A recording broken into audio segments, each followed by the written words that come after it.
Outside the emergency room, a group of pot-bellied subsidiary company heads gloated with schadenfreude, eagerly awaiting the demise of the conglomerate's helmsman. In their eyes, I'm just a useless playboy who only knows how to chase after starlets and relies on real assets to maintain my status while dabbling in stocks. As soon as I returned to China, they couldn't wait to discuss how to sideline me. But they didn't know that I had already foreseen the impending global financial tsunami and mastered the wealth code of the short-selling king. I was determined to liquidate all my assets and personally fulfill their dream of breaking away from the conglomerate. My name is Xiaotian, a wealthy Hong Kong playboy and a reincarnator who had spent 2 years indulging in the glitzy world of New York. New York, the daily life and sudden transformation of a prodigal son. September 2006, a private club in New York's Chinatown. I, Xiaotian, had just finished a vigorous battle, leaving a check on the bed for the Black Widow, Scarlet. Without looking back, I walked out of the suite. At this time, Scarlet was still just a third-rate starlet, but I knew full well her future identity. As a reincarnated individual, making money in the stock market was as easy as pie. Over the past 2 years, thanks to the advantage of rebirth, I had earned nearly $200 million in the US stock market, and had gained quite a reputation among the circle of wealthy Chinese-American heirs. The young Master Wang, whom I had just mentored, eagerly presented a Swiss bank bearer check, thanking me for helping him earn over $100 million. As we clinked glasses and drank, Li Chang, the head bodyguard and driver, rushed over in a panic. Young master, urgent news from home, your father is critically ill and demands your immediate return. The wine glass in my hand shattered instantly. How could my father Song Guoyu, so towering in my memory, suddenly become critically ill? Struggling to contain my emotions, I urgently asked Li Chang for the reason. It turned out that the 4 major real estate conglomerates in Harbor City, led by the Yellow River Group, had launched a siege against the Song family's real estate. We haven't been able to secure cheap land parcels for nearly 2 years now. Li Chang hesitated to speak but eventually laid it all out. The Song family's real estate business was beset by internal and external difficulties. Shareholders are restless, executives form factions, and the company is in chaos. The bank turned hostile and refused to offer more loans to the Song Group, while its capital remained trapped in overpriced land. Wall Street short sellers have openly declared their intention to short the Song family. Internal strife and external threats, no wonder father worried excessively and suffered a relapse of his old illness. The Song Group appears glamorous on the surface, but without cash flow and trust, it's like a toothless tiger, vulnerable to bullying.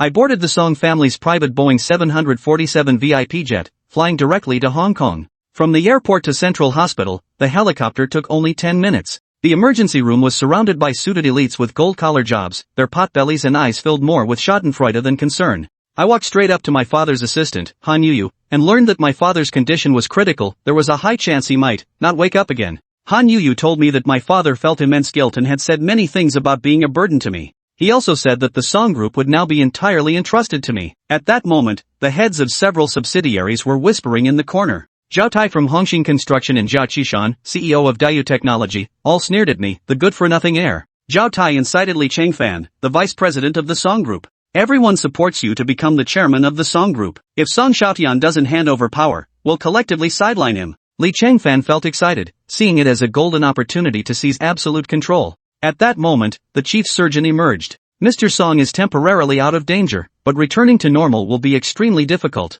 I'm afraid in the future. Feeling unsettled, I angrily scolded the crowd. Everyone here doesn't need your company, just go about your business. Zhao Tai and Li Changfan exchanged glances before pulling Li Changfan away. Han Yuyu warned me, young master, those few clearly have ulterior motives, you must be on guard. I arrived at my father's VIP hospital room. The ailing Song Guoyu saw me, his eyes flashing with a sharp gleam. Dad, the doctor said you shouldn't get too agitated now. I have some thoughts to share with you. Just listen, and nod if you agree. I spoke slowly. Dad, I have a premonition. The U.S. housing mortgage market will soon experience a large-scale wave of defaults. Major Wall Street institutions and large banks in Europe, America, and Japan holding subprime mortgage products will suffer severe losses. I took out the analysis report from John Paulson's hedge fund, pointing out that the U.S. housing market was riddled with massive bubbles. Many high-value mortgages utilize freely floating interest rates. Once the Federal Reserve raises interest rates, speculators unable to repay will inevitably lead to widespread mortgage defaults. To make matters worse, Americans packaged these housing loans into the highest-rated securities and pushed them into the financial markets. Several major banks, including the 5 Wall Street investment banks, were implicated. This will eventually evolve into a worldwide financial crisis. Song Guoyu's eyes gradually lit up with a glimmer of hope. Crisis often brings opportunities. I laughed and said, nearly $200 million I've earned in these past 2 years, except for a small portion, has all been invested in John Paulson's short-selling fund. I estimated that by the end of this year, we could turn losses into profits, and by next year, we would be making money at full throttle. Song Guoyu's eyes were filled with satisfaction. Then, I mentioned the issues within the group. The senior executives of the Song family have become too entrenched in their power. Even if we reclaim authority, nothing can stop them from selling their shares in the subsidiary and starting afresh. Song Guoyu nodded in agreement. These were lingering issues from the group's expansion. Now, with him seriously ill, they must already be discussing how to sideline me. I said languidly, if the heavens will rain, and daughters will marry, since they're so eager to break free from the Song group, why don't we just grant their wish? Since we can't solve the problem, let's just liquidate the company causing it. Chapter 3, Cash is King, all in short-selling gamble. Song Guoyu felt a surge of emotion. He sensed Song Xiaotian's intention to sell off the subsidiary. This was an empire he'd built brick by brick, and naturally, he was deeply reluctant to part with it. Song Xiaotian could only try to reassure him. Dad, even if we don't sell, Song Group's cash flow won't last much longer. When that moment truly arrives, the wolves won't offer aid in our hour of need, they'll only kick us while we're down. They'll force us to sell off subsidiaries at rock-bottom prices just to save ourselves. Hearing this, Song Guoyu's eyes widened. He found himself powerless to refute his son's words. The Song Group's cash flow crisis was imminent. No matter how reluctant he felt, he had to make a decision quickly. As a former head of a major conglomerate, Song Guoyu understood this was no time for hesitation. He had to cut his losses decisively. Dad, selling these companies will give us ample cash. On one hand, we can aggressively short the US subprime mortgage market. On the other, we can protect ourselves in this crisis and remain unshakable. Song Guoyu nodded in agreement with both points. Once a global financial crisis hit, ample liquid assets on the books would become the provisions needed to weather the storm. They could then turn around and launch major acquisitions of competitors. In a crisis, cash flow meant holding the upper hand. Buy low, sell high. This timeless business principle has been the key to sudden wealth since ancient times. With this realization, Song Guoyu felt less reluctant. He signaled Han Yuyu to hand him the notebook so he could type. As his assistant, Han Yuyu understood immediately. She opened the text file on the notebook, linked it to WordPad, and placed the stylus in Song Guoyu's hand. As Song Guoyu began typing, a line appeared on the screen. Who do you plan to sell the company to? At this question, Song Xiaotian sneered coldly. Ha! To our enemy, of course, Huang Baihe, chairman of the Yellow River Group and Dongzhou's wealthiest man. Song Guoyu's eyes flashed with excitement, his face flushing crimson as if his illness had miraculously subsided. He even yanked out his oxygen tube, his voice hoarse as he repeated. Good, good. You truly are the son of Song Guoyu. Han Yuyu, who had been listening quietly, felt a jolt of shock run through her heart. The young master's plan was ruthlessly cunning. Acquiring Song Group's subsidiaries and certain real estate assets would require a staggering amount of capital. Even Yellow River Group would inevitably have to drain a significant portion of its reserves. As one side weakened and the other grew stronger, if a major financial crisis erupted, the Yellow River Group saddled with these toxic assets would inevitably face a cash flow crisis under the impact of the subprime mortgage crisis. Even if it couldn't force the Yellow River Group into a cash flow crisis, it could at least slow their expansion during the turmoil. Han Yuyu's expression turned eerily complex. She hadn't expected that after 2 years apart, the once reckless playboy had grown into a towering tree she could never hope to catch up to. Song Guoyu's heart rate finally stabilized. He smiled again. Go ahead and do it. I'll have my lawyers transfer all assets under my name to yours. It was worth noting that Hong Kong had completely abolished inheritance and estate taxes back in February of this year. What a wicked capitalist society. Han Yuyu will also fully support you. Song Xiaotian nodded. Though becoming the head of a major conglomerate felt sudden, it was a responsibility and role he had to accept. After all, he was the sole heir of the Song family. Meanwhile, at Kowloon's most luxurious business club, several Song family feudal lords were deep in heated discussion. Mr. Li, if you give the nod, we'll all look up to you from now on. Without your orders, Song Xiaotian's directives won't even leave the president's office. No sooner had Zhao Tai finished his flattery than Jia Qishan chimed in. Exactly, Mr. Li. You've sacrificed so much for the group: blood, sweat, and tears. You're practically half the foundation of the Song group. Song Xiaotian has contributed nothing to the group.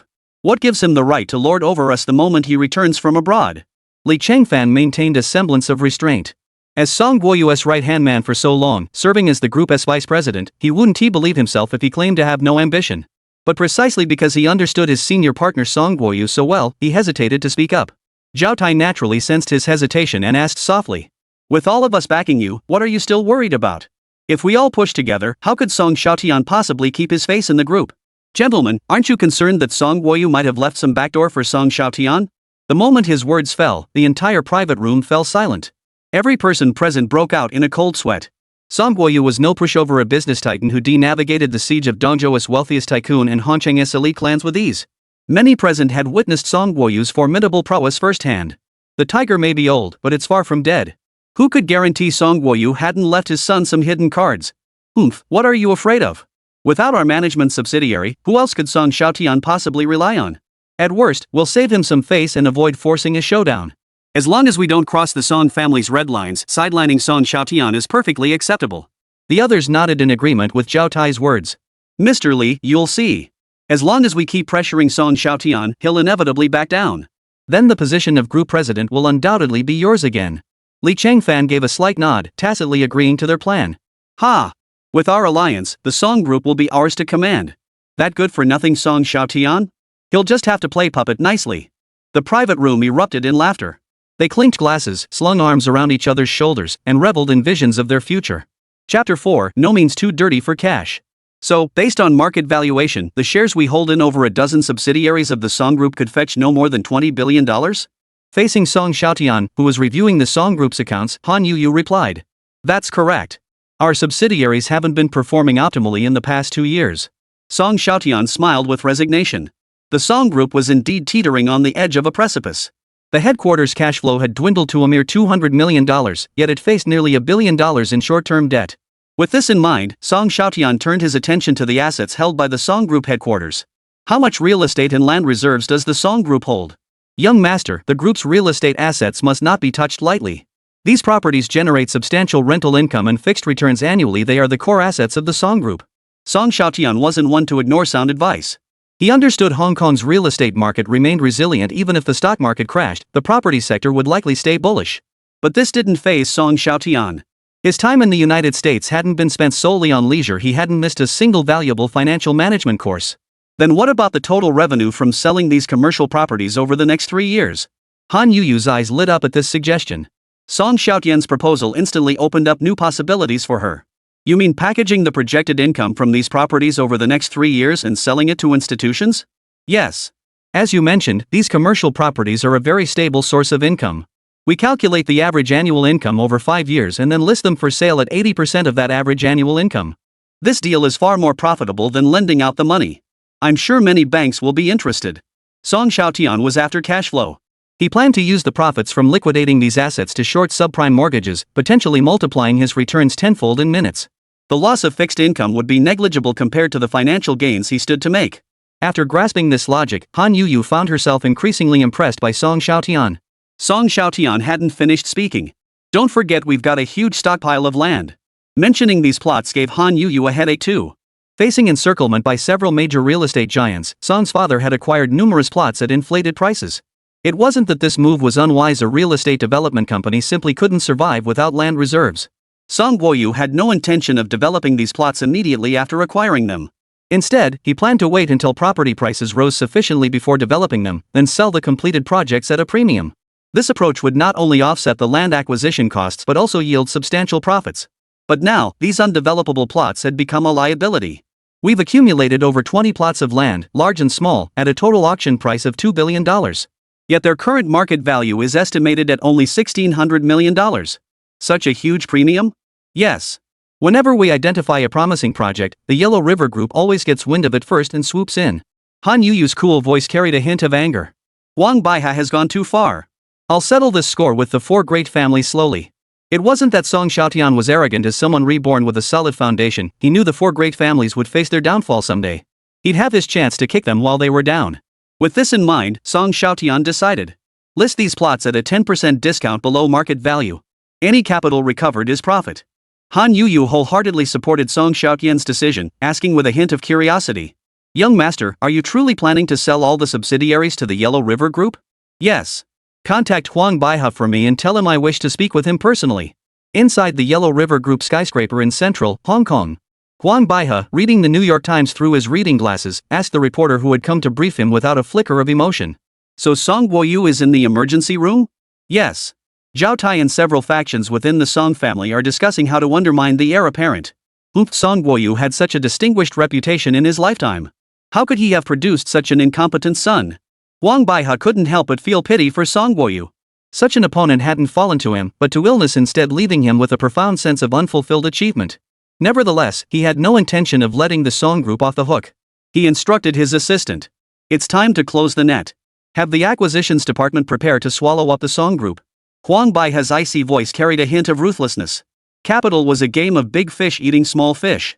Only by continuously launching takeovers could the Yellow River Group remain forever standing tall in Central Ring. Unfortunately, the Song Group was a large, juicy piece of meat. Once it fell, the hunting dogs would swarm, and the Yellow River Group wouldn't be able to enjoy this feast alone. Just as he lamented this loss, the phone on his desk rang. Mr. Huang, Song Xiaotian, the heir apparent of the Song Group, wishes to speak with you personally. What does Song Xiaotian want to talk to me about? Beg for mercy on his knees, pleading for me to spare him? Huang Baihe shook his head, thinking the young generation was a bit too naive these days. The business director of Huanghe Group whispered. He wants to sell off the subsidiaries and prime land holdings of the Song Group to the Yellow River Group as a package deal. Hearing this, Huang Baihe froze for several seconds. What had he been scheming and maneuvering against the Song Group for? Wasn't it precisely to halt the Song Group's expansion, then swallow up its core industries to strengthen his own? He never imagined Song Xiaotian would come knocking, offering up the fruit of Song Guoyu's lifelong labor on a silver platter. Amidst his delight, Huang Baihe's suspicious nature kicked in, wondering if there was a catch. But he quickly realized that given the myriad challenges facing the Song Group, selling off the uncontrollable subsidiaries was indeed the fastest way out. Selling off assets once control was lost did seem like the typical approach of a young entrepreneur. But why should such a golden opportunity fall into his lap? Unable to fathom the thinking of this spoiled rich kid, Song Xiaotian, Huang Baihe simply asked. He's already in your office? Bring him over. I'll meet him myself. Yes, sir. I'll bring him up to see you right away. Song Xiaotian was led into Huang Baihe's private office. A full wall of landscape paintings and a prominently displayed calligraphy piece reading "Great Ambitions" unfolded unmistakably reflected the owner's business ambitions. Huang Baihe, dressed in a suit, was fiddling with his computer. Upon seeing Song Xiaotian enter, he beckoned with a finger and gestured toward the chair in front of him. Ah Tian, come sit here. His voice carried a warmth that could easily be mistaken for that of a kind-hearted elder. Song Xiaotian knew the moment to test his acting skills had arrived. Images of actresses reaching climax flashed through his mind. He lunged toward Huang Baihe, threw himself onto the desk, and wailed shrilly. Uncle, please save the Song family. Huang Baihe hadn't anticipated such a reaction from Song Xiaotian. He and his assistant hurriedly helped him to his feet. Xiaotian, how did it come to this? How did it come to this? Uncle, Zhou Tai and Li Chengfan are teaming up to force me out. My father's life hangs in the balance, only you can save the Song family now. Huang Baihe instantly understood. Song Xiaotian was grasping at straws in desperation, his mind already in disarray from facing internal and external crises alone. Now, his sole focus was to shed the troubles of the subsidiary and cut off the tail to save the body. Judging by Song Xiaotian's predicament, if solving the problem proved impossible, eliminating the source of the trouble might not be a bad solution. He prided himself on being the only one in all of Hong Kong capable of fully absorbing every asset the Song family was offloading. Moreover, Song Xiaotian's move amounted to a capitulation. By swallowing these assets, Huang would naturally cease targeting the now harmless Song Group. The crisis facing the Song Group could be said to have been resolved effortlessly. His eyes gleamed with calculation. There must be a powerful backer behind Song Xiaotian. Chapter 5, Fame Strikes Hong Kong's #1 Prodigal Son Part 1. Hee Xiaotian, I'm delighted you came to see me. But, the Yellow River Group doesn't have that much cash flow on hand right now. Seeing Huang Baihe's feigned modesty, Song Xiaotian felt even more determined to offload these burdens onto him. Uncle, if even you can't help, I'll have no choice but to hold a press conference and publicly auction off the Song family's subsidiaries. Seeing Song Xiaotian looking distracted and spouting nonsense, Huang Baihe felt like he should teach this kid a lesson on behalf of Song Guoyu. If Song Xiaotian made this public, the Yellow River Group would inevitably face competition from other giants. How much could actually end up in his hands then? It was anyone's guess. With this in mind, Huang Baihe feigned reluctance as he said. The revenue outlook for the Song Group subsidiaries over the past 2 years hasn't been very promising. For listed companies, we'll trade based on their closing prices yesterday. For unlisted companies, we'll use prevailing market valuations. Hearing this, Huang Baihe narrowed his eyes slightly. Song Xiaotian's proposal left him with no grounds for refusal. Pressing for a lower price now might only make Song Xiaotian hesitate, which would be counterproductive. Faced with such a lucrative opportunity, Huang Baihe now focused solely on securing the deal. Alright, we'll proceed as you suggest. Song Real Estate. Song Xiaotian cut him off.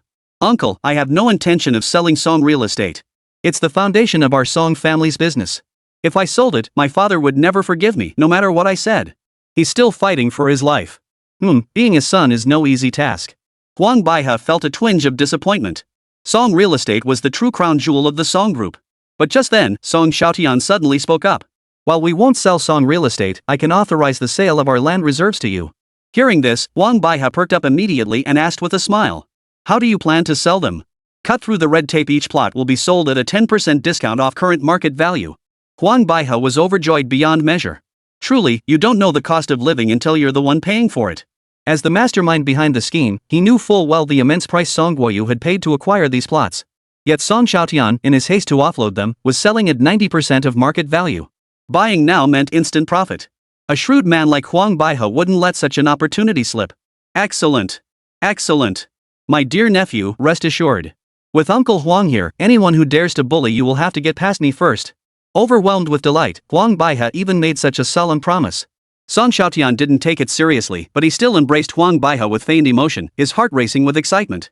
Even a shrewd old fox like Huang Baihe couldn't resist the temptation of sweet treats. Fearing Song Xiaotian might change his mind, Huang Baihe immediately assembled a special acquisition team to coordinate accounts with the Song Corporation's executive office. Worried Song Xiaotian might leak the news, he even had his youngest son shadow Song Xiaotian every step of the way. Over the next 2 days, in the chairman's office of the Yellow River Group, Song Xiaotian drank 3 bottles of Huang Baihe's prized vintage red wine aged over 20 years and smoked nearly 20 auction-worthy Cuban cigars. Watching their prized collection being swept away, the Huang family's hearts bled.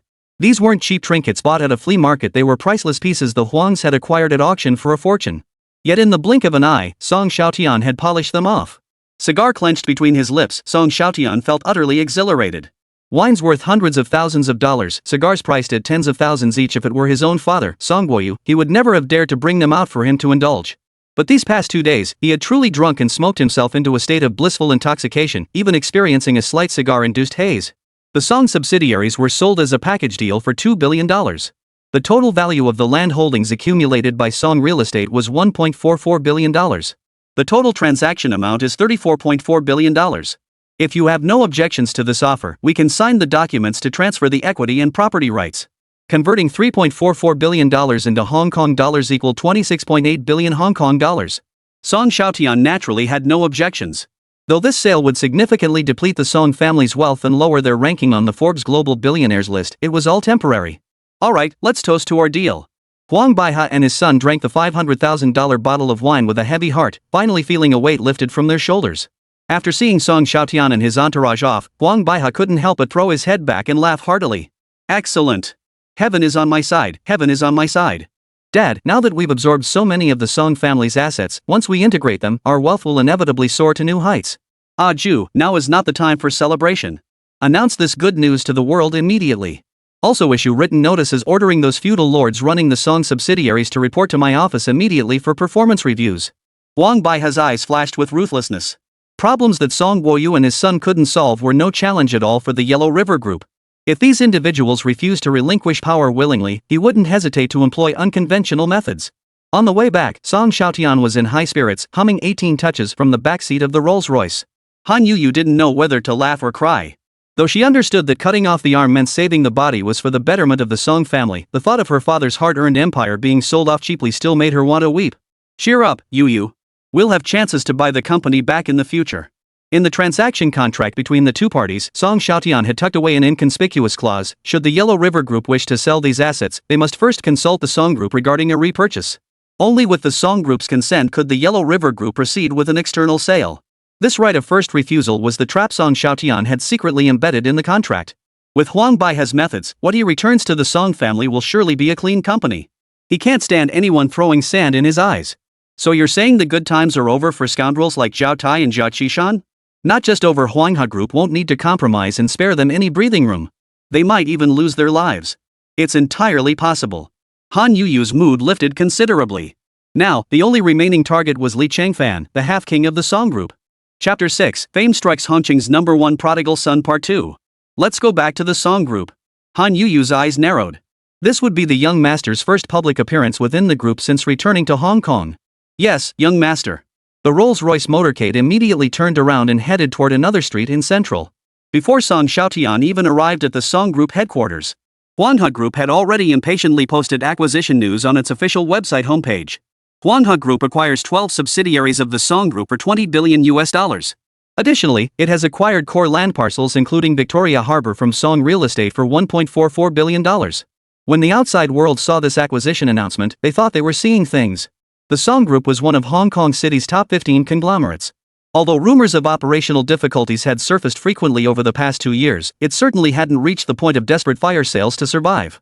Many of the disclosed subsidiaries were publicly listed companies, representing the core assets of the Song Group. To complete such a bulk acquisition for a mere $2 billion, what else could it be but a fire sale? Given the actual value of over a dozen subsidiaries, the equity controlled by the Song family was worth far more than this sum. Many had heard rumors of Song Guoyu's critical illness and could understand Song Xiaotian's decision to sell the companies as a package due to his inability to manage them. But simultaneously dumping all the core land parcels? That was a move competitors simply couldn't fathom. Each of those plots was painstakingly acquired by Song Guoyu at great expense, fending off fierce competition. They were the foundation for the Song Group's real estate revival. The very foundation upon which the Song Group stood. Yet Song Xiaotian resolutely sold them to Yellow River Group at a 10% discount off market value. This move not only seemed utterly foolish but also raised suspicions of aiding the enemy. Many outsiders in Hong Kong City knew that the persistent rumors of Song Group's operational difficulties were largely the result of unequal business warfare initiated by Yellow River Group. It could be said that Huang Ba of the Yellow River Group played a pivotal role in the Song Group's current predicament. As the son of the founder, Song Xiaotian not only failed to seek revenge but actually sold all his ammunition to the enemy at a bargain price. This fool is not only stupid but utterly unfilial. Consequently, when this announcement appeared on the Yellow River Group's official website, it instantly sent shockwaves through Hong Kong's business community. Countless media outlets sprang into action, but their top interview targets weren't the big winners, the Yellow River Group's wealthiest father and son. Instead, they were after Song Xiaotian, the prodigal son of a wealthy family who had defied ancestral decisions. Numerous media outlets and journalists scrambled to get first-hand information before their competitors. Meanwhile, the Song family's feudal lords, who were in the midst of their drunken revelry and debauchery, had their phones ringing off the hook almost simultaneously. Zhao Tai and the others immediately sensed something was amiss. Confused, they answered their calls. "Boss. It's bad news, Song Xiaotian sold us out." "What are you talking about? Song Xiaotian sold us out?" "Yeah, that bastard Song Xiaotian sold the whole company to the Yellow River Group." Zhao Tai's heart skipped a beat. Caught completely off guard, he thought he must have misheard. He pressed further. "You mean Song Xiaotian sold us off to Yellow River Group?" Almost simultaneously, the others in the private room hurled similar questions at the voice on the other end of the line. "Yes, Song Xiaotian sold us to Yellow River Group for a total of $2 billion. Sweat instantly drenched everyone's palms as they shifted uncomfortably in their seats. The Song family was the controlling shareholder of the company. Selling it required no notification to them, let alone their consent. If this deal went through, they would inevitably have to serve a new master. The thought of their company's controlling shareholder becoming Yellow River Group sent a chill down their spines. The Yellow River Group's chairman was no saint. He would undoubtedly replace the company's leadership with his own people in no time. At that point, the veteran Song family members would have no choice but to slink away from the company, their management and operations severed from any connection to them. Companies acquired by Yellow River Group invariably become fodder for the parent conglomerate. The outcome was almost always tragic. The mere thought of it made Zhao Tai's stomach churn.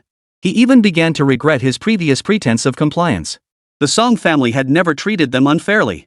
Song Guoyu, the elder brother, conducted himself with integrity. At the very least, he wouldn't betray those who served him faithfully. The atmosphere in the private room instantly turned oppressively heavy.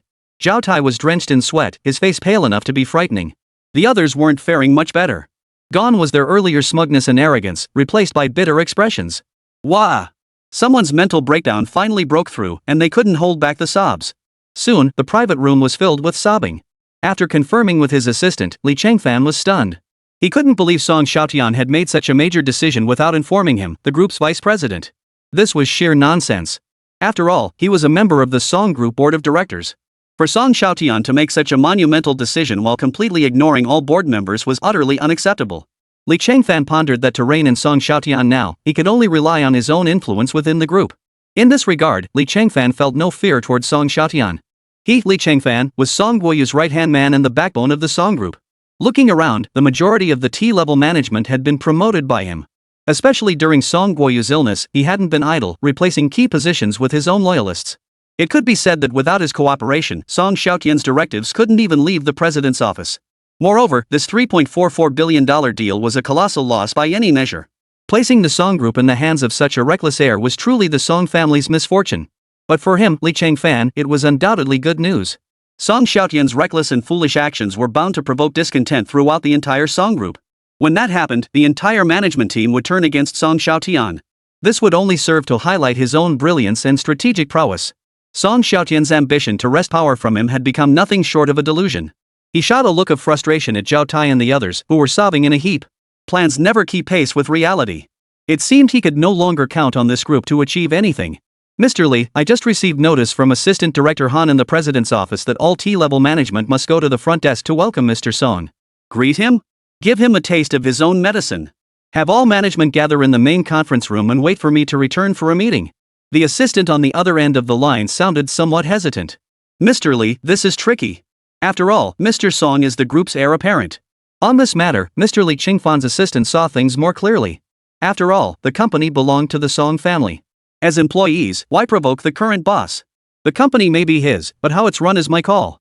How many times have company owners been ousted from day-to-day management? Especially in the United States, such cases are countless. Professional managers hold far greater sway within companies than the owners lurking in the background. Li Chengfan intended this move to make Song Xiaotian understand managing the entire conglomerate was impossible without him. Li Chengfan. Chapter 7, Half the Kingdom? Don't forget whose name the company bears. Young master, several managers have received notices. Li Sungbiam has summoned them to the main conference room for a meeting. He's trying to intimidate you. Han Yuyu had summoned all executives to greet Song Xiaotian, hoping to familiarize both sides and make it clear to everyone who truly owned the group. Li Chengfan clearly didn't want to give Song Xiaotian any chance to establish his authority, openly trying to get others to choose sides. Thinking of this, Han Yuyu couldn't help but feel a headache coming on. The day-to-day operations of the Song group truly depended on Li Chengfan and his followers. If handled poorly, not only would Song Xiaotian lose all credibility, but the entire Song group would plunge into management chaos. This was the leverage Li Chengfan and Song Xiaotian openly flaunted. They understood clearly that if Song Xiaotian gained a foothold within the group, Li Chengfan himself would become the primary target for elimination. The fate of Zhao Tai and others had forced Li Chengfan out of the shadows, compelling him to make a bold defection. He thinks I'll hesitate to strike because of him? He's underestimating me. Song Xiaotian paused briefly before declaring. Notify the Commercial Crime Bureau of the Hong Kong Police Force and the Independent Commission Against Corruption to make arrests. Also, tell the management who didn't come to greet me today that they don't need to come to work tomorrow. I've been thinking about rejuvenating the management team anyway. This gives me the perfect chance to personally promote some young talent. Han Yuyu's heart trembled upon hearing the orders. She never imagined the young master would handle Li Chengfan with such decisive ruthlessness. The arrest of a senior executive by constables was undoubtedly a major scandal for the corporation. They say family scandals should stay within the family. She had assumed the young master would minimize the impact, never expecting him to have the police make the arrest right in the company building. Young master, once the constables move, the media will inevitably be alerted. I will personally explain to the reporters that these individuals brought this upon themselves. The Song group absolutely will not tolerate any criminal activity. Arresting someone required evidence, and Li Chengfan was right. Song Guoyu had indeed prepared substantial backup, holding ample proof of his and his subordinates' embezzlement. Song Guoyu felt both affection and resentment toward these old comrades in arms who had helped him build his empire. He had turned a blind eye to certain issues in the past, but now that Li Chengfan had brazenly betrayed him, there was no room left to spare him. Song Xiaotian harbored no qualms about purging these individuals. He firmly adhered to the philosophy of a certain mainland tycoon: if you can't control the company, destroy it yourself. Of course, the Song group would keep running without any of them. He didn't mind using this opportunity to personally promote some young managers. Out with the old, in with the new. Having them all gathered together actually saved Song Xiaotian a lot of effort. With these thoughts, the Rolls-Royce motorcade pulled up before the Song Group headquarters. The entire security department stood at attention in uniform at the entrance. What made Song Xiaotian frown slightly was the sparse presence of only a handful of mid-level managers at the entrance. Young master, allow me to introduce you. This is our VP of Human Resources, Peter Yang. Good day, Mr. Song. Welcome to your official assumption of leadership over the group. Here is the roster of all personnel at headquarters, along with their internal relationships. Pete Young. Song Xiaotian recognized him as Song Guoyu's confidant. Very well, Peter. You will continue managing the HR department. As for the management who failed to greet me today, I expect them gone from the group by tomorrow. Hearing this, everyone present felt a chill run down their spines. They never imagined young Master Song would be so ruthless. But wasn't this decision a bit rash? Removing so many people at once would surely shake the very foundations of the group. Young Master Song, you absolutely must not do this. A stylishly dressed, sexy older woman hurriedly tried to stop him. And who might you be? Lu Lin from the investment department, currently serving as an advisor. Hearing this title, Song Xiaotian knew she was someone who had been sidelined. Advisor Lu, my father often speaks highly of you, saying your investment reports are the sharpest in the department. Unfortunately, Li Chengfan currently has no place for you. I hereby announce a personnel appointment. Consultant Lu is promoted to director of the investment department, assuming full responsibility for the division. Hearing this, Lu Lin was stunned, swallowing the words that had been on the tip of her tongue.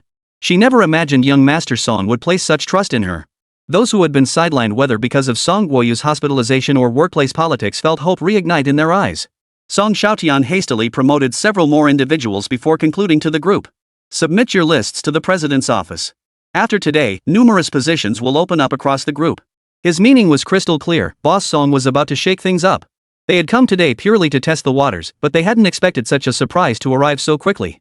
Yet Lu Lin and Peter Yang still harbored lingering concerns. Mr. Song, how do you plan to handle Li Chengfan? He's been building up influence within the group for years. Your appointment might not go smoothly.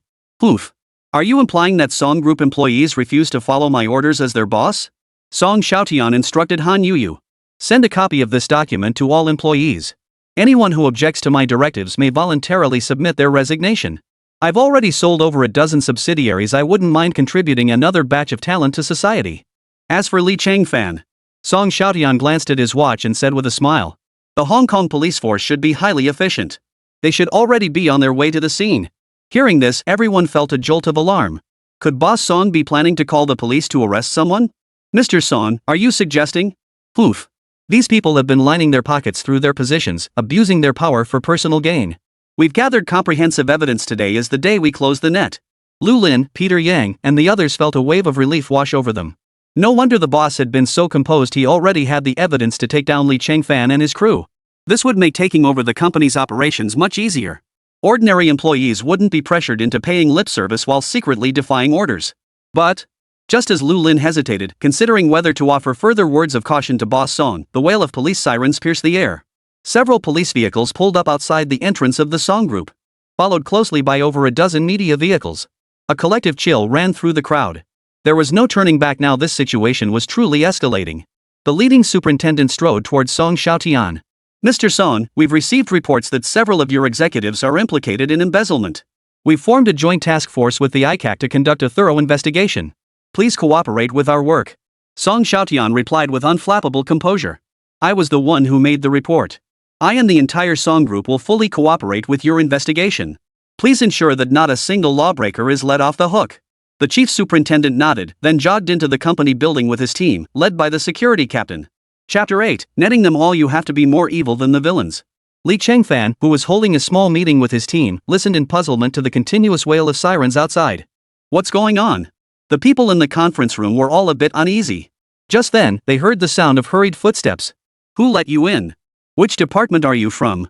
Facing the swarm of officers bursting in, Li Chengfan remained haughty and arrogant. Sir, we are from the Commercial Crime Bureau of the Police Department. We now have sufficient evidence indicating that you and several subordinates have embezzled corporate assets through your positions, as well as. Hearing these charges, the expressions of everyone in the room changed. The timid ones were so terrified by the scene that they wet themselves. They never imagined these constables had come to arrest them. Li Chengfan's face fell. He realized this must be Old Man Son's backup plan. His heart raced with panic, but he forced himself to remain calm, putting on a smug expression as he declared. I'm an old friend of your police chief. Could you show some leniency and not take us away? We'll cooperate fully with your investigation. Sorry, but it was our police bureau that ordered your arrest. You can notify your lawyer, but you must come with us now. Li Chengfan tried to say more, but the superintendent shot him a fierce glare. If you don't come with us now, you won't even get a chance at bail once we get to the ICAC. It's your call. The ICAC not only investigates cases involving civil servants, but also corruption within private enterprises. Commercial kickbacks also fell within their investigative jurisdiction. Hearing this, Li Chengfan's face drained of color. He knew he was finished. At this point, no connections could save him. The evidence chain held by the Song family was enough to nail them. As one after another in the conference room was hooded and led away, those remaining trembled in fear that the officers might call their names next. Only now did they realize they had chosen the wrong side. Young Master Song had never intended to play mind games with them from the start.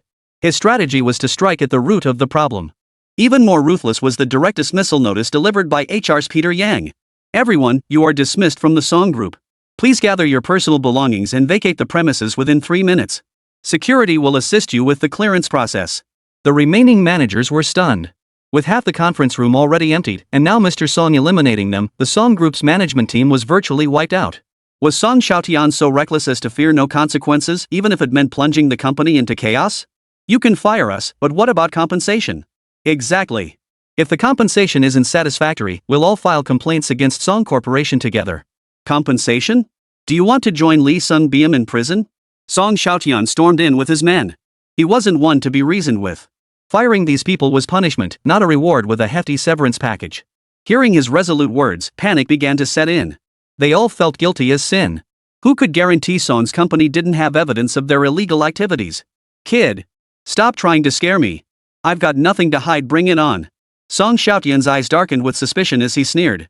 You think you're off the hook just because you didn't participate? If you hadn't turned a blind eye, could Li Chengfan have embezzled that much money? If we were to really hold you accountable, your failure to report what you knew constitutes gross negligence. Song Xiaotian couldn't be bothered with their nonsense. He wasn't afraid of them causing trouble either. If they pushed him too far, he wouldn't hesitate to make an example of them. Mr. Song, the media outside are refusing to leave. If we don't give them an explanation, rumors will spread like wildfire. Alright, you have them all brought to our lobby. We'll hold a brief press conference. Downstairs, the reporters erupted in cheers upon hearing the heir apparent of the Song family was willing to grant an interview. Since Song Xiaotian's return to the Song group, major moves had followed one after another. They hadn't even recovered from the shock of him selling off companies and land when he personally sent a group of executives to prison. Though his tactics remained baffling, they were undeniably decisive and swift.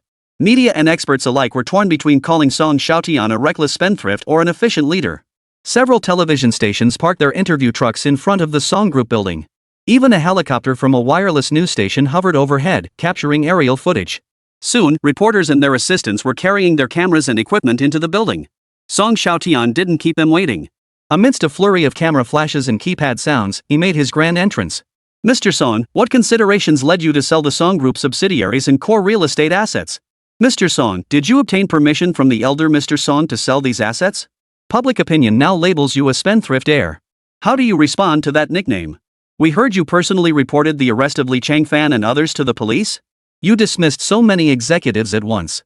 Now there's widespread doubt about whether the Song family can effectively manage the company. Song Xiaotian cleared his throat, and the room gradually quieted. Everyone, selling the subsidiaries was not a spur-of-the-moment decision. It was a joint decision made by my father and me.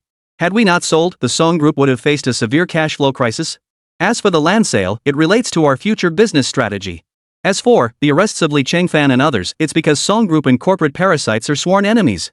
The crisis Song Enterprises now faces stems entirely from the reckless actions of Li Chengfan and his ilk. Recognizing this, my father and I have joined forces with the police to strike hard. I firmly believe that only by thoroughly eradicating these parasites can the Song Group develop better and healthier.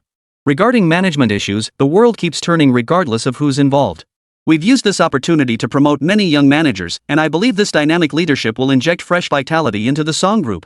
We will continue to provide superior housing services to the people of Hongcheng. The reporters all looked astonished.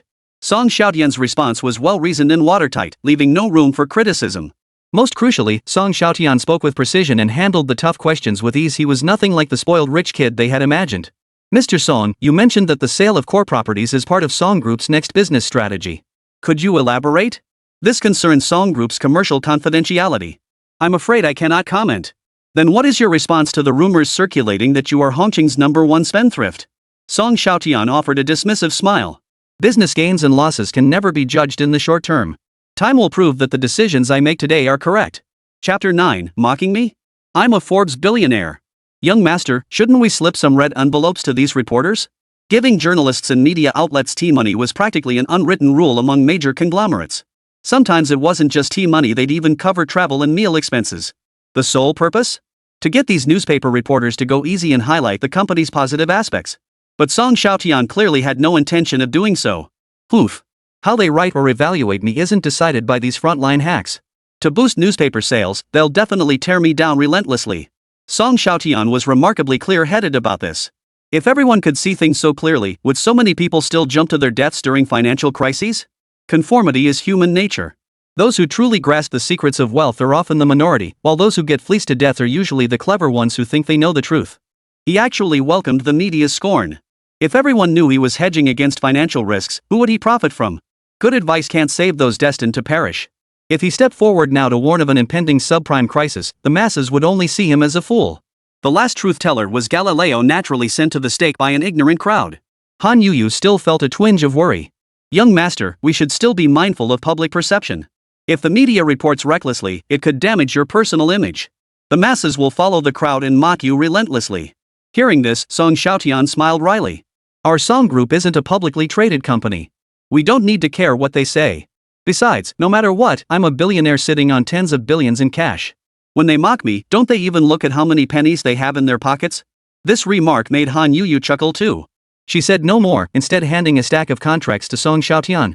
Young master, HSBC Hong Kong has accepted our real estate profit assignment. They're offering $300 million to acquire the net profits from our Song Group real estate holdings over the next 3 years. Song Xiaotian couldn't say he was satisfied with this figure. He had initially estimated $400 million over 3 years. Why so low?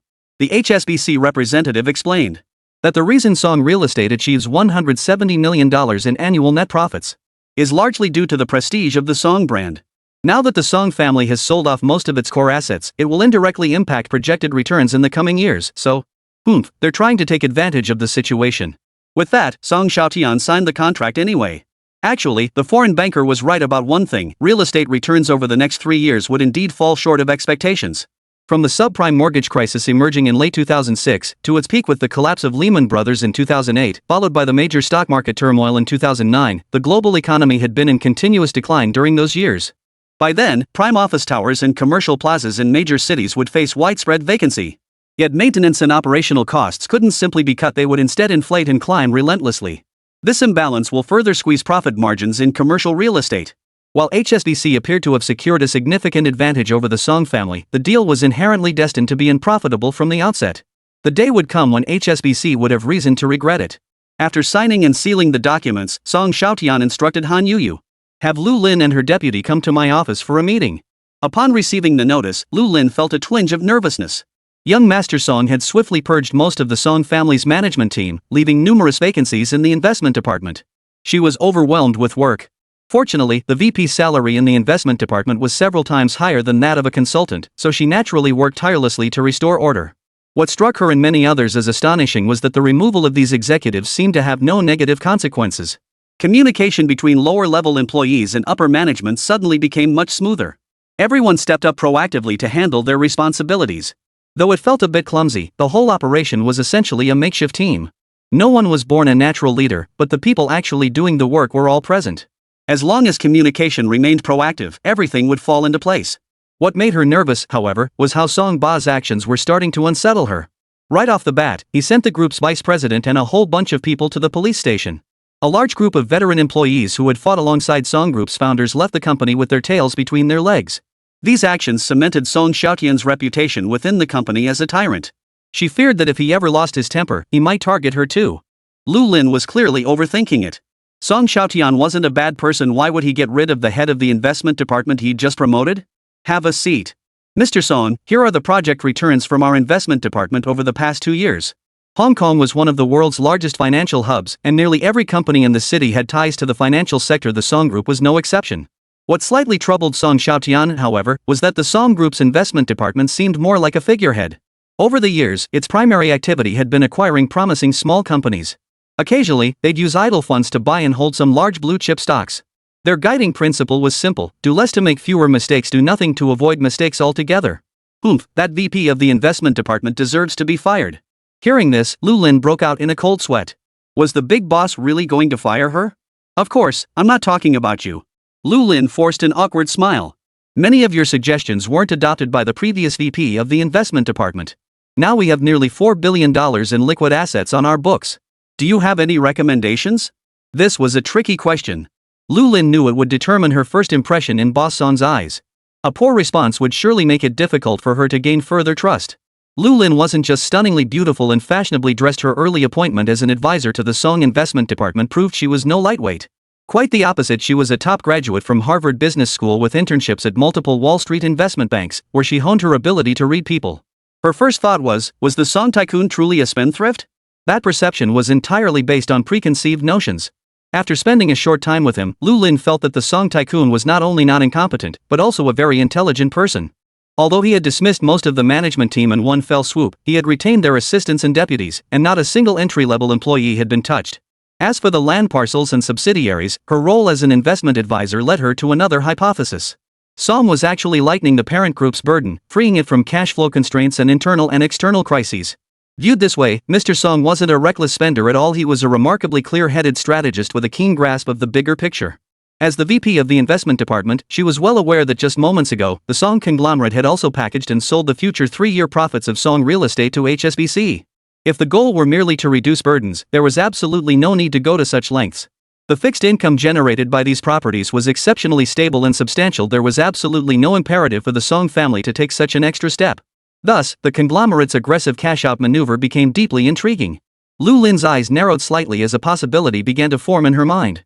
Boss, do you also believe in the theory that the US housing market will collapse?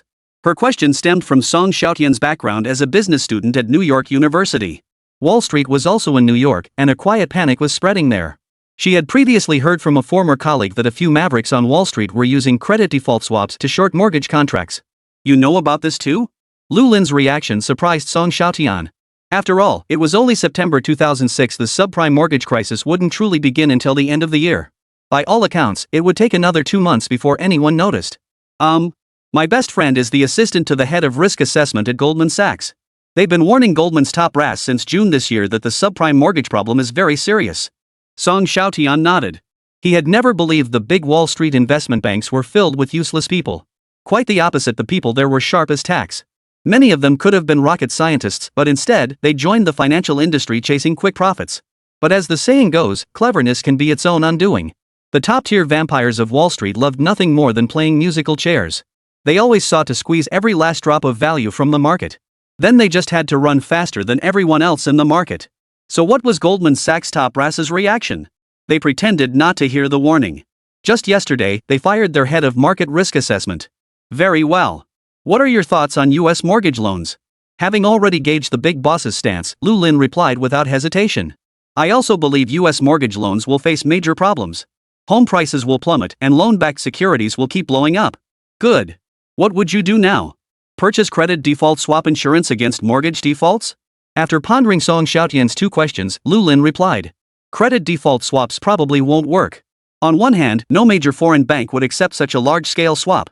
On the other, many smaller overseas institutions started covering this market half a year ago were likely entering too late now. As she spoke, she sketched a diagram on her notebook.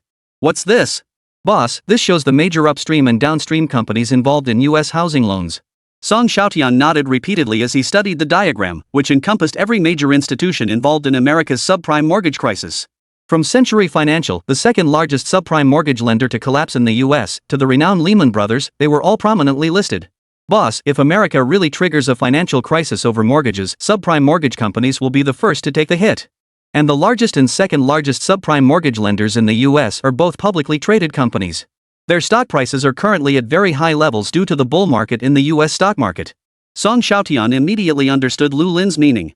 You're suggesting we short the stock prices of these subprime mortgage companies on a massive scale? Yes. As things stand, if US housing prices collapse, these subprime mortgage lenders will be the first to take the hit. Subprime mortgages can be simply understood as loans from large private lending companies. These financial institutions specialize in issuing home mortgages to individuals with low credit ratings and weak repayment capabilities. You might ask, aren't these companies foolish, lending money to people they know can't repay? No.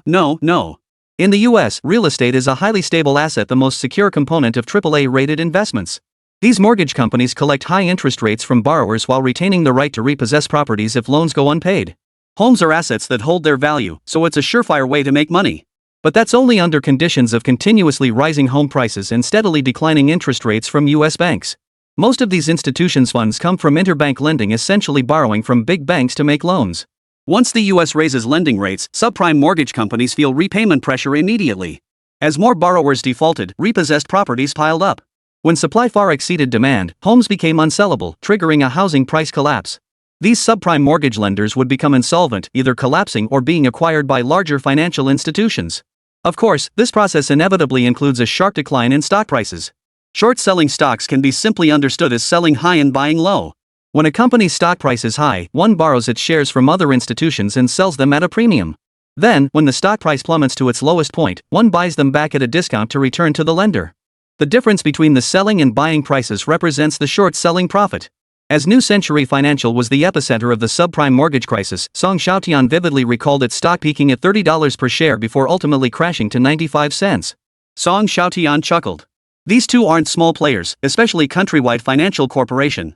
It had a market cap of $37 billion and issued loans totaling $100 billion. New Century Financial Corporation had a market cap of $24 billion and issued loans totaling $56 billion. Seeing how thoroughly Song Xiaotian had researched the matter, clearly a premeditated move, Lu Lin's smile grew even broader. There's also the mortgage company listed in the United States, Bellicist Mortgage Company. We can short them too. Excellent. You'll handle this. I'll allocate $10 billion in funds for you. Shorting these companies with 10x leverage shouldn't be a problem, right? Lu Lin swallowed hard at this. She hadn't expected the Song conglomerate's appetite to match its audacity. $10 billion with 10 times leverage would scale the short position to $100 billion, essentially a high-stakes gamble. 10 times leverage meant 10 times the profit, but if these companies' stock prices rose by more than 10%, their short positions risked getting wiped out. Boss, isn't our short position a bit too large? Interbank borrowing will require significant effort. You've reminded me. Once subprime mortgage companies falter, U.S. banking institutions will inevitably tighten interbank lending, causing liquidity shortages in the short-term financing market. Banks will hesitate to lend, fearing subprime exposure, and may even suspend short-term financing. Then, if we want to continue leveraging short positions against other U.S. companies, increased costs will be the least of our worries. Securing the necessary margin financing itself will be the real challenge. Song Xiaotian pondered for a moment before saying, I'll give you another $2 billion in principal. Simultaneously short Burnson, Fannie Mae, and Freddie Mac. Lu Lin was startled again. Burton's was one of Wall Street's three major investment banks. While Fannie Mae and Freddie Mac were nominally private mortgage companies, they had substantial government backing. She could understand shorting subprime mortgage firms, but Fannie Mae and Freddie Mac were government-backed, legitimate mortgage institutions. Shouldn't shorting them require more caution? But Song Xiaotian didn't give her a chance to speak. He patted her shoulder and said, Go ahead and do it. Don't worry about the cost.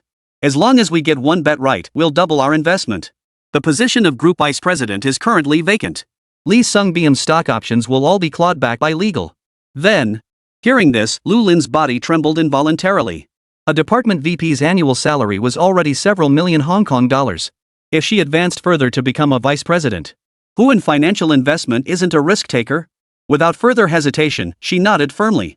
The investment division of the Song Group began operating at full throttle. Song Group and Song Xiaotian made headlines in Hong Kong's financial news.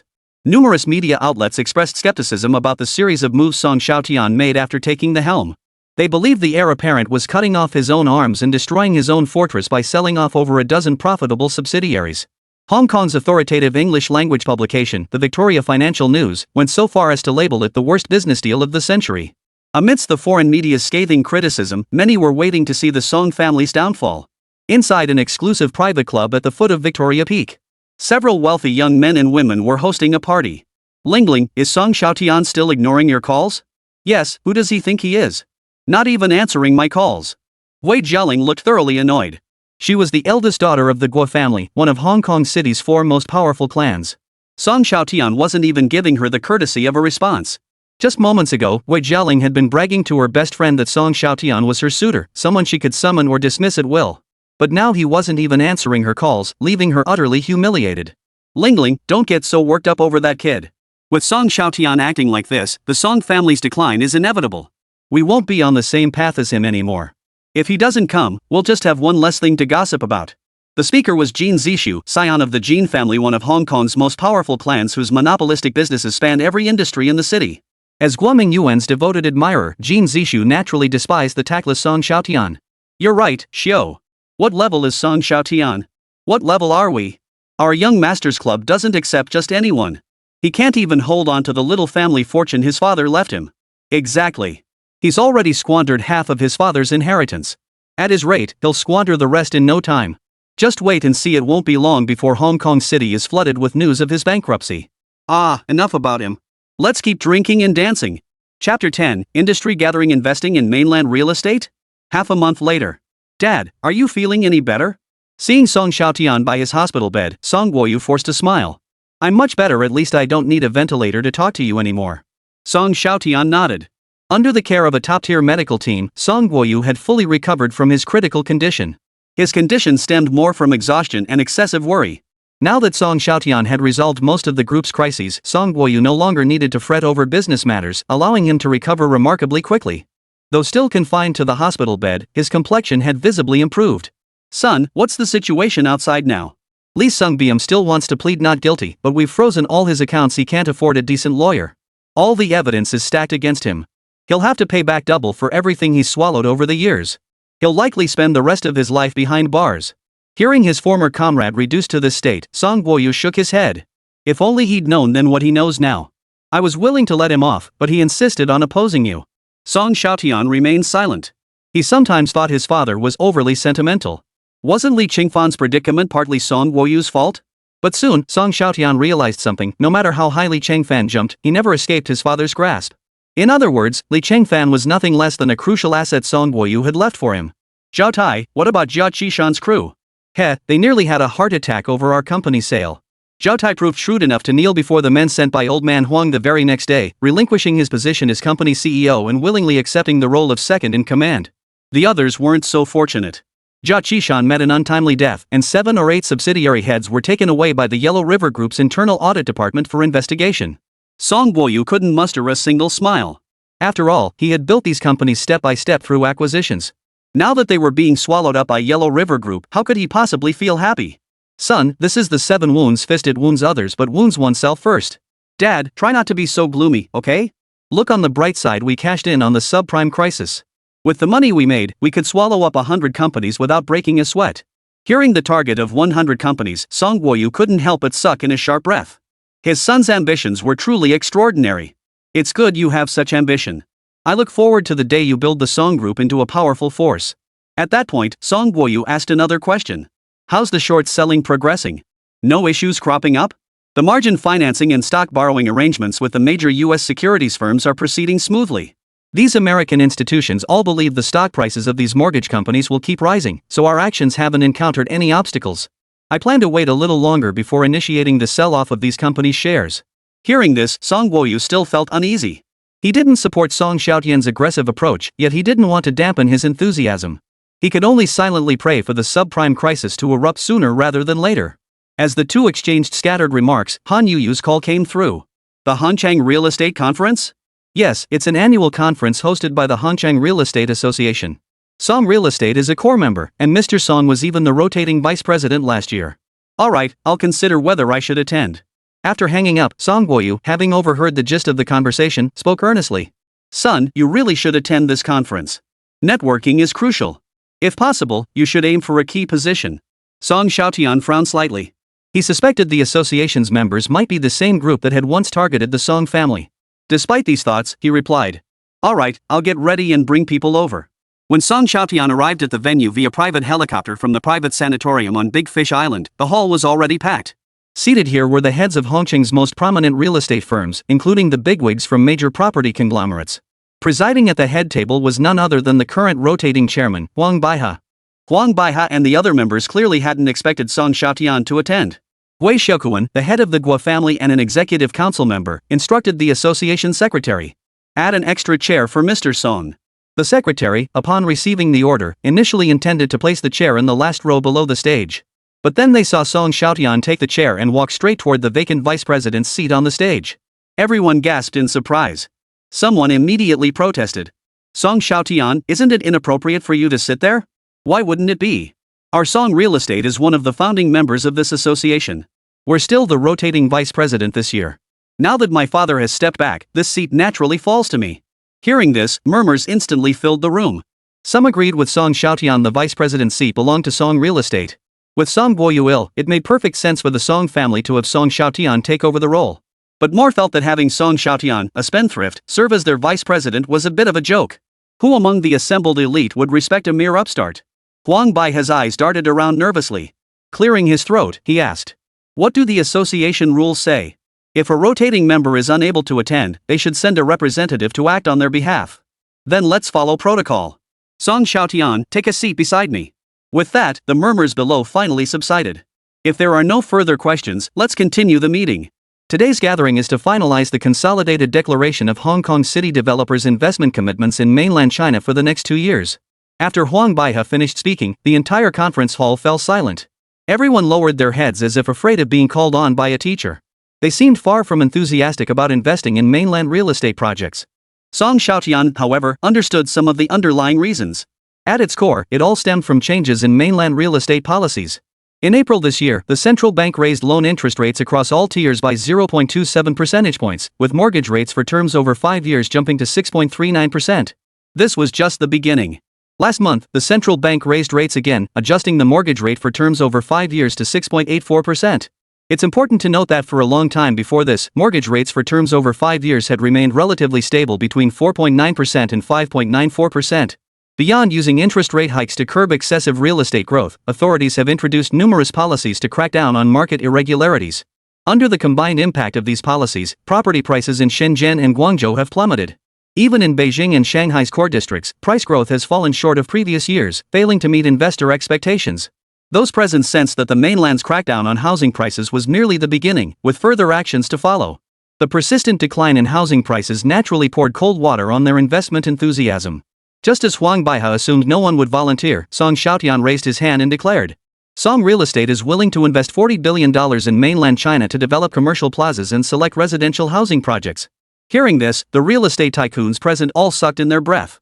Even Huang Baihe and Gui Xiaoquan wore expressions of astonishment and bewilderment. Song Xiaotian, this is a very serious occasion. You can't be joking. We have to report this to the Hong Kong government and then submit it to the central government. Facing Gui Xiaoquan's questioning, Song Xiaotian replied with nonchalance. Of course I'm serious. If you need to verify the funds, I'm ready to cooperate anytime. Gui Xiaoquan naturally wouldn't make a fool of himself by auditing Song Xiaotian's funds. Who in Hong Kong didn't know the Song family had at least $40 billion in cash flow? Song Xiaotian's reasoning was straightforward. With everyone reluctant to invest in mainland real estate and mainland developers burdened with clearing unsold inventory, land prices would inevitably plummet. As someone who had been reborn, he knew even better that after the state announced the 4 trillion yuan stimulus plan in 2009, the mainland real estate market would enter a decade-long bull run. The land he bought cheaply now would easily multiply tenfold in value back then. The 4 trillion stimulus plan was a major decision made by the state in response to the financial crisis triggered by the subprime mortgage crisis. With the subprime crisis yet to surface, these individuals lacked foresight and naturally assumed the mainland property market would remain depressed for an extended period. Huang Baihe was utterly perplexed. Could this also be part of the investment strategy devised by the mastermind behind the Song family? What was the rationale behind it? Wasn't the Song family afraid of having 40 billion yuan tied up in the mainland property market for an extended period? He shook his head. Based on his experience, the next few years might present a better opportunity to increase investments in mainland real estate. Investing heavily now would mean bearing sunk costs. Everyone considered Song Xiaotian's decision extremely unwise. Some even considered stepping in to lecture Song Xiaotian on behalf of Song Guoyu. Song Xiaotian didn't argue much. Actions speak louder than words. He didn't care if others looked at him like he was an idiot. If they called him foolish, so be it. But if he truly missed this chance to enter the mainland real estate market, he feared he'd slap himself awake in his sleep just thinking about it. Then I'll submit the proposal? Thank you for your trouble, Chairman. Huang Baihe smiled. We should be thanking you. If no one else was willing to take the lead, we'd have had to spread the investment costs around. Yeah, Xiaotian, you really are such a good guy. Wu Xiaoquan chimed in from the side. Though it was meant as gratitude, there was undeniably a hint of sarcasm in it. Song Xiaotian ignored the looks of pity directed at him. He hoped these people wouldn't end up kicking themselves in regret later. Chapter 11, The Future Bull Market in Mainland China? Ladies and gentlemen, Hong Kong property prices have risen by 15% overall this year. Before Huang Baihe could finish his sentence, thunderous applause erupted throughout the venue. A 15% overall increase, such a high growth rate, clearly outpaced that of European and American countries during the same period. It was only slightly lower than some emerging real estate markets in South America. What was even more astonishing was that Hong Kong City had sustained this growth for 3 consecutive years. Riding the wave of cheers, Huang Baihe raised his fist and declared, "Let's push even harder next year. I have a feeling Hong Kong City's property prices will surge by 30%. Hearing the 30% target, the real estate tycoons present couldn't help but shout in excitement. With the global economy currently in such an upswing, Hong Kong's economy showing steady performance, and mainland China cracking down on its real estate sector, a massive influx of mainland capital into Hong Kong's property market is inevitable. A 30% increase seemed entirely achievable to them. But Song Xiaotian, seated as the vice president, let out a cold laugh. A 30% increase? Only he knew that Hong Kong's property market would come to an abrupt halt after entering 2008. Before the financial crisis erupted, Hong Kong City's property prices did indeed continue their previous upward trend. But after New Century Financial declared bankruptcy and several major banks in Western State plunged into losses, Hongqing's property prices plummeted dramatically. Data indicated that the number of property sales contracts fell by 22% year-on-year, while the total transaction value dropped by 21%. Hongcheng property prices had fallen nearly 20% from their peak in 2007. This meant that not only did prices fail to rise in 2008, they actually fell back to pre-2005 levels. Huang Baihe's words energized the developers, who were likely planning to increase investments and roll up their sleeves for a major push next year after the meeting. He intended to leverage his position as chairman of the Real Estate Association to rally Hongcheng developers in driving up property prices. It made sense. Huang Baihe had acquired so much land from the Song family at low prices, and he surely intended to capitalize on the booming market to develop and cash out quickly, securing a premium price. Song Xiaotian shook his head. Huang Baihe's calculations were sharp as a knife, but unfortunately, his aggressive development plans would only further drain the Yellow River Group's cash flow. Wei Xiaokuan, noticing his expression, asked with a smile.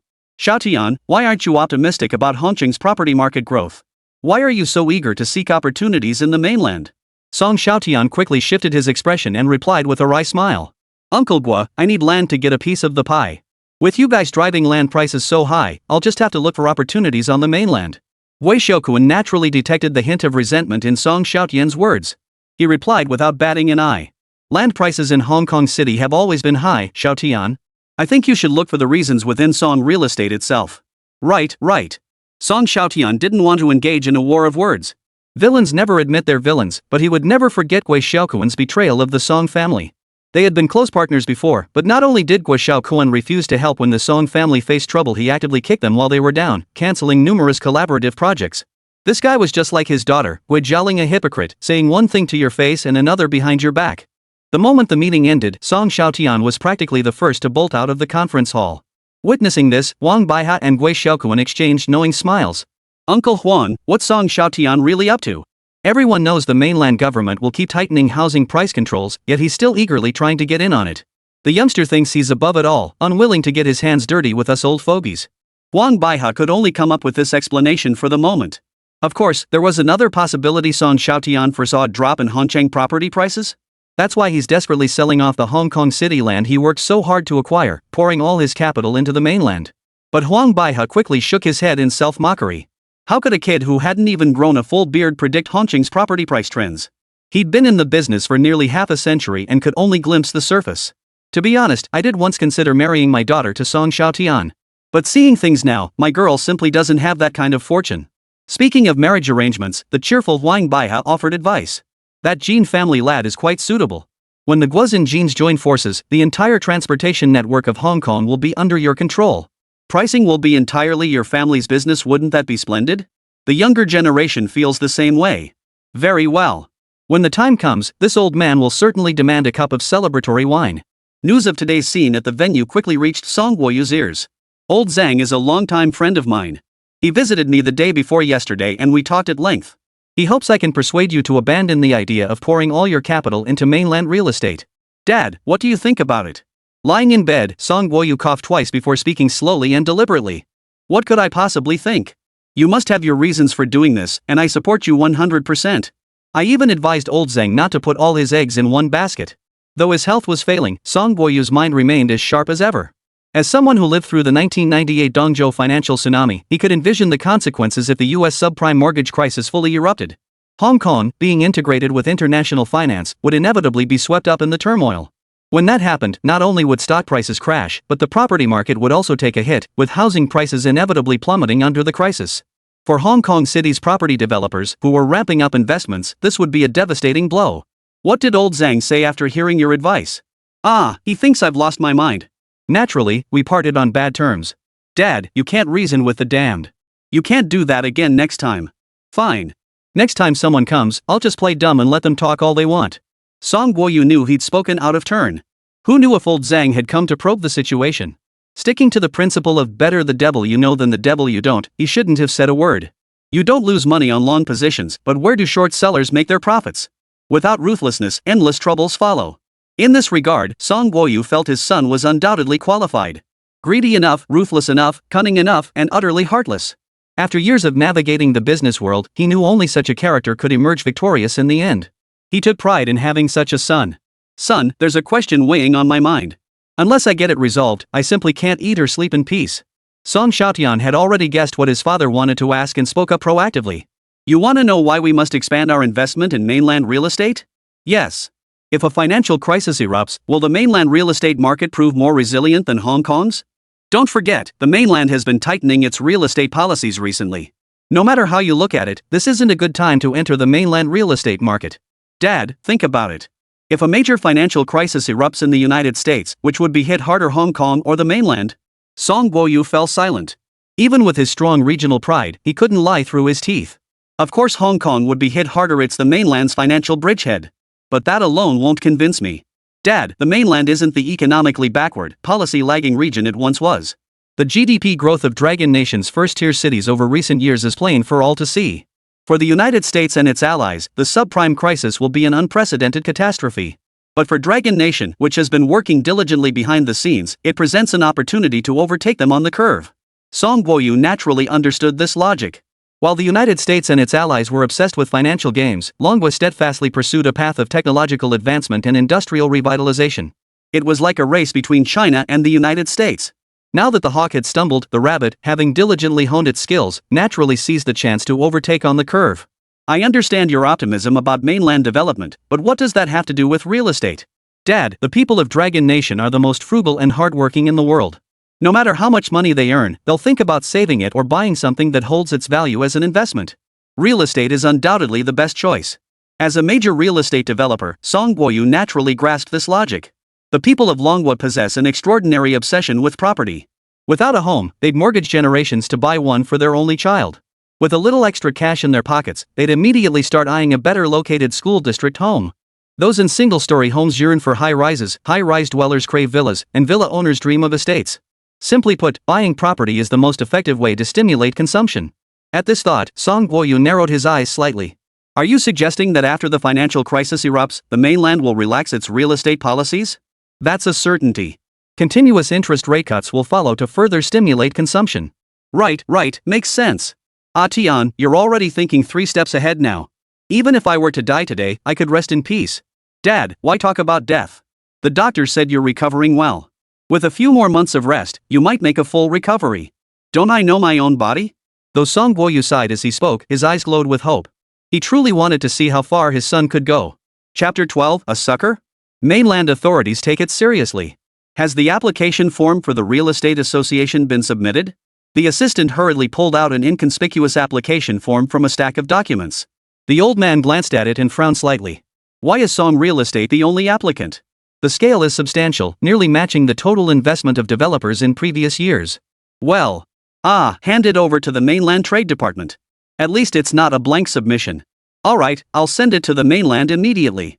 Within minutes, relevant departments in Beijing received the forms submitted by the Hong Kong government. The package comprised several forms totaling approximately $10 billion. Initially, the mainland staff didn't notice anything amiss. Last year's investment applications from Hong Kong had been roughly the same amount.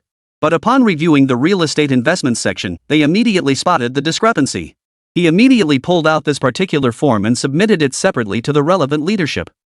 These Hong Kong businessmen sure know how to play the game. When the mainland property market was booming, they demanded policies and we gave them policies. They demanded tax breaks and we gave them tax breaks. Every single one of them made a killing. Now that the market is slumping and we need their support, they're all running for cover. It perfectly exposes the mercenary nature of these businessmen. The secretary beside him hurriedly interjected. Song Real Estate plans to invest $40 billion. Song Real Estate is commendable, a responsible enterprise. They say true character is revealed in adversity. Song Xiaotian, the heir to the Song family, is a bold and responsible individual, nothing like what the Hong Kong media portrays. The secretary looked astonished. The leader seemed to know more about this heir than even she, the Hongqing special commissioner. I approve this $40 billion investment application. Inform the local departments below, no matter which plot Song Group bids on, they must be given every possible convenience. If I find out anyone is playing local protectionism, they will face consequences afterward. The secretary understood the leader's reasoning. One spoils one's own children. If they didn't show appreciation for the Song family now, wouldn't that be snubbing their sincere intentions? Also, arrange a meeting with the head of the Song family. We should sit down and have a proper discussion.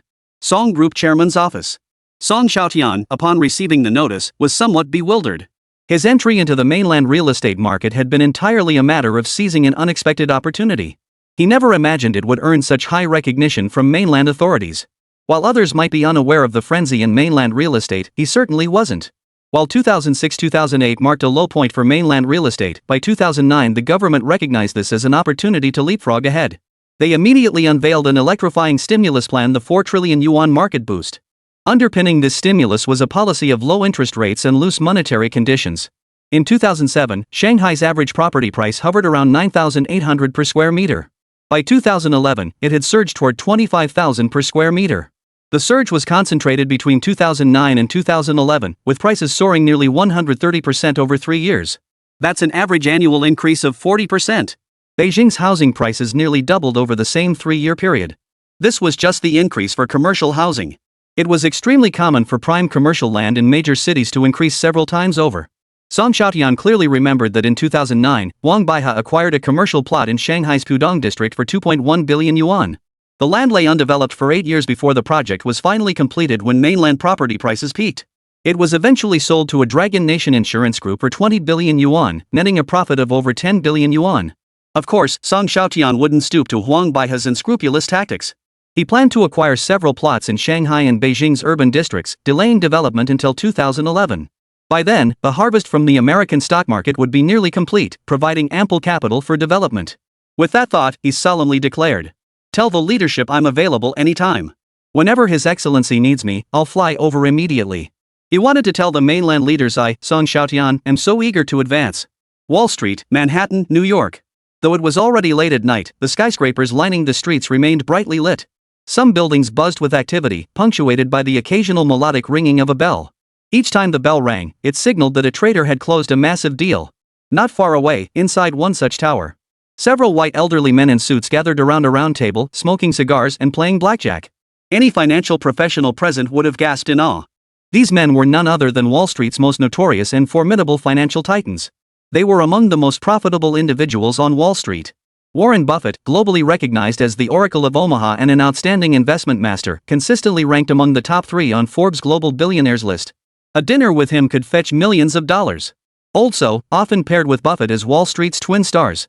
If Buffett represents the bright side of wealth, old So embodies its dark side. At his most reckless, he shorted the Royal Bank of Scotland, triggering a financial tsunami across Eastern Asia.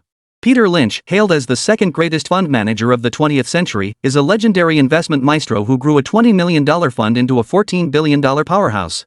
Not a single old man seated at that round table had a net worth below $10 billion. It's safe to say that if these men were to stamp their feet in unison, the world's financial centers would tremble 3 times over. Judging by their ease in conversation, this gathering was far from their first. Old Buffett, any inside scoop lately? Facing the question from across the table, Buffett exhaled a plume of smoke and replied, "There's no such thing as insider news. Lately, whatever you buy goes up. Those junk stocks are skyrocketing thanks to all the hype." 2007 marked the year with the highest stock index gains in the United States since the dot-com bubble burst. This was largely driven by the recovery of the internet sector and the chain reaction triggered by the real estate boom. Everyone couldn't help but chuckle inwardly. For them, this year had indeed been a bountiful one. The real estate boom fueled soaring profits in banking and mortgage lending sectors where they held significant behind-the-scenes stakes in numerous American banks, naturally reaping substantial rewards. Just then, old Suwa spoke mysteriously. "I've heard some inside information." His words instantly piqued everyone's curiosity. "Old Xiao, cut the nonsense. Spit it out if you've got something to say." Old Shui retorted irritably. "Has your company recently received a leasing business proposal from a securities firm?" Hearing this, everyone present realized they'd all encountered similar situations. "Now that you mention it, it's not just one company that got the leasing business? Old So, do you know something about this?" Short selling is typically linked to stock lending, and as a major bear in North America, Old So naturally had a keener sense of such matters. "Yes, I asked around through my contacts at securities firms, and they all gave the same answer. All these lending orders came from the same company." The revelation sent shockwaves through the group. Could some major player be secretly orchestrating a major new move behind their backs? Old So, cut to the chase, which big institution is secretly maneuvering? Don't rush me. It's actually not a major institution at all. The shorting is being done by a small Hong Kong-based conglomerate primarily focused on real estate. In the eyes of this Wall Street titan, any company with a market cap under $10 billion was considered a small group. Hong Kong real estate group shorting US stocks? The combination of these terms felt jarring no matter how they looked at it. This little group has some serious guts. Their short positions might already be worth tens of billions of dollars, targeting major US real estate lenders each with a market cap of at least tens of billions. At this, someone burst out laughing. Ha, how laughable. A small group with a market cap under $10 billion actually dares to short the American real estate industry. Others joined in, as if they'd heard the most hilarious joke ever. To anyone observing, a small group with a market cap of merely $10 billion attempting to short an industry worth $24 trillion was like an ant shaking a tree, utterly presumptuous. Come on, let's get back to our cards. The market will teach these fools a lesson. Before long, they'll likely suffer heavy losses and retreat. None of the bigwigs present took the Song Group seriously. They couldn't even remember the name of this company from the Dragon Nation. Chapter 13, Raising Capital, Frenzied Land Grab. Half a month later. As soon as Song Xiaotian stepped out of the building, he was swarmed by a mob of frantic reporters. They scrambled to break through the security cordon, thrusting microphones into Song Xiaotian's face. Seeing this scene, Song Xiaotian, the subject of all this attention, was a bit bewildered. He had been playing by the rules lately and hadn't done anything out of the ordinary. The reporters' questions soon revealed the reason. Mr. Song, rumors suggest you plan to invest $40 billion in mainland China next year. Is this true? Are you losing confidence in Hong Kong's property market, planning to shift capital to the mainland for development? Will the Song Group sell more assets and relocate its headquarters to the mainland? Rumor has it you suffered a great injustice, prompting your desire to relocate the company away from Hong Kong? Song Xiaotian hadn't expected the reporter to be so quick to jump to conclusions. If he didn't clarify things, who knew what rumors would be flying around tomorrow? He took the microphone from TVB News Channel and stated, "Ladies and gentlemen, the $4 billion investment is indeed true. But let me be clear, the Song Group has never considered relocating its headquarters from Hong Kong City. Hong Kong City nurtured the Song Group, it is our roots. The Song Group will never withdraw from Hong Kong City. Then what about investing all the group's funds in mainland China? Yes, what about the transfer of funds?" Facing the reporter's relentless questioning, Song Xiaotian responded with calm composure. After a century of development, Hongqing's real estate sector has become intensely crowded. Every year, numerous new real estate players emerge, while established developers gradually step back from the limelight. I cannot deny that in this fierce market competition, the Song Group has fallen behind. If we persist in focusing solely on one location, the group will inevitably continue its decline. This reality was plain for all journalists present to see. During its heyday, the Song Group had stood shoulder to shoulder with Hongqing's four major real estate giants. But now, subsidiary companies and prime land parcels have been bundled and sold off. The Song Group's former glory is gone. But the reporter clearly had no intention of letting Song Xiaotian off the hook, pressing further. Does the Song Group have a chance to recover in mainland China? Exactly. If the Song Group can't succeed in Hong Kong, how could it succeed on the mainland? Song Xiaotian paused, then delivered an answer that surprised everyone. The mainland's population is 187 times larger than Hong Kong City's. The mainland is a much broader market than Hong Kong City. It's undergoing sweeping urbanization reforms, and second and third tier cities remain a vast blue ocean. Opportunities abound everywhere. As a businessman, I wouldn't pass up a profitable venture. Another reporter asked. Mr. Song, as one of Hong Kong City's wealthiest individuals, are you truly that optimistic about the mainland's economy? Excellent question. I, Song Xiaotian, can tell you unequivocally that I am highly optimistic about the mainland's economic development in the coming years. Especially in first-tier cities like Shanghai, Beijing, and Shenzhen, their vitality will truly explode. I can confidently state that within 3 years, Dragon Nation's GDP will surpass Cherry Blossom Land, propelling it to become the world's second largest economy. If any of you are considering entering business, now is the absolute best time to establish operations in mainland China. His words sent a ripple of astonishment through the crowd of journalists. If there are no further questions, please make way. I have important matters to attend to. The reporters scattered like birds and beasts the moment Song Xiaotian stepped into his Rolls Royce. Song Xiaotian's remarks outside the building quickly made headlines in Hong Kong newspapers. Opinions ran the gamut. Long-standing prejudices led them to dismiss Song Xiaotian's words. Soon, Song Xiaotian's remarks to the Hong Kong media reached the ears of the bigwigs at Longnan University. What a remarkable perspective! Opportunities everywhere, blue oceans everywhere. This Mr. Song Zhao's awareness far surpasses that of his Hong Kong City peers. What do you mean? We must not disappoint Mr. Song's expectations. Let's extend a warm welcome to this friend who has traveled so far. We must make more people aware of the potential of mainland business in Longnan. The attendees nodded in agreement. After repeated invitations from the Ministry of Commerce, Song Xiaotian boarded his newly purchased private jet bound for the capital. Hours later, at the capital's airport, the runway buzzed with excitement as a brand new Boeing 757-200 touched down. Immediately, a welcome banner was unfurled. Song Xiaotian stared in astonishment at the scene of drums and gongs outside. He never imagined the Ministry of Trade would pull out such a grand welcome for him. Mr. Song, this is our Minister, Representative Gao, along with 2 leaders from the Beijing and Shanghai Land Management Bureaus. Song Xiaotian didn't dare to be presumptuous and hurriedly shook hands with the officials. The flashes and shutter clicks erupted into a cacophony.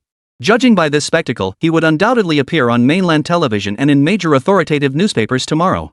To be honest, Song Xiaotian felt a bit overwhelmed by the honor. Even his father, Song Guoyu, hadn't received such lavish treatment when he visited the mainland.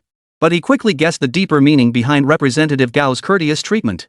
This was essentially a public awards ceremony for a model child. Representative Gao and his colleagues were naturally immensely pleased with Song Xiaotian. They never imagined that as the head of a major conglomerate, he would publicly voice such strong support for the mainland economy. For that alone, Song Xiaotian had earned the respect of his peers. "Mr. Song, you must be tired. We've arranged a suite for you at the state guest house. We can discuss business over dinner tonight." Song Xiaotian readily agreed, stepping into the Hongqi sedan arranged by the Ministry of Commerce. He instructed that the Rolls-Royce from the aircraft hangar follow behind the motorcade. Though this gesture seemed slightly superfluous, it nonetheless made the welcoming party feel exceptionally comfortable. Seated in the rear passenger seat, Song Xiaotian felt the same sense of satisfaction. On the way to the state guesthouse, police motorcycles led the way, and dedicated personnel directed traffic. The full-scale display of pomp and ceremony was the highest honor reserved for welcoming distinguished guests. Mainland journalists, hearing the commotion, rushed to the scene. Unlike CCTV and official reporters, they couldn't get close enough to take photos. Instead, they captured several long-range shots of Song Xiaotian from a distance. At the state guesthouse entrance, Song Xiaotian stepped out of the car and waved to all the staff members. "Mr. Song, please come inside." The state guesthouse truly lived up to its reputation as a venue dedicated to hosting foreign dignitaries and distinguished guests from Hong Kong and Macau. Though far less extravagant than some luxury hotels, it exuded grandeur and magnificence in every detail. Once the group was seated, they quickly turned to the main topic. "Mr. Song, with your investment of $40 billion, do you have specific business objectives in mind? We have our eyes on several plots near the Bund and the Beijing World Trade Center." As he spoke, Song Xiaotian motioned for Han Yuyu to present the prepared quotation sheets. Mr. Gao and the two deputy mayors nodded repeatedly as they reviewed the documents, unable to help but admire Song Xiaotian's keen eye for opportunity. Take the 90,000 square meter plot on Century Avenue along the Bund, for instance, one of the few undeveloped parcels remaining in the Bund today. Then there was the 70,000 square meter plot beside the China World Trade Center. Originally slated for public listing last year, its release had been delayed due to new land policies. "Mr. Song, you have excellent insight. These plots are all prime commercial locations in the city center. We can proceed through a special approval process to sell them to you at market value." Hearing this, Song Xiaotian felt a surge of interest. He even felt a pang of regret, wondering why he hadn't circled more plots earlier. Just then, Mr. Gao inquired tactfully. "Mr. Song, beyond real estate, might you be interested in other industries?" The mainland's real estate sector already had no shortage of major players, having produced multiple mainland billionaires. His meaning was clear: he hoped Song Xiaotian would contribute to Longwa's high-tech and scarce industries while making money. Song Xiaotian naturally understood the subtext. In truth, he had already considered this matter before coming. Beyond real estate, the most lucrative industry in Longwa going forward was undoubtedly the stock market. At that moment, the mainland stock market was in the midst of a major bear market, with the subprime mortgage crisis accelerating the evaporation of market capitalization. However, following the introduction of the 4 trillion yuan stimulus package, the mainland stock market surged dramatically, ushering in a bull market that lasted for more than half a year. Not only did tech stocks surge, but white liquor stocks, which would later prove exceptionally lucrative, also began rapidly gaining prominence. Many Baijiu stocks saw their share prices multiply several times over in just 1 year. Of course, investing in the mainland stock market couldn't be mentioned directly in this setting. After a moment's thought, he said, "I plan to establish an investment company in mainland China to support emerging tech firms such as those in the new energy vehicle sector, communication technology, and semiconductor chip manufacturing." Hearing this, the officials present all lit up. It could be said that Song Xiaotian's words struck a chord with them. Hong Kong wasn't short of big conglomerates, but many were self-serving opportunists swarming to form teams for quick profits when deals were sweet, yet refusing to engage in unprofitable ventures unless forced. The three present understood this all too well. Song Xiaotian's sense of responsibility came as a pleasant surprise. But clearly, Song Xiaotian wasn't finished. "I intend to secure a plot of land within the Zhangjiang High-Tech Park to establish the Song Group Technology Center, focusing on R&D in new energy vehicles, communications, and semiconductors." Representative Gao and the others understood immediately. Song Xiaotian wanted them to allocate a plot of land for the Song Group within the park. This plot couldn't be small either. New energy vehicles and communications were both R&D directions that Dragon Nation needed to prioritize and support in the future. After a brief whispered discussion, they replied, "Mr. Song, this is a matter of great significance. We need to discuss it seriously, and we require your detailed proposal." Upon hearing this, Song Xiaotian knew there was real potential here. It made sense. In recent years, Western countries had tightened their technological restrictions on Longwa. Domestic R&D and technological innovation had become the nation's primary driving force. Regarding the establishment of the investment company, That's not a problem at all. We welcome you to invest in any industry within the mainland. Hearing this, Song Xiaotian couldn't help but nod inwardly. The companies he most wanted to invest in were undoubtedly the future national tech giants of Dragon Country. Chapter 14, Cash Flow Issues? Not a chance. After Representative Gao and the others dispersed, Han Yuyu approached Song Xiaotian with a furrowed brow. What's wrong, my assistant Han? Why the worried look? Han Yuyu said reproachfully.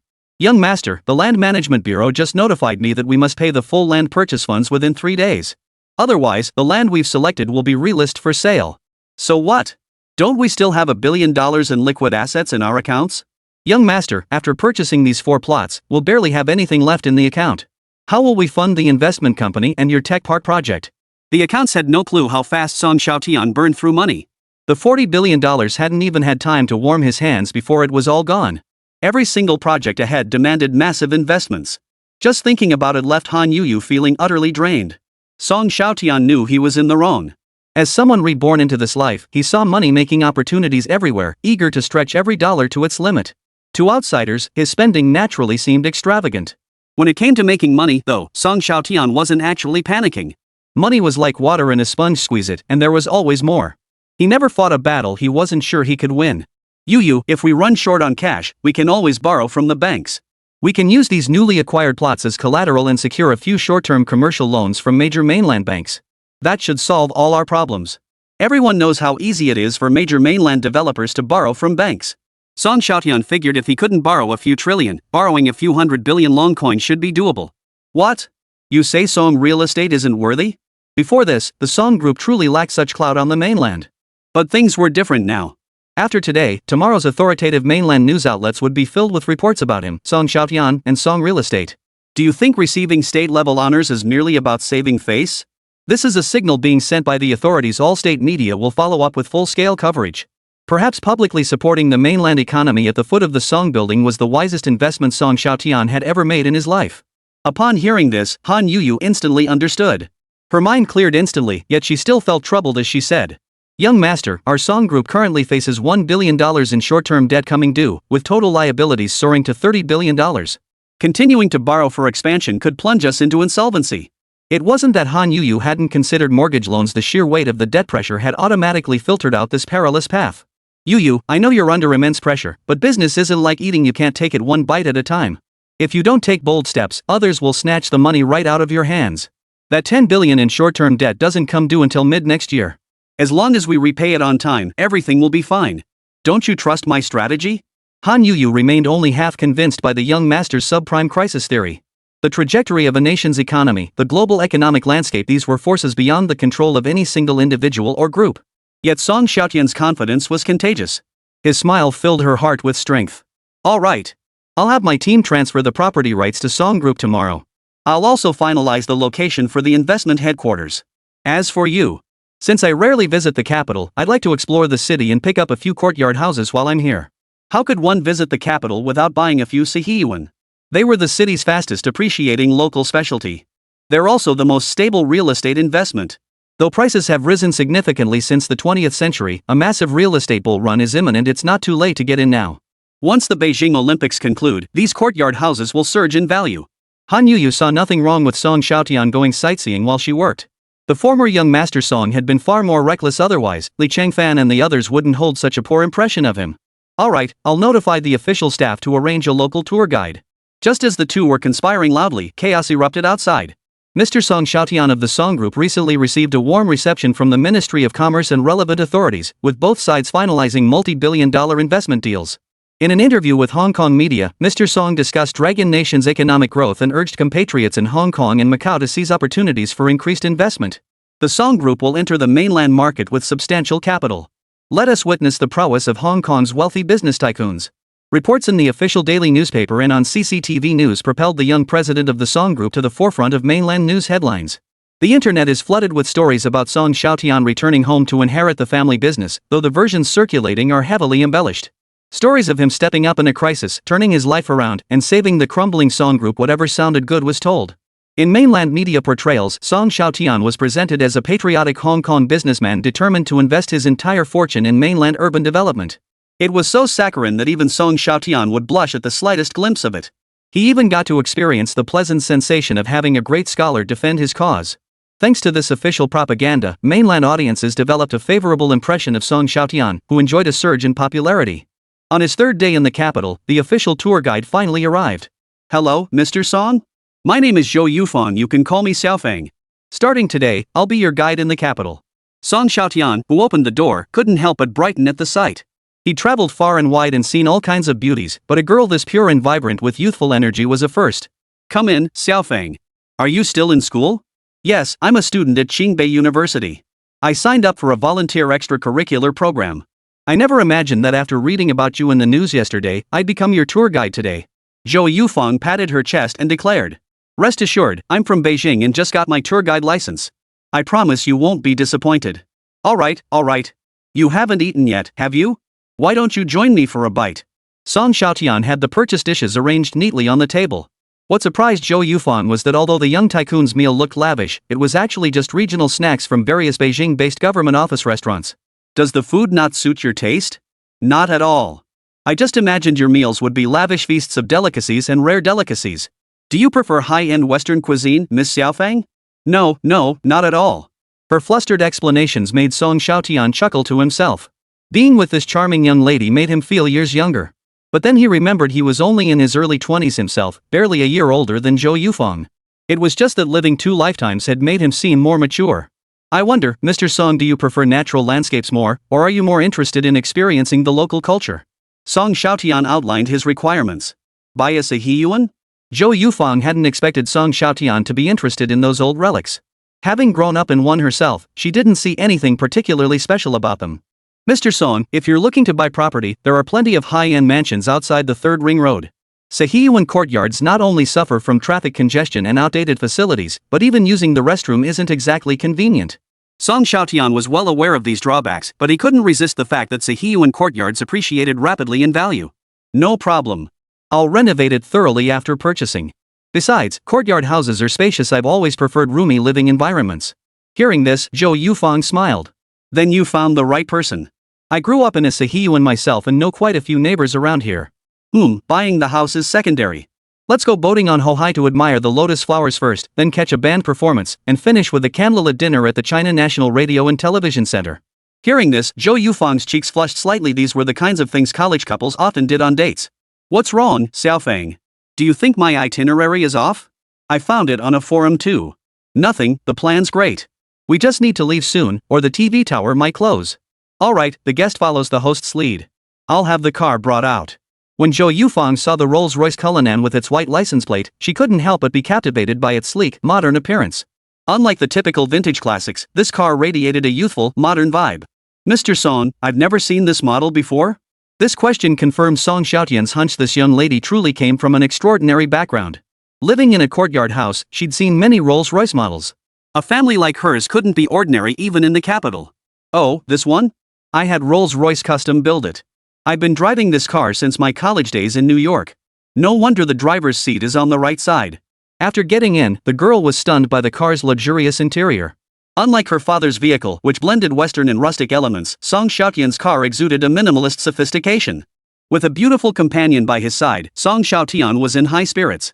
They rode on Hohai Lake, took photos before a sea of lotus flowers, listened to several performances by Hohai bar bands, and even generously offered to sponsor the Hedgehog Band's album release. The lead singer of the Hedgehog Band let out several screams during their performance. Finally, the two stood side by side atop the TV tower, gazing down at the cityscape. This was an experience Zhou Yufang had never had before. Chapter 15, A Shares in Crisis, Talent in Short Supply. Zhou Yufang gazed at the lights still glowing inside the villa and hurriedly apologized to Song Xiaotian. Brother Tian, my parents are waiting for me. Let's meet tomorrow. Song Xiaotian nodded. This secluded, hillside villa only reinforced his earlier suspicions. Zhou Yufang's family was indeed extraordinary. He didn't dwell on it after all, they'd only just met and weren't yet at the stage of discussing marriage. Adult love affairs often fizzled out without resolution. When Zhou Yufang returned home, she found an eerie atmosphere between her parents. Only upon seeing her did her father's face break into a smile. My little treasure is home. How was your day? Her mother then looked over and pressed. Did Song Xiaotian try anything with you? Her words made Zhou Yufang feel terribly embarrassed. Mom, young Master Song isn't a bad person. He's been very kind to me. You haven't been following the news in Hong Kong City. He's been involved in Father Joe cleared his throat to interrupt her. Don't listen to your mother. Hong Kong media is all owned by British interests. They've never stopped slandering us Chinese. If you think he's a decent guy, go ahead and see him more often. Zhou Haiyang, you're pushing your daughter into the fire pit. Is sacrificing your daughter worth it for your measly business dealings? Hearing this, Zhou's father's expression darkened instantly. He didn't want to argue with his wife in front of their daughter. Just as Song Haiyang struggled to counter his wife's arguments, Zhou Yufang whispered softly. Mom and Dad, I'm not a child anymore. I know how to judge who's good and who's bad. Mr. Song is a man who takes responsibility for his actions. He's infinitely better than those self-important, empty-talking boys at school. Besides, what era are we living in? I'm still young, it's far too early to discuss marriage. With that, she turned and took the elevator to the 3rd floor without looking back. Look what you've done. Our daughter has grown up and has her own sense of right and wrong. You keep her cooped up. Do you really want that little punt to steal her away? Mrs. Zhou, with her own spoiled child temperament, sneered coldly. Every child in this compound is better than Song Xiaotian. All this talk of yours is just about your business, isn't it? These words finally ignited the rage within Zhou Haiyang. He slammed the inkstone onto the floor and roared. If your old man hadn't constantly used avoiding conflicts of interest as an excuse to have his men sabotage my projects at every turn, would I be in this dire straits? If you had any real ambition, you'd help me solve my business problems. Why should I have to beg others for help? Zhou's mother was startled. Her husband had never dared raise his voice at her like this before. The hatred in his eyes sent a chill down her spine. What's wrong with that? Don't you know how much money those projects I was forced to give up are making now? Let me tell you this, if your husband sabotages my business one more time, I'll cut all ties with your family. Then he won't have to avoid suspicion anymore. Mrs. Zhou was genuinely terrified now. She knew her husband had harbored resentment over the years, but she never imagined it ran this deep. Zhou Haiyang, is there any need to lose your temper like this? Aren't you living in a huge mansion, driving luxury cars, and serving as chairman? Oomph. Easy for you to say from your comfortable position. Every penny you enjoy was earned through my hard work. If you're so tough, go ahead and divorce me. Leave with nothing. I've fed and clothed you, worshipped you like a god. What have you ever contributed to this family? Zhou's mother turned ashen. Zhou Haiyang had truly lost his mind, disregarding all marital decency and tearing away her last shred of dignity. Haiyang, must you be so ruthless? Me? If you could have persuaded the old man just once, yes, just once, I wouldn't have had to sell my daughter. You have no right to blame me. Zhou Haiyang shouted hoarsely. Zhou's mother covered her face and wept. She looked at her father, his eyes bloodshot, her heart filled with regret and pity. This man, who never raised his voice, was being driven to the brink by her grandfather. After venting, Zhou Haiyang felt a pang of emptiness. I've said everything I needed to say. If you want a divorce, you can move out today. From now on, we'll go our separate ways. Don't let your family get in the way of my stinking business. Otherwise, I'll make sure your entire family pays dearly. Seeing the calligraphy brush snapped clean in two, Zhou's mother felt a chill run through her heart. Zhou Yufang slumped in the elevator, every word of her parents' argument piercing her ears. She never imagined her mother's family could be so unsavory. No wonder her father hadn't smiled in so long. The carefree girl now carried her own burdens, experiencing rare sleepless nights. As soon as Song Xiaotian returned to the guesthouse, Han Yuyu blocked his door. Seeing the beautiful older woman with dark circles under her eyes, Song Xiaotian couldn't help but feel a twinge of guilt. Young master, I heard you spent the whole day with a pretty young lady? He shot a glare at the few bodyguards left behind. Some fool must have spilled the beans to Han Yuyu. Yo-yo, is there something else? The moment business was mentioned, the chief assistant of the Song group perked up. Review these documents. The funds have been transferred to the public accounts of both local land bureaus, so we can complete the property registration at any time.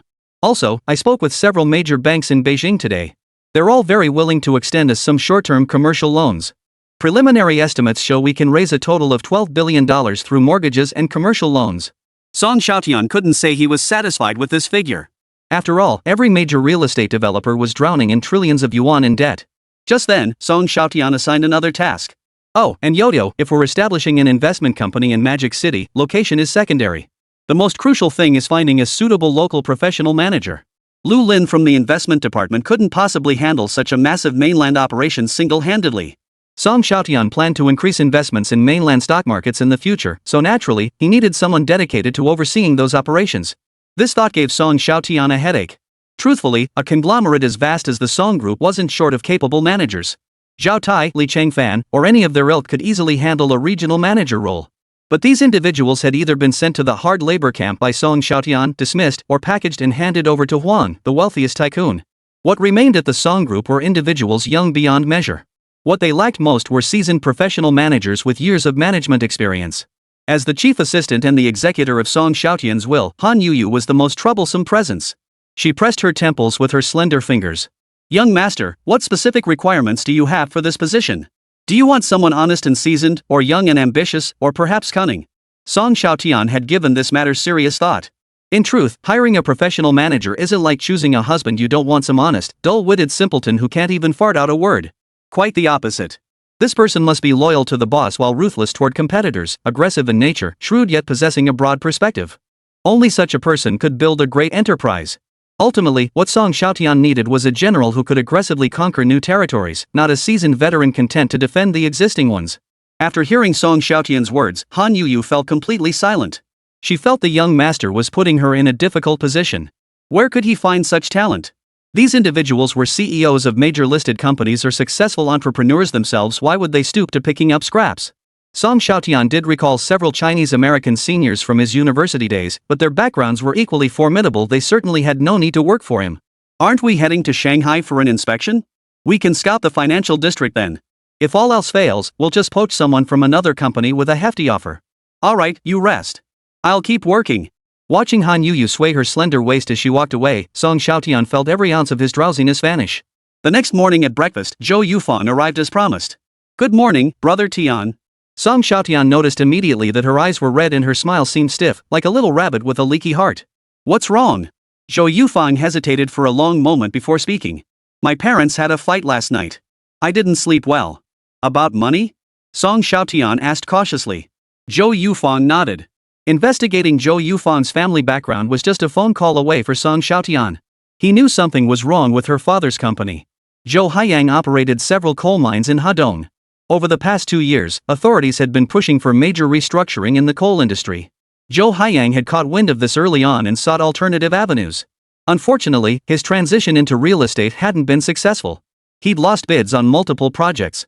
Just as he'd finally developed several residential complexes in the north that were poised to turn a profit, he encountered consecutive interest rate hikes and a crackdown on real estate irregularities. Seeing real estate turn into a money-losing venture, Zhou Haiyang began investing in the stock market in the latter half of the year. The stock market in Longwa had surged dramatically in the first half of the year, climbing from just over 2,600 points at the start of the year all the way to 4,000 points. It was a rare bull market. Anyone would be tempted. Already impatient and frustrated, Zhou Haiyang desperately tried to grasp this lifeline. But the moment he entered the market, he received insider news that the Ministry of Finance would raise the stamp duty. He had to scramble to pull out of the market, only to lose even more money in the process. But this guy is a tough cookie. In July, he regrouped and stormed back into the market. This time, he bet right.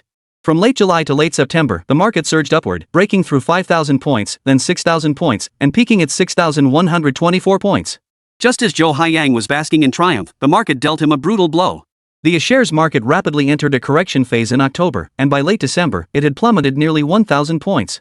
Song Xiaotian knew Zhou Haiyang was merely a microcosm of many dragon country bosses and retail investors, who believed the market was merely undergoing a technical correction and would soon rebound to 6,000 points.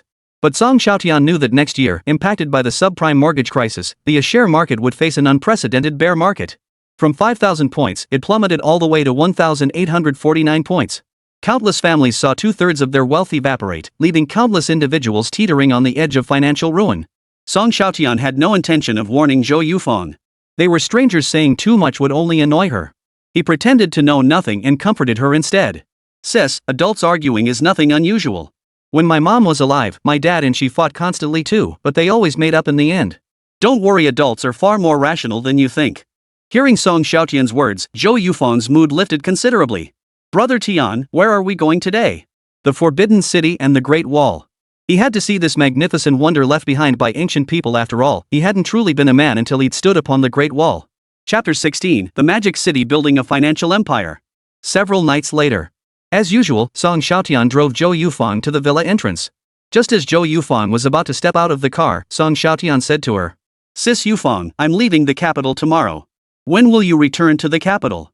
Zhou Yufang's eyes flickered with a hint of panic and reluctance. Next time might not be until next year. Zhou Yufang's eyes filled with disappointment. She could hear the uncertainty in Song Xiaotian's words. She threw herself into Song Xiaotian's arms, sobbing softly. Brother Tian, promise me you'll come back to see me. Song Xiaotian felt a surge of emotion. He held her tightly and whispered in her ear. I'll come see you. You have my QQ number, we can video chat. Okay, but you have to video call me every single day. Or else I won't talk to you anymore. Just as they were about to kiss, a strange sound came from outside. They quickly pulled apart and looked toward the source of the noise. Song Xiaotian saw a middle-aged man lying disheveled on the ground near the bushes. Zhou Yufang's cheeks flushed crimson as she whispered reproachfully. Dad, what are you doing? Oh, honey, help me up. My legs are numb. A well-dressed woman emerged from the bushes. Blushing, she helped Zhou Haiyang up while greeting Song Xiaotian. Mr. Song, you brought Xiaofang home? Would you like to come in for a visit? No, thank you. I have things to attend to tomorrow. I'll visit your parents another time. Having stolen someone's daughter, even with his thick skin, Song Xiaotian couldn't bring himself to linger any longer. Watching Song Xiaotian's car drive away, Zhou Haiyang grumbled. You're such a fool. Why did you have to add if you'd like to come in for a visit? That's just a polite way of telling them to leave. Hearing this, Zhou's mother also looked exasperated. Fine, I'm just not good with words, okay? The two bickered back and forth, making Zhou Yufang's cheeks flush crimson. But neither of them seemed genuinely upset. Mom, you're not against me being with Tiange anymore? At her daughter's words, Mrs. Zhou's expression immediately hardened. Marriage is a lifelong commitment. I only have this one daughter, so naturally I need to observe things carefully. Mom, Tian is a good man. Please don't make things difficult for him, okay? Seeing her daughter like this, Zhou's mother simply hugged her and wept. Always crying and whining like a little girl. Zhou Haiyang, thinking of her as just a girl, waved weakly at his daughter. Fang, has Xiaotian ever mentioned anything about his business? Zhou Yufang thought for a moment before replying. He doesn't seem optimistic about the share market's near-term outlook. He said we could wait over a year to see if opportunities arise. Hearing this assessment, Zhou Haiyang froze. He had been eagerly anticipating a spring rebound in the Dragon Nation stock market and naturally found it hard to accept Song Xiaotian's prediction of continued declines. Like many in the market, he believed the previous 2 months of decline were merely a normal adjustment. Moreover, Zhou Haiyang had insider information suggesting some parties were maneuvering to lower the stamp duty. Since the last major crash had been triggered by the stamp duty, a reduction would surely spark a significant rally. Considering this, he dismissed Song Xiaotian's warnings as alarmist, believing the analyst lacked sufficient understanding of mainland China's stock market. January 1, 2007. Lujiazui, Shanghai. Who stole my heart in secret? Can't tell night from day. Who stole my heart in secret? Oh, my eyes can't see myself. Accompanied by the singing god's voice, Song Xiaotian and Han Yuyu gazed down at the Bun's nightscape from the helicopter. Han Yuyu gazed at the towering skyscrapers rising from the ground, her heart swelling with emotion. This is a great financial center. The Magic City Stock Exchange was established in 1990, followed by the Shanghai Futures Exchange in 1999, the Gold Exchange in 2002, the Financial Futures Exchange in 2006, and now the Energy Exchange is in the planning stages. As a finance major studying abroad, Song Xiaotian knew these facts like the back of his hand. His heart swelled with pride and admiration. In the early 1990s, the Lujiazui area still had many shantytowns. The state issued directives to accelerate the development of the Lujiazui Financial District. Construction on the TV tower began in 1991, and 3 years later, the 468-meter-tall structure, then the world's third tallest tower, was put into use. The Jin Mao Tower, started in 1994 and officially opened in 1999, stands 420 meters tall, bearing witness to the rapid rise of the financial district in the Magic City. The Shanghai World Financial Center began construction in 1997 but was halted due to the Asian financial crisis.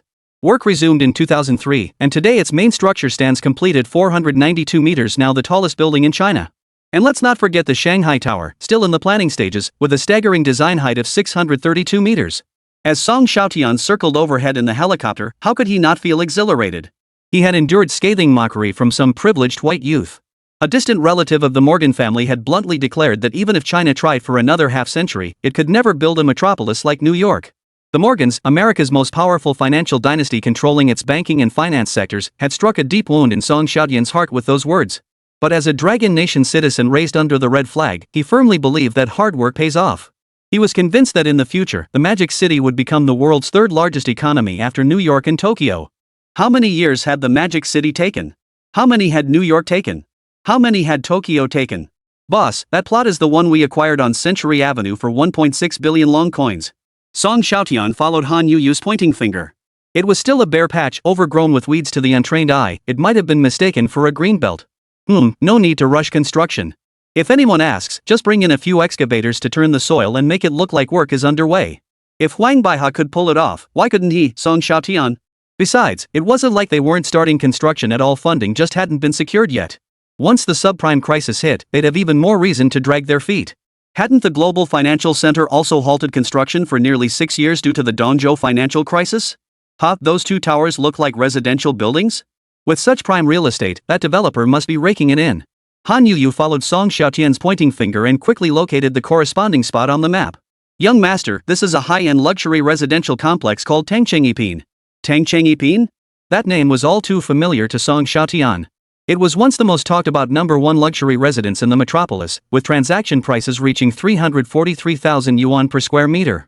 A single unit could easily break the 100 million yuan mark. During the real estate boom, Tangchengyipin's transaction prices repeatedly shattered Shanghai's property records.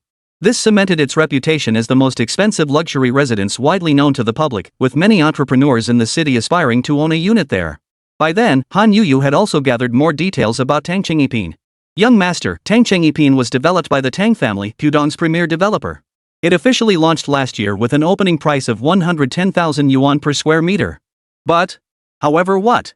Our people also discovered that Tangchengyipin is currently mired in scandals, with several penalties already imposed on it.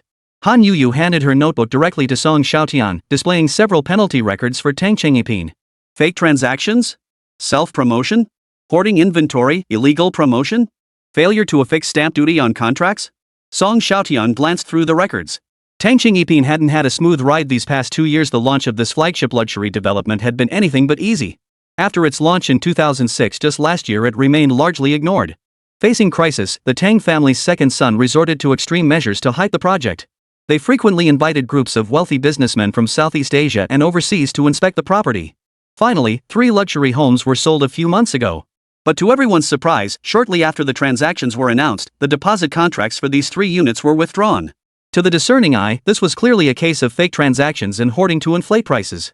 Song Xiaotian instantly understood, the luxury real estate market in Pudong New area was tough to navigate right now. After all, only 2 of the 4 major projects had been fully completed at that time. While the Bund was bustling, it still lacked the charm of later eras. Moreover, the mainland property market had been trending downward over the past 2 years, making the opening price of 110,000 yuan per square meter naturally unattractive to buyers. He vaguely recalled numerous online media outlets reporting that Tangchengyipin's units remained unsold for the first 3 years after launch, only selling a few units at around 70,000 yuan per square meter to acquaintances in early 2009. With the mainland's economic boom, Tangchengyipin's prices stabilized above 100,000 yuan per square meter after June of that year. Song Xiaotian had always been fascinated by luxury properties, otherwise, he wouldn't have personally purchased several courtyard houses along Beijing's Second Ring Road. Thinking, well, I'm already here, Song Xiaotian instructed the helicopter pilot to land on the helipad at Tangchengyipin. His arrival immediately alerted the security personnel at Tangchengyipin. Sir, this is our owner's private helipad. If you've entered by mistake, please leave immediately. Security personnel at such an upscale community naturally had to master the art of reading people's expressions and intentions. Seeing Song Xiaotian and his entourage dressed in sharp suits, they dared not speak harshly. Here's our boss's business card. We're here to view and purchase a property. The security chief's eyes sharpened with added caution upon seeing Song Xiaotian's card. The Song Group had been making headlines frequently lately. Who hadn't heard of Song Xiaotian, the heir apparent of the Song Group? The security guard dared not show the slightest disrespect, promptly reporting the matter to Tangcheng Group's senior management. Chapter 17, 1 unit? That's not my style.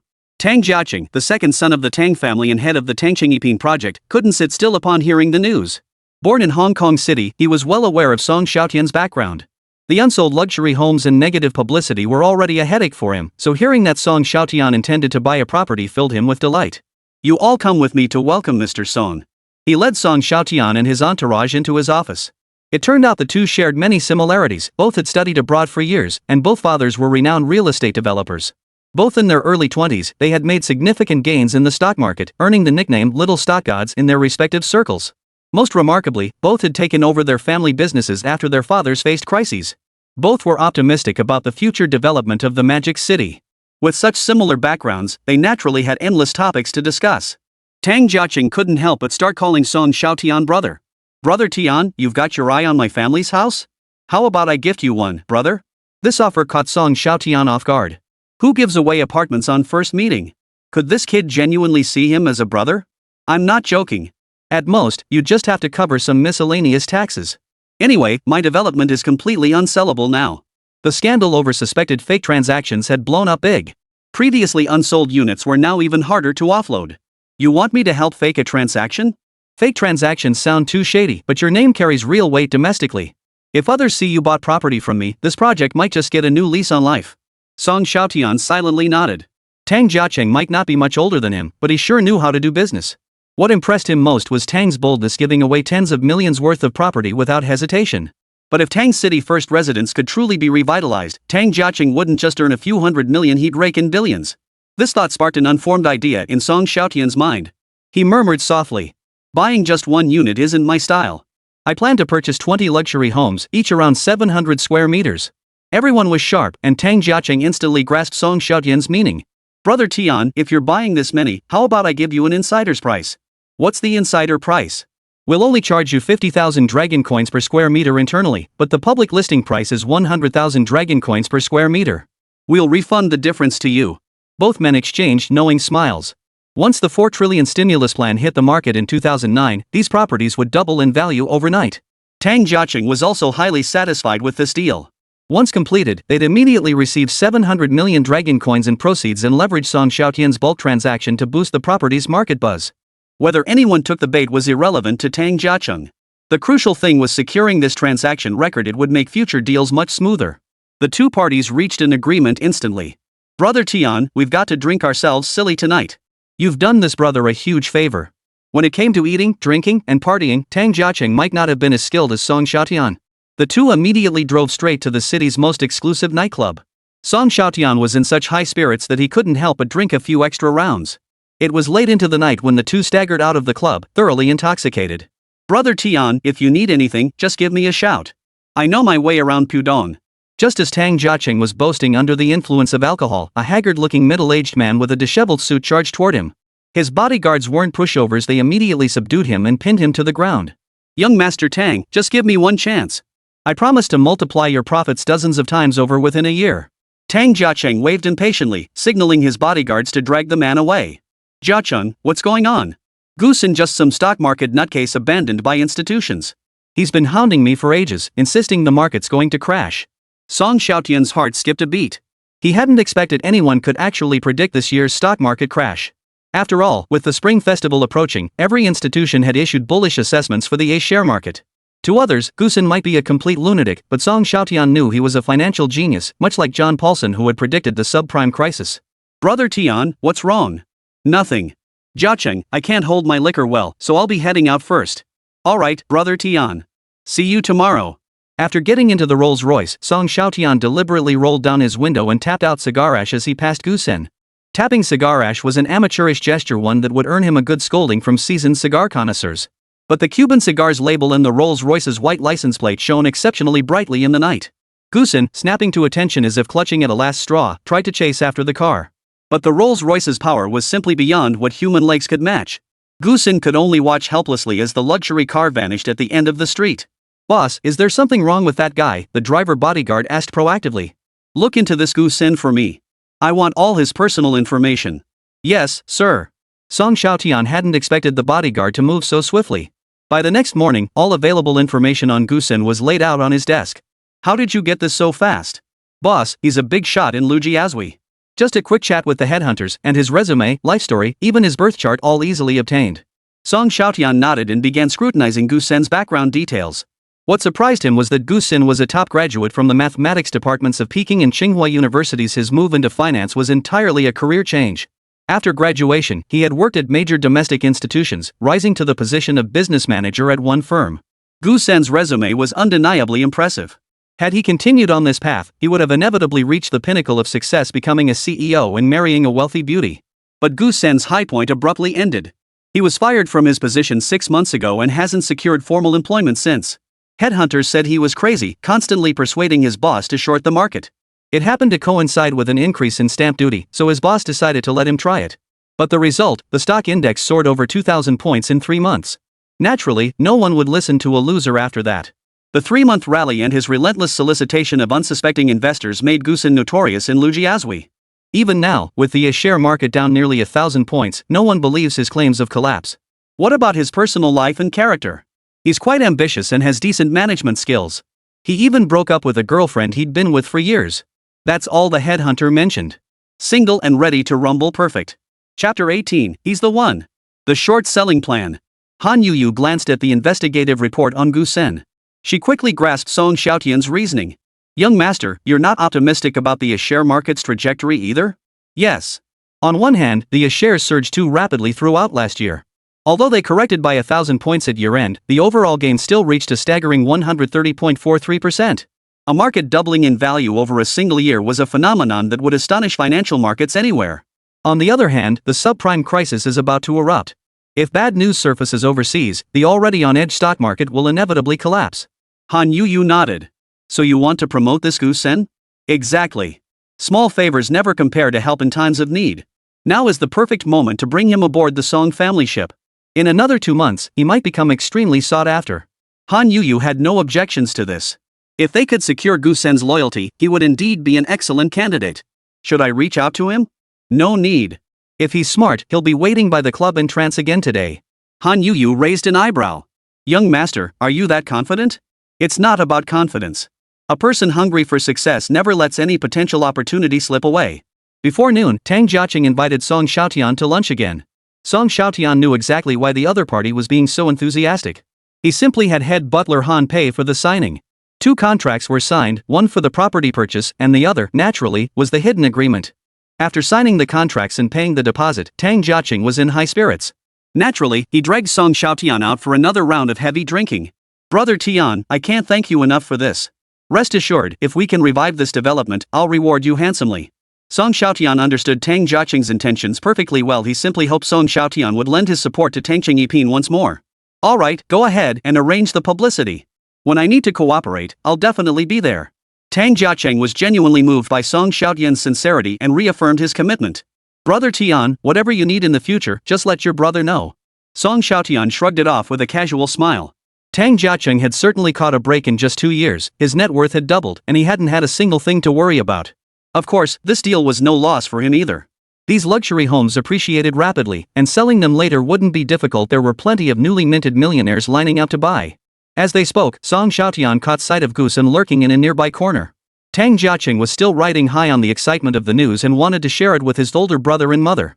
He didn't insist on keeping Song Xiaotian any longer. Just as Song Xiaotian was about to step into the Rolls-Royce, Gu Sen rushed over.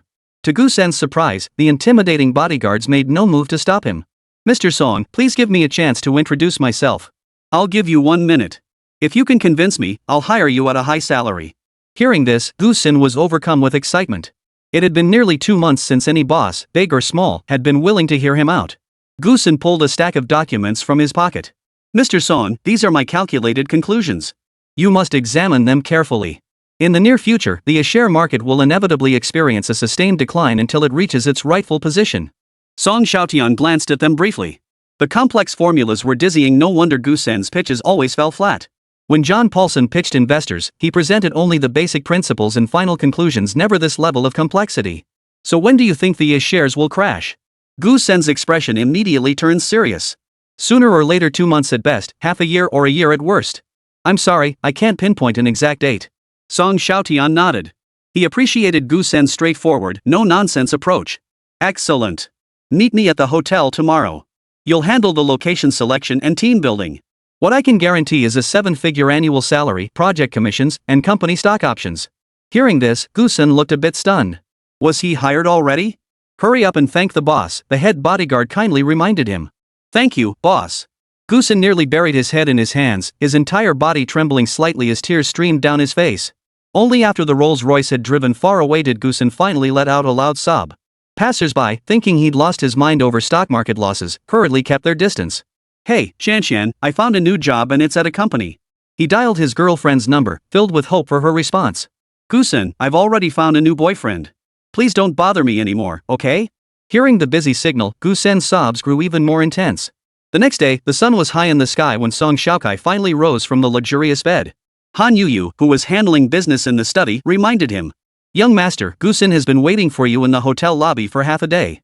Also, the news about you purchasing 20 units of Tangcheng luxury residences for 1.4 billion long coins has made the top headlines in Shanghai. The entire mainland internet is buzzing about your transaction. From the subtle expression on her face, Song Xiaotian knew the outside world wasn't offering kind words. Some trashy online publication is calling you an idiot, the undisputed #1 spendthrift in Hong Kong City, a fool who gets talked into shelling out cash at the slightest provocation. Hearing this, Song Xiaotian couldn't help but raise an eyebrow. While Hong Kong's press also mocked him, their criticism was mostly sharp-tongued, never descending into personal attacks.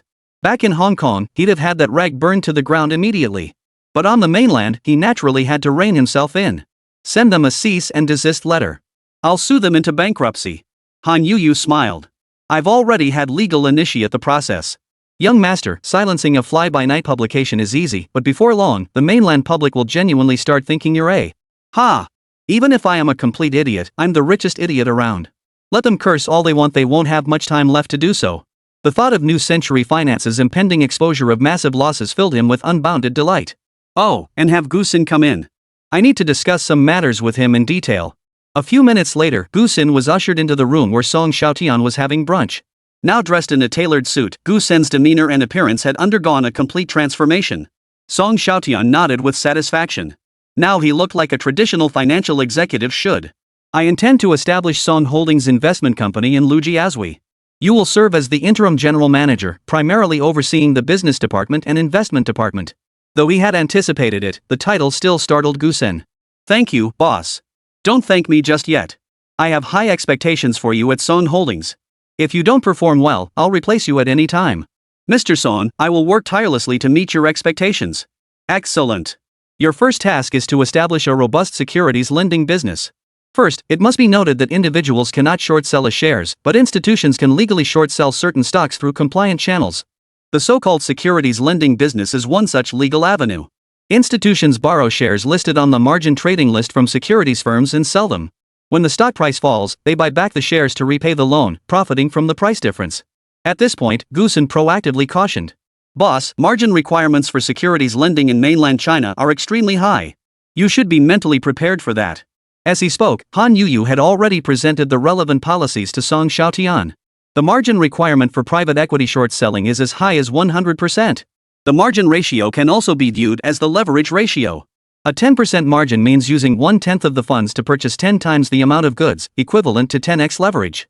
A 100% margin requirement meant that the full principal amount of the purchased securities must be paid upfront. Without access to borrowing, no leverage could be utilized whatsoever. Indeed, mainland restrictions on short selling were exceptionally stringent. Song Xiaotian pondered for a moment and said, then let's try a different approach. We'll short the SSE 50 index futures contracts. The very purpose of the SSE 50 index futures contract is to serve as a hedging and short selling tool. Moreover, as a type of futures contract, it offers leverage. Sell the index futures at a high price, then repurchase the contracts at a lower price when the index falls, using less capital to close the position and profit from the price difference. Hearing this, Gusen's eyes lit up. The margin requirement for SSE 50 futures is around 20%. We can use 5x leverage to short the Shanghai Composite Index. 5 times leverage? Fine, 5 times it is. I'll give you $500 million to manage the short position. Hearing that figure, Gusen felt a slight tremor run through his entire body. He felt the profound trust his boss placed in him. You don't have much time left. Get moving immediately. Gusen nodded firmly. For the office location, we can set up a temporary space first, but we need to expedite hiring. You can give assistant manager Han a recruitment budget. Song Holdings had already secured special government approval for its operations, and the local authorities in the metropolis were offering full support. Every procedure was being fast-tracked with green lights all the way. Amidst this quiet momentum, Song Holdings Investment Company officially opened its doors along the Huangpu River. Chapter 19, A Bad Apple in the Crowd. Young master, Mr. Wei Dong, president of Wanjin Group, wishes to dine with you. Wanjin Group? Wei Dong? Song Xiaotian felt puzzled. He didn't recognize this name in mainland China. Han Yuyu whispered a reminder. Wei Dong of Wanjin Group is a formidable financial tycoon who commands great influence in the financial world of Shanghai. He orchestrated the government bond bull-bear war and controls multiple pharmaceutical companies through diversified investments. He wields significant influence in mainland financial markets. Song Xiaotian's heart skipped a beat as he recalled a notoriously infamous financial firm. This firm had been involved in the infamous government bond insider trading scandal, manipulated stock prices of electronics companies, and was implicated in financial fraud at listed corporations. Each case was a major financial scandal. They consistently reaped enormous profits from insider information, yet intriguingly, when they finally settled accounts and shut down operations, they were left with colossal debts. This financial firm became the most toxic tumor in Longwa's financial history. Not only did it undermine fairness, but it also harmed the interests of countless investors, becoming a tool for personal gain. And Wei Dong had once been the mastermind behind this state-owned financial institution. His initial capital for starting a business was reportedly derived from insider trading in government bonds, which once led to the collapse of the nation's top securities firm. Song Xiaotian's immediate reaction was that he had been targeted by these people. Cold sweat instantly drenched his back. No matter how formidable the Song family might be, the wealthy faction preyed on major players. Whoever had the most capital would be the one to devour. Reborn individuals? They had shattered the nation's former top securities firm by altering the rules of the game. They could also exploit loopholes to devour the Song family. But Song Xiaotian quickly regained his composure. His foundation lay not in Shanghai but in Hong Kong. No matter how arrogant those people were, they still had to consider international repercussions. Besides, this wasn't the era where financial regulations were riddled with loopholes. Most crucially, Wei Dong and his backers were gradually brought to justice afterward. Wei Dong himself chose to die next year, thereby wiping out his debts. What could a man facing death possibly fear? Han Yuyu observed every shift in Song Xiaotian's expression. She understood his background was deeply complex, and they had absolutely no reason to provoke such a figure. Young master, shall I find an excuse to decline his invitation? No, I must attend the meeting. Song Xiaotian's mind raced with concerns. His greatest fear was that this group had targeted his short futures contracts. Their favorite tactic was to inflate the price of a particular stock, then reap profits by exploiting retail investors. His mind was in turmoil, but he decided to stop overthinking it and instead face this financial heavyweight of the Magic City. In another skyscraper in Lujiazui. Wearing a golf shirt, Wei Dong sipped his coffee and asked his assistant. So, what's the response from the Song family? Mr. Song's assistant said he's available anytime, depending on your schedule. Good. Schedule him for golf this afternoon. With that, he picked up the documents on his desk and resumed reading. The documents detailed the exact number of Shanghai Stock Exchange 50 index futures contracts sold by Song Holdings at the Magic City Futures Exchange down to the precise transaction times in every single counterparty. This information should never have been accessible to outsiders. Not even Song Holdings itself possessed the specific details of the counterparties. Yet Wei Dong knew it all perfectly well. Several hours later, Song Xiaotian arrived at Tangcheng Magic City Golf Course by helicopter. From a distance, he spotted a middle-aged man waving at him. Mr. Song. Mr. Wei. Wei Dong wore a warm, smiling expression, which only made Song Xiaotian feel more on edge. After hitting a few shots, Wei Dong began to flatter him. Great shot, great shot. I doubt I could hit one like that even after years of practice. Mr. Wei, you're too modest. You're the seasoned veteran. I should be learning from you. Mr. Song, I won't hide it from you. I recently purchased 2 luxury homes at Tangcheng Yiping myself. So it seems we'll be neighbors from now on? Indeed, indeed. Wei Dong's purchase at Tangcheng Yiping didn't surprise Song Xiaotian. The other party had undoubtedly recognized the profit potential and secured an internal price from the Tang family. Mr. Song, since we'll be neighbors, I feel compelled to offer a word of caution. I'm all ears. Song Xiaotian perked up immediately, eager to see what Wei Dong was up to. I've heard that the relevant authorities plan to lower the stock transaction stamp duty. This will be major positive news for the stock market, and his shares are bound to experience another significant surge like last year. Though Song Xiaotian's face remained impassive behind his sunglasses, his heart began to race. He couldn't tell if Wei Dong was trying to send him a message. Unable to fathom Wei Dong's intentions, he decided to play it straight. Mr. Wei, are you going long on the SSE 50 futures contracts? No. All of Wanjin's capital is concentrated on covering positions and chasing investments. Song Xiaotian instantly grasped Wei Dong's intent. The man merely sought to build rapport through this approach. As the saying goes, more friends mean more opportunities. With his vast control over cash flow, Song Xiaotian naturally became someone Wei Dong sought to cultivate. Thank you for the heads up, Mr. Wei. Let me know anytime you need anything. Wei Dong didn't beat around the bush. He slung his arm around Song Xiaotian's shoulder and whispered. Last year, Shudo Securities was actively pursuing shareholding reforms. We plan to resume trading and go public this March after the reforms are completed. Song Xiaotian's mind cleared instantly. This was a golden opportunity to make quick money. Shudo Securities was the vehicle for Wei Dong's reverse merger listing. After rebranding as Wanjin Securities and going public, its stock surged 130% on the first trading day. A month after the reverse merger, the stock price surged another 103%. This sustained surge over more than a month instantly propelled Wanjin Securities to become the top mainland securities firm stock.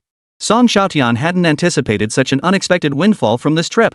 He smiled and asked, Mr. Wei, how many shares can Song Holdings subscribe to? Wei Dong hadn't expected Song Xiaotian to be so eager, truly a textbook example of deep pockets and shallow thinking. This saved him a lot of persuasion effort. 50 million shares at 8 yuan per share. 400 million yuan was hardly a significant sum for Song Xiaotian.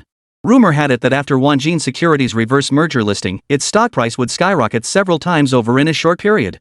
In other words, his 400 million yuan investment would soon turn into dollars. This deal was worth pursuing. Song Xiaotian immediately smiled and said, "Alright, I'll call someone to coordinate with your team right away." Wei Dong hadn't expected Song Xiaotian to agree so readily and instantly regarded him as one of his own. "Let's go grab a bite and drinks." That evening, after a busy day, Gusin tracked down Song Xiaotian. "Mr. Gu, what brings you here so late?" Gusin had already learned about Song Xiaotian's decision to have Song Holdings subscribe to Wanjin Securities. He whispered in the car. "Boss, Wei Dong isn't someone to be trifled with. He might be playing some kind of game." "I know that, but they're already aware of our shorting the stock index futures." "I don't want to antagonize them just yet." Song Xiaotian recounted what had transpired during their golf game that afternoon. Gu Sen was startled. The problem clearly didn't originate from within Song Holdings. He only hired low-level players who couldn't make it in the industry. If they had a powerful backer like Wei Dong, they wouldn't have ended up in such a sorry state. That left only one possibility: Wei Dong's information came from inside the futures exchange, where every single transaction record of every institution was stored. Gu Sen understood his boss's predicament.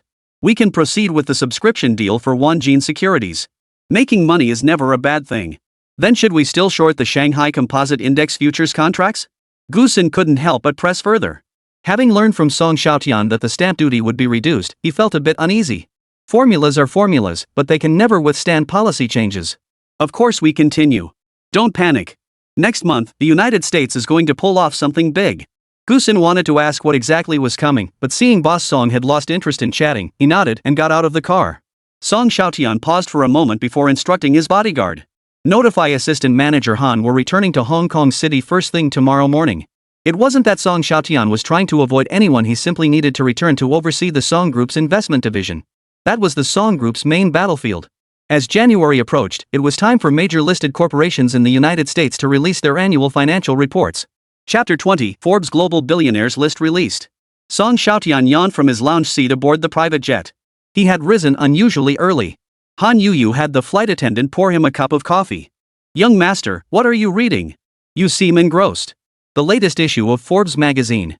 Hearing this, Han Yuyu's interest was instantly piqued. The Forbes Global Rich List was an exclusive ranking reserved for those with a net worth of at least $10 billion. It still held significant prestige, commanding high public attention.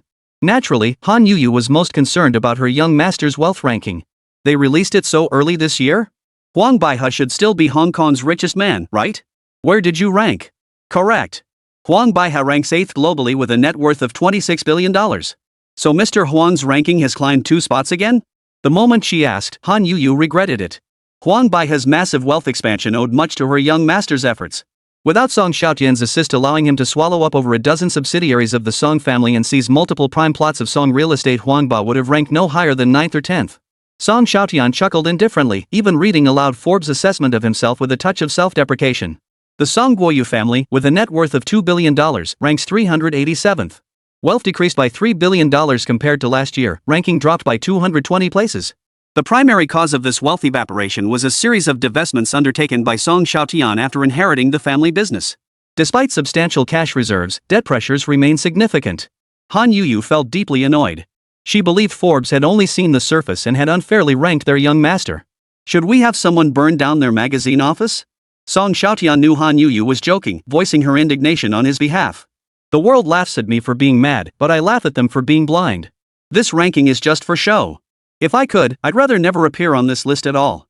Song Xiaotian needed his fame to promote his company's brand. Flaunting wealth was hardly beneficial.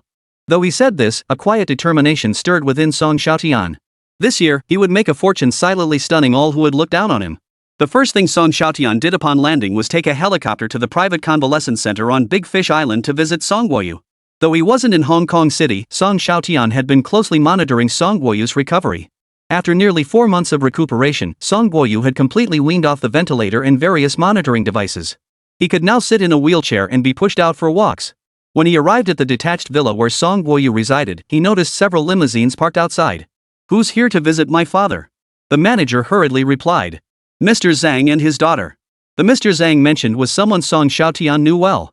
Zhang Jihao had been a longtime friend of Song Guoyu and had even kindly tipped him off about the situation. As for Zhang Jihao's daughter, he was likely referring to his younger daughter, Zhang Xiying. A mischievous little girl flashed through Song Xiaotian's mind, one who had tried to cause trouble but ended up crying several times after being scared off by him. He pushed open the door. Song Guoyu sat in his wheelchair, engaged in a heated argument with Zhang Zhihao, both flushed with anger. Just as he was about to try and calm Song Guoyu down, a girl suddenly bounced out from behind the door. Whoa! Song Xiaotian jumped in fright. Song Xiaotian, I startled you, didn't I? Song Guoyu and Zhang Zhihao paused their argument and turned to look at the two of them. Song Xiaotian was about to explode, but upon recognizing the girl, he swallowed his curse. Zhang Xiying, you're almost 18, why are you still so childish? What caught his eye was how much Zhang Xiying had grown. Her face was full of collagen, making her incredibly cute, though she was a bit too thin, not an ounce of extra flesh anywhere on her body. Childish? Who was it who stuffed a caterpillar in my backpack when we were kids? You still remember that? Doesn't that make you a bit petty? You. Zhang Xiying couldn't out-argue Song Xiaotian and could only shoot Song Guoyu a pleading look. Song Guoyu laughed and scolded. Xiaotian, you're old enough now, stop picking on Sister Xiying. Apologize to Xiying right now. Zhang Zhihao hurriedly waved his hands. Don't listen to your dad, Tian. Stop being naughty, Xiying. Both of you sit down over here. No more nonsense. Daddy, you always take Song Xiaotian's side. Zhang Xiying plopped down onto the high chair, fuming. Uncle Zhang, you came to see my dad? Yes, Tian, listen to me, you absolutely cannot buy that house in Tangqingyipin. Hearing this, Song Xiaotian instantly understood what the two had been arguing about. He understood the mindset of Hong Kong businessmen of Uncle Zhang Zhihao's generation. They still viewed the mainland through an outdated lens, convinced that Shanghai wasn't a global metropolis. No matter how high property prices rose, they could never reach Hong Kong's level of over 100,000 yuan per square meter. To some, Pudong's Lujiazui might still be nothing more than a reed marsh and shantytown. But Song Xiaotian hadn't expected that the little thing he'd done in Shanghai would reach Zhang Zhihao's ears so quickly. It was undoubtedly those British media outlets slandering him behind the scenes again. Uncle Zhang, take my advice, pull out of the stock market ASAP and stockpile cash flow. A new financial crisis is about to hit the States. Zhang Zhihao, lacking foresight, dismissed Song Xiaotian's warnings as alarmist. The American stock market was in a bull run, with indices climbing steadily. Where were the signs of a financial crisis? Song Xiaotian felt a bit helpless. Not everyone possessed the big-picture perspective of Song Guoyu. Zhang Zhihao had some money, but he wasn't a self-made hero. Father and son both felt it wasn't worth explaining. They weren't at the point where they needed to lay everything out for Zhang Zhihao. As for Tangqingyipin, Uncle Zhang, you really should visit Shanghai for a proper on-site inspection. Lujiazui in Shanghai is transforming daily. Tangqingyipin sits right in the heart of the prime downtown area.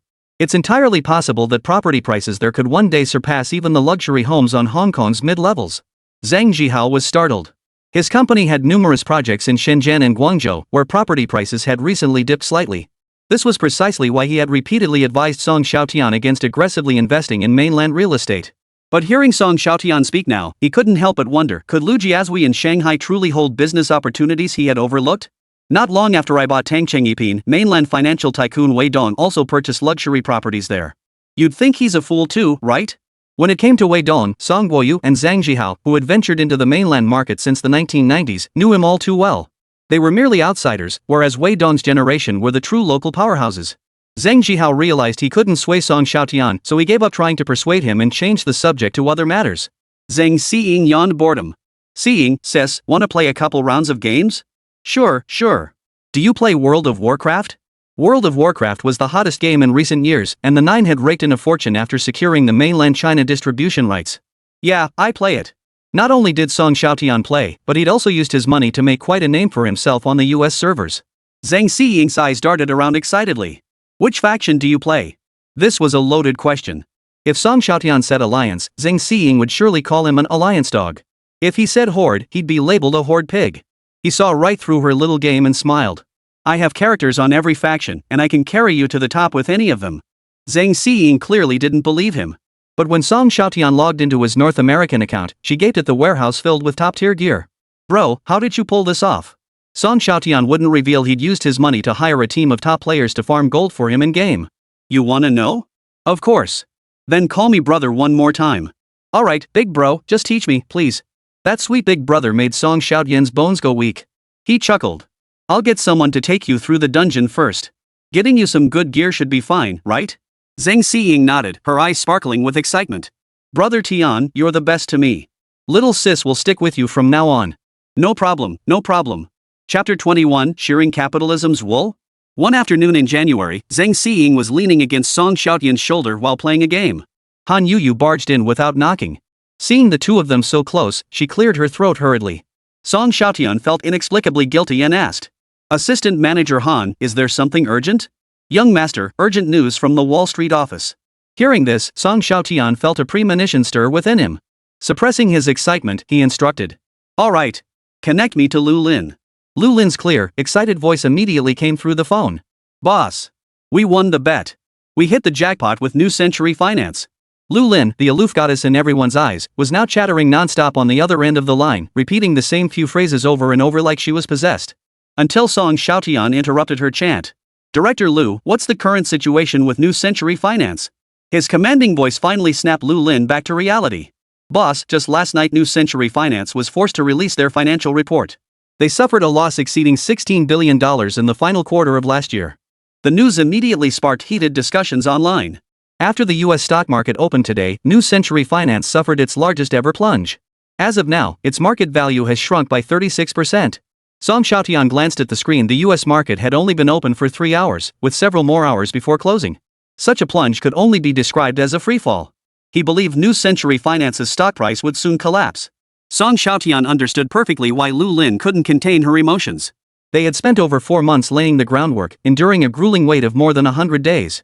With a colossal investment of $30 billion, they carried the full weight of their small boss's expectations. The enormous costs of interbank borrowing meant that if they ultimately failed to turn a profit, Lu Lin and her team would become the scapegoats for the entire group. On this path of shorting US stocks, Lu Lin had been alone. But now, things were different. They had finally reached the day when the situation turned around. Song Investments' leveraged short position in New Century Financial, funded through interbank borrowing, had reached $1.5 billion. This meant that in just 1 day's decline, they had earned $540 million. "Lin, it's only down 36% so far. New Century Finance still has room to fall. When the stock price hits around $1 per share, that's when we'll close our positions." Hearing Song Xiaotian's words, Lu Lin's expression shifted on the other end of the line. "Boss, should we take profits now? Lock in the gains?" Song Xiaotian chuckled and offered an analogy. "Ms. Lu, have you heard the saying, when you spot one cockroach in a room, it's already a nest? American institutions excel at cooking the books and embellishing financial statements. The problems at New Century Financial go far beyond just a loss of over $1 billion. I can assure you, New Century Financial is beyond salvation. The reason they're hiding it is because the capitalists behind it are looking for someone to take the fall. New Century Financial Corporation is no different from the rapidly collapsing Lehman Brothers. Finding a buyer would be a win-win for everyone. If not, bankruptcy was the only path left." Lu Lin suddenly understood. She hadn't been idle lately, constantly investigating the true state of US mortgage loans. What she uncovered was shocking. Yet Americans remained engrossed in these financial games, even packaging these subprime loans into securities and pushing them into the financial markets. "Understood, boss. I'll continue monitoring New Century Finance's situation." Lu Lin's emotions finally settled. She knew New Century Finance was merely the beginning. When real estate and finance became intertwined, they formed a relationship where both prospered or suffered together. Once real estate loans began to default en masse, American financial institutions would suffer massive losses. They would fall like dominoes, one after another.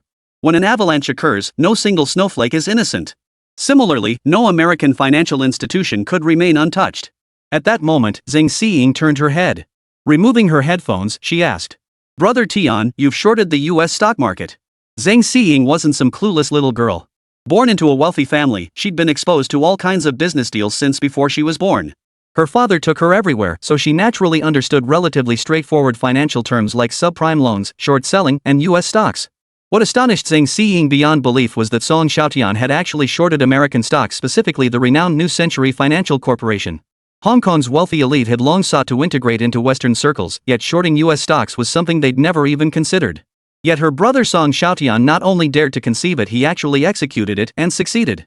Yes, what is it? Nothing. Could subprime loans in the United States really spiral out of control? At this point, Song Xiaotian saw no reason to keep anything from Zhang Xiying. Of course it will. Go back and advise Uncle Zhang to make preparations early. Zhang Xiying clearly took it to heart. She returned and informed Zhang Zhihao about the sharp decline in New Century Financial stock price. Zhang Zhihao's understanding of US stock market movements came mostly from authoritative publications like the Wall Street Times and major American news networks. But neither the latest edition of the Wall Street Times nor the television stations had reported this incident. Zhang Zhihao, alarmed, made several calls to his friends in the United States. Seeing, Xiaotian is making a mountain out of a molehill. I checked with my contacts in the States, and they all say it's just a small mortgage company that overreached and suffered minor losses. The US mortgage system remains solid.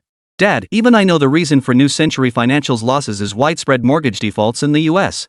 This signals the impending bursting of the US real estate bubble. Seeing, do you know more about American finance than my friends? They're all bigwigs in the US financial world. If they say it's fine, do you really think Xiaotian knows better than them? It was no wonder Zhang Zhihao spoke this way. In his mind, Song Xiaotian was still just a kid. He might occasionally show a bit of cleverness, but stumbling upon New Century Finance was pure luck, like a blind cat finding a dead rat.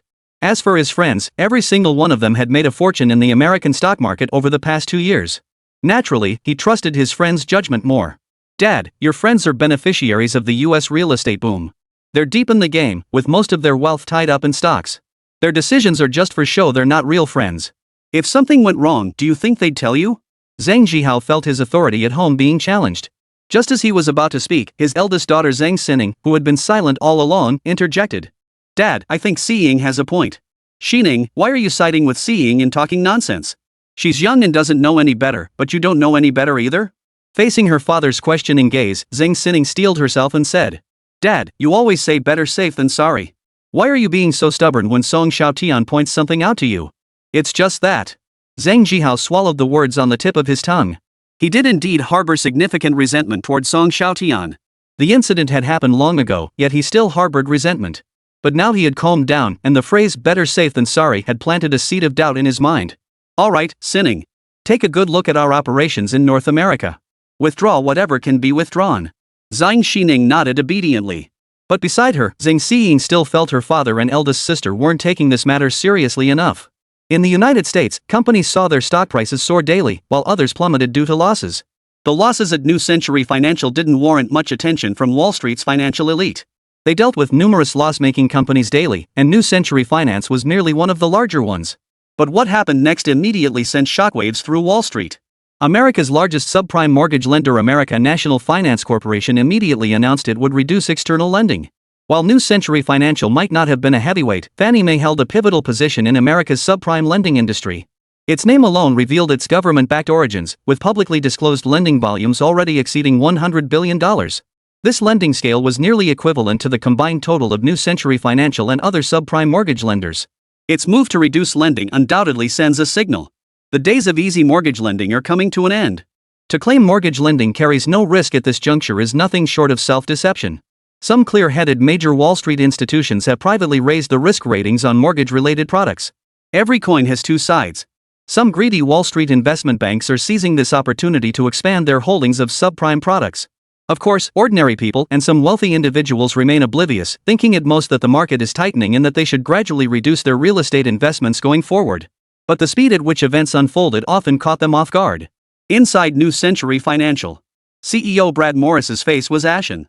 Despite the air conditioning in his office, beads of sweat the size of peas kept forming on his forehead. His inbox was flooded with payment demands from major banks and fellow institutions. Many large corporations and conglomerates appeared wealthy on the surface, but their foundations had been hollowed out. They lived day to day, robbing Peter to pay Paul. As long as they could keep repaying loans, the companies maintained appearances. Until one day, the game of patching holes became unsustainable, and everything suddenly collapsed. New Century Finance was facing precisely this situation.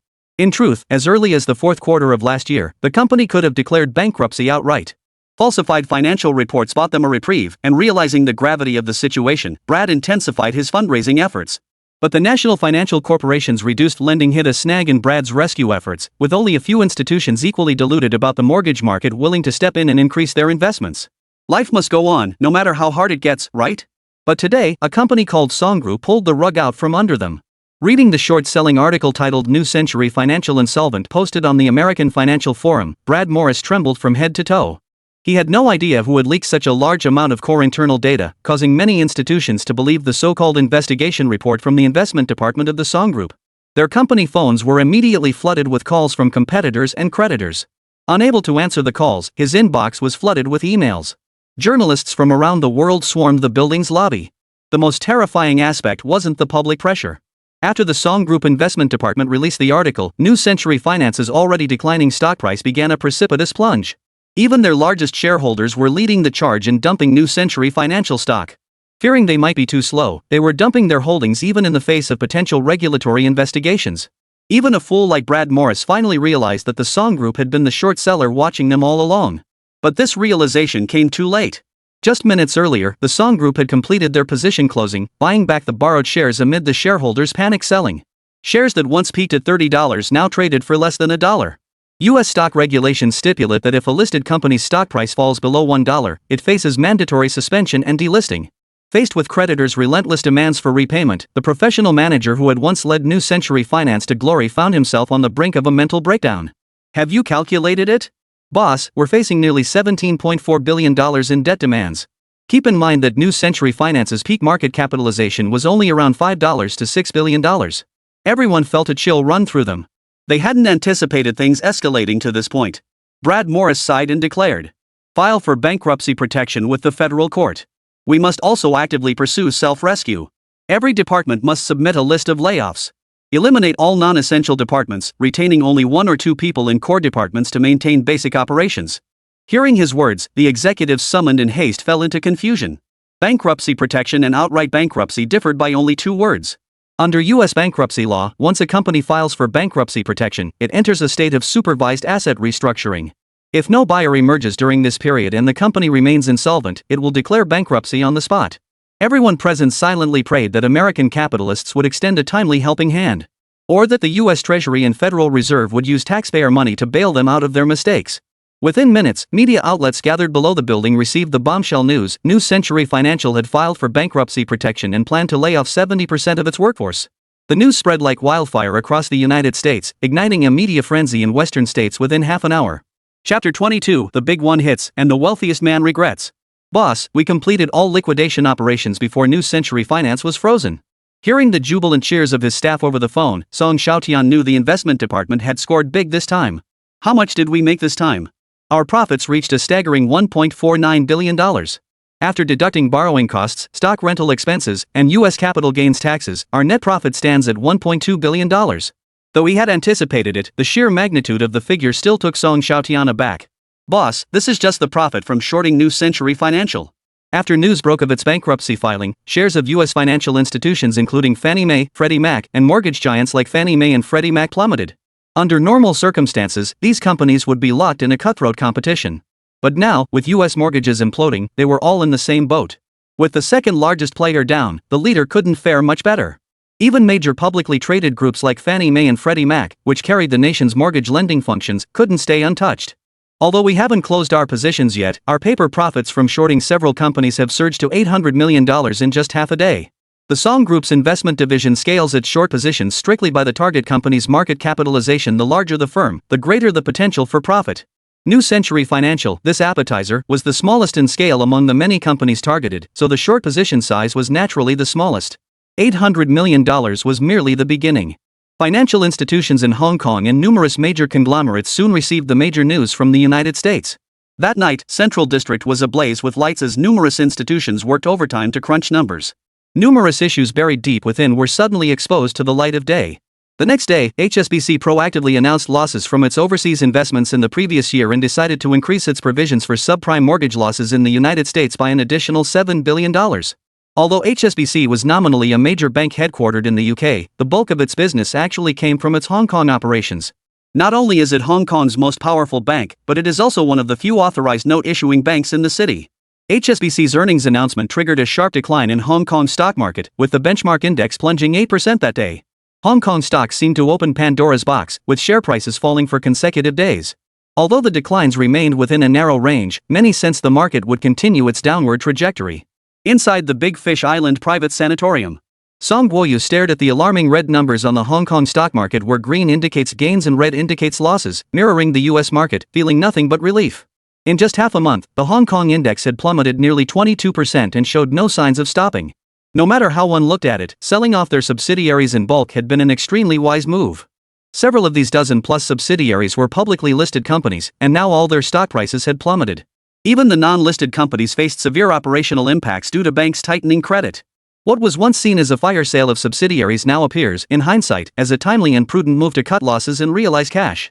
Meanwhile, the Yellow River Group that acquired these subsidiaries now faces the challenge of plummeting market values in its holdings and a host of cash-strapped subsidiaries requiring financial support. The image of the wealthy tycoon swallowing his bitterness like bitter herbs made him want to burst out laughing. Just then, Xiaotian entered with Han Yuyu in tow. "Son, you're just in time. I was looking forward to having a drink with you." In high spirits, Song Guoyu made an exceptionally demanding request. "Dad, the doctors advised against you drinking. I've got only a few days left to live. On such a joyous occasion, can't you grant me this small wish?" With him putting it that way, it would be downright unfilial for Song Xiaotian to stop him from drinking. "All right. Yo. Have someone fetch the Wulianya from my trunk. Dad and I will have a couple of small cups. Have the kitchen prepare some snacks to go with it." Song Guoyu reminded them. What else could Song Xiaotian say? Of course he'd indulge his own father. After downing 2 cups, Song Guoyu was already feeling the buzz. "Son, now that you've made so much money shorting stocks in the US market and with Hong Kong City's stock price falling continuously, when are you going to buy back the company?" Hearing this, Song Xiaotian immediately stopped eating. Truth be told, as a son, he understood his father's obsession with reacquiring the company. But for Song Xiaotian, those sold-off companies weren't truly indispensable to the Song Group. He knew full well the Hang Seng Index would keep falling until it hit around 16,000 points.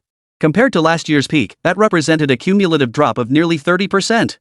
This was indeed an excellent opportunity to buy at the bottom. He also knew that September would bring positive news about the Hong Kong Stock Connect initiative. While global stock markets including mainland China's plunged, Hong Kong stocks would experience an unprecedented bull run. The so-called Hong Kong Stock Connect essentially allowed mainland investors to open accounts and invest in Hong Kong stocks directly through banks in various regions of the mainland. This signaled a southward flow of mainland capital into Hong Kong stock market. Hong Kong stocks embarked on a 3-month Super Bull run, with the Hang Seng Index soaring from over 16,000 points to more than 31,000 points. A staggering increase of nearly 100%. Thinking of this, Song Xiaotian shared his thoughts with Song Guoyu. "Dad, I plan to use the funds I earned from shorting US stocks to buy Hong Kong blue chip stocks at the bottom, as well as some red chip stocks listed in Hong Kong." Song Guoyu understood his son's intent, feeling neither pleased nor displeased. He understood that compared to the subsidiaries sold off by the Song family, Hong Kong's stock market offered far better opportunities for bottom fishing. "Good. Your choice is wise. I was letting my emotions cloud my judgment." "Dad, don't say that. While we can't immediately buy back the subsidiaries, I will initiate repurchases of some core land parcels from the Yellow River Group." "Very well. I have no regrets left in this life." Seeing Song Guoyu look weary, Song Xiaotian had the nanny bring over a wheelchair. "Dad, you've had quite a bit to drink today. Why not get some rest early?" Song Guoyu nodded.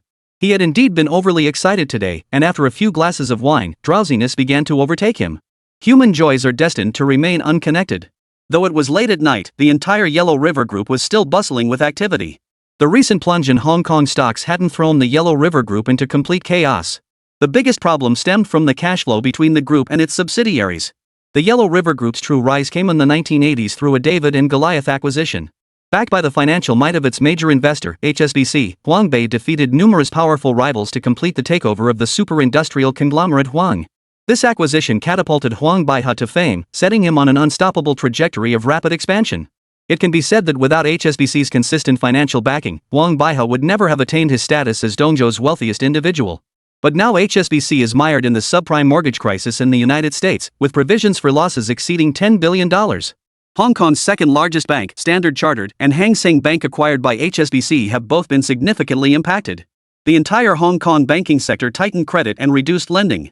Huanghua Group, heavily reliant on bank loans to fuel its operations, has naturally suffered severe repercussions. Huang Baihe, who was in Canada, rushed back to Hong Kong overnight to chair an emergency executive meeting. The atmosphere in the conference room was particularly oppressive. Just 2 months ago, everyone was eager to make a big splash in the new year. Now, forget about big plans, just maintaining their current market share was a challenge.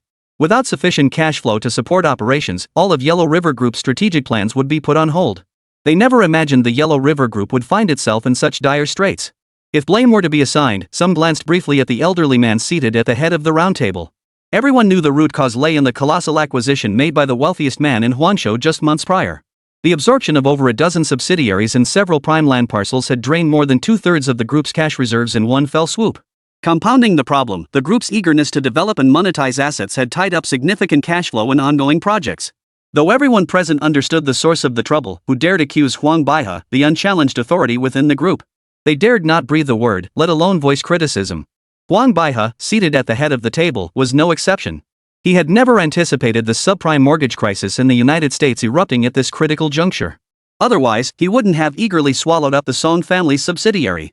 He had to admit that he had indeed been a bit too greedy back then, his eyes clouded by the desire to snatch a bargain. It was precisely this reckless expansion that had plunged the Yellow River Group into its current cash flow crisis. But he hadn't spent over 40 years in the business for nothing. Just as the oppressive atmosphere in the conference room became suffocating, the phone in front of Huang Baihe rang. "Hello, this is Huang Baihe. Only a $10 billion short-term commercial loan? Alright, I understand your predicament. $10 billion it is." Hearing this, everyone present couldn't help but breathe a sigh of relief. Though $10 billion was insignificant compared to the cash shortfall at Yellow River Group, it undoubtedly provided immediate relief.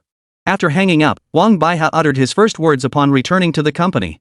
"Everyone, the coming year will be extremely challenging for all real estate developers in Hongqiang."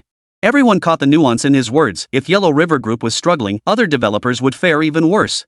Comparisons are always the most daunting, yet within Hongqiang's real estate landscape, Yellow River Group was undeniably the top performer. The executives present instantly regained their confidence, their earlier unease dissipating like smoke. The city's wealthiest man proved himself a seasoned veteran as single sentence had stabilized morale. "I have a premonition that the subprime mortgage crisis in the United States will escalate into a global economic crisis. Over the next 2 to 3 years, every industry may plunge into a severe winter." Hearing this, the crowd grew anxious once more. Their CEO had always possessed an extraordinary instinct for crises, consistently cashing out ahead of the curve during bull markets. If he said a winter was coming, then winter was indeed coming. To weather the storm or even acquire competitors during the crisis, we must maintain sufficient cash flow. But we can't rely on banks in Hong Kong or globally, they're struggling to survive themselves. The silver lining is that our competitors won't fare much better. The coming years will be an era where cash is king. At this point, many executives familiar with the tycoon's approach already knew what their boss intended. "You mean offload real estate projects and companies that have become burdens?" "Exactly. Sell all our stockpiled properties at a 10% discount. If that doesn't clear inventory, slash prices even further." Huang Baihe felt this wasn't enough and added, "List all ongoing real estate development projects for sale and actively seek buyers." The senior executives present fell into a collective silence. Selling these core projects during periods of relaxed bank lending would have been no trouble. A horde of speculative real estate developers would have rushed in. But now, all competitors would adopt a cautious approach to business. Naturally, no one would be willing to take on these high-investment projects. Even at a discount, selling them would be a challenge. Huang Baihe was well aware of this reality. He seemed to have made up his mind. No matter the cost, these projects must be liquidated. Hesitation in decisive moments invites chaos, indecision breeds future troubles. Facing the impending crisis, the wealthiest man in Huang demonstrated astonishing resolve. He knew this course would inflict heavy losses on the Yellow River Group, but failing to act would plunge the group into grave peril. Taking a hit now would undoubtedly spare future troubles. Better to lose a little now than gain more later. If we don't actively sell off assets now, endless troubles will surely follow. Suddenly, he recalled the Song family's identical decision months prior. Perhaps the father and son, along with the mastermind behind the Song family, had shared his current state of mind back then. This thought made him marvel once more at how swiftly the Song family had made their escape. He had once gloated over having pulled off a major coup against the Song enterprise. Now, recalling it, his face burned with embarrassment. That little fox from the Song family was a master actor, no doubt cursing him a complete fool behind his back more than once. Huang Baihe possessed a resilient spirit. He wouldn't be crushed by a temporary setback. On the contrary, he was reflecting on his own decisions and growing increasingly curious about what the Song family had done after anticipating the crisis. Investing in mainland real estate? As a seasoned fox himself, he didn't believe the mastermind behind them had taught Song Xiaotian just this one trick. Soon, a Wall Street Journal report unraveled the layers of Huang Baihe's inner doubts. Chapter 23: Wall Street's sarcastic ridicule, Hong Kong City shaken. The Wall Street Journal was an authoritative publication in the financial and commercial economic spheres of the United States and indeed the entire world. It frequently provides professional analysis on stock markets, currency markets, and trends in commodity futures trading. It held immense influence within the industry, capable of swaying market sentiment and investment decisions to a significant degree. Huang Baihe was a devoted reader of the Wall Street Journal, rarely missing an issue. In its latest issue, the Wall Street Journal dedicated a special report to exposing a covert short-selling scheme. The Song Group was aggressively shorting subprime mortgages. The Wall Street Journal reporter, mindful that readers might not be familiar with the Song Group, a company from Longwa, provided a detailed introduction. They covered everything in great detail, from how Song Guoyu earned his first fortune to the peak of his career, using capital operations to swallow up numerous upstream and downstream industries and build a real estate conglomerate worth tens of billions of dollars. But none of this mattered to Huang Baihe. He skipped straight to the air section, where the Wall Street Journal described Song Xiaotian thus. If Song Guoyu was cunning and calculating, then Song Xiaotian was downright ruthless. To raise sufficient funds for short selling, he even sold off the core businesses his father had built from scratch. Behind Song Xiaotian's seemingly foolish actions lay an extremely calculating restraint. Huang Baihe wholeheartedly agreed with the Wall Street Journal's assessment of Song Xiaotian. The man possessed profound cunning and a level of restraint that bordered on the unsettling. Any other Hongcheng rich kid constantly mocked as a fool would have snapped back long ago, but Song Xiaotian stubbornly held his tongue. Even after his schemes succeeded, he refrained from boasting about it. This single trait alone sent chills down Huang Baihe's spine. The subsequent revelations in the newspaper left Huang Baihe utterly speechless. As early as the beginning of last year, Song Xiaotian invested hundreds of millions of dollars in John Paulson's hedge fund to purchase mortgage credit default swaps. Huang Baihe's scalp tingled. So Song Xiaotian had been targeting subprime loans since early last year. This was a long-planned scheme. By September of this year, Song Xiaotian had already sent corporate spies to infiltrate New Century Financial for undercover investigations, obtaining vast amounts of internal data. This became a powerful tool for him to short New Century Financial and other mortgage companies. From shorting New Century Financial alone, he reaped over $1 billion in profits. Over $10 billion. Huang Baihe couldn't help but gasp. His worst fears had materialized. The Song Group was reaping massive profits from short selling. To a certain extent, the Song Group, as the mastermind behind the scenes, accelerated the subprime mortgage crisis. However, Song Xiaotian underestimated the solid foundation of over 2 centuries of American finance. The U.S. housing loan market is a multi-trillion-dollar industry, while the commercial group under Song Xiaotian's control is merely a conglomerate with a market value of tens of billions. He couldn't possibly hope to leverage a few $1 billion in cash flow to disrupt a mature, orderly market. Song Xiaotian is no Zhang Yishao. His foolish banditry will inevitably face the market's just punishment. Westerners hold pirates in particular reverence. Zheng Yisao, the legendary Chinese female pirate who once struck terror into their hearts, is referenced here with clear malicious intent. Huang Baihe considered this a positive development. If Song Xiaotian were to be collectively attacked by the American public, it would be something he would be more than happy to witness. Reflecting on this, he couldn't help but sigh. Song Xiaotian has truly become a force to be reckoned with. The business world is like a battlefield, and Huang Baihe knew it was still best not to provoke Song Xiaotian lightly. The Wall Street Journal report not only sparked intense debate on Wall Street but also prompted Hong Kong media outlets to scramble to reprint excerpts from the article. The entire Hong Kong business community was in an uproar. What? Song Xiaotian shorted US stocks and made over $1 billion? Did he somehow foresee the subprime mortgage crisis in the States? Is this real? It can't be fake news, right? Isn't Song Xiaotian just some dim-witted playboy? How could he short major US corporations worth hundreds of billions? Many reacted with utter shock upon first hearing the news, finding it utterly unbelievable. But they were Hong Kong's sharpest minds, and soon the penny dropped. They realized what Song Xiaotian had done. The most stunned reaction came from Zhang Zhihao, who had always looked down on Song Xiaotian. When he saw the news, he was dumbfounded.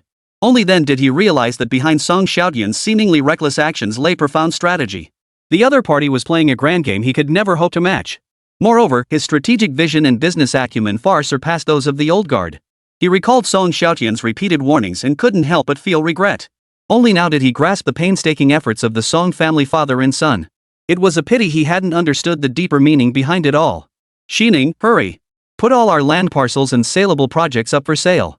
Recoup as much cash flow as possible and liquidate every single investment our private fund has in the United States. Zhang Xining nodded vigorously. Just as she turned to leave, Zhang Zhihao sighed. Xining, I should have supported you and Song. Dad, let's not dwell on the past. Tian and I were just young and headstrong back then. We did some foolish things. Hearing his daughter speak thus only deepened Zhang Zhihao's sorrow. His persistent disdain for Song Xiaotian stemmed from lingering resentment over the near loss of his precious daughter. Back then, he thought Song Xiaotian was beneath his daughter, but now he realized he'd ruined a good match. Seeing his eldest daughter approaching 25 without a boyfriend only deepened his guilt. Meanwhile, Song Xiaotian was shaken awake from his sleep by Han Yuyu. Yuyu, why are you here? Young master, it's an emergency.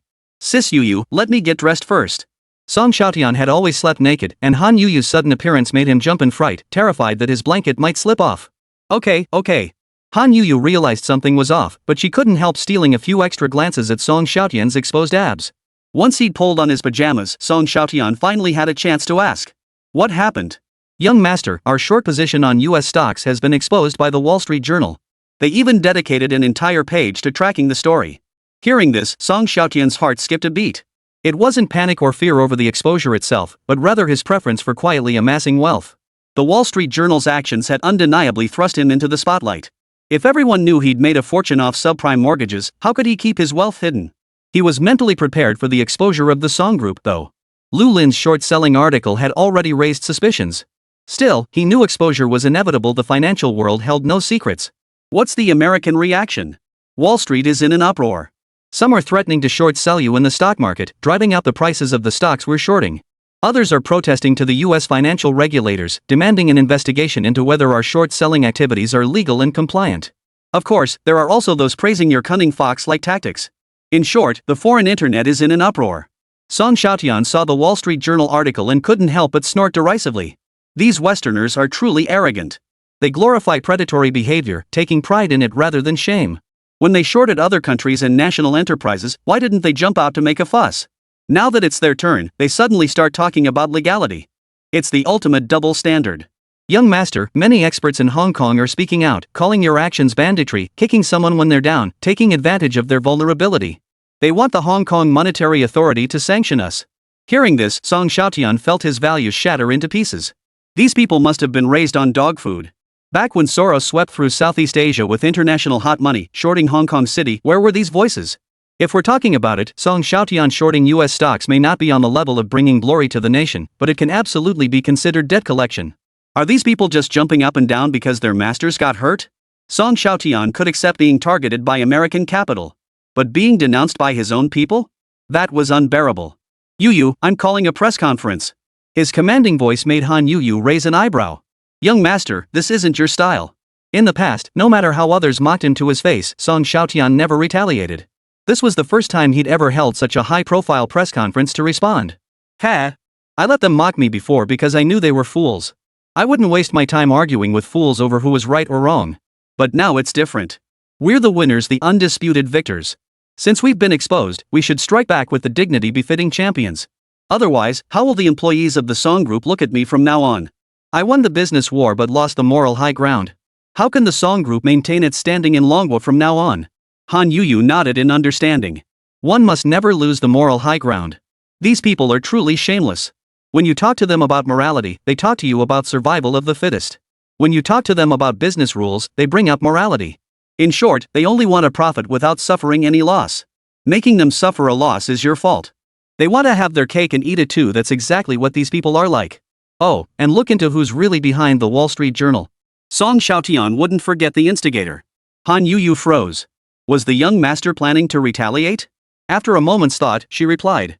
I found that the Wall Street Journal was recently sold to Murdoch's News Corp, the British media mogul. News Corp? Murdoch? Xiaotian's eyes lit up at the mention of those two names. If it were any other media conglomerate, he might truly be powerless against them. But mentioning News Corp and Murdoch immediately brought to mind a famous news scandal. According to the timeline of the original timeline, it seemed that it wouldn't be exposed by other media giants until 3 years later. Yu, before the press conference, I need you and Lu Lin to work together on something. Han Yu, unaware of what had Xiaotian so excited, leaned in closer. Upon hearing Xiaotian's instructions, her expression turned utterly stunned. She never imagined News Corp had such a massive scandal lurking behind the scenes. If this came to light, News Corp would be in serious trouble. Alright, I'll have someone buy some inside information right away.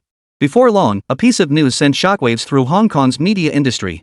Xiaotian would publicly address all controversies in front of the Song Group building on Friday night, 3 days later. Not only did numerous Hong Kong television stations and media outlets rush to the scene, but correspondents from mainland China and international outlets also mobilized. Reporters from numerous other regions converged on Hong Kong. Friday evening, Song Group headquarters. Reporters from all over the place surrounded the Song Group building in layers, their cameras and microphones raised high. Han Yu had never seen so many foreign journalists before. Due to the overwhelming crowd at the press conference, she had to request uniformed police from the police department to maintain order. Young master, here's the speech prepared by the PR department. Xiaotian glanced at it briefly before tossing it aside. Are you dissatisfied with their draft? Yu, we are the victors. Victors should carry themselves with the bearing of victors, not play it safe to avoid offending anyone. With that, Xiaotian strode onto the podium. The journalists erupted into a frenzy as the main man took the stage. Mr. Song, the Wall Street Journal has likened you to a bandit. What's your response? Mr. Song, if the Financial Supervisory Commission and the U.S. Financial Oversight Association launch an investigation into you, how will you handle it? I'm from the Los Angeles Times. May I ask? Xiaotian merely stared coldly at the group of foreign journalists. Only when the scene fell completely silent did he speak slowly. First, I must state that the Song Group Investment Department's short selling of U.S. stocks fully complies with American financial laws. We warned U.S. investors through articles published over 2 weeks ago.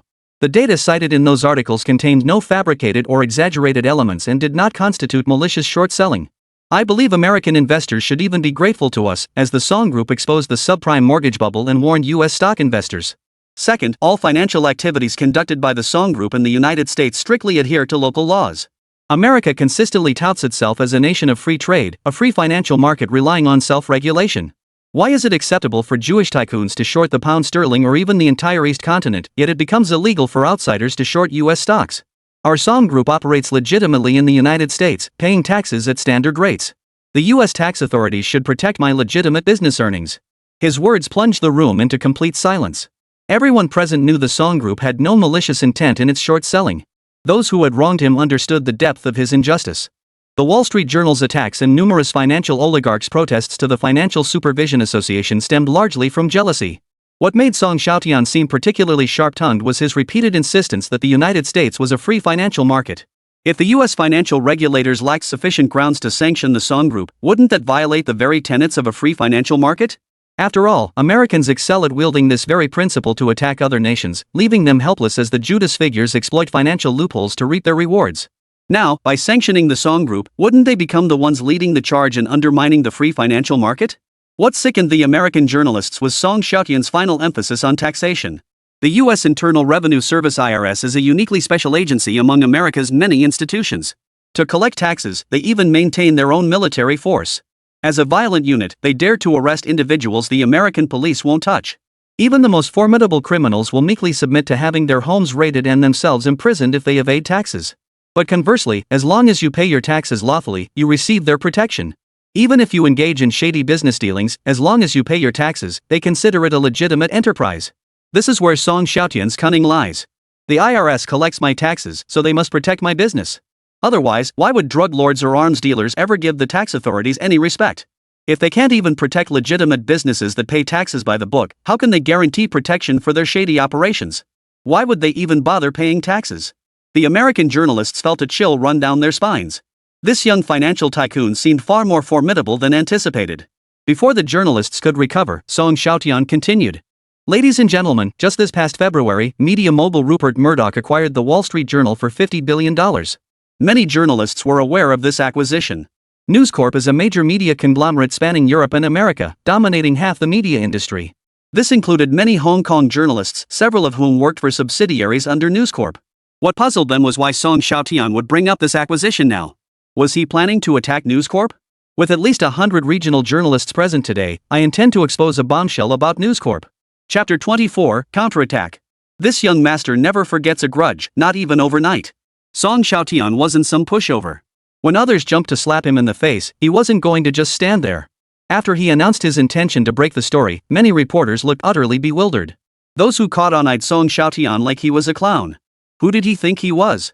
News Corp was a media behemoth. Many Hong Kong outlets were its subsidiaries, and numerous present media companies were its affiliates. That's a media empire that monopolizes the British media industry and dominates half of the American news landscape. Xiaotian actually dared to think he could expose their secrets. Many reporters' eyes brimmed with contempt, convinced he was just trying to grab attention. But Xiaotian didn't see it that way. With a wave of his hand, Song Group staff scrambled to roll out a large color television.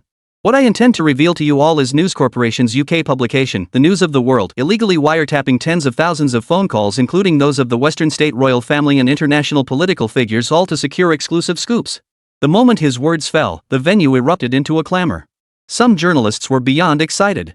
Eavesdropping on Western royalty and world leaders?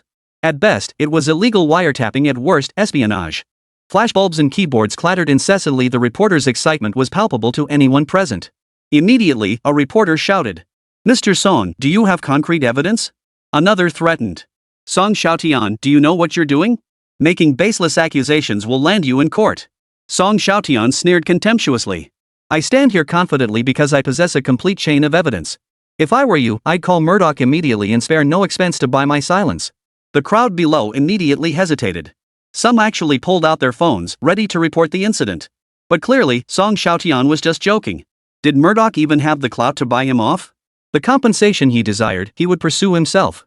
Since the other party showed no respect for the Song group, Song Xiaotian wouldn't give them any leeway either. He turned on the television, which began airing the evidence Han Yuyu had procured. It showed a man negotiating with British law enforcement, a figure well known to British journalists, Murdoch, a reporter for News Corporation's World News.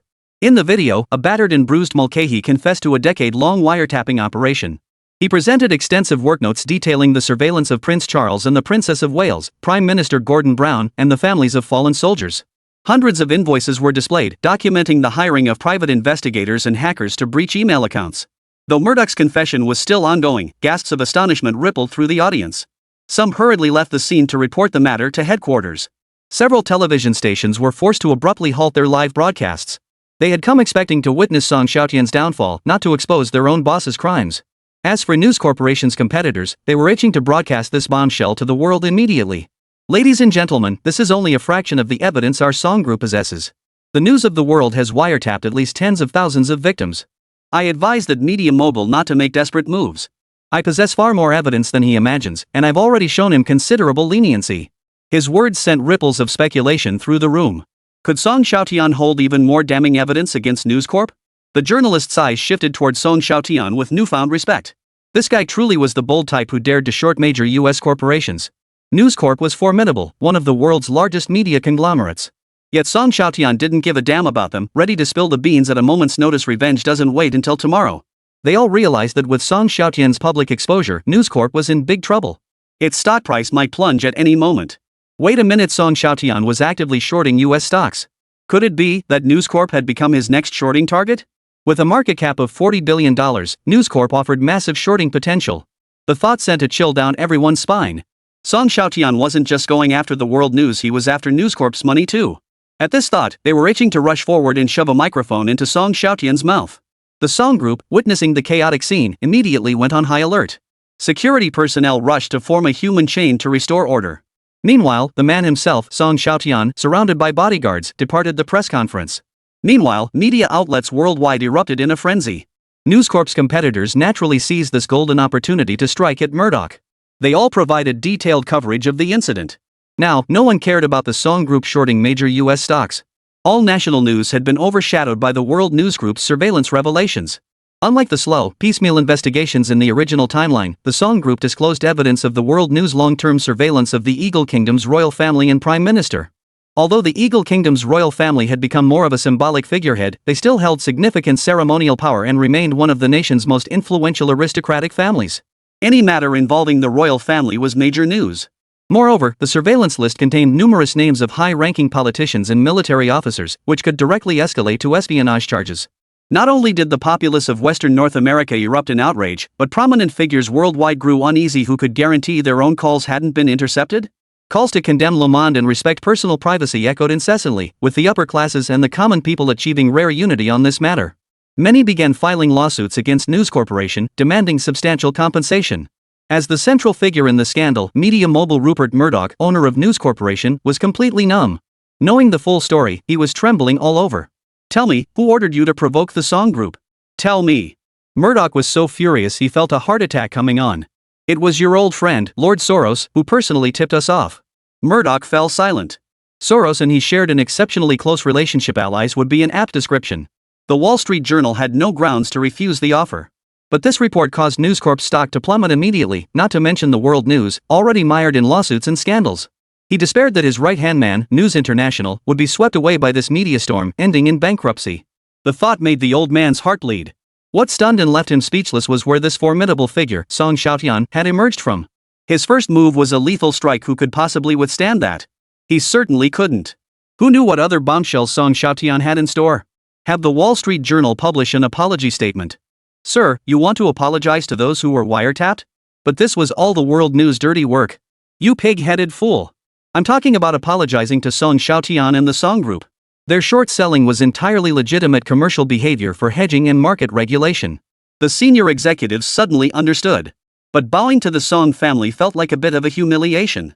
But the thought of Song Xiaotian striking back with devastating force made them fear retaliation from the ruthless tycoon. Exactly 24 hours after Song Xiaotian's bombshell revelations, the Wall Street Journal published a statement in its latest edition. Due to improper actions by our reporter, irresponsible statements were published. We hereby formally apologize to Mr. Song Xiaotian and the investment department of the Song Group. The Song Group's hedging activities comply with market operating rules and constitute lawful and compliant market behavior, with no violations whatsoever.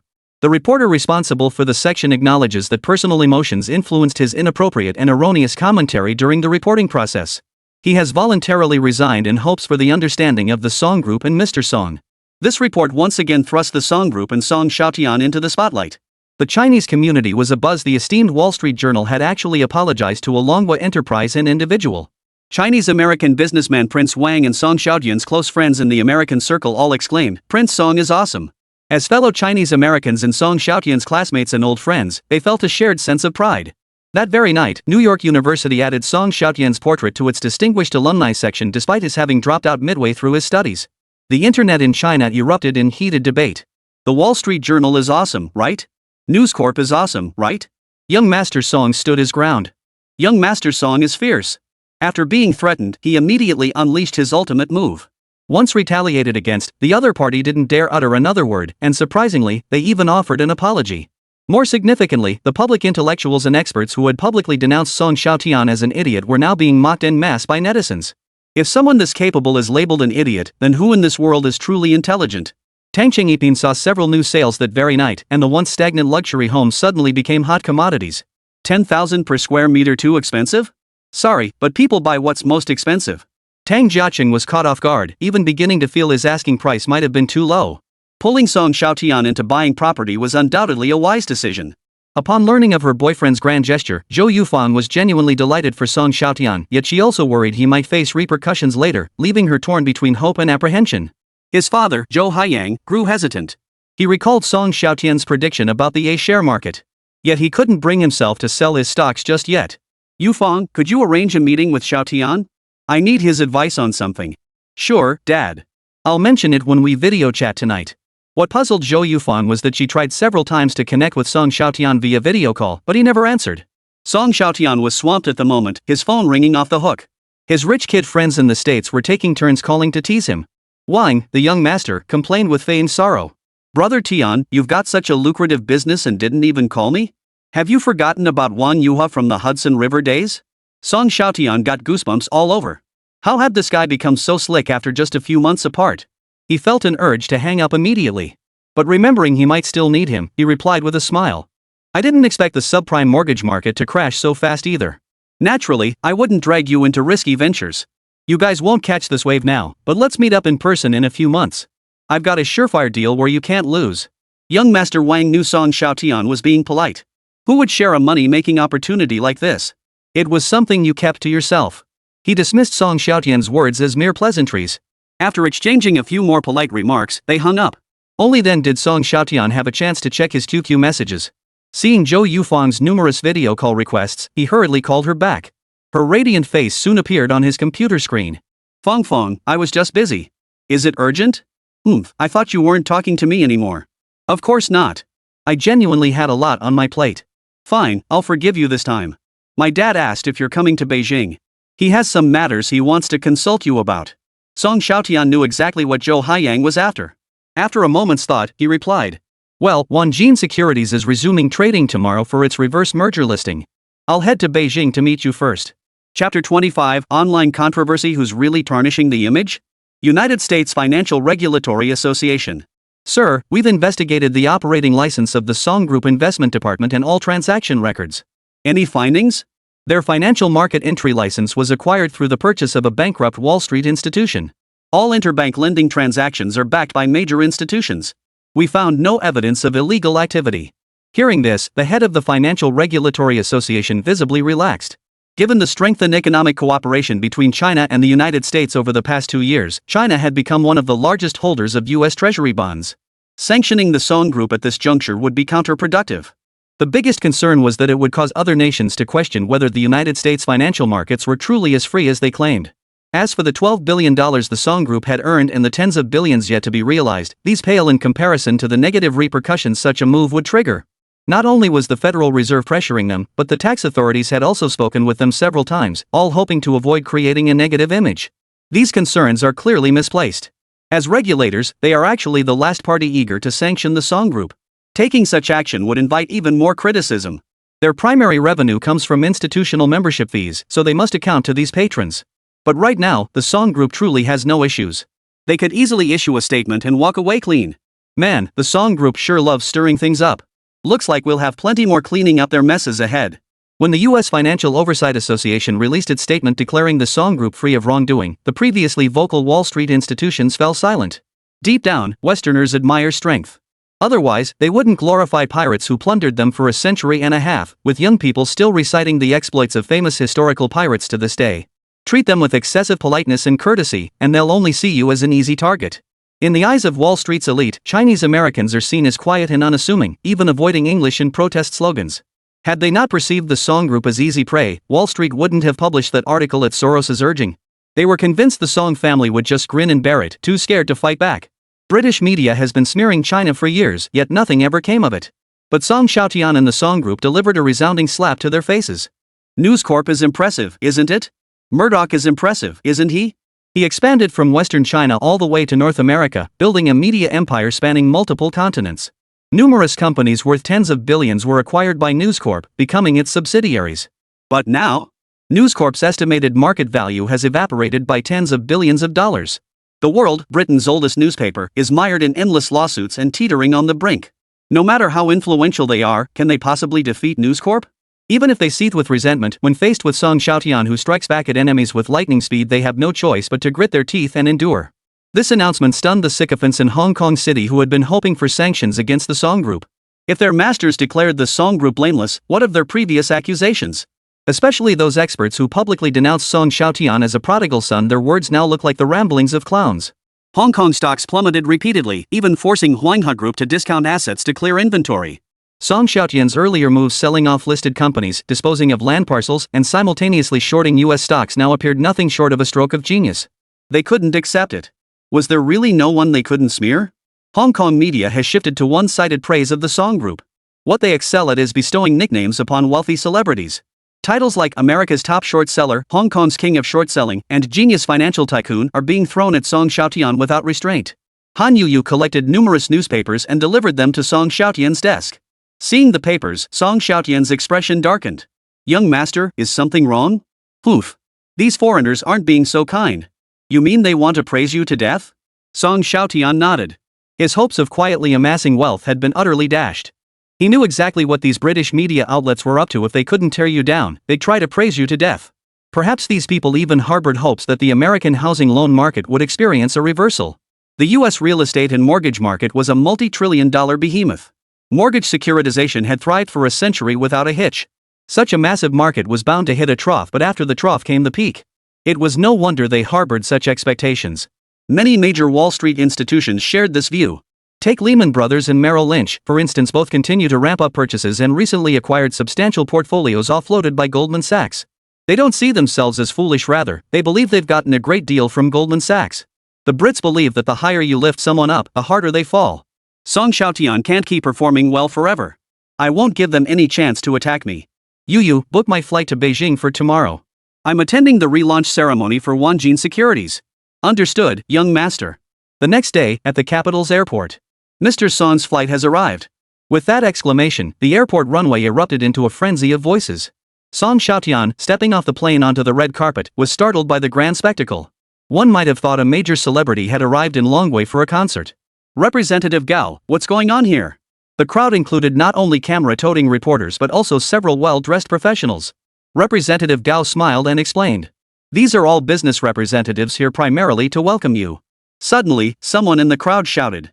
Mr. Song, you're doing great. Don't pay attention to those who criticize you. Yeah, they've been on their knees for so long, they just can't adjust to suddenly being invited to the table. Only then did Xiaotian realize that his short selling of U.S. stocks, netting over $1 billion, had sparked heated discussions across mainland China's internet. The buzz had even briefly overshadowed the news about Le Monde's surveillance of the royal family. Amidst the overwhelming praise and expressions of disbelief, there were also many voices criticizing Xiaotian. Mr. Song, they say you've destroyed the hard-won friendship between our two countries, ruined the image of Chinese people in the eyes of foreigners, and are a traitor to the nation. What's your take on this? Facing the suddenly appearing reporter, Xiaotian showed no intention of shooing him away. He picked up the microphone and declared with righteous indignation. In the 1990s, the Eight-Nation Alliance led by the Eagle Nation invaded China. They packed up and carried away every cultural relic they could from the capital city. What couldn't be moved was burned to ashes. Countless Buddha statues and bodhisattva figures lost their heads, and countless cultural treasures of the Dragon Nation were scattered overseas. Everyone was taken aback. Some journalists present hadn't expected Song Xiaotian to bring up the Eight-Nation Alliance's plunder of the Summer Palace. But Song Xiaotian clearly had no intention of stopping there. He continued, his voice filled with indignation. Led by the British Empire, the Eight Nations not only plundered the capital but also forced us to pay reparations totaling 980 million taels of silver. That's 980 million taels of silver. Back then, the annual income of an average peasant family was about 30 taels. Converted to dragon currency, that's purchasing power equivalent to hundreds of billions of dragon coins. And now, I, Song Xiaotian, have merely used the most civilized means to legally and compliantly reclaim over $1 billion in interest. Yet you accuse me of damaging national relations and the image of dragon country people in the eyes of foreigners? Let me tell you this, during my 2 years studying in the United States, after my short selling was exposed, many Chinese living in New York called to thank me. Simply because I had made Chinese people proud on Wall Street. Even though I dropped out midway, I became an outstanding alumnus that NYU takes pride in. His words drew applause from everyone present. Mr. Song, you've put it perfectly.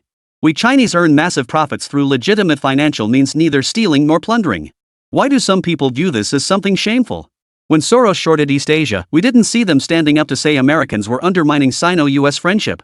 Why can't our dragon nation have its own great short sellers? Hedging is a fundamental financial tool. Does the stock market only allow bullish positions and forbid bearish ones? What kind of logic is that? Song Xiaotian bowed respectfully to the crowd. Thank you all for speaking up. Justice has always resided in the hearts of the people. I, Song Xiaotian, have nothing to reproach myself for and will not compromise with those individuals. Song Xiaotian declined further media interviews, bid farewell to the business representatives who had come to greet him, and boarded a Rolls-Royce heading toward the airport. His remarks at the Beijing airport quickly surfaced across major online forums. Netizen Shangshan Ruoshui. Damn, I'm officially a die-hard fan of young Master Song now. That was some satisfyingly sharp talk. Netizen cheerful boy. Those spineless folks just asked for it. Even the Americans didn't say anything, but they got all worked up. Hilarious, becoming an outstanding alumnus overnight. Our Dragon Nation's image abroad is probably being ruined by these spineless cowards.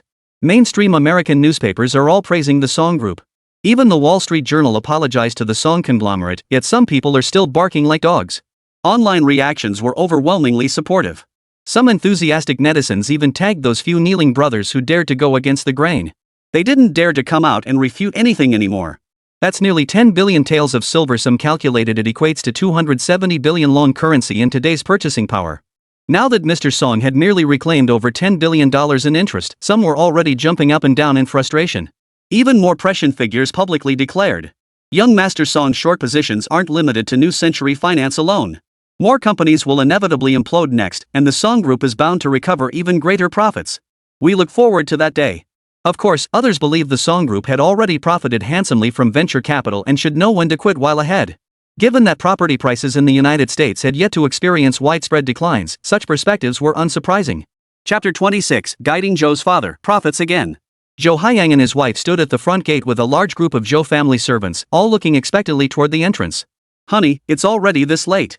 Why isn't Song Xiaotian here yet? What's the rush? I'm just asking a few questions. Do you really need to yell at me? Zhou Haiyang couldn't be bothered to argue with this tactless woman. He turned to the butler beside him and pressed. Have you picked up the young lady yet?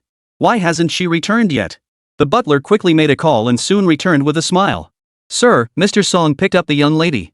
They're on their way back together. Oh, I see. Zhou Haiyang's anxious mood instantly calmed upon hearing the news. It's good they're together. He'd be lying if he said he wasn't anxious. The sharp decline in stock prices of New Century Financial and other mortgage lenders in the United States gave him a very ominous feeling. This uneasy feeling intensified given Song Xiaotian's pessimistic outlook on the global stock market. On one hand, the stock market was still riding the spring rally. On the other, Song Xiaotian's warnings hung heavy. He wasn't without insight, but now that he was caught up in the situation, he couldn't discern the right path forward. Xia Haiyang was a man of immense ambition. Having endured relentless setbacks from the old man, he craved success more than ever. Just as he stood there in a daze, a Rolls-Royce pulled up to the villa's gates. It's Mr. Song's car. Zhou Haiyang gave Song Xiaotian every courtesy, personally opening the car door for him as an elder. I hope Uncle Zhou didn't keep you waiting too long. Not at all, not at all. Mr. Song's presence truly graces the Zhou residence. Uncle Zhou, I'm Yufeng's friend. Since you're my senior, just call me Xiaotian. Alright, Son. Xiaotian. Realizing his slip, Zhou Haiyang quickly corrected himself. Mrs. Zhou watched her husband's obsequious manner with a mix of disappointment and frustration. But she also understood how hard it was for Zhou Haiyang to support a family, so she quickly put on a smile and said to Song Xiaotian, Xiaotian, your aunt asked the chef to prepare some local home-style dishes. Our roast duck is every bit as good as Quan Jud's. You must eat your fill today. At the mention of roast duck, Song Xiaotian's eyes lit up. Though he'd been taken for a ride by Zhou Yufang at Quan Jude last time, Beijing roast duck had left a lasting impression. He smiled and said, Auntie, you've gone to so much trouble. It's nothing. I just had to put in a good word. The roast duck was actually Yufang's idea. Glancing at Zhou Yufang, who was still blushing, Song Xiaotian said, Well then, let's go inside. Right. I'll have the butler take your luggage to the guest room. You can stay here tonight, it's not too far from the airport. Hearing they could stay, Song Xiaotian naturally accepted Zhou Haiyang's kind offer. The Zhou household served excellent home cooking though simple. The table was laden with delicacies from land and sea. Zhou Haiyang proudly presented a bottle of Maotai wine, its outer packaging yellowed and oxidized. I bought this bottle at Christie's auction, cost me 100,000 dragon coins. Song Xiaotian glanced at it and asked. But it's a 1974 sunflower brand Maotai, right? Xiaotian, you really know your stuff. Come, let's open this vintage bottle today. Well aged and stored properly, this bottle had undergone esterification over time, resulting in a smoother, more mellow flavor than ordinary Maotai. After 3 rounds of drinks, Mrs. Zhou had the leftover dishes cleared away and took Zhou Yufang for a walk, leaving the space to the 2 men. Zhou Haiyang lit a Cohiba long spear cigar for Song Xiaotian. The 2 men puffed away at their cigars over dinner, discussing the stock market. Xiaotian, Uncle Zhou is in a tough spot. The coal business might not survive next year, and you've seen the real estate market. All we can hope for is to make some money in the stock market. Are you asking if we should liquidate all our holdings? Zhou Haiyang nodded and pressed further. Is the stock market really going to spiral out of control? Uncle Zhou, I can tell you with certainty that all U.S. investment banks, banking stocks, and real estate stocks will see massive declines. Even some industrial stocks will plummet due to their financial operations. When the U.S. market crashes, global markets will follow suit. Foreign institutions in China will inevitably pull out of the stock market. China's financial opening hasn't happened overnight. Foreign institutions are no small presence in mainland stock markets. If these players pull out, it will inevitably trigger a sharp decline in stock prices. Combined with the downturn in the US market, this will further intensify panic sentiment in the stock market. Seeing him frowning deeply in thought, Song Xiaotian offered a suggestion. The most prudent approach for you now, Uncle Zhou, is hedging. Maintain some short positions simultaneously. If the market falls, sell stocks to expand your short positions. If the market rises, you reduce the size of your short positions. Upon hearing this, Zhou Haiyang shook his head, as if he had made up his mind. No, since you say the market will fall, it will fall. I'll sell all my holdings and go all in on shorting. Hearing this, Song Xiaotian couldn't help but admire Zhou Haiyang's boldness. As someone who had been reborn, going all in on short selling posed no pressure for him. Yet for Zhou Haiyang to make such a decisive move at this moment proved he was truly a man capable of great things. After thinking it through, Zhou Haiyang felt a sense of relief wash over him. He and Song Xiaotian drained the house's stash of wine. By the end, Song Xiaotian couldn't even recall how he'd made it back to his bedroom. In a haze, he sensed a smooth, supple body sleeping beside him. When he woke the next morning, he discovered it was Zhou Yufang in his arms. Her face glowed like a ripe red apple. She buried her face deep into the sheets, unable to meet Song Xiaotian's gaze. Song Xiaotian's head throbbed faintly. He had mischievous thoughts, but the lingering effects of alcohol forced him to abandon them. Yufang, how did you end up in my bed? Oomph, you rascal. I was just pouring you a glass of water, but you grabbed me and wouldn't let go. Song Xiaotian gazed at Zhou Yufang in her nightgown and silently lamented his missed opportunity. He shouldn't have drunk so much yesterday. Otherwise, he would have had Zhou Yufang wrapped around his finger. Brother Tian, your gaze is a bit scary. Seeing Zhou Yufang's timid expression, Song Xiaotian quickly averted his gaze. You're still heading to the Magic City today, right? I'll have someone make you a simple breakfast. Watching Zhou Yufang's graceful retreating figure, Song Xiaotian could only sink into deep regret. He felt he'd been outmaneuvered by Uncle Zhou. The metropolis earned its nickname Magic City for its astonishing urban development pace. Each visit to the Bund revealed new skyscrapers rising from the ground. What was once farmland had transformed into a highly modernized financial district.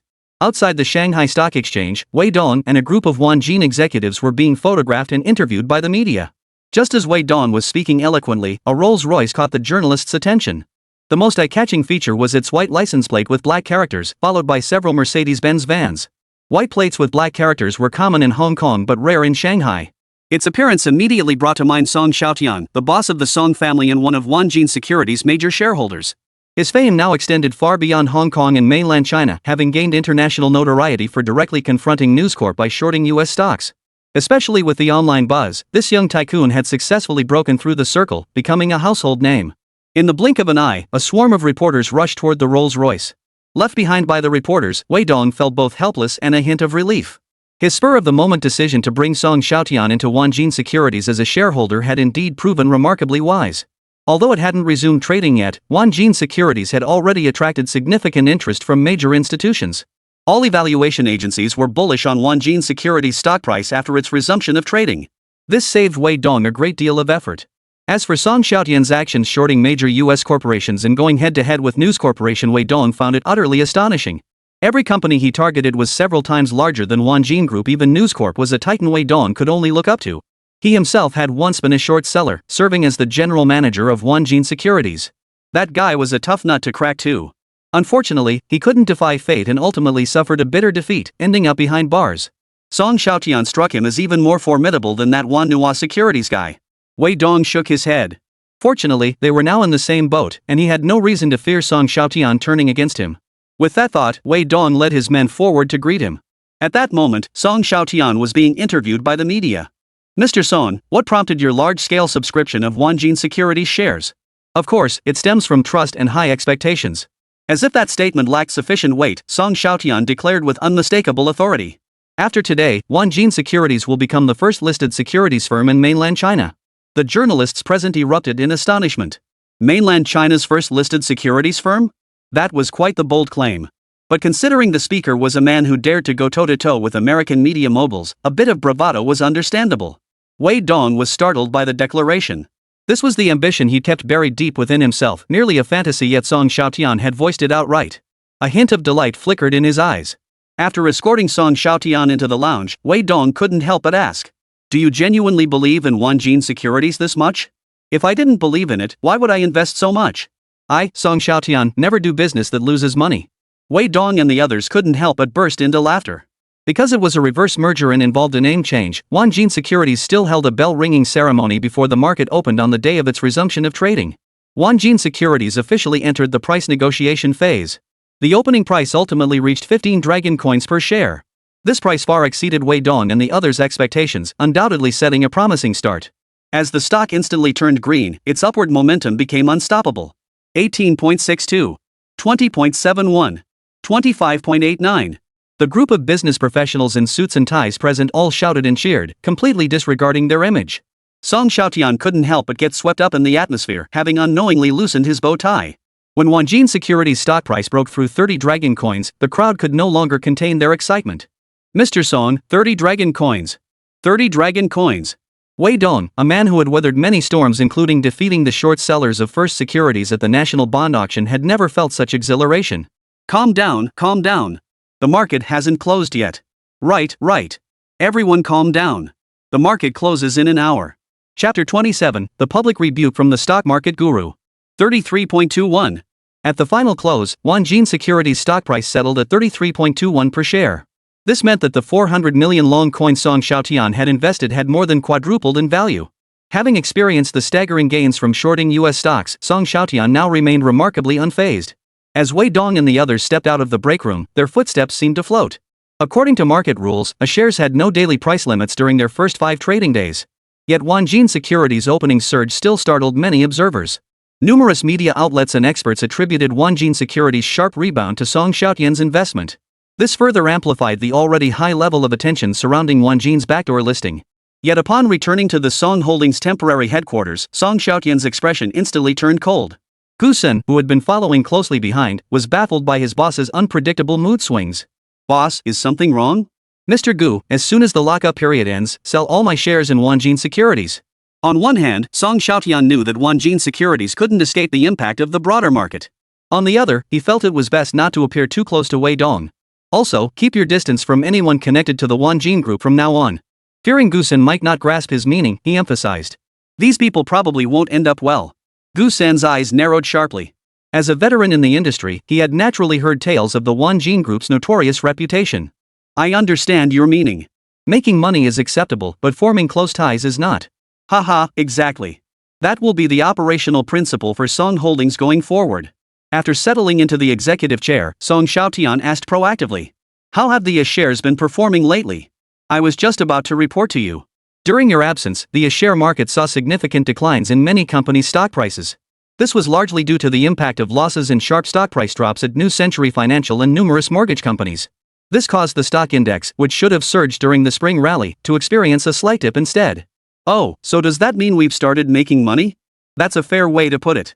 Looking at the Shanghai Composite Index, we have indeed started to see profits. Excellent. Meanwhile, Warren Buffett, one of Wall Street's twin titans, was being interviewed on the street. Facing a sea of microphones, this Wall Street legend remained perfectly composed. Every word he uttered seemed to carry a magical quality, compelling deep conviction. Then a reporter asked him, "What do you think of Hong Kong tycoon Song Xiaotian?" Warren Buffett's expression immediately darkened. He's a terrible person. The American market shouldn't tolerate someone like him. He's disrupting our market and harvesting our wealth. The reporters were stunned. In their minds, he was a kind, gentle old man who had never spoken ill of anyone before. This was the first time they had ever heard him criticize someone so harshly. Alright, that concludes today's interview. Buffett, realizing his remarks were unwise, hastily ended the session. His words quickly made headlines across major media outlets. Some media outlets, eager for controversy, even used Buffett's exact words, "a terrible person," as their headlines. Buffett is universally recognized as the world's greatest investor and a legendary master of finance. His legendary investment cases are countless, and he is widely recognized as Wall Street's most profitable investor.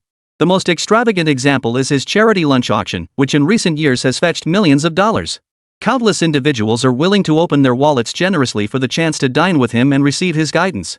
Yet this very authority figure on Wall Street publicly denounced Song Xiaotian, reigniting the fading buzz surrounding him. Many in the financial industry regard the oracle as an idol and mentor. Now that he has labeled this individual a terrible guy and a market troublemaker, he has naturally garnered significant support from European and American financial elites. Upon seeing the news, Song Xiaotian felt he had been struck by misfortune. I didn't go looking for trouble with him. Why is he so angry? Getting cursed at wouldn't hurt him physically, but what infuriated Song Xiaotian was that trouble had come out of nowhere. Lu Lin's giggle came through the phone. Boss, we used the profits from shorting New Century Financial to immediately short several major Wall Street investment banks, including Goldman Sachs. Goldman Sachs is a company Old Ba highly admires, and he holds a significant stake in it. Song Xiaotian suddenly understood. So that was it. No wonder Old Bar was so furious. Hey, that's still no reason for him to publicly humiliate me. No way, I have to get my revenge. Lu Lin fell silent on the other end of the line. This was Warren Buffett, the legendary stock guru, a perennial top 3 super wealthy figure on the Forbes list.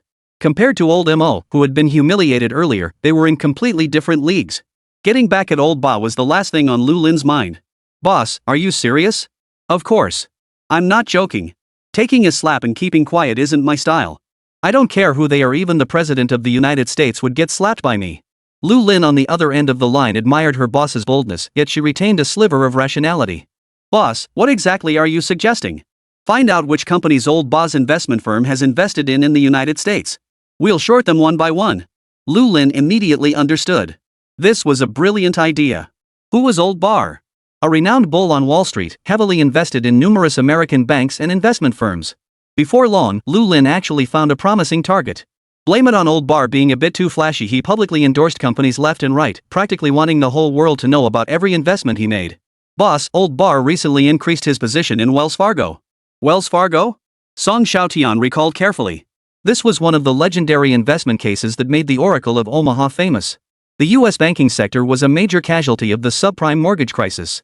Citibank was the first U.S. bank to reach $10 billion in assets, boasting $2.2 trillion in assets by 2007. Yet even this powerhouse superbank saw profits plummet during the crisis. Investor confidence evaporated, customers rushed to withdraw deposits, triggering a liquidity crisis that nearly pushed it to the brink of bankruptcy. If even the industry's largest titan suffered such a fate, what hope was there for Wells Fargo, long considered the underdog? Hit by the subprime fallout, Wells Fargo's profits stagnated this year, with full-year net income plunging to rock bottom in 2008. Its stock price also tumbled from its peak. Lu Lin, thinking her boss might not know about this beloved community bank, explained. Wells Fargo didn't start as a bank. It dealt in gold, mail, and logistics before gradually transforming into a modern bank. Starting in the 1990s, Old Ba's investment in Wells Fargo reached $300 million. After the turn of the century, he repeatedly bought more Wells Fargo stock. Today, his investment firm holds Wells Fargo shares worth a staggering $6 billion. Song Xiaotian whistled softly. This guy had some serious chops. That initial $300 million investment had yielded returns of at least several dozen times its value. Even without liquidating these shares, Wells Fargo's annual dividends alone would have generated substantial returns for his investment firm over the years, a hefty sum accumulated over time. This was the allure of ultra-long-term investing. Old Barr is now an honorary director of Wells Fargo, and the bank's investments in housing loans account for at least 40%. The moment Song Xiaotian heard this, he knew shorting Wells Fargo could be profitable. What's their current stock price? Around $35 per share. Song Xiaotian stroked his smooth chin and made his judgment. This should be the peak of Wells Fargo's stock price going forward. Aline, how much capital do we have available in our accounts? Boss, since we're fully committed to shorting Wall Street investment banks, we currently have about $500 million left. What about interbank borrowing? Margin trading? The US recently adjusted margin requirements for margin trading. Now, to maintain a long-term short position, you need to put up a whopping 50% margin. Interbank lending rates have also risen significantly. Securing short-selling funds from institutions is now extremely difficult. Since the collapse of New Century Financial, numerous mortgage lenders have suffered losses. Both banks and major Wall Street institutions have adopted hedging strategies. With everyone busy hedging their positions, lending to peers has become scarce, making leverage extremely difficult to obtain and continuously driving up the cost of shorting. Song Xiaotian had anticipated this outcome. However, unlike most major Wall Street institutions, the Song Group's investment arm operated as a barefoot hermit in the US stock market. They didn't need to hedge with long positions, they could go all in on shorting and profit from it. As for the cost of shorting, compared to the profits from their all-in short positions, it was a mere drop in the bucket. Song Xiaotian pondered for a moment before stating, "Contact Goldman Sachs and arrange for them to lend us $30 billion. Hearing this order, Lu Lin was momentarily stunned. Boss, we're still shorting Goldman Sachs. They're struggling themselves, would they lend to us? Borrowing from the very institution they were shorting, only Song could come up with such a scheme. Don't you have some connections at Goldman? I recall your best friend." Lu Lin could tell her boss was half joking. Her friend was just a junior assistant in Goldman Sachs' venture capital assessment department. She certainly didn't wield that kind of influence. Seeing Lu Lin fuming silently, Song Xiaotian cut straight to the point. "If I'm not mistaken, Goldman Sachs has already recognized the severity of the subprime crisis and is racking their brains on how to outmaneuver their competitors. If we, as short sellers, approach them, what do you think their reaction would be?" Having been a fall guy in a major real estate bubble in his previous life, Song Xiaotian had watched The Big Short repeatedly, studying it frame by frame. One of the institutions in The Big Short was modeled after Goldman Sachs. Even before the subprime crisis erupted, Goldman Sachs recognized that subprime loans could bankrupt them. So in 2007, they began dumping their subprime assets, even risking their employees' careers by stabbing their own clients and Wall Street peers in the back. Both Lehman Brothers and Merrill Lynch became victims of Goldman Sachs' actions. Song Xiaotian prioritized Goldman Sachs as his primary short target, even ahead of Lehman Brothers, because he foresaw the firm would aggressively dump assets at fire sale prices, inevitably making its financial statements look disastrous. Overall, Goldman Sachs proved itself a remarkably decisive and intelligent firm. It successfully navigated the subprime crisis, avoided being swallowed up, and emerged significantly stronger afterward. As an equally astute institution, it would never pass up the opportunity to invest in the Song Group, the foremost short seller of subprime mortgages. Even if they couldn't directly profit from the short-selling shares, why not make a killing on the lending side? Lu Lin remained somewhat skeptical about this, but if she were to leverage a short position against Wells Fargo, her close friend would indeed be a promising entry point. Boss, if we're only shorting Wells Fargo, isn't borrowing $30 billion a bit excessive? Shouldn't we scale back our target a bit? Song Xiaotian chuckled. Shorting just Wells Fargo would be too easy on old Barr. Isn't GE also among the companies he's heavily invested in? Yes, but GE isn't a financial institution, so I didn't include it in the report. Eileen, I disagree with your assessment of GE. Who says it isn't a financial company? Lu Lin dared not question Song Xiaotian's words. She hurriedly asked her assistant to provide another set of materials on GE's financial investments. In the minds of Lu Lin and many others, GE was a magnificent product of America's industrial era, the nation's most iconic industrial achievement and once its largest industrial conglomerate by market capitalization. What shocked her was that the materials revealed GE had transformed into a financial conglomerate since the late 20th century, aggressively expanding into the financial sector. Moreover, GE's annual financial statements revealed that GE Capital now contributed a staggering 45% of the company's total net profit. Financial services had become the most dynamic segment within GE.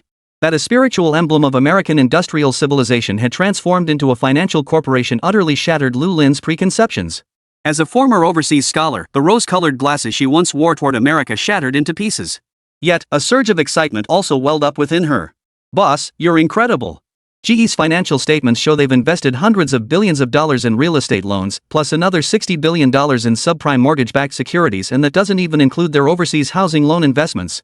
If any one of these investments implodes, it could drag GE into an abyss from which there's no return. What thrilled Lu Lin most was that despite its recent decline, GE remained a colossal conglomerate with a market capitalization of $300 billion. If the short-selling attempt succeeded, it would become the most successful short-selling case in the Song Group's history, leaving a significant mark on global financial history. Chapter 28. The move was too bold. Goldman Sachs was stunned. Goldman Sachs Group. Amelie was sorting through data files left behind by her former supervisor. She couldn't understand why the bosses had suddenly developed an interest in these analytical data they had once dismissed. Still, it was a positive sign at least senior management was finally acknowledging the severity of the subprime mortgage crisis. Just as her mind wandered, her phone buzzed against her body. Honey, do you have a minute to chat? Lynn, are you that free? I heard your company's profits from short selling have reached $40 billion? Lu Lin hadn't expected the news to spread so quickly. The world news's deep involvement in the wiretapping scandal had caused News Corp's stock to plummet, significantly boosting the paper profits on the Song Group investment department's books. The profit news had been deliberately leaked by Lu Lin at Song Xiaotian's suggestion. On one hand, it put pressure on the bulls. On the other, it sought out potential investors. Dear Emily, I'm reaching out to ask if your firm handles interbank lending? Well, though I'm not in the business department, I know it's extremely difficult to secure loans for high leverage these days. Sweetheart, just ask around for me. You'll be handsomely rewarded if it works out. How exactly do you plan to thank me? Spend the night with me? Such suggestive talk made the mature Lu Lin's cheeks flush crimson. Alright, I'm heading to report to our esteemed president shortly. I'll mention it to him then. How much do you need to borrow? $30 billion. Emily gasped sharply on the other end of the line. Lin, you guys are playing with fire here. With the housing loan market so uncertain, you're placing such a huge bet? Ha! As our ancient Chinese saying goes, no guts, no glory. Behind every massive win, there's always been a bold gamble. Amelie didn't press further. Her best friend was already far more accomplished than she was. As far as she knew, Lu Lin had earned millions in cash bonuses just from shorting the New Century Finance project alone. The investment department she managed now employed over 100 people. Amelie compiled the organized reports and data into a document and personally presented it to Goldman Sachs president Robert. Robert listened with horror. He knew the dismissed head of market risk assessment had been right. He had personally recruited that person from the Aerospace Rocket Center. He felt like he was sitting on pins and needles, demanding, "Why didn't you bring this report to me sooner?" "Boss, we submitted this report months ago. Not only did you tear it up and throw it in the trash, but you also fired my supervisor." Hearing this, Robert flushed red. His failure to take it seriously stemmed entirely from the fact that the real decision-makers behind the scenes would never approve of Goldman Sachs hitting the pause button. Moreover, he himself had been intoxicated by the profits from subprime securities, deaf to any other voices.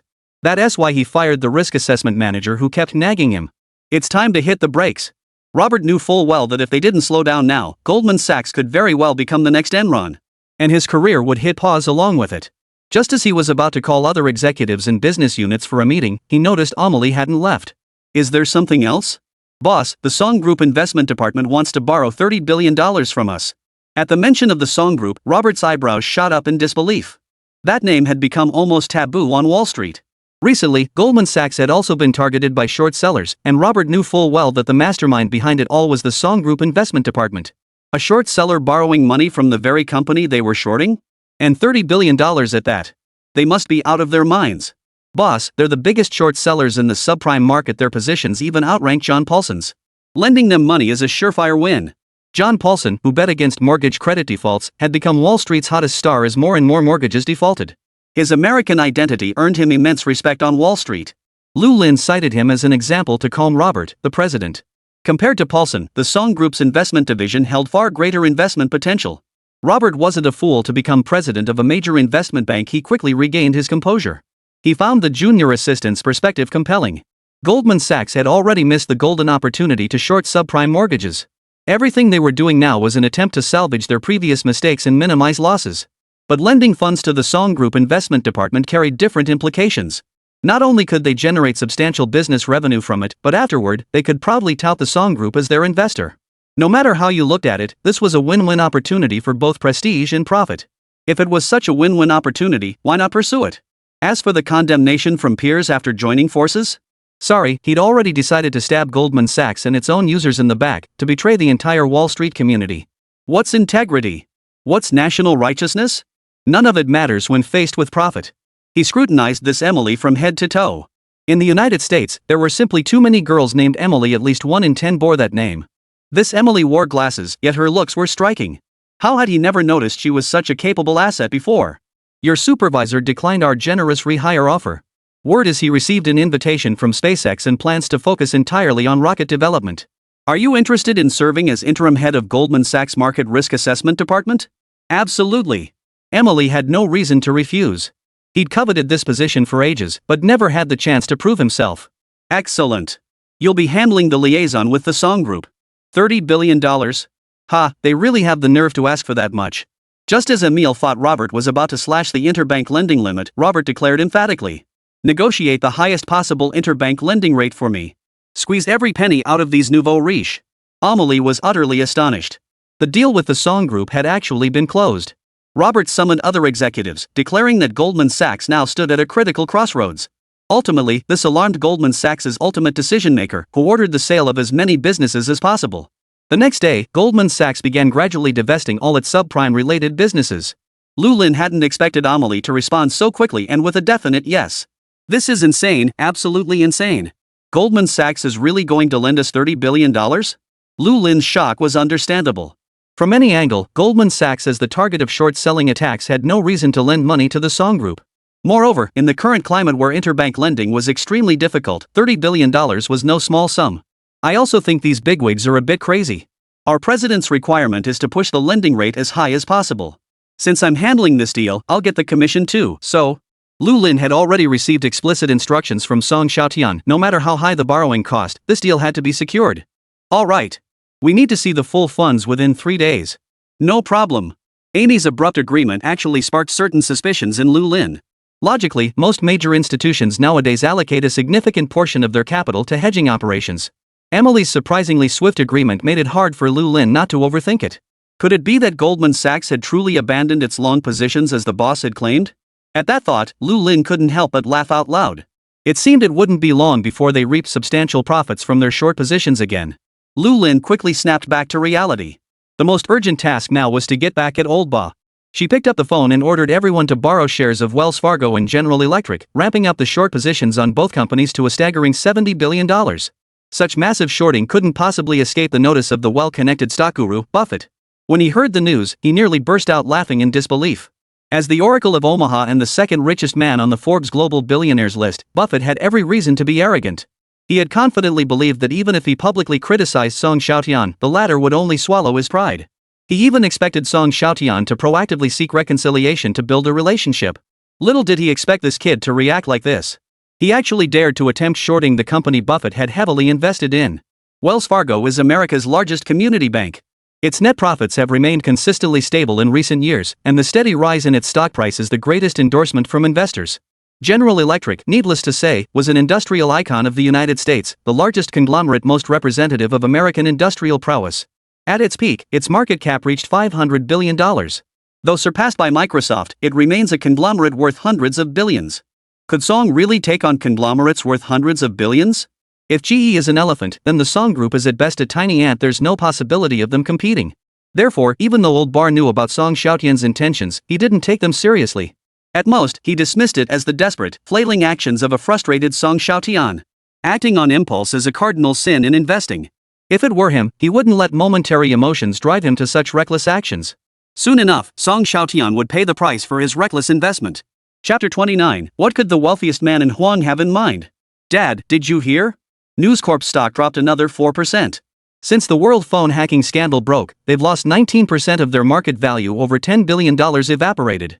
Facing his eldest son's alarmist reaction, Huang Shoufu remained remarkably composed. The world's closure is inevitable. News Corp has already contained the losses within manageable limits. Rather than gossiping, I'm more interested in how much the Song family profited from shorting News Corporation. At this mention, young Master Huang's expression shifted to one of envy and resentment, as if he longed to take their place.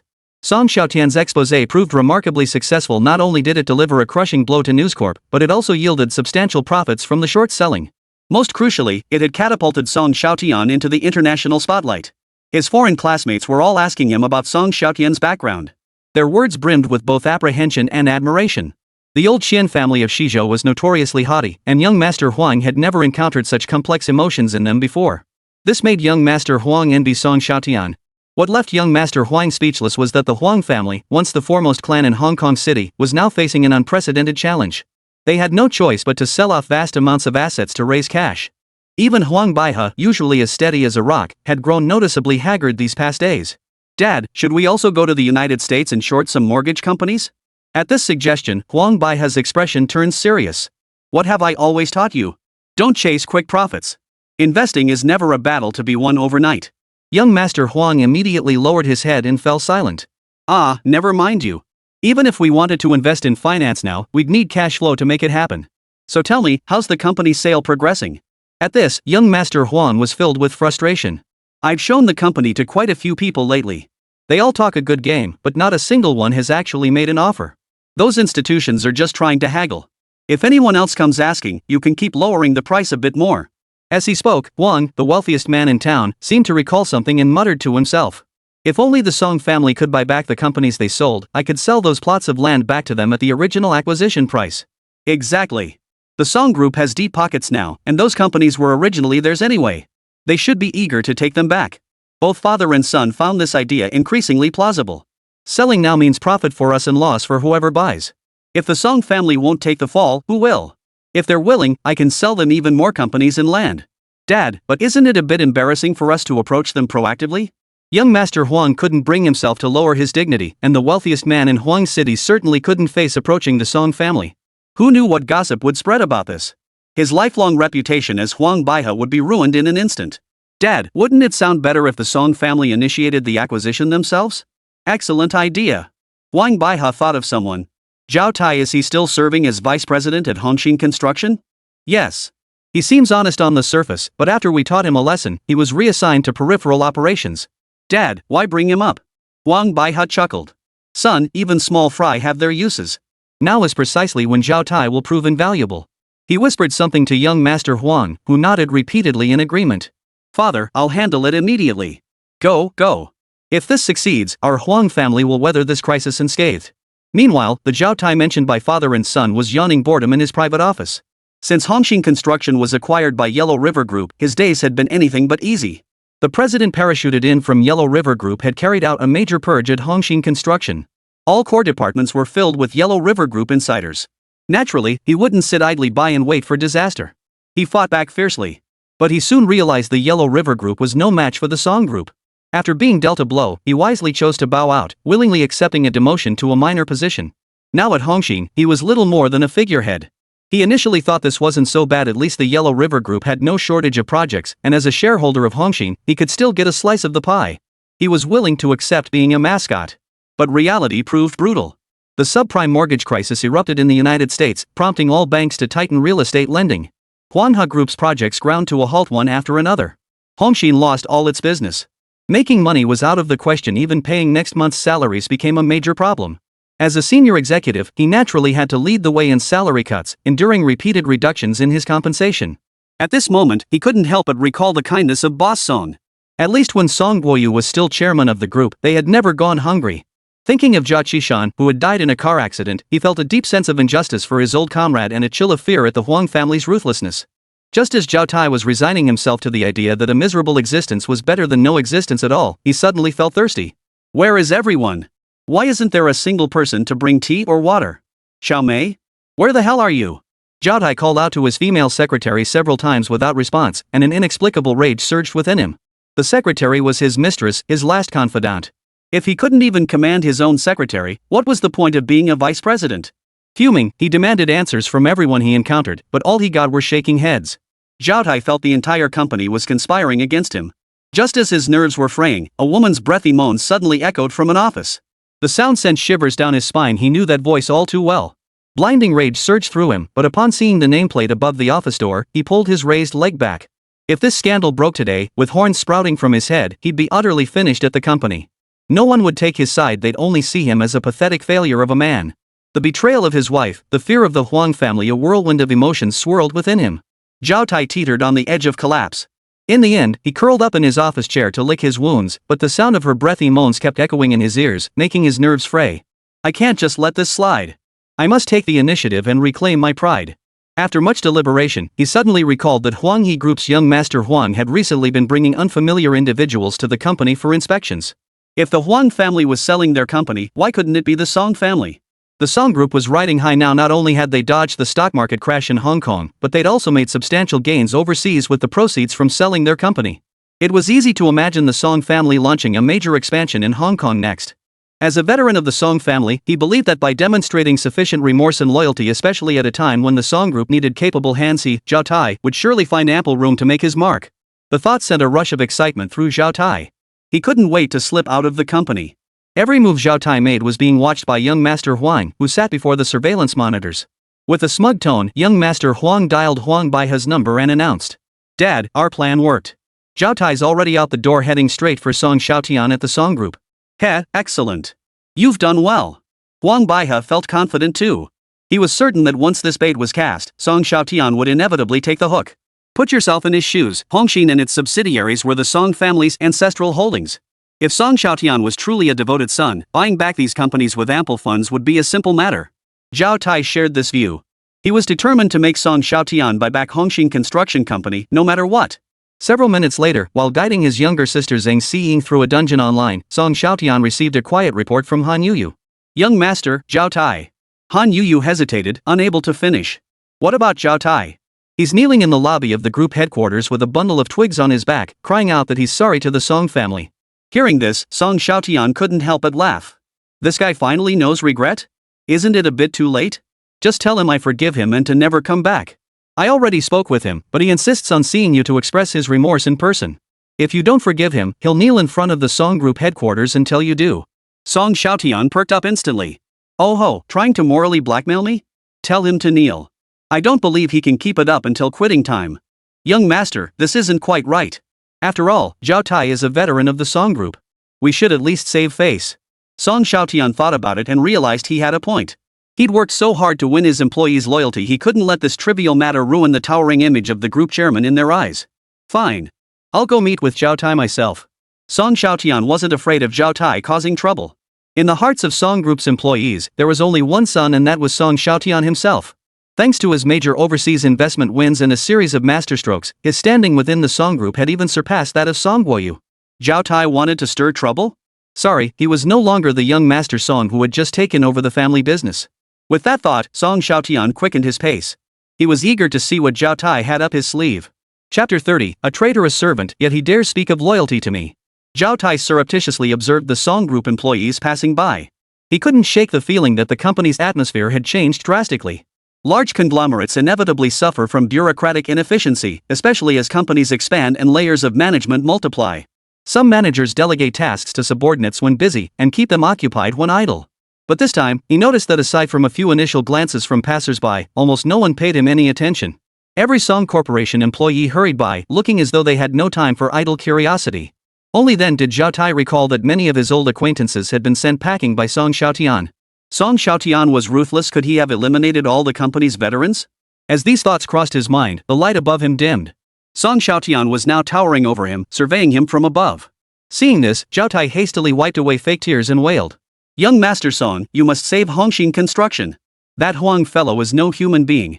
Not only did he halt all projects, but now he wants to sell Hongxin off cheaply. Only you can save Hongxin now." He deliberately raised his voice, drawing the attention of several people nearby. "Save Hongxin?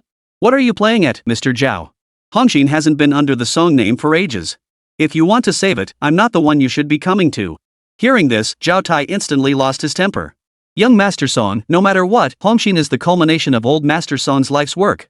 Are you really going to stand by and watch it collapse? Are you truly this cold-hearted? Devoid of any humanity?"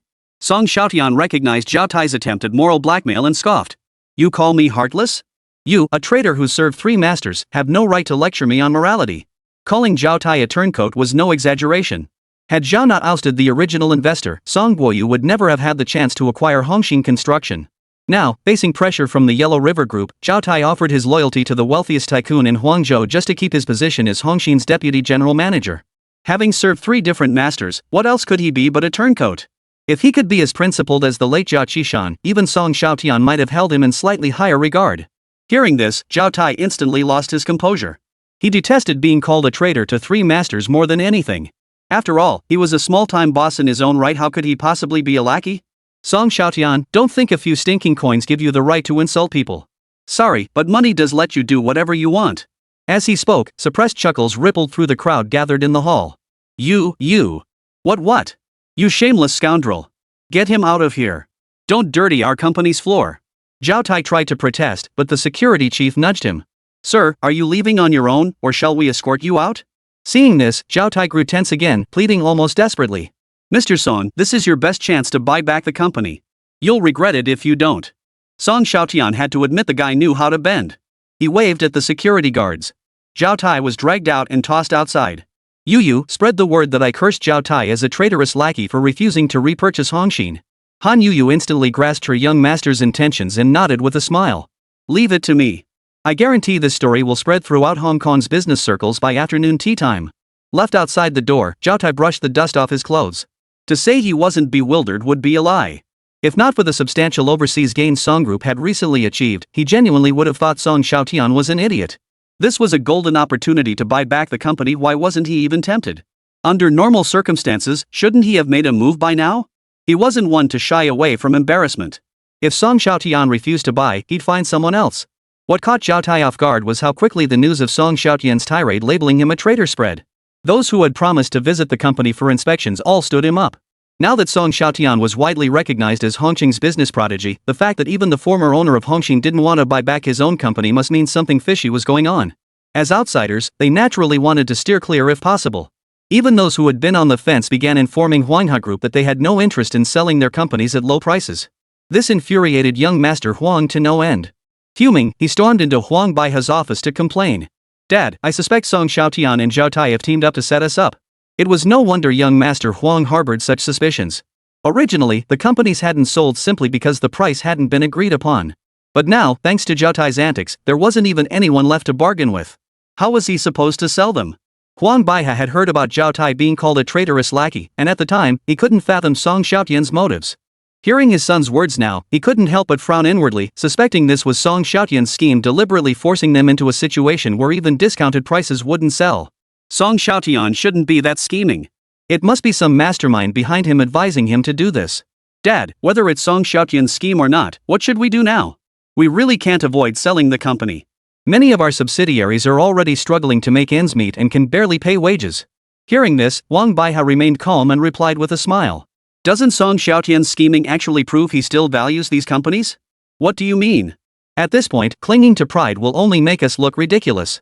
Son, I'll ask you to make a personal sacrifice and negotiate directly with Song Xiaotian. My bottom line is a 30% discount off his asking price. If he agrees, we can finalize the ownership transfer immediately. Young Master Huang still felt a twinge of pride, but for the sake of keeping the Yellow River Group running smoothly, he had no choice but to grit his teeth and meet with Song Xiaotian. Even Song Xiaotian himself hadn't anticipated any further developments regarding Hongxin construction. That very afternoon, Song Xiaotian received a quiet report from Han Yu. Young Master, Mr. Huang wishes to discuss business with you. The moment the Huang family father and son made their move, Song Xiaotian knew exactly what they were up to. Are they trying to sell me another company? It seems so. The Huanghua Group has been urgently seeking a suitable buyer lately. Tell him I'm not in the office right now. Young Master Huang is already waiting downstairs. This guy's really desperate, he's even come knocking on my door. Song Xiaotian thought for a moment and said. In that case, bring him up. I'm curious to see how he intends to sell it.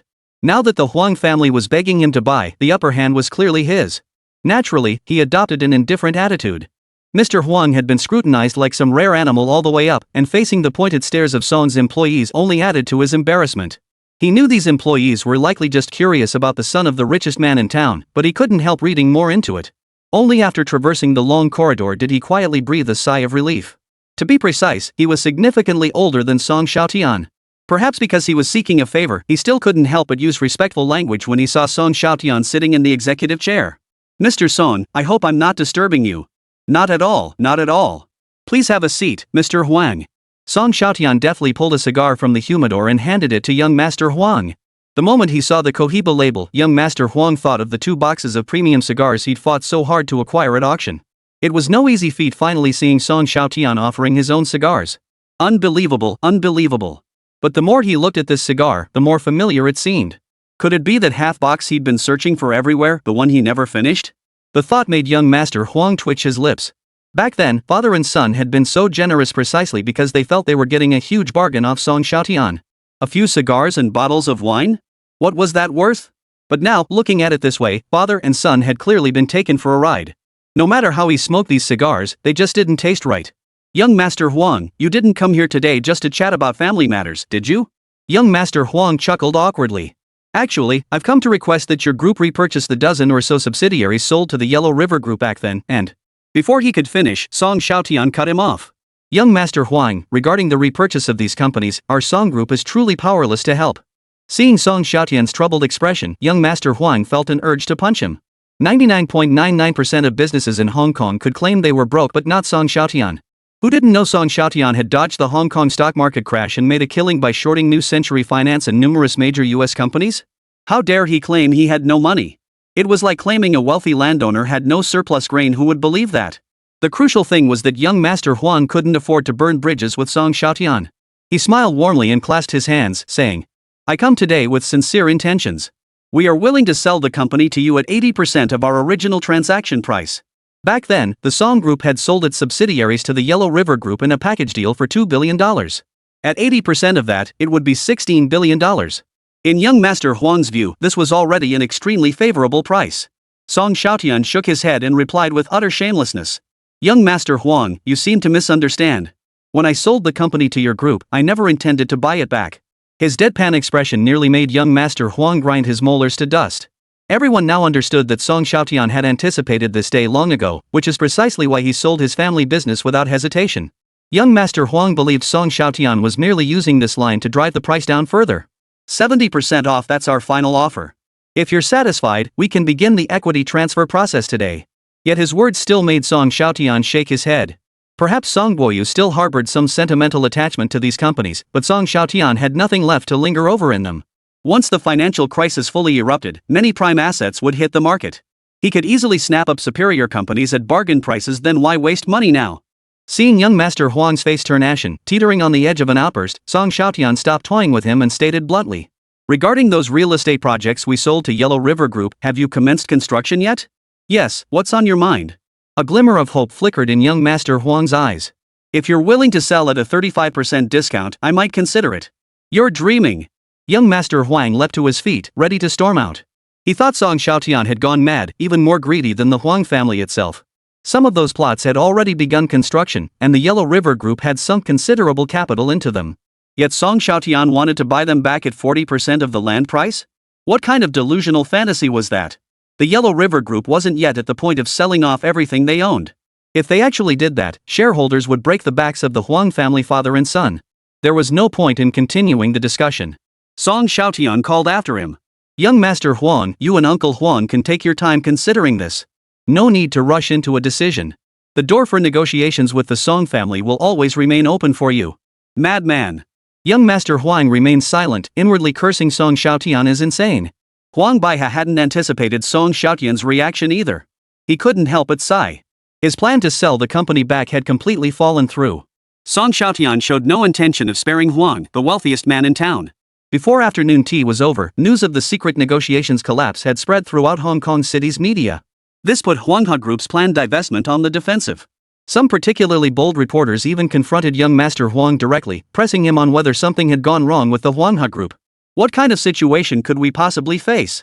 It's just that the mortgage market in the United States is currently uncertain, so we're taking some precautionary measures. Shareholders can rest assured that Yellow River Group remains financially robust with sound operations. There is no crisis unfolding. We kindly ask everyone to refrain from spreading rumors. Chapter 31, Wall Street's Major Investment Banks Can't Hold On Any Longer Part 1. Time flew by, and it was already late June. Before the second quarter had fully concluded, the nation's largest mortgage lender, the National Mortgage Company, issued a profit warning. When a publicly traded company issues a profit warning, it typically indicates a significant year-over-year decline in current period earnings. Failure to disclose such warnings before financial reports would incur penalties far more severe than a mere slap on the wrist. Sources revealed that this government-sponsored enterprise, America's largest mortgage lender, had suffered massive losses in the second quarter. Although its spokesperson repeatedly emphasized in interviews that this was the first quarterly loss since its 1986 IPO, shareholders showed no signs of letting them off the hook. The profit warning failed to calm investor nerves, and the company's stock price continued its steep decline. Market rumors suggest the mortgage giant's second quarter loss could reach as high as $400 million. Some even suggested $1.2 billion, with rumors swirling about its impending collapse. Amidst this turmoil, Song Group's investment division released another short-selling report. Frankly, debating whether U.S. housing mortgage has incurred losses is now meaningless. Upon seeing this opening line, America's elite initially assumed the Song Group was feigning concern like a cat crying over a dead mouse. But the subsequent report opened their eyes to a different perspective. Since the beginning of this year, mortgage default rates have surged dramatically, reaching a new peak in the second quarter. Default cases doubled compared to the previous quarter. While home prices in major U.S. cities haven't seen major declines, transaction volumes have plummeted to their lowest levels since the new millennium. The U.S. real estate market now sees only sellers, not buyers. What we must be vigilant about is the substantial depreciation in the actual value of mortgage assets held by the U.S. government-sponsored enterprises. This is where our vigilance must lie. The upper echelons of the United States felt a chill run down their spines as the Song Group's short-selling report introduced a new twist. They no longer speak of mere losses, they've elevated the issue to a matter of corporate values for American enterprises. It turned out Americans were also wary of discussing values. Upon closer reflection, the Song Group Investment Department's analysis made sense. Real estate transaction cases were dwindling, the property market was nearly frozen, and the only reason prices hadn't plummeted was because banks and recovery agencies were propping them up. But the actual value of these properties was no longer as robust. It was only a matter of time before the bubble burst. Now consider those mortgage institutions. Have the properties they hold as collateral actually lost significant value? The capital of these mortgage companies didn't just blow in on the wind, it was borrowed through various channels. The actual value of mortgaged properties is plummeting, while the company's liabilities remain unchanged. Simple arithmetic is accessible to all, and many investors have recognized that the actual market value of the National Housing Loan Corporation has significantly eroded. The so-called price-to-earnings ratio is simply irrelevant in the current climate. On the day the Song Group's short report was released, Fannie Mae's stock price plummeted dramatically. The company's president was stunned. Their loss forecast was intended to give the market a buffer period, never anticipating it would be exploited by the Song Group and turned into a tool for their short-selling campaign.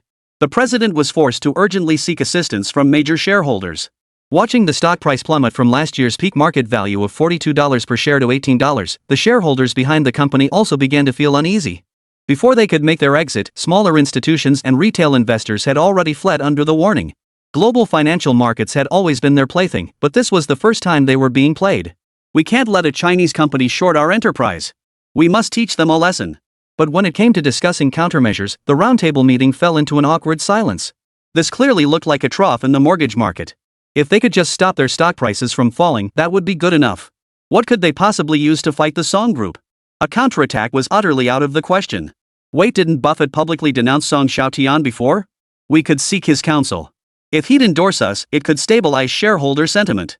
His idea resonated with many. No matter how you looked at it, the U.S. housing mortgage company was the industry leader. Getting them to simply give up was virtually impossible. Everyone believed that if they could weather the real estate winter, the company would regain its vitality once the U.S. housing market recovered. Upon receiving the message, Buffett couldn't help but feel a touch of smug satisfaction at this group's willingness to seek his counsel. Normally, I'd charge you a hefty consulting fee, but given the current circumstances, I'll offer some free advice. Several shareholders felt an urge to curse under their breath. The old man was being downright pretentious. But this was no time to quibble over such things. They could only swallow their pride and ask, "So what's your advice?" Sell the company. Sell the company? To be precise, we should issue additional shares externally. On one hand, this would bring in major banking institutions as shareholders to stabilize morale, naturally leading to a swift stabilization of the stock price. On the other hand, after the external share issuance, you'll also raise a substantial sum to resolve the company's cash flow crisis. It's a two-for-one solution. Several shareholders immediately began whispering among themselves. They found the idea appealing as long as the number of shares issued wasn't excessive. There was no need to worry about losing control of the company. However, minor disagreements arose over the question of whom to sell the shares to. I suggest selling to Bear Stearns, one of the 5 major investment banks. They're our closest partner and already one of our shareholders. They expressed acquisition interest last year, so selling to them makes the most sense. No. I think we should issue the shares to a major bank. All banks are tightening credit now. If we can get a major bank to invest, borrowing money in the future will be easier. The group immediately erupted into heated debate, while behind them, the legendary investor Warren Buffett's eyes darted around restlessly. Suddenly, a bold idea struck him.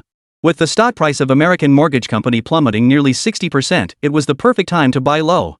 Even if the stock price continued to fall, adding to positions at the right time would be a viable strategy. He paused to interrupt their debate. As far as I know, Bear Stearns isn't in great shape either. They might struggle to save themselves. General Douglas MacArthur once said, "You don't know who's swimming naked until the tide goes out." This means you can't tell which companies are teetering on the brink of collapse until the very last moment. And the well-connected Buffett clearly knew something about Bear Stearns' inner workings. Those advocating for a bursts-and-led acquisition immediately fell silent. So what do you suggest? As you know, I hold a 7% stake in Bank of America, a major private bank, not the central bank. I could easily facilitate this financing acquisition. Buffett refrained from proposing a rights offering through his investment firm precisely to leverage Bank of America to indirectly spread the risk. Everyone understood the implication. With its formidable strength, the United States Bank was the most suitable backer. They could already envision the surge in mortgage company stock prices once the bank announced the deal. Several shareholders immediately rubbed their hands in anticipation, urging Buffett to contact Beautiful Country Bank promptly to finalize the deal. Meanwhile, Xiaotian boarded his private jet en route to New York. Chapter 32, Wall Street's major investment banks can't hold out any longer. Part 2. Wall Street was home to many major investment banks and private equity firms, but the most renowned were undoubtedly Morgan, Lehman Brothers, and Bear Stearns. Setting aside Merrill Lynch, which also functioned as a securities firm, these three were collectively known as Wall Street's Big Three investment banks. Bear Stearns' rise wasn't overnight. Before the 21st century, its reputation couldn't be compared to top-tier firms like J.P. Morgan Chase. However, during the real estate boom of the early 2000s, Bear Stearns saw an opportunity and went all in. They aggressively purchased debt instruments from major banks and mortgage lenders. While this strategy itself wasn't inherently problematic, their bold move was packaging these mortgages into complex financial products like securities and mortgage-backed bonds. Simply put, they dressed up mortgage debt notes as hot commodities and listed them on financial markets. By this point, they were raking in millions daily, yet they remained unsatisfied. After acquiring stakes in subprime lenders like New Century Financial, they executed a series of major mergers and acquisitions, taking over 3 lending institutions to fully integrate the upstream and downstream chains of subprime securitization. From then on, Bear Stearns' mastery was complete. By 2003, having dominated the primary market for subprime securitization, its pre-tax profits surpassed those of Goldman Sachs and Morgan Stanley, making it the world's most profitable investment bank. For the next 3 years, Bear Stearns enjoyed unparalleled glory, drawing the envy of many Wall Street investment banks. By 2006, its net profit soared to $2.1 billion. Its market capitalization reached a staggering $80 billion. This $80 billion valuation even surpassed tech giants like Apple at the time, making it the undisputed star of the moment. And Xiaotian's mission was to witness the collapse of its stock price. 12 hours later, Xiaotian awoke from his nap on the plane to his secretary's call. "Sir, we've landed at New York Airport." Xiaotian climbed out of the 3-meter-wide bed, removed his eye mask, and gazed out the airplane window. It was midday in the United States. A heavy rain had just passed over New York, and a faint rainbow could be seen on the distant horizon. Just as he was about to look away, he saw the end of the taxiway filled with a sea of people. Xiaotian's first thought was, could I have coincided with some Hollywood superstar's schedule? He didn't believe he could be that popular in the United States. He had few friends in New York, but plenty of enemies. Those Wall Street financial sharks all hated him to the core. On some black market bounty lists, the reward for his head even topped the charts. But as the plane taxied, the clamor of the crowd grew louder and closer. Xiaotian now noticed that many of the faces at the end of the runway were Chinese. Seeing this scene only made Xiaotian panic even more. These older Chinese immigrants were already marginalized in New York. By shorting the market like this, he risked intensifying the hostility Americans felt toward Chinese people. Moreover, some had long ceased to identify as Chinese. They saw themselves as noble New Yorkers, desperate to integrate into American mainstream society. They would only empathize with Americans. As this thought crossed his mind, he stroked his smooth chin. Could these people be here to cause trouble for him? Soon, Xiaotian realized he had overthought it. Amidst the crowd, he spotted young Master Wang and his father, Wang Guoxin, the Chamber of Commerce president. As Xiaotian stepped onto the stairs, the venue fell completely silent. Until he waved toward the crowd holding the welcome banner. "Mr. Song. Welcome to New York, Mr. Song." A thunderous applause erupted from the crowd, and confetti streamed down like fireworks. Xiaotian was a bit bewildered. What had he done to deserve such an honor? "Young Master Wang, what's going on here?" "I have no idea either. I just mentioned it to my father. He originally planned to bring a few members of the Chamber of Commerce to greet you, but word spread like wildfire. Now half the Chinese community knows about it. I hear some people are still on their way." Wang Guoxin, however, knew the reason behind it all. He explained with a smile. "Mr. Song, you publicly shorting US stocks? That's unprecedented. We old-timers never imagined our dragon nation would produce its own major short seller, one who sends shivers down the spines of those high and mighty financial titans. Someone chimed in. Your bold move has truly avenged us. Who would dare underestimate the influence of Chinese people in New York's financial industry now? Mr. Song, this is Mr. Wu Daming.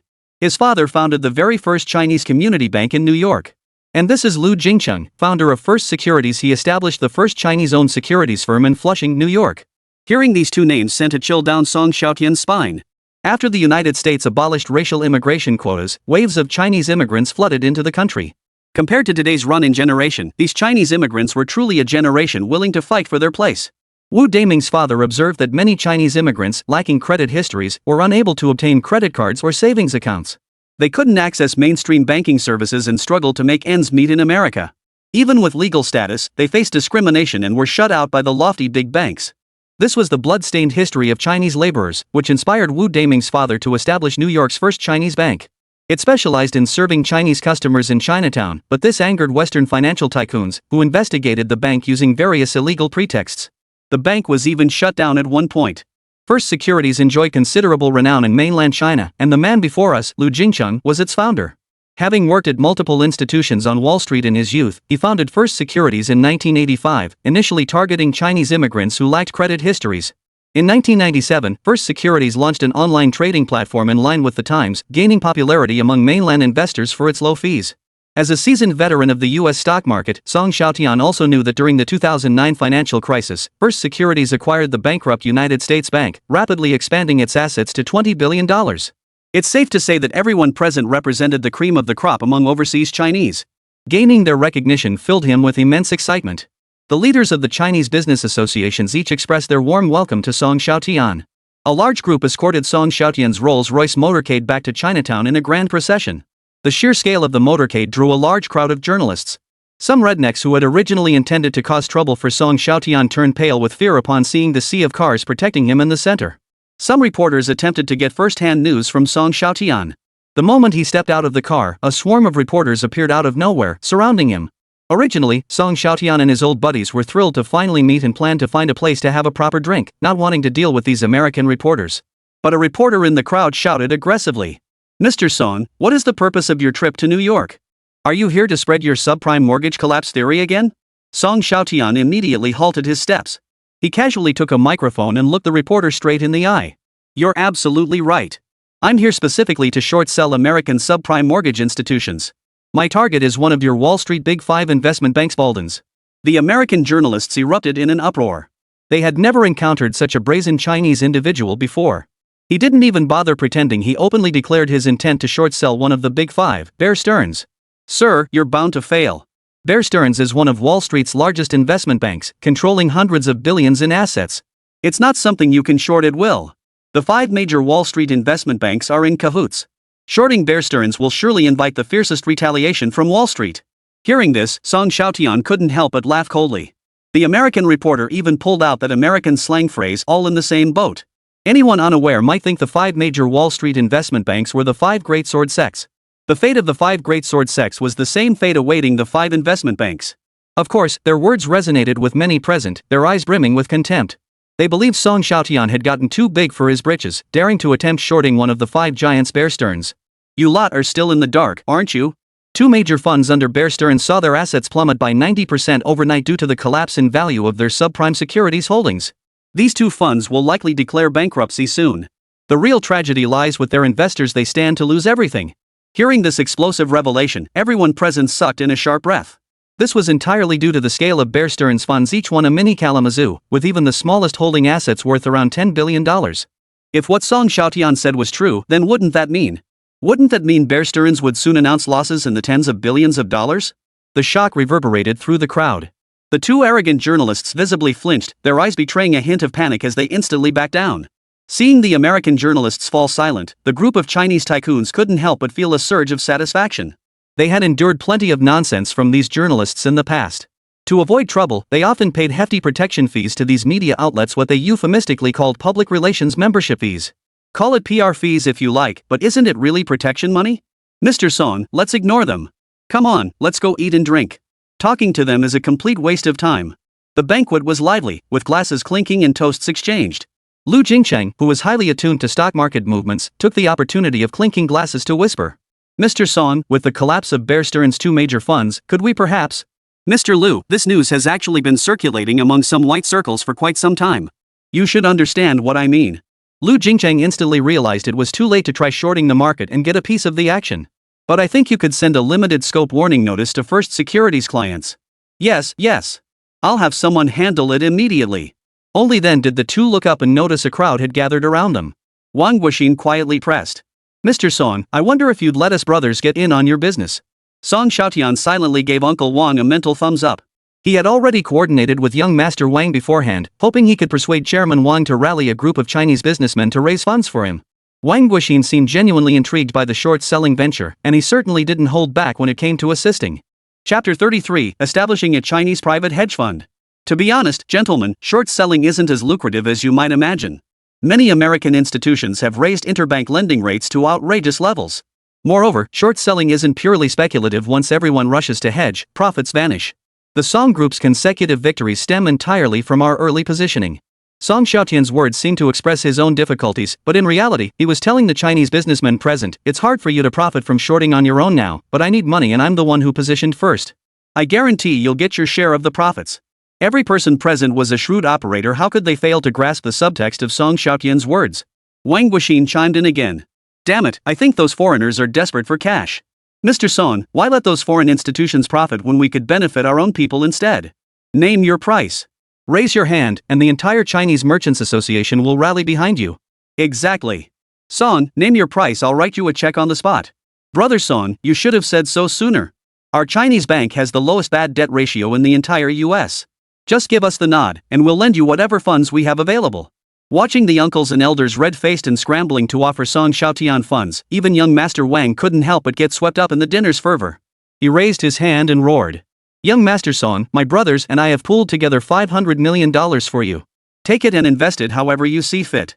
His words instantly silenced the private room. Wang Wuxin's eyes widened in astonishment. Where did you get all that money? That's $500 million. Even a bunch of rich Chinese kids couldn't scrape that much together, even if they stole from their parents. Seeing all eyes on him, young Master Wang said with a touch of bravado. This is all pocket money earned by young Master Song and his brothers through stock and futures trading. $500 million in pocket money? Is that even human speech? You brat, your so-called pocket money is nearly as much as the annual net profit of over a dozen member companies under the Chinese Merchants Association. Hearing young Master Wang's remark, the crowd grew even more fired up.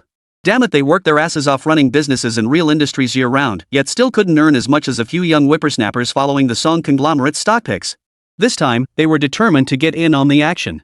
By now, Song Xiaotian didn't need to say another word. Several wealthy uncles and elders were arguing fiercely, faces flushed red, over whose interest rates were lower and whose dividends were smaller. Prince Wang watched from the sidelines, gloating with delight at the spectacle. As the men looked ready to come to blows, Song Xiaotian urgently called a halt. Elders, allow me to speak. The moment he spoke, the private room fell silent. Wang Wuxin grinned sheepishly. Mr. Song, speak your mind. We're listening. Your heartfelt words have given me a bold idea. Why not let the investment department of the Song Group establish a private hedge fund? You could all subscribe to a certain amount of private equity shares. We'll make money together and spend it together. These words struck a chord with everyone present. Sharing profits and spending together, what a simple, straightforward idea. No sooner had he finished speaking than Wang Wuxin and the others responded enthusiastically. Since this is a joint venture, I must lay some unpleasant truths out up front. Investment inherently carries the risk of loss. Even the legendary investor Warren Buffett has made missteps. After subscribing to our private equity fund, no redemptions will be permitted within 1 year for any reason. I guarantee everyone will receive over 40% profit distribution by the end of next year. The crowd's expressions varied. Forget 40% profit next year, even 20% would make this investment worthwhile. Entrusting funds to other institutions?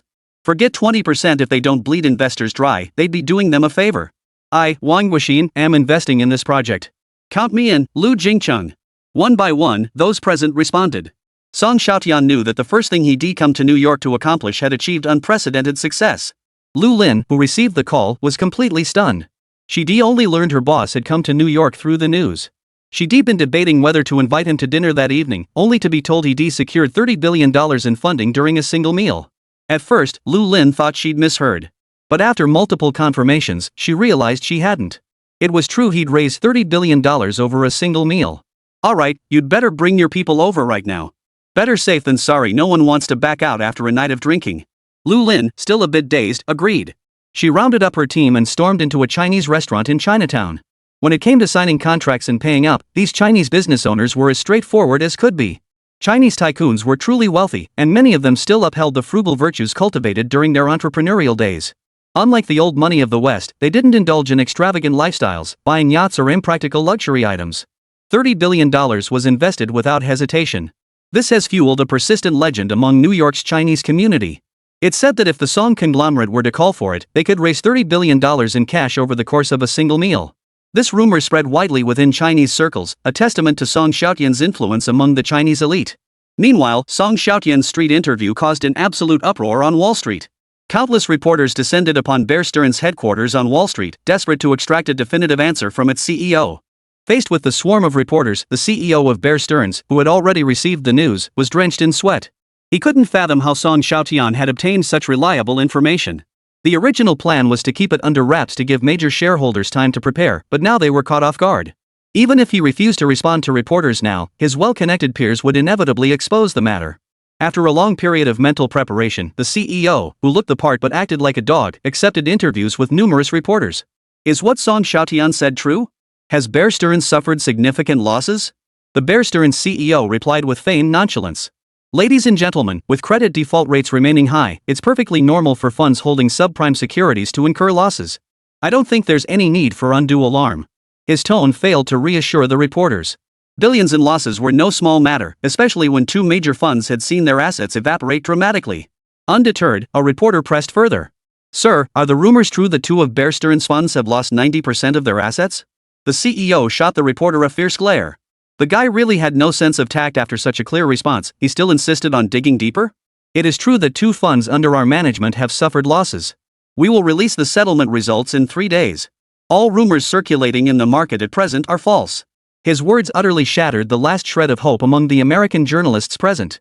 If the situation were truly that optimistic, this CEO would never adopt such an attitude. He would have sent a cease and desist letter to the blabbermouth Song Xiaotian instead of offering a vague, evasive response. While America has its share of fools, those with disposable income to invest in stocks or funds are at least part of the American middle class. Most of them had received a secondary education and possessed some understanding of finance. The words spoken by the Bear Stearns CEO during the interview did little to calm the panic that had already been stirred up among them. If a fund truly lost 90% of its assets, bankruptcy would inevitably follow. Who would accept seeing their life savings, invested in a fund, reduced to a mere fraction of its original value? The movie Wall Street depicting a bloodbath isn't mere fiction, it reflects the real psychological state of investors after bankruptcy. No one wants that to happen to them. In the 3 days following the CEO's response, Bear Stearns faced unprecedented redemption runs. Many frantically called their investment managers, demanding to redeem their funds invested with Bear Stearns. Upon learning their money had evaporated in subprime investments, these victims couldn't accept reality and began rioting in Bear Stearns' trading floor. The most telling indicator of Bear Stearns' plight was its stock price. Before Song Xiaotian disclosed the news, Bear Stearns' stock price hovered around a high of $120. Yet within just a few days, Bear Stearns lost nearly half its market value. Lu Lin was naturally overjoyed. Bear Stearns was a stock that the Song Group's investment department had been aggressively shorting for quite some time. It was also the stock among the Song Group's short positions that had consistently shown the smallest decline. One was a mountain Lu Lin considered insurmountable. But a single remark by the boss during an interview turned everything upside down. The effect was terrifying. The stock price plummeted by $60. This meant that their short position of 50 million shares had already generated $3 billion in paper profits. This proved far more effective than all the effort they'd poured into crafting their short-selling reports. So much so that when Song Xiaotian appeared before Lu Lin in flip-flops, yawning, her gaze nearly turned to liquid. And no wonder, according to their agreement, that $3 billion profit alone meant she was entitled to a $3 million performance bonus. $3 million was top-tier compensation even on Wall Street, where high salaries were a dime a dozen. Boss, I've got my eye on a supercar. I plan to snag it for $500,000. Alright, tell me the model, and you can pick it up tonight. Consider it my extra reward for you. Lu Lin's eyes widened in shock. She hurriedly waved her hands. Boss, that's not what I meant. I meant, shouldn't we take profits now? Closing positions now would let us get a huge chunk of cash back from Belston. Institutional settlements are project-based, so Lu Lin would naturally receive a substantial project bonus. But clearly, Song Xiaotian didn't see it that way. Lin, this is just the beginning. The plunge in Bear Stearns' stock price is only the start. As the largest investor in the subprime mortgage market, they can't escape it. It won't be surprising if their stock drops below $1 next. Below $1? Hearing this prediction, Lu Lin was momentarily stunned. After all, like many institutional stocks, Bear Stearns had been trading at extremely high valuations. The plunge from $120 to $60 was already terrifying enough. Falling below $1 was something Lu Lin dared not even imagine. Boss, no matter what, Bear Stearns is one of Wall Street's top 5 institutions.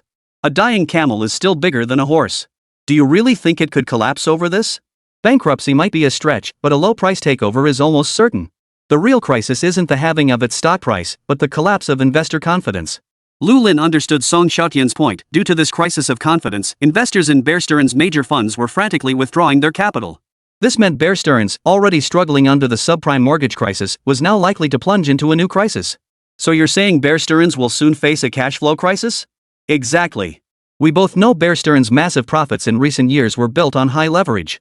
When profits rolled in, they multiplied dozens of times over. But when losses hit, they multiplied dozens of times over too. The current situation at Bear Stearns is like 10 teapots with only one lid. Soon, it won't even have that last lid. Lu Lin nodded slightly, acknowledging her boss's analogy. While others might not grasp Bear Stearns' precarious position, she understood it well. The firm's leverage had become wildly excessive, especially in its flagship enhanced leverage fund, where leverage had ballooned to a staggering 100:1. This meant that a mere 1% loss would trigger a total collapse of the fund. Boss, I know what to do next. We'll focus on highlighting Bear Stearns' high leverage and cash flow crisis. But I want to make it clear, if Bear Stearns' stock price drops to $10, I have the authority to fully close all our short positions against them. Song Xiaotian understood Lu Lin's insistence as the investment manager. He knew that trying to squeeze every last penny out of an opponent was the behavior of a gambler.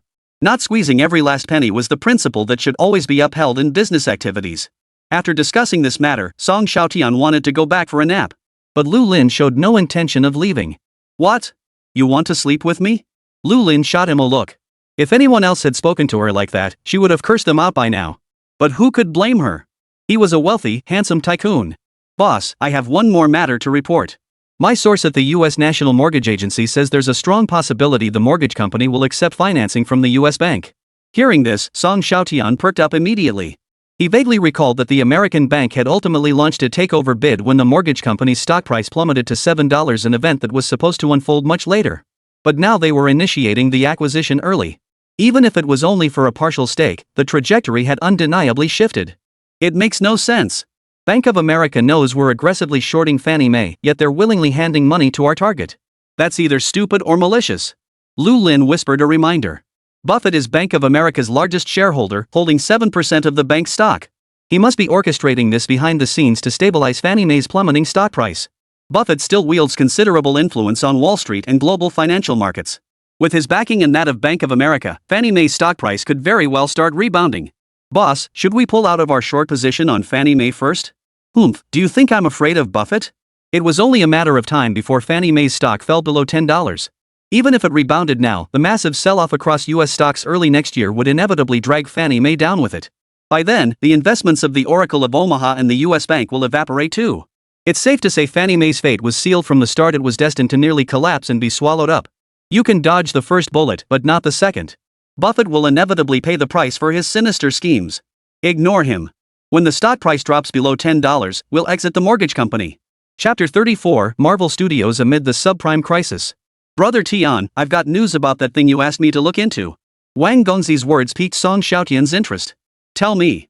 My college buddy says Marvel Studios is definitely filming Iron Man. They've been shooting for over 2 months straight. From what my old classmate implied, Iron Man should wrap up filming in about another 2 weeks at most.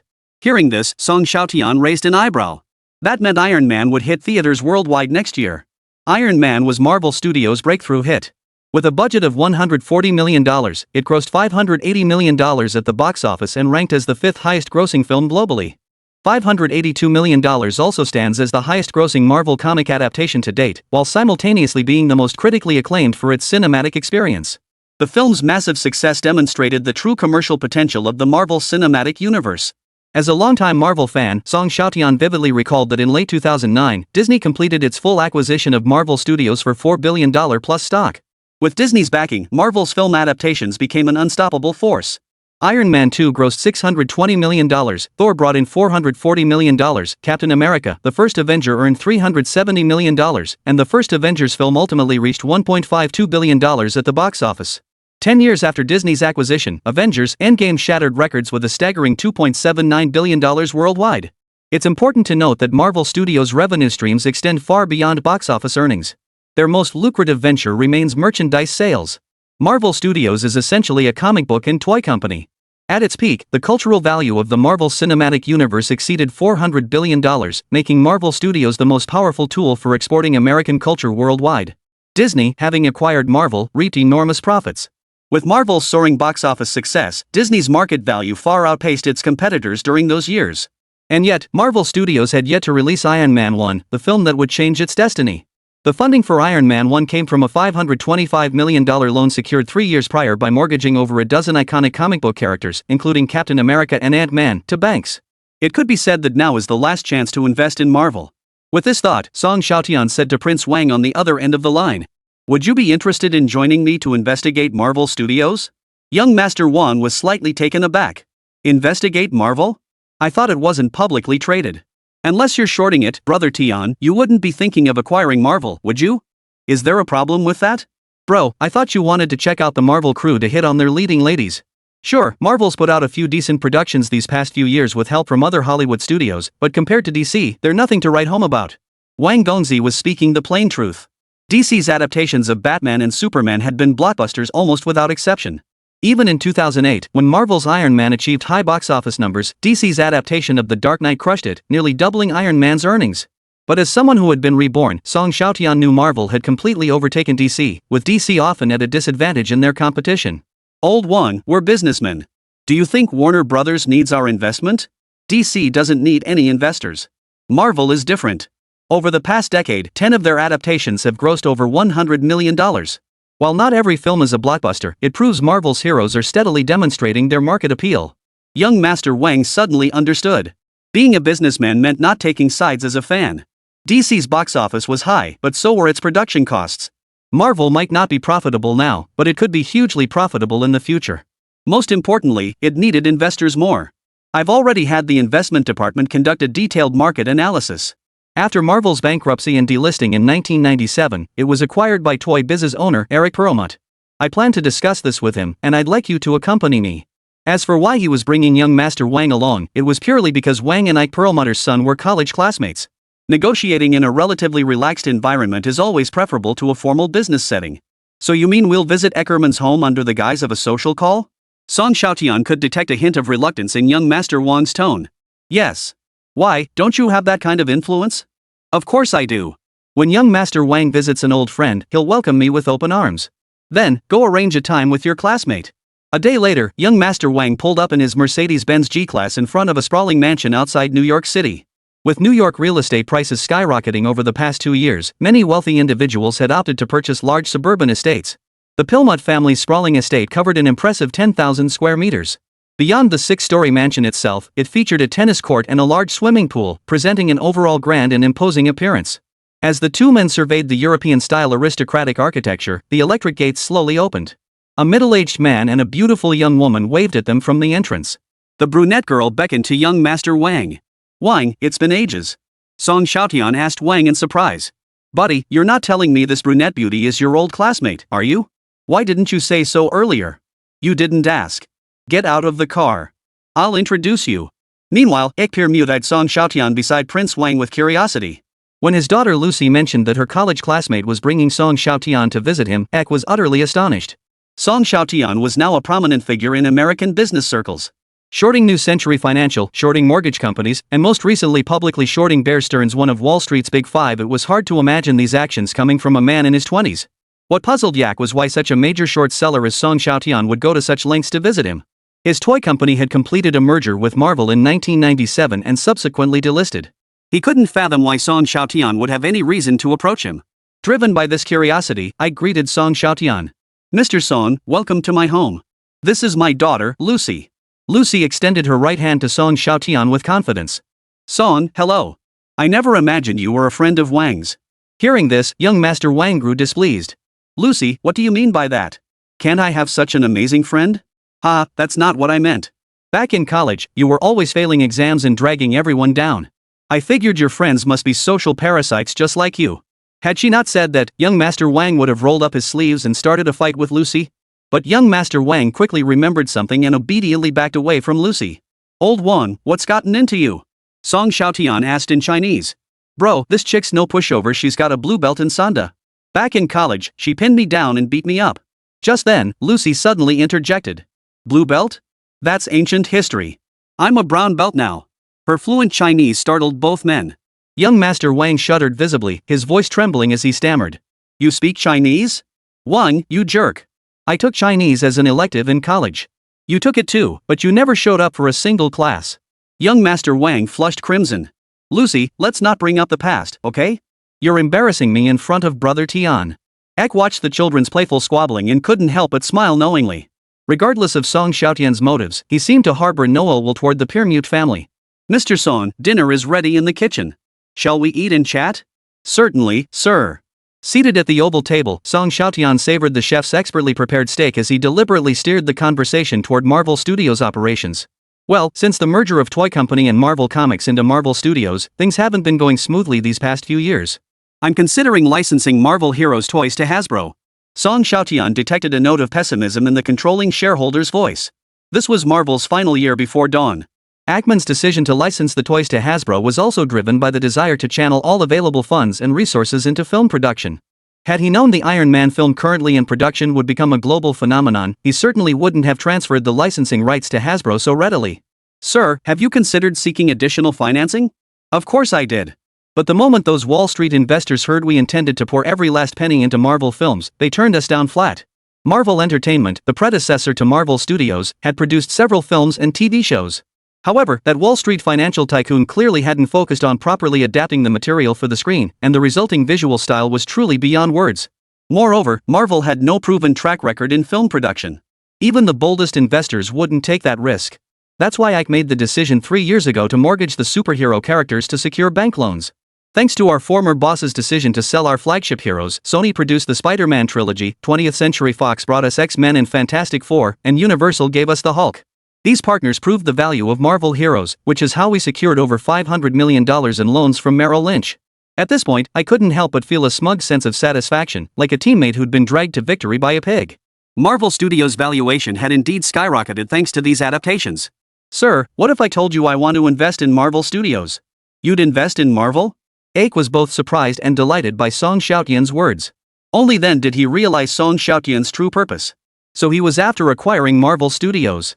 Lucy, standing nearby, blinked and offered her heartfelt praise.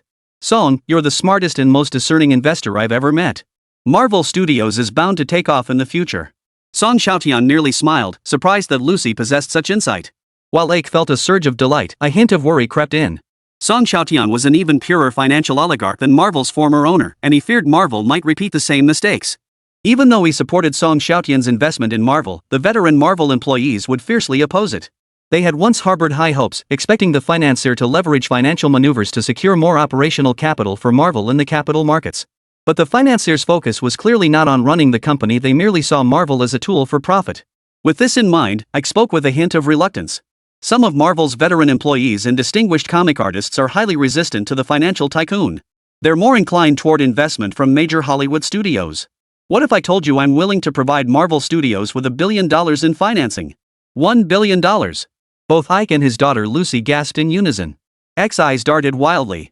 He couldn't help but marvel at Song Xiaotian, truly a major short seller targeting big US corporations, throwing down $1 billion at a time. With this capital, Marvel Studios could fully realize its ambitious blockbuster projects and recruit more A-list stars. Most crucially, they could expand the toy company's operations without having to sell it to another party. In the end, Ike succumbed to Song's financial offensive. How much of Marvel do you want? 49%. This meant that after Song Xiaotian's investment, all existing shareholders' stakes would be diluted by nearly half. Do you really believe Marvel Studios is worth $2 billion? All I can say is I'm bullish on Marvel Studios' future. Consider that in less than 3 years, Disney acquired Marvel Studios for $4 billion in cash plus Disney stock. This meant his investment would more than double in value, plus he'd gain Disney stock, a deal that looked incredibly lucrative from any angle. Of course, the decision to sell or not, and to whom, would remain entirely in his hands. Ike nodded, trying to convince himself internally to accept the deal. So what steps will you take after gaining controlling interest? First, I generally won't interfere with Marvel's operations. I'll only station financial personnel there. Second, I plan to acquire several major talent agencies in the future and invest in a visual effects company to help Marvel strengthen its upstream and downstream supply chains. Hearing this, Ake grew increasingly excited. Talent management and visual effects were precisely Marvel's weakest links. Solving these two major challenges would make Song Xiaotian a true visionary. Of course, Song Xiaotian hadn't disclosed everything. If he became Marvel's top boss, many filming locations for Marvel movies would shift to Longwa and Hong Kong. On one hand, filming in Longwa would significantly reduce costs, potentially even securing free support from scenic areas. The greatest benefit, however, would be the opportunity to integrate Longwa's products and culture into the films. As a Dragon Nation citizen, he felt it was his duty to do so. To Ike and Marvel's professional executives, a hands-off owner was considered the ideal boss. Most crucially, Song Xiaotian and Ike shared the same goal, adapting the comic into a film. With the conversation having reached this point, Ike felt it would be overly sensitive not to give a definitive response. Alright, Mr. Song. I'll convene a shareholders meeting tomorrow to actively push this forward. Thank you for your help. No, don't say that. Marvel is incredibly fortunate to have an investor like you. What he didn't know was that Song Xiaotian was already overjoyed inside. As a reincarnated soul, he had finally accomplished something that would alter the course of history. Truthfully, if the Song Group hadn't been genuinely short on funds, he wouldn't have become a short seller. Becoming the hidden owner of major American corporations was what he truly desired. Then, every major corporation in the United States would work for him. With a single word, he could control the livelihoods of hundreds of thousands of Americans. What could be more fulfilling than that? Marvel was merely the starting point for this grand endeavor. Chapter 35, Objections?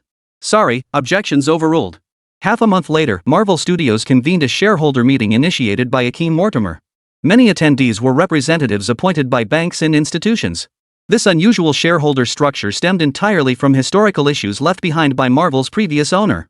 Marvel had filed for bankruptcy protection in 1997 due to insolvency, and many creditors had converted their claims into major stakes in the company. Consequently, Marvel's ownership became highly fragmented. It was Ike Perlmutt who turned the tide by merging the toy company with Marvel, ultimately rescuing the studio from imminent collapse. As the largest shareholder, he was elevated to chairman of Marvel Studios. Although Marvel Studios hasn't delivered outstanding performance in recent years, it's undeniable that Ike's maneuvering among major Hollywood studios accelerated the adaptation of Marvel comics into films. Marvel Studios' valuation has soared repeatedly thanks to the outstanding performance of these adaptations. This development has left the major shareholders thoroughly satisfied with their chairman, Ike. Ike, what's the purpose of this emergency shareholders meeting? Could it be that you have some bad news to share with us? At this mention, the shareholders present all paled noticeably. Marvel was an entertainment company plagued by misfortune, always experiencing rapid decline after several years of triumphant progress. They couldn't imagine any good news coming from Marvel, so whatever Ake was about to say must be bad news. At this thought, the major shareholders couldn't help but sigh deeply. No, I do have good news to share, something that requires your vote. If it's good news, just announce it, Ike. The crowd's expressions brightened considerably, relieved that Marvel wasn't about to spring another surprise. Just a short while ago, Mr. Song Xiaotian, the owner of the Song Group, expressed his interest in investing in Marvel. He hopes we can issue an additional 100 million shares to him at $10 per share. A wave of astonished gasps rippled through the room. Representatives from major American banks were stunned by Song Xiaotian's bold move. The $10 billion investment was one thing, but what baffled them was why Song Xiaotian, a notorious bear, would suddenly venture into investing, especially in an American film and entertainment company. Nevertheless, they all viewed this as a positive development. First, Song Xiaotian's investment would further boost Marvel's market value. Second, as a prominent figure in financial markets, he would attract greater attention from capital markets to Marvel. They could then sell their shares at a premium. If Marvel thrived after this massive infusion of capital, they, as shareholders, would naturally welcome the outcome. I object. Everyone turned toward the source of the voice, Stanley, seated among the public shareholders. Stanley was no ordinary minor shareholder in Marvel Studios. He had worked at Marvel for half a century, rising from a comic apprentice to editor-in-chief, and eventually to CEO. The Marvel Cinematic Universe was his crowning achievement. He had witnessed Marvel's every rise and fall, every pivotal moment. His name was etched into Marvel's very blood and soul. I couldn't help but feel a headache coming on. The very thing he feared most had happened. Many major shareholders present also grew solemn. Given Stan Lee's stature at Marvel, a single call to action from him could potentially paralyze half of Marvel Studios. We cannot stumble in the same place twice. The facts have proven that financial oligarchs only bring disaster and pain to Marvel. Sir, are you not aware of this? The mention of that financial tycoon made many present grow even more cautious. They were all forced to pay the price for his actions. If history repeated itself, their interests within Marvel Studios would likely be jeopardized. X stated solemnly. What Mr. Song can guarantee is that he will not interfere in Marvel's day-to-day operations as long as his interests remain uncompromised. I will remain chairman, while he will serve as a director. Naturally, his representatives will oversee financial matters. Not involved in day-to-day operations? The board structure remains largely unchanged? His words reignited the group's enthusiasm. A hands-off boss is the best kind of boss. Stanley's resolve began to waver upon hearing this. He knew Marvel lacked operational funds and urgently needed capital infusion to expand operations. Other shareholders joined in, urging Stanley to reconsider. Finally, amid the clamor of their arguments, Stanley sat back down. Just as everyone thought the matter was settled, someone suddenly stood up. We at Bear Stearns oppose this transaction.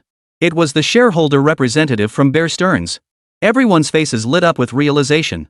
Everyone knew the feud between Bear Stearns and Song Xiaotian. Thanks to Song Xiaotian's disclosures, Bear Stearns' stock price had been halved, and the firm faced severe cash flow problems. Naturally, they harbored deep hatred for this major short seller. Song's investment in Marvel benefits Bear Stearns too. Why are you doing this? I don't care. This is the board's decision. We reject this deal. Someone couldn't help but chuckle softly. If this had been any other time, they might have seriously considered whether to risk offending this major Wall Street institution. But now, with Bear Stearns' own problems unresolved and its influence greatly diminished, why would anyone fear a toothless tiger? They felt this Bear Stearns representative hadn't quite grasped his position. Sorry, your objection is invalid. Indeed. With so many of us in favor, we've already surpassed the majority threshold. Your objection is meaningless. The Bear Stearns representative swept the room with a frustrated glance. The scene he'd imagined raising his fist and rallying the crowd hadn't materialized. Instead, they'd turned their mockery on him. You'll regret this. Dropping this hollow threat, he slunk out of the meeting room. His exit drew uproarious laughter from the crowd. A cheerful atmosphere filled the room. The Song Group subscribed to 100 million shares of newly issued stock in Marvel for $10 billion. The signing ceremony drew numerous journalists from newspapers across the country. Mr. Song, what is your purpose in investing in Marvel? Are you planning to abandon shorting American companies and go long instead? Song, is your investment in Marvel intended to leverage capital for an IPO, exploiting arbitrage opportunities in financial markets? Listen to these questions, bitter, tinged with arrogance and sharpness. They relentlessly sought to portray Song Xiaotian as a ruthless predator.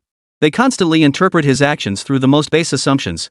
Even when Song Xiaotian is making investments to help a company overcome difficulties. Everyone, I invested in Marvel Studios because I believe in the company's future growth. Not for any ulterior motives. Furthermore, I have no immediate plans to take Marvel Studios public, nor will I interfere in its day-to-day operations. I have always believed the United States is a free economy that welcomes foreign investors. But today's attitude makes me question that belief. I hope to receive the same treatment as other investors, not this aggressive interrogation. Song Xiaotian's words made the American journalists present flush with embarrassment. Their confrontational stance toward him stemmed entirely from orders from above. Many were from News Corp publications. If they didn't bash Song Xiaotian, if they praised him, wouldn't they be undermining their own livelihoods? Consistently bashing Song Xiaotian was the safe bet. Praising him would inevitably invite trouble. Under such circumstances, anyone would know which path to take. Song Xiaotian knew exactly what kind of people their bosses were and saw no point in wasting breath on them. He quickly responded. I hold high hopes for Marvel Studios' upcoming Iron Man film. I believe it will lay a solid foundation for Marvel's cinematic endeavors. The reporters eagerly jotted down Song Xiaotian's words. Whatever Song Xiaotian endorsed, they felt compelled to oppose. Many reporters had already envisioned tomorrow's headlines. Marvel Studios is about to release another terrible movie, Iron Man. But I understood Song Xiaotian's thoughtful strategy. Negative publicity is still publicity. With Iron Man filming wrapped and in the midst of intensive post-production, creating an impression through media promotion at this stage was beneficial. Song Xiaotian's investment in Marvel indeed sparked heated discussions in the United States after the media coverage. The American internet was abuzz with debate. Marvel Comics fans split into two camps. Some believe Song Xiaotian brought Marvel substantial capital, precisely what the studio urgently needed for its big-budget film productions. Since the 21st century, film production has become heavily reliant on special effects, especially for superhero films like Marvel's, which feature abundant fantasy elements.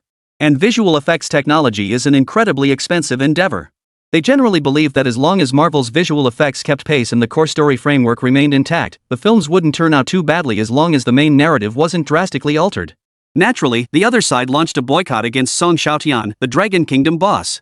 They feared that placing Marvel in the hands of such a financial oligarch would lead to a repeat of past tragedies. It wasn't until Stan Lee personally stepped in to calm the fans' concerns, assuring them he would personally oversee the script adaptation and that Mr. Song would not interfere in day-to-day operations, that the comic enthusiasts' doubts were finally dispelled. Meanwhile, Lu Lin, head of the investment division at Song Group, remained completely unaware of the situation until much later.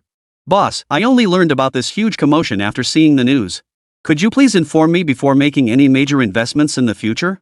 Song Xiaotian's investment in Marvel utilized funds from a Chinese private equity firm, which directly impacted Lu Lin's upcoming short-selling plans for U.S. stocks. Song Xiaotian merely chuckled at Lu Lin's complaint, clearly dismissing her words. He was the boss of the Song Group. Given the chance, he'd do it again. Chapter 36, Speaking with Old Mo in Person. Cheers to our partnership. Ek Peelmut was clearly in high spirits. Marvel had always been a thorn in his side, but now, with Song Xiaotian's massive investment, he finally saw a glimmer of hope for a comeback. Moreover, Song Xiaotian showed no signs of betraying him after using him. He had given him the strongest support at the board meeting. Could there be a better investor than this? Sir, now that Marvel has the funds, how do you plan to allocate this money? Hearing Song Xiaotian's question, Isaac set down his knife and fork. After careful consideration, he replied, "Beyond restoring the toy company's operations, I want to expedite the launch of all the projects Marvel has been meticulously preparing for the past 3 years. Marvel hadn't been idle these past decades. They'd been biding their time, determined to make a big splash. Through painful reflection, they truly distilled valuable lessons and innovative ideas. Among these was the Marvel Cinematic Universe plan, which involved producing several standalone biographical films centered around the heroes they still held the rights to. Once these heroes gained popularity, they would unite them all in a major blockbuster. This approach differed from 20th Century Fox's X-Men franchise and also diverged from DC's focus on one or two box office drawing heroes in standalone films. It was a bold experiment. In 2004, to fund the Marvel Cinematic Universe, they mortgaged many popular characters to secure a $500 million loan. However, they soon realized that $500 million was nowhere near enough to fully execute the entire plan, which is why they took the initial risk with Iron Man. But now things are different. With a billion-dollar financing deal in place, they can accelerate the construction of the Marvel Cinematic Universe and bring their long-prepared plans to the big screen one by one. Song Xiaotian nodded. As someone who had lived through it before, he knew full well that next year's Iron Man would achieve strong box office results. The standalone films for Thor, Captain America, and Hulk had all achieved solid box office results. This wasn't Marvel's luck improving, but rather the culmination of years of hard work and foundational development. Without Marvel's nearly 3 decades of struggle and refinement, the massive successes of Iron Man and the Avengers would never have been possible. Song Xiaotian had no intention of interfering with the production of these films. As an investor, his focus lay squarely on future returns. Sir, I believe there's another crucial task for Marvel. You mean? I hope Marvel can swiftly bring back the characters scattered across the universe. Ek Peelmut's eyes widened in surprise, clearly not expecting Song Xiaotian to bring this up. The scattered heroes remained a persistent pain in the hearts of Ike and many Marvel veterans. Although Sony had made Spider-Man a hit and 20th Century Fox achieved decent success with the X-Men, this wasn't what Ike and others truly wanted to see. They possessed their own pride. No one understood Marvel's heroes better than they did, for they were the creators of these characters. Many Marvel veterans constantly yearned for the day these scattered characters could return home. But the sheer difficulty of it all is enough to make your hair stand on end. The first 3 X-Men films grossed a combined $1.162 billion. Not to mention the Tom Hardy Spider-Man trilogy, which grossed a staggering $2.5 billion worldwide, averaging over $800 million per film. Sony's production and marketing costs for the Spider-Man trilogy were approximately $630 million. Based on a roughly 50% North American box office split, the trilogy's box office revenue reached $620 million. This doesn't even include DVD sales, rentals, or merchandise revenue.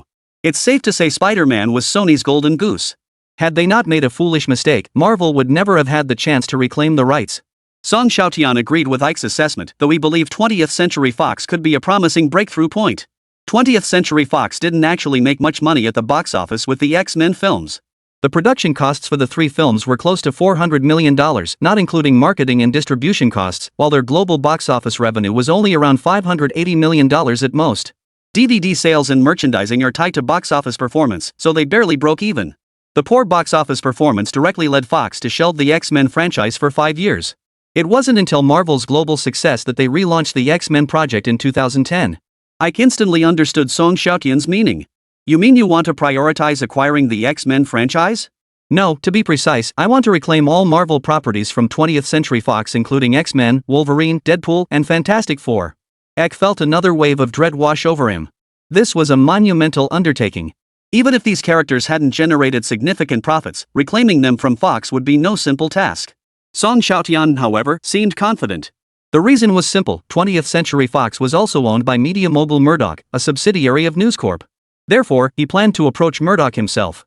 After hearing Song Xiaotian's plan, Ike's eyes lit up. Then I'll leave it in your capable hands. Unconsciously, Ike had switched to formal speech. He genuinely respected this tycoon from the Dragon Kingdom. After Lucy escorted Song Xiaotian to the door, she couldn't help but ask curiously, "Brother Tian, how do you plan to talk to old Mo? He's a very stubborn old fox." "Him? He's the type who only responds to tough love. If you want him to hand back the role willingly, you'll have to threaten him properly." Only then did Lucy recall that the Song Group was still shorting News Corp. News Corporation was in a precarious position now. Beyond the plummeting stock price, the most headache-inducing issue was the mounting public pressure. She smiled. "Well, I wish you the best of luck. Thanks for the good wishes." The next day, during a closed-door executive meeting, Murdoch received a notice from his secretary.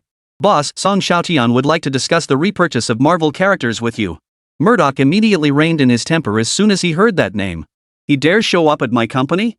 Does buying back a few Marvel characters really warrant me talking to him personally? Should I have someone from Fox handle him?"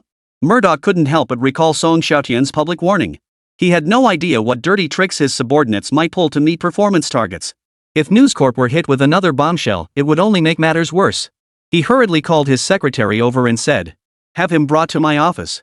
I'll meet with him shortly." Faced with the astonished stares of his subordinates, Murdoch felt nothing but frustration. Yet a fleeting thought crossed his mind: perhaps this was the very opportunity to resolve the current predicament once and for all. Murdoch's executive office was exceptionally spacious, large enough to host indoor golf.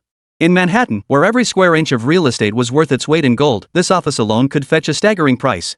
Song Xiaotian couldn't help but marvel at how incredibly wealthy these American tycoons were.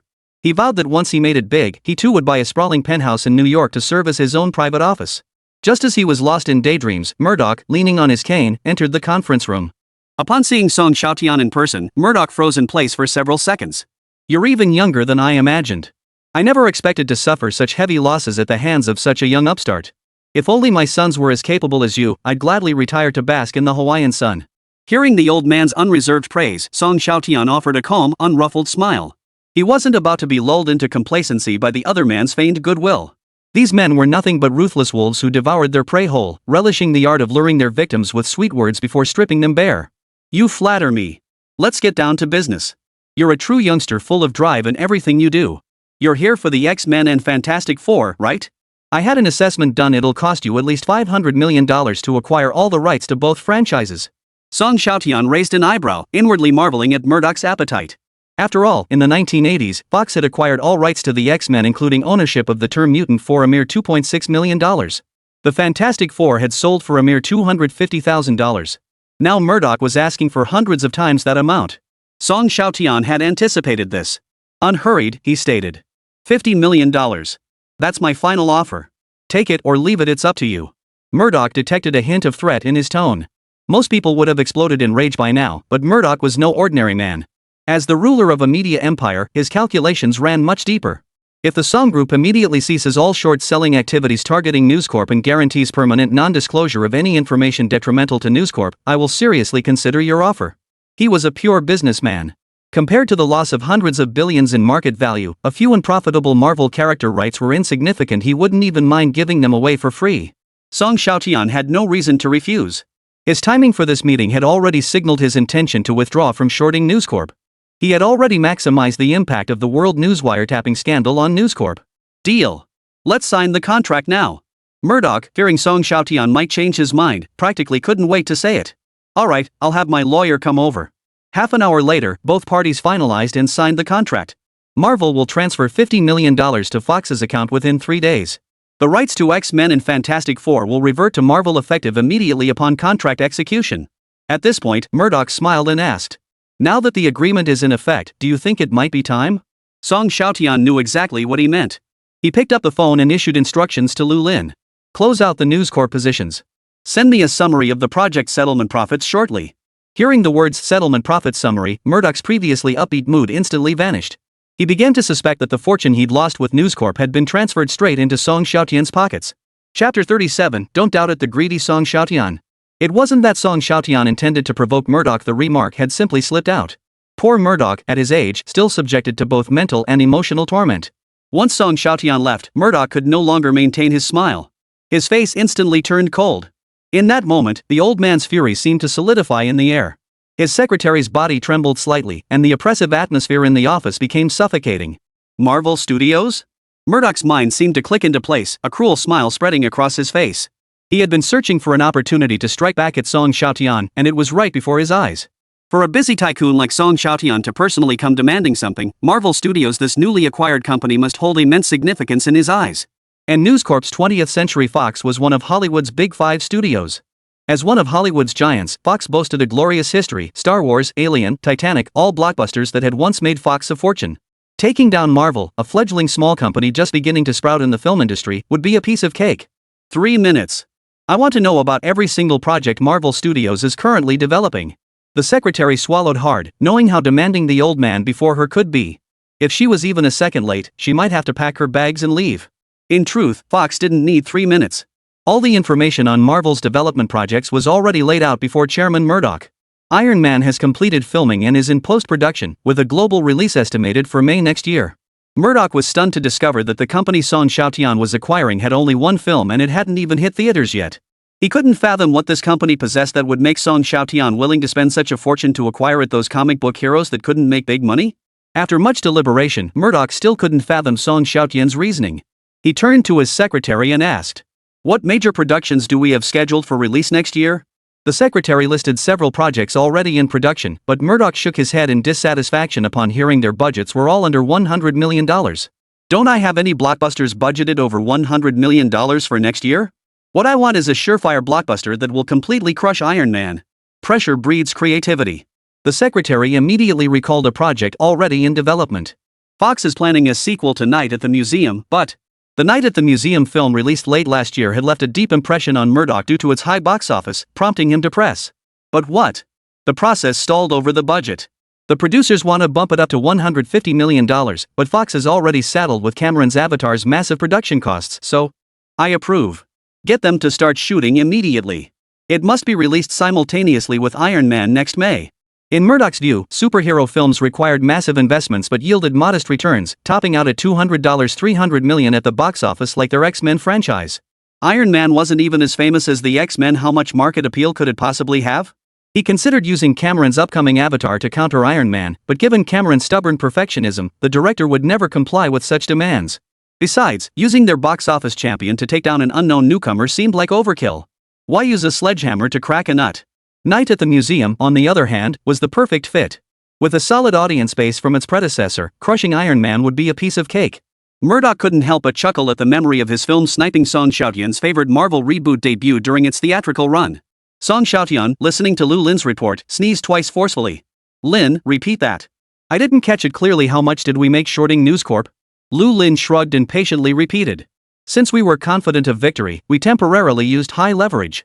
We leveraged our $500 million principal by 12 times, driving News Corp down a staggering 28%. Our profits reached $1.683 billion. After deducting various high costs and expenses, our net profit hit $1.3 billion. Despite the high borrowing costs, the Song Group investment department still achieved substantial profits due to the short duration of the short position." Lu Lin was beside herself with excitement, while Song Xiaotian remained his usual composed self. He only regretted having committed all his resources to shorting subprime mortgages. Otherwise, he could have easily raked in another $10 billion or so from News Corp. "Lin, look at this. Just a while ago, you were complaining about my extravagant spending. Now, the money's back." Adding the $500 million principal, the Song Group's account suddenly showed an extra $1.8 billion. Lu Lin smiled without comment. With this transaction, they'd essentially acquired Marvel for free while adding hundreds of millions to their balance sheet. What more could she say? Deep down, she marveled at how well connected the young boss was. He'd managed to uncover such deeply hidden business secrets. "Boss, we've reassessed the situation. All $30 billion raised from the Chinese tycoons will be used to increase our short positions against Lehman Brothers, Goldman Sachs, and Merrill Lynch." Her words made Song Xiaotian frown slightly. "Boss, is something wrong? With borrowing costs so high right now, I'd rather allocate most of the funds to shorting US stock index futures." Hearing this, Lu Lin froze in place. She couldn't help but ask, "Boss, are you getting a little carried away? She had been forced into shorting subprime mortgage companies, but after tasting success, Boss Song immediately expanded his targets to giants like General Electric and Fannie Mae and Freddie Mac, eventually progressing to shorting America's top 5 investment banks. Now, having completed the short position on media giant News Corp, he was still unsatisfied and had expanded his targets to the entire U.S. stock market. New York is the world's largest stock market, with a market capitalization of $15.65 trillion. Over half of the Fortune 500 companies choose to list in the United States, and now her boss tells her he intends to short the entire U.S. stock market, using tens of billions of dollars to short a $15 trillion market. It's like an ant telling its fellow worker ants they're going to bite an elephant to death. Me? Shorting the U.S. stock indices? Just a year ago, Lu Lin was merely a financial advisor in the investment division of the Song Group. Even now, driving a luxury car and having just taken out a loan to buy a penthouse, she still considered herself a lowly worker in the financial world. Lin, haven't you figured it out yet? Not even by next year. By the end of this year, the subprime crisis will cause the US stock index to peak, followed by a major bear market. Even top-tier companies like Microsoft, Apple, Walmart, and ConocoPhillips will see their stock prices plummet. By then, you won't even be able to short individual stocks fast enough. Lu Lin thought of the margin leverage system for stock index futures. With just a small margin deposit, they could use high leverage to establish massive short positions. With leverage, a $3 billion principal could be amplified to over $30 billion. Lu Lin swallowed hard. This scenario felt eerily familiar. Back then, her boss had ordered her to deploy $3 billion to short the US stock market. Now, the short-selling project underway in the Song Group's investment department was nearing $7 billion in paper profits. It could be said that last year's strategic goals had been fully achieved with resounding success. It was only a matter of time before the operation was concluded.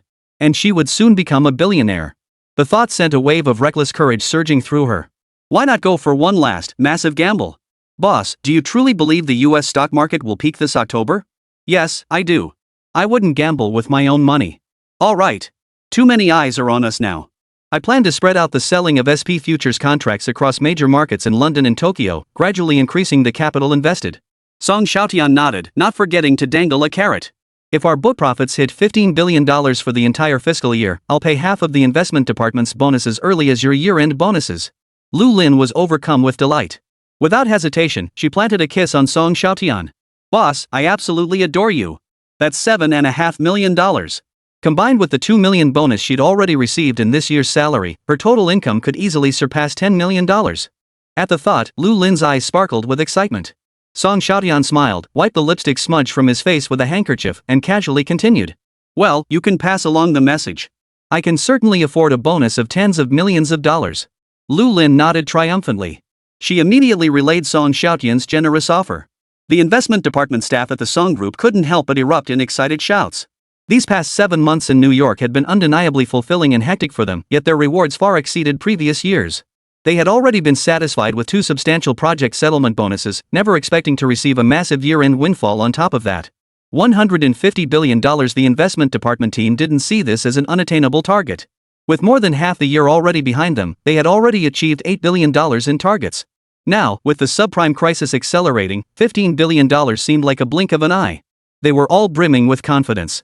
Each member was brimming with drive, practically living at the office. Chapter 38, Trying to Renege?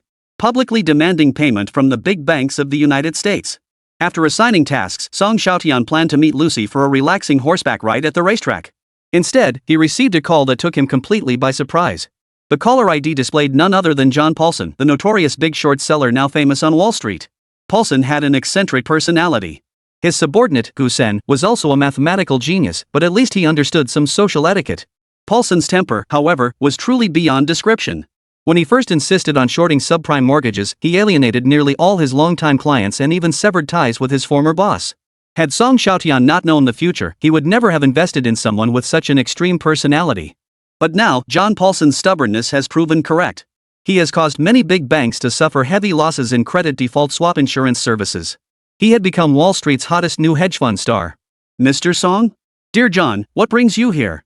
It's time to cash in part of our credit default insurance investment. According to the contracts, the major banks should be paying us substantial insurance claims. Is there a problem? One payment was supposed to be settled by April under the contract, but so far only a small portion has been received. John Paulson carefully explained the actual payment status to Song Xiaotian. Under the contract, after the subprime mortgage crisis erupted, the banks, as insurance providers, were obligated to make corresponding payouts. The $20 billion in insurance payouts that should have been received by April had only yielded $10 billion so far. John Paulson had been persistently urging the major insurance institutions to deliver the remaining payouts, but the results were far from satisfactory. Now that it was July, John Paulson's theoretical insurance earnings had reached $7 billion during this period, but the actual amount received was only $2.8 billion. The actual payout rate stood at a mere 40%, with severe delinquency in the outstanding payments. Upon hearing this, Xiaotian suddenly realized, "Damn it, these big banks and insurance companies are trying to stiff us." "Yes, Mr. Song. I too wish to settle the full project proceeds with you. But currently I can only account for the $2.8 billion that has actually been received." Even John Paulson, usually cold toward others, had a hint of gratitude in his voice. Had Xiaotian not invested decisively in him, Paulson would have spent considerable effort persuading investors, thereby missing the optimal entry window. According to their original partnership agreement, Xiaotian, as the major investor, was entitled to 3/4 of the profits. Xiaotian calculated that if John settled now, he could expect around $2.1 billion to hit his account. To say he wasn't thrilled would be a lie. John Paulson and he were among the earliest to short the subprime mortgage market, and now the harvest season had finally arrived. But the thought of the $4.2 billion in unpaid claims owed by major insurance institutions instantly darkened Xiaotian's expression. No one could owe him money, not even those American insurance giants. "John, we're talking about $42 billion here. If we keep sitting on our hands, these banks and insurers will likely see us as easy targets and push us even harder, delaying even more of our payouts." John Paulson agreed with Xiaotian's assessment, but American insurance institutions were notorious for being tight-fisted, with shockingly low payout rates. These banks and insurers always found excuses to deny claims. If they truly defaulted, there was little recourse. "Mr. Song, our legal team is already negotiating. If they choose to renege, we can absolutely sue them. Our contract is airtight, their defeat is practically guaranteed." Hearing this, Xiaotian's frown deepened. Litigating in the United States was akin to burning money, and the likelihood of endless wrangling was high.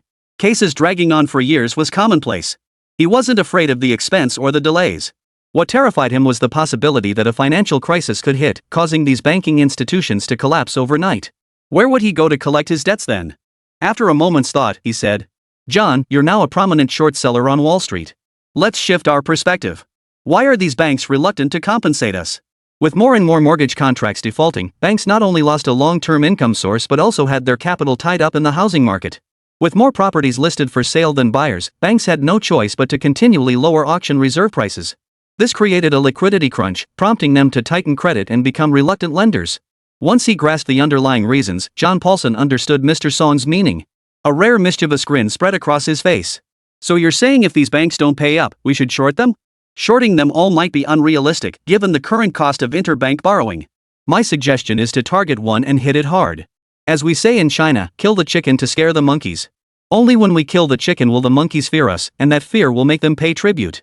John Paulson's eyes lit up on the other end of the line. He had to admit that the Dragon Kingdom was an ancient land brimming with wisdom, always distilling such profound truths. "Mr. Song, you've reminded me I actually have a target I've been eyeing for a short position. But the high costs have kept me hesitant. Now, though, he has a reason he simply can't survive." "Oh? Which company are you referring to?" "Barings Bank of Switzerland." Xiaotian knew this Swiss bank well. Though less prominent than some major American banks, it boasted a long history and held particular prestige among America's wealthiest circles. "It owes us money too?" Hearing Xiaotian's question, John replied with a hint of pride.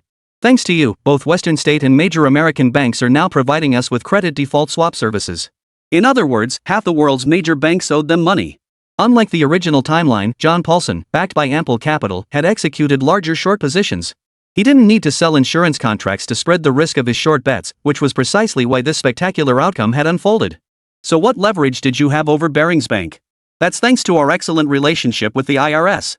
One of their agents once complained to my CFO that more and more wealthy Americans were choosing to evade taxes by falsifying accounts through Swiss banks, but they never found evidence that Bar Bank was helping the wealthy cook the books. So you gave them a helping hand." "I just made a few trips to Switzerland while shorting subprime mortgages. But by the time we finished our under-the-table investigation, borrowing costs had skyrocketed. Shorting a bank became less profitable than sending out a few more demand letters, so we held off." "How do you plan to deal with them?" John Paulson replied flatly. "As a model taxpayer and upstanding citizen, I'll naturally hand this evidence over to law enforcement. You know the IRS's reach no matter where on earth you flee, you won't escape their sanctions." "No, John, I think you should be bolder and more ruthless. Why not send a warning letter to every bank that owes us insurance claims? If they don't repay all outstanding debts to us promptly, we will take substantive retaliatory action. Then publicly name Bearing Bank, claiming they resorted to financial fraud due to cash flow shortages caused by the subprime crisis, and issue a bankruptcy warning. John raised his eyebrows at this. This would effectively push Barings to the brink of collapse. A run on the bank was highly likely, making bankruptcy a very real possibility. But destroying Barings Bank would indeed make other banks think twice, achieving the maximum deterrent effect. Alright, let's do it, Mr. Song. You'll hear good news from me soon. What Song Xiaotian admired most about John Paulson was his relentless drive. 10 oxen couldn't pull him back. Sometimes he even suspected Paulson wasn't shorting subprime mortgages for profit, but for the sheer thrill of it. Soon, major European and American banks and insurance institutions received an email from John Paulson. Just when they expected the usual payment reminder, they found the subject line read, "Final Notice." The head of insurance at Barings Bank stared at the sternly worded notice, his lips curling into a cold sneer. He was filled with contempt. A short seller who had bet correctly on the subprime crisis actually thought he was the big shot, daring to threaten Barings, a bank with 2 centuries of history. He resolved to simply stop paying out on any of John's insurance policies going forward, reasoning it would save the bank's precarious finances a significant sum. Citibank, Wells Fargo, Merrill Lynch, Bank of America, and other major American banks all dismissed this final notice as insignificant, brushing John's warnings aside. John Paulson was already accustomed to the indifference of major banks and insurance institutions. It would have been strange if these banks had obediently paid out insurance claims. He wasted no time either. Shortly after sending the notice, he played his first trump card, which had been prepared long ago. Chapter 39, Barings falls victim. Just as the head of insurance at Barings Bank assumed John Paulson would swallow his pride as he had before, a short-selling report targeting Barings Bank appeared in the New York Daily News. Barings Bank's subprime loan default rate has significantly exceeded industry averages.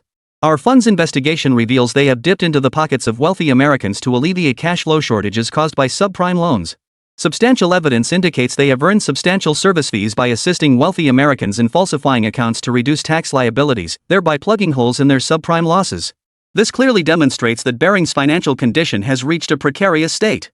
We have submitted all illegal evidence of their fraudulent accounting practices to the IRS. This institution hereby issues a warning to all Barings Bank customers. Barings Bank is at risk of collapse. This short-selling report sent shivers down the spines of Barings executives, leaving them drenched in sweat. They knew full well that John Paulson wasn't exaggerating. Not only had they done it, but their actions were far more egregious than what the newspapers had exposed. Whether they did it or not was one thing, but how could John Paulson have exposed them without any sense of professional ethics? Shouldn't he have followed standard procedure and approached them first? With such damning evidence in hand, shouldn't he have sought a payoff first? Why go straight to the press? Barings executives were caught completely off guard. Direct admission was out of the question. They hoped prolonged silence would neutralize the newspaper's negative impact. They clung to a sliver of hope. After all, Barings was a Swiss bank. It shouldn't fall under the jurisdiction of American institutions. But the IRS Enforcement Division, which had long had its eye on them, showed no courtesy. They immediately brandished their ultimate threat: if the bank didn't willingly accept the penalty, the IRS would deploy its own forces into Switzerland to violently enforce collection. Indeed, the IRS's formidable strength lay in its private military force, whose sole purpose was to collect every last cent of taxes owed across all states. No individual or organization could stand in their way. Faced with this show of force, Swiss officials immediately caved. 2 days later, Baloise Bank was forced to publicly admit its wrongdoing and submit to an IRS tax investigation. The news sent shockwaves through the global elite, many of whom were clients of Barings Bank. Swiss banks are renowned worldwide for offering the highest level of client confidentiality, never disclosing customer information externally. Consequently, many wealthy individuals from across the globe choose to deposit their illicit funds in Swiss banks. Now that the IRS was coming to investigate, didn't that mean their hidden secrets would no longer remain secret? Barclays executives were stunned to discover that even before penalties and massive fines were imposed, they were immediately hit by a global run on deposits from major clients. Compounding the crisis, John Paulson continuously leaked rumors claiming Barings Bank would face IRS penalties reaching hundreds of millions of dollars. This directly led many wealthy individuals to view Barings as teetering on the brink of collapse. A bank run is nearly impossible to stop, as its root cause lies in customers losing their most fundamental trust in the institution. The very foundation of a bank's existence is built upon depositors' trust. Consequently, even before the IRS investigation concluded, Barings publicly filed for bankruptcy protection. This news sent shockwaves through the global banking industry. From the final notice issued by John Paulson to Barings' bankruptcy declaration, less than 2 weeks elapsed. Strictly speaking, a mere 10 business days. Barings was no obscure, insignificant bank. With a 2-century history, it had weathered numerous financial crises, large and small, only to collapse under John Paulson's 10-day short squeeze. The mere thought of it sent shivers down the spines of bankers worldwide, who gasped in horror at the sheer terror of it all. After orchestrating this, John Paulson published a single sentence in the New York Times. I'm watching you. You know what to do. Banking executives across Europe and America were scared out of their wits. They knew all the dirty tricks they'd pulled over the years, but now things had changed. Who could guarantee their bank wouldn't be Paulson's next target? Barings was mighty impressive, wasn't it? Yet it still collapsed under a run on deposits. Switzerland is still grappling with the burden of taking over that bank. They certainly don't want to join Barings in the graveyard over some insurance payouts. To prevent their own banks from being shorted into bankruptcy, they have no choice but to bite the bullet and pay out the outstanding claims they've been avoiding. The reason some big American banks didn't pay out before wasn't because they lacked funds, but because no one had paid their premiums on time. When everyone makes the same mistake, it's not a mistake, it's an industry unwritten rule. But now the situation has changed. Many smaller banks have proactively paid out insurance claims, making these major banks seem out of step. Reputation is paramount for banks. Facing lawsuits over this issue would subject them to severe public backlash. Ultimately, major institutions like Bank of America and Bank of America also paid out substantial insurance claims. John Paulson excitedly shared this good news with Song Xiaotian. Mr. Song, good news.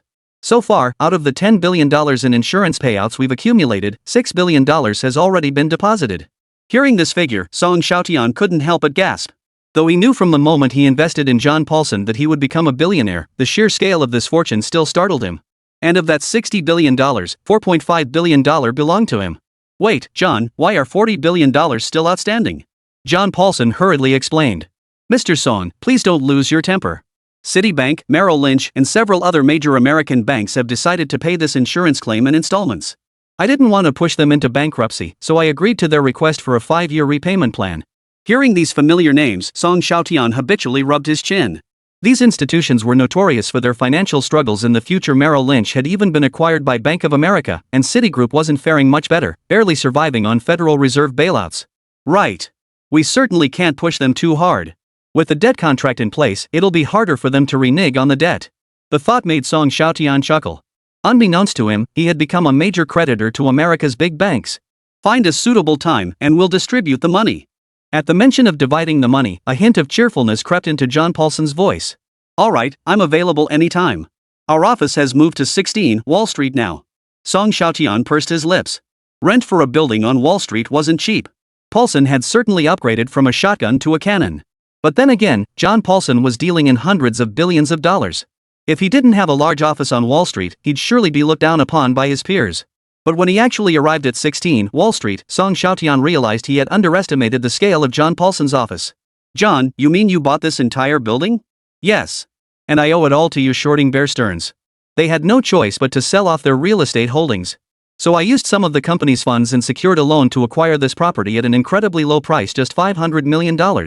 Come to think of it, 3/4 of this building belongs to you. $500 million, not bad, not bad. That was a smart move. Once the US real estate market rebounds, this building could easily double in value in this prime location. The building bustled with activity, and staff passing by would politely greet John Paulson, their boss. Seeing John Paulson, who once worked crammed into a tiny office, now thriving so spectacularly, angel investor Song Xiaotian couldn't help but feel deeply gratified. Boss, it's all thanks to your trust that I am where I am today. Song Xiaotian cleared his throat, his eyes signaling John Paulson not to call him boss. There was a significant difference between an investor and the actual owner behind the scenes.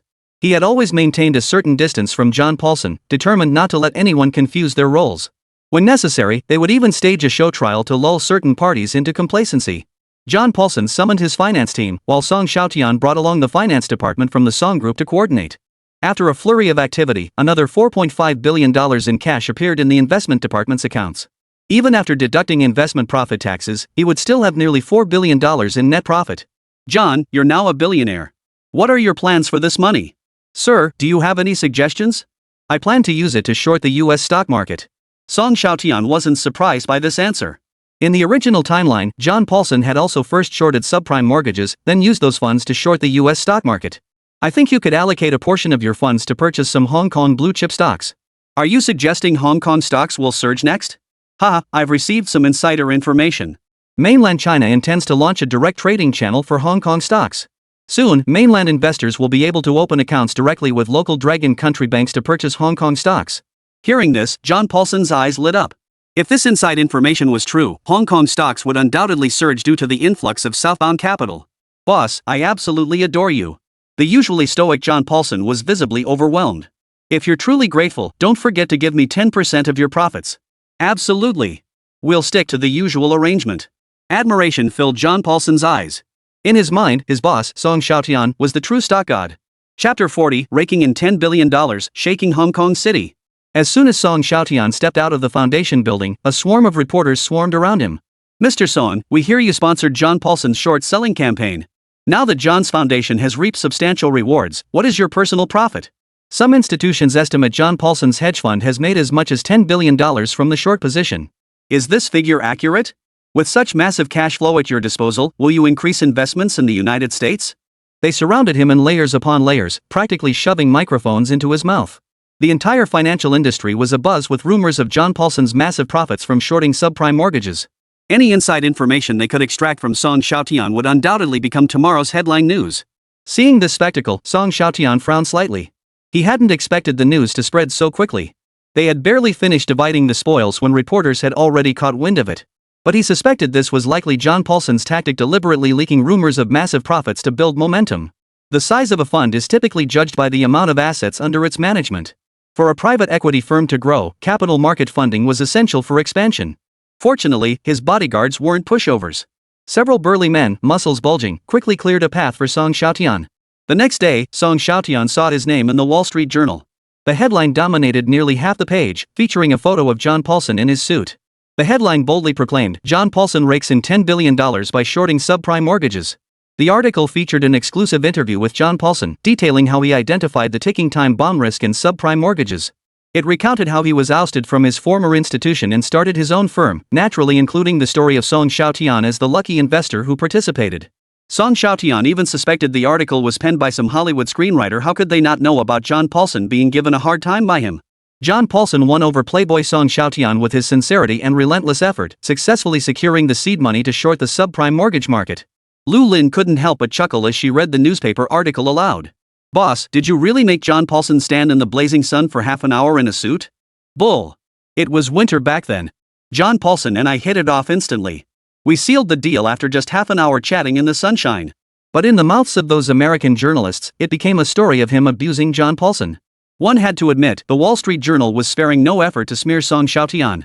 What should have been a tale of a talented individual meeting his mentor was twisted into a story of a tycoon being subdued by a warrior. "Boss, whatever the case, you're famous again. I heard Hollywood companies are already eyeing John Paulson's story, planning to turn his short-selling experience into a movie." Song Xiaotian was speechless inside. "Arlene, send a lawyer to negotiate with that producer. No Chinese boss characters are allowed in the film. If they agree, I'll invest in their movie. If not, they'll be facing a lawsuit." Hollywood's history of portraying Chinese in a negative light wasn't new, and he certainly didn't want to be depicted as a villain in a Hollywood film. Just then, Lu Lin answered the phone. "Got it. I'll inform the boss." "What's wrong, Eileen? Another problem?" Lu Lin pulled out her laptop and casually opened 2 news links. "Boss, news about your investment in John Paulson is already spreading like wildfire in Hong Kong City." Song Xiaotian didn't take it seriously at first. So it was spreading big deal. Hadn't he been all over Hong Kong City news these past 2 years? The media outlets in Hong Kong City hadn't spared him their criticism. They'd even gone so far as to praise him to death. "Boss, this time it's different. The coverage is almost entirely focused on marveling at your profits from shorting subprime mortgages. Isn't that still flattery?" Saying this, Song Xiaotian began to read the Hong Kong City news carefully. Hong Kong's hidden tycoon reaps astounding overseas short-selling profits. And you still think Song Xiaotian is a spendthrift? Song Xiaotian, a man destined to be etched into Hong Kong's financial history. Everyone thought he was a good-for-nothing, yet now he stunned them all. Just reading the headlines made Song Xiaotian blush. Even if this was praise meant to kill him, he'd accept it. He recalled the days when he was branded a failure and a wastrel. Hong Kong media had relentlessly attacked him, writing him off as finished, ensuring he could never recover. He faced not only public misunderstanding but also the bewilderment of his father and closest friends. The entire wealthy circle believed he had ruined the Song Group. But now, with each overseas success, he proved himself. The media had no choice but to shower him with praise, one after another. He could sense the pride and admiration between the lines of these Hong Kong media reports. Hong Kong had produced a major short seller who had raked in tens of billions of dollars off the United States. If they still called it shameful, they couldn't even pass their own moral test. Under a century of British rule, Hong Kongers had suppressed a deep-seated desire to prove their superiority. Now that Song Xiaotian had reaped the subprime mortgage crisis, with major U.S. corporations falling one after another under his scythe, what could be more exhilarating for Hong Kongers? Consequently, every Hong Kong newspaper and television news broadcast is now overwhelmingly focused on reporting Song Xiaotian's exploits. Assistant Director Han says TVB News wants to do an exclusive interview with you. Guaranteed no bias? Absolutely. Assistant Han said this is a golden opportunity to clear your name. If you agree, she'll have TVB's interviewer fly over immediately. Song Xiaotian understood Han Yu's reasoning. Under these circumstances, hiding his wealth was impossible. It was better to seize this moment to steer public opinion in a favorable direction. Alright, have the TVB news reporters come over. Make sure to arrange their accommodations and transportation properly. Lu Lin agreed softly. What intrigued her was how the Song conglomerate planned to account for the additional $40 billion suddenly appearing in their books.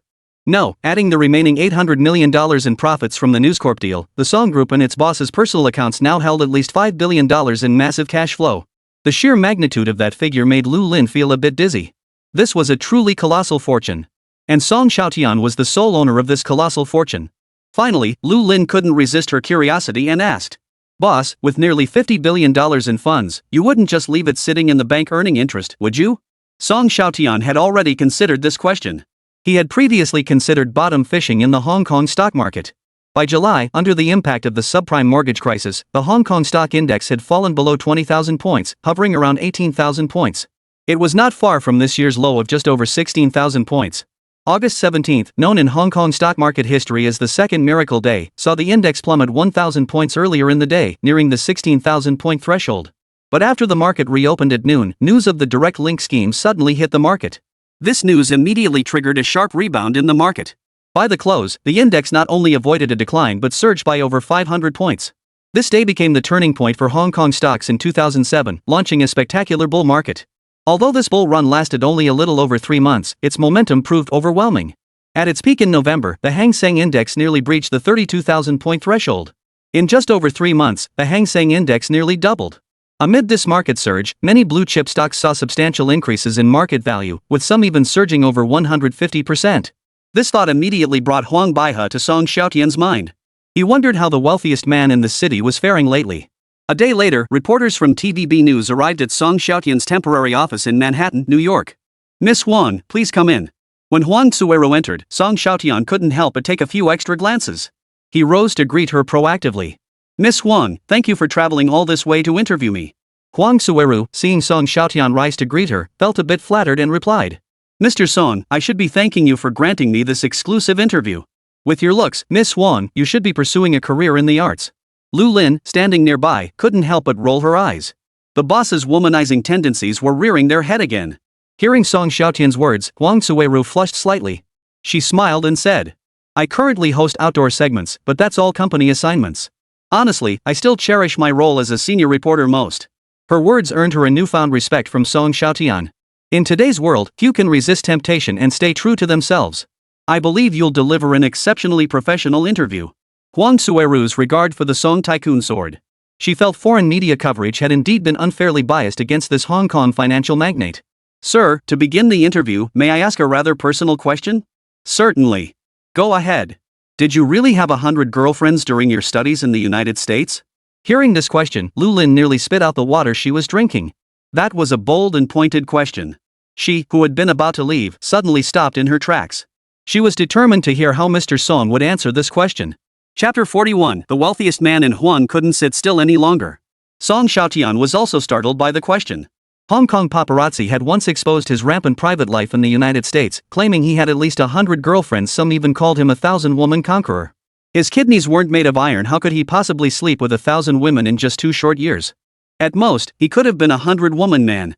But he certainly couldn't admit to it outright. He declared indignantly, "This is all slander from Hong Kong tabloids. They're defaming me, defaming me." Seeing his reaction, Huang Sueru smiled and said, "I believe you." Lu Lin shook her head. She could tell this young lady was beyond help. "Then let's discuss your reasoning behind selling your assets. Many in Hong Kong now claim you foresaw the stock market decline and the banks tightening their lending." "I wouldn't call it foreseen. At the time, I had just dropped out of school in America to return to Hong Kong and take over the family business. I had some understanding of the subprime mortgage crisis in America." Huang Sueru across from her listened, her eyes sparkling. What a humble gentleman he was. Why did Hong Kong's tabloids have to smear him so viciously? "So how many dollars did you make from subprime credit default swaps and shorting US stocks?" Everyone says your profits could easily exceed $20 billion. Haha, I wish I could have made that much money. But what I can say is, I haven't reached that goal yet.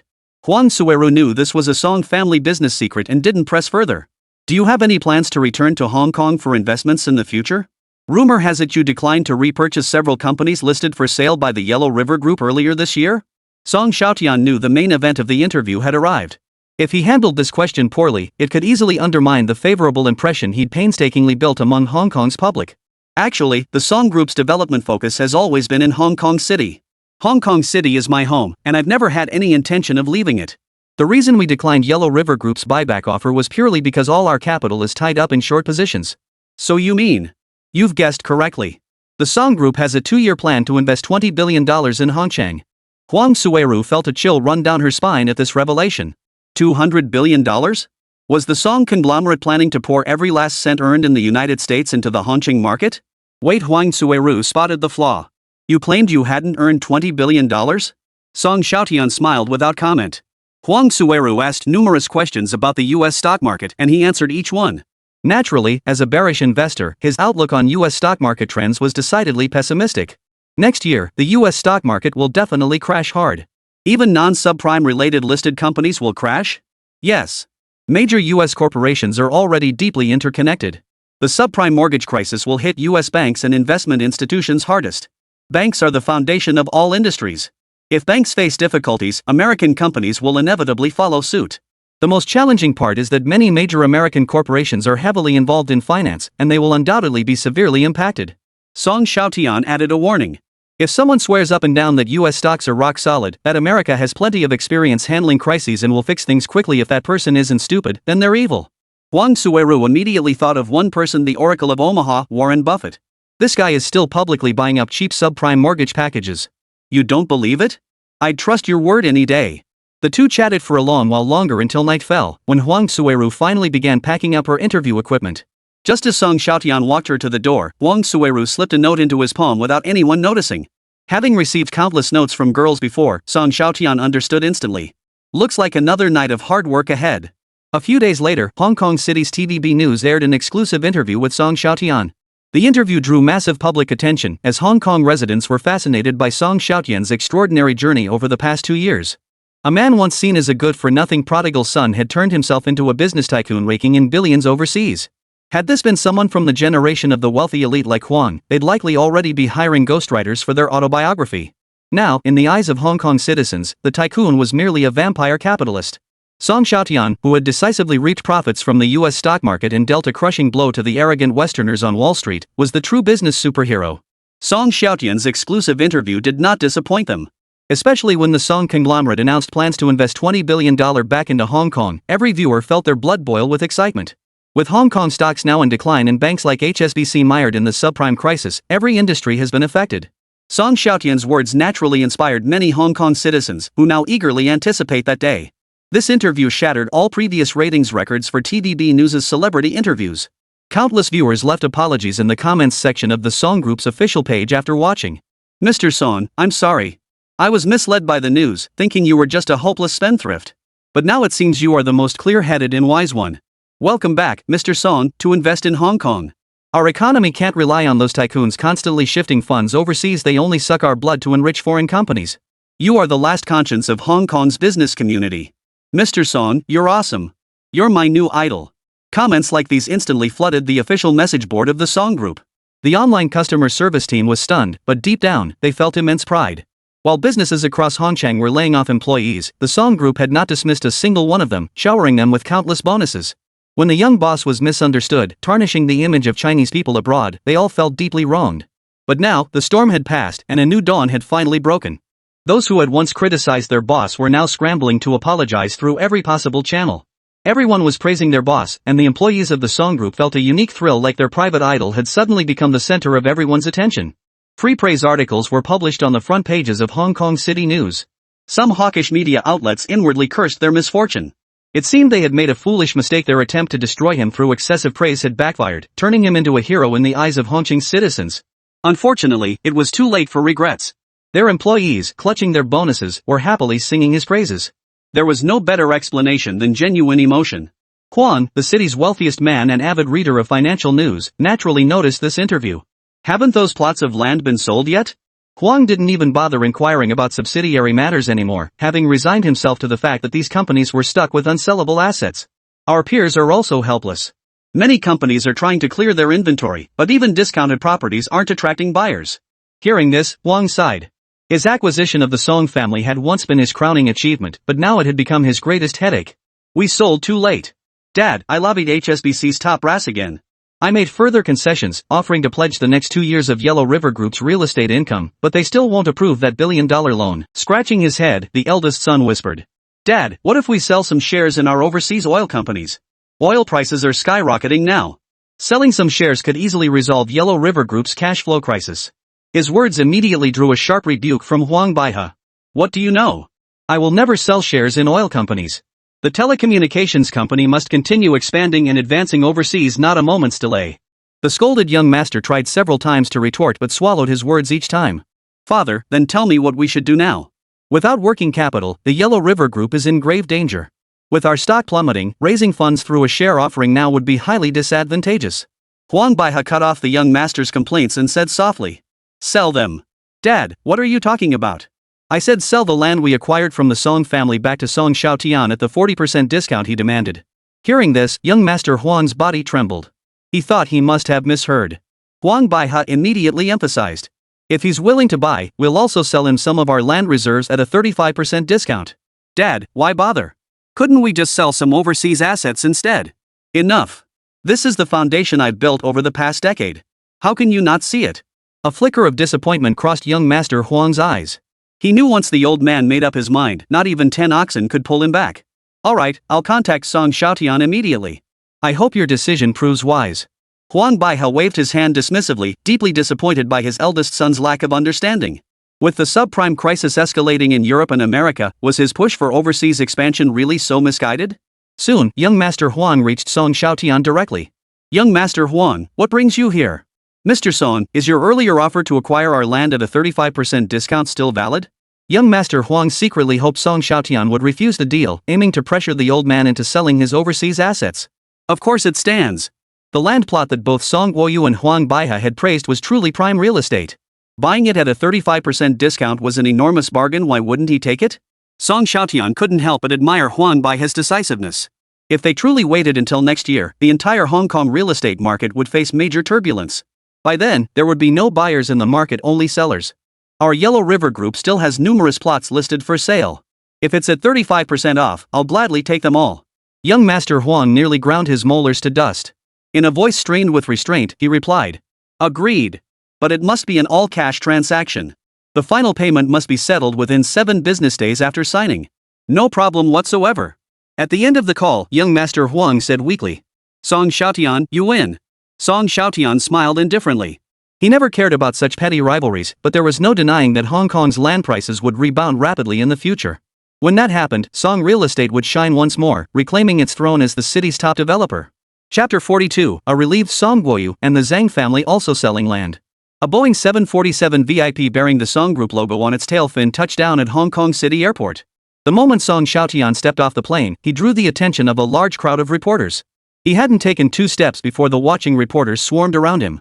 Mr. Song, when will your $20 billion investment materialize? What are your upcoming investment plans in Hong Kong City? Can the Song Group truly secure $20 billion within 2 years? Hearing these questions, Song Xiaotian frowned slightly, instantly recognizing this as a new tactic by the Eagle Capital media targeting him.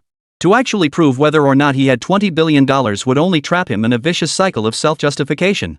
Besides, whether to invest and how to invest were internal business secrets between him and the Song Group. There was no way he could publicly disclose such matters in front of everyone. Nevertheless, he paused before getting into the car. Facing the camera, he declared. Ladies and gentlemen, although I haven't arrived in Hong Kong yet, I have already signed an acquisition agreement with Yellow River Group. Our Song Group will invest $20 billion to purchase multiple ongoing projects listed by Yellow River Group, as well as prime land parcels in several core cities. The moment Song Xiaotian finished speaking, a wave of gasps erupted from the crowd. At this moment, a $20 billion acquisition was an unprecedentedly large-scale deal. This year, Hongqing's official land auctions had seen no bidders, and even after repeatedly lowering reserve prices, they still frequently ended unsold. The $2 billion land transaction left many journalists stunned. These ongoing projects include not only the land we previously sold to Yellow River Group for $1.6 billion, but also up to 30 reserve plots in Hong Kong City and the mainland. Yellow River Group had long been recognized as Port City's undisputed king of land reserves. Yet now, Song Group had snatched away so much land for just $2 billion. By any measure, Song Group had made a killing. The Yellow River Group, meanwhile, emerged as the absolute loser. Not only did they relinquish the land they had originally intended to absorb from the Song Group, but they also had to sacrifice a significant portion of their reserve land just to recoup the $2 billion. This thought left the assembled journalists in disbelief. Few could make the wealthiest man in Hong Kong suffer losses, yet Song Xiaotian not only achieved it but emerged with a substantial advantage. This realization made the journalists blush. Every single one of them had been singing the praises of the Yellow River Group's grand victory in swallowing up the Song family. Now, looking back, it was Song Xiaotian who had the last laugh. Before the journalists could fully process this revelation, Song Xiaotian continued his announcement. Next, Song Real Estate will launch a new round of acquisitions, investing heavily in land purchases. We welcome fellow businesses to come and discuss with sincerity. As he spoke, a faint smile played on Song Xiaotian's lips. Reporters couldn't shake the feeling that this smile carried a hint of mockery. His smile seemed to say to Hongqing's developers, "I'm not just targeting the Yellow River Group, every single one of you here is trash." He embodied the victor's smugness to perfection.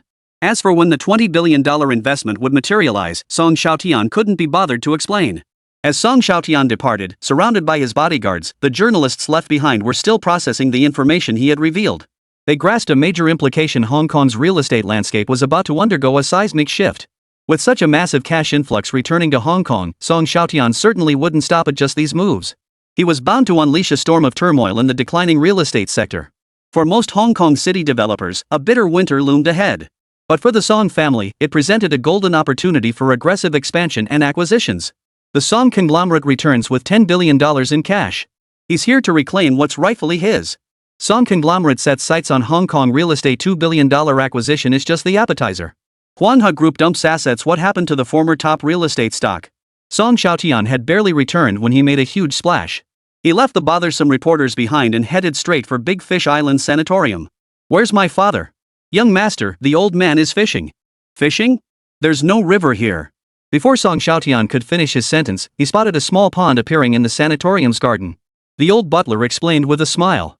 "The master is recovering well." He couldn't sit still and insisted on going sea fishing. No matter how we tried to dissuade him, he wouldn't listen. So we dug a small pond in the garden and stocked it with some koi. Song Xiaotian nodded. Digging a pond? Even if Old Man Song wanted to build an artificial river, it wouldn't be a problem. "Dad." Hearing Song Xiaotian's call, Song Guoyu, who was fishing, flinched. Just as Song Xiaotian thought his father was overwhelmed by his return, he heard Song Guoyu curse. "Damn it, kid. You scared my fish away." His voice boomed, a far cry from his earlier sickly demeanor. "Dad, you're recovering well. Good lad, you finally decided to come back from the United States. I was starting to think you really intended to stay there permanently." "Dad, no matter how great the beautiful country is, it can't compare to the peace and comfort of Hong Kong. You have no idea how much those American financial sharks are giving me grief now." Listening to Song Xiaotian's complaints, a hint of relief flashed across Song Guoyu's face. "Xiaotian, you're doing great." Though countless words of praise filled his mind, only this simple commendation escaped his lips. When he first regained consciousness after surgery, Song Guoyu felt like the sky had fallen. He bitterly regretted not resolving all his son's unfinished business, leaving him to hastily clean up this mess. Yet Song Xiaotian's performance left him utterly astonished. In no time, he had resolved the internal crisis at the Song Corporation and successfully bet on the subprime mortgage crisis. Now the hottest cash king in Hong Kong, he received calls from many old friends offering condolences and hoping he could put in a good word for them with Song Xiaotian. Their words dripped with flattery. When had these friends ever been so obsequious in his presence? Song Guoyu was now experiencing firsthand the privilege of a father's status rising through his son's achievements. Even his pride had to concede that Song Xiaotian was more accomplished than he was. "Son, I heard from Assistant General Manager Han that you've acquired quite a few plots of land from Yellow River Group?" "Yes. I repurchased the land we previously sold to Yellow River for $1.04 billion. With the remaining $960 million, I selected over 10 prime plots from their portfolio." Hearing this, Song Guoyu's eyes grew even brighter. "Excellent. Xiaotian, you've truly avenged me. Wang Baihe thought he could bully me, Song Guoyu, to death. He never imagined my son would strike him a crushing blow." At this point, Song Guoyu's voice cracked slightly. The days when Huang Baihe and his men had him surrounded were the most agonizing period of his life. If he hadn't been a man of principle, anyone else would have long since compromised and begged for mercy. He had assumed the Song Group would continue its decline, but Song Xiaotian had turned the tables on their passive position. Even a shrewd operator like Huang Baihe had stumbled badly at his son's hands. Gaining the upper hand in the competition with the Huanghe Group was a scenario he'd never imagined. Dad, this is just the beginning. Huang Baihe and the major families of Gangcheng have pushed us to the brink. These plots of land are merely collecting a little interest from Huang Baihe. The business world is like a battlefield. I, Song Xiaotian, swear I won't rest until I crush the Huang family. Oh? You certainly look like you're planning something big. But if you want to crush the Huang family completely, why buy their land? Dad, Huang Baihe is cunning. Since he's already decided to sell at rock-bottom prices, if we don't buy, someone else will. Might as well let us get the bargain. Hearing this, Song Guoyu nodded in agreement. With its deep-rooted foundations, Huanghe Group could weather this crisis by resolutely selling assets. The crucial factor was that Huang Baihe had long extended his reach overseas, laying the groundwork for the overseas energy industry as early as the 1980s and 1990s. Recently, he'd even been dabbling in telecom companies. Huang Baihe was also exceptionally adept at hiding his wealth, with assets far exceeding the over $20 billion reported by Forbes. The thought of facing such a seasoned veteran as an adversary cast a shadow of concern over Song Guoyu's gaze as he looked at Song Xiaotian. As a father, he didn't want his son to be on the front lines of business warfare. Unfortunately, his influence could no longer shield Song Xiaotian. Xiaotian, are you really going to launch a major merger in Hong Kong's real estate industry? All those developers are already sensing next year will be tough for the sector. They'd practically sell their companies to you in a bundle. Didn't you say Hong Kong City is poised for a major bull market? I still think putting the funds into the stock market would be wiser. Song Guoyu's words were naturally those of an old-timer. But Song Xiaotian clearly had a broader perspective. Dad, now is the prime moment to swallow them whole. As the saying goes, time waits for no one. If we miss this chance, squeezing anything worthwhile out of them later will be impossible. I've already decided to mortgage these plots to Dragon Bank in mainland China. Dragon Bank wasn't directly involved in the subprime mortgage transactions. With our recent windfall of $10 billion, we're prime customers in their eyes. Backed by premium land as collateral, they'll be more than willing to provide short-term commercial loans. Other Hong Kong developers would face real difficulties securing bank loans. They couldn't guarantee these developers' future risk-bearing capacity. But the Song Group was different. Already wielding immense influence on the mainland as a premier investment entity, and now having achieved significant gains through overseas short selling, it naturally fell outside the credit-restricted category. Banks' two primary functions are savings and lending, with lending being their main source of revenue. They welcome any business that generates profit without risk. Crucially, Song Xiaotian is an officially recognized reputable businessman. With him now competing against foreign financial giants, how could banks stand idly by? Xiaotian, I hear it's still tough to secure bank loans these days. You should arrange a meeting with senior executives at Dragon Nation Bank. Let me give you a contact. President Zhang, the former head of Dragon Nation Bank in Hong Kong City. He might be able to assist you. Having connections in high places makes things easier. That's the advantage of having an elder in the family. Alright, I'll have the kitchen prepare some food. Since we're in such a good mood, let's have a proper drink. Song Xiaotian knew the old man was craving a drink again and didn't stop him. Just then, his personal phone buzzed. Seeing who was calling, Song Xiaotian froze in surprise. Miss Zhang, what brings you to call this humble servant? The caller was none other than Zhang Jihao's eldest daughter, Zhang Xining. Song Xiaotian had been dumped before too. Zhang Xining was the first woman he had ever fallen for in this world. Once upon a time, even the notorious womanizer Song had been innocent, even harboring thoughts of reform. Alas, all the deep affection had been wasted. Hearing Song Xiaotian's flippant tone, Zhang Xining's heart trembled. Tears welled up in her eyes. She struggled to hold back her emotions. In a pleading tone, she said, Mr. Song, our Zhang real estate company has several plots of land for sale. Would you be willing to take a look sometime? Song Xiaotian naturally picked up on Zhang Xining's plea, and it felt as refreshing as downing a cold cola. So you're finally begging me, woman? I've warned Uncle Zhang many times before. Your current predicament is entirely your own doing. Song Xiaotian wasn't about to soften his stance just because she looked pitiful. Business was business. He wouldn't let emotions cloud his judgment. Zhang Xining felt helpless about this. Her father, Zhang Jihao, had looked down on Song Xiaotian from the start.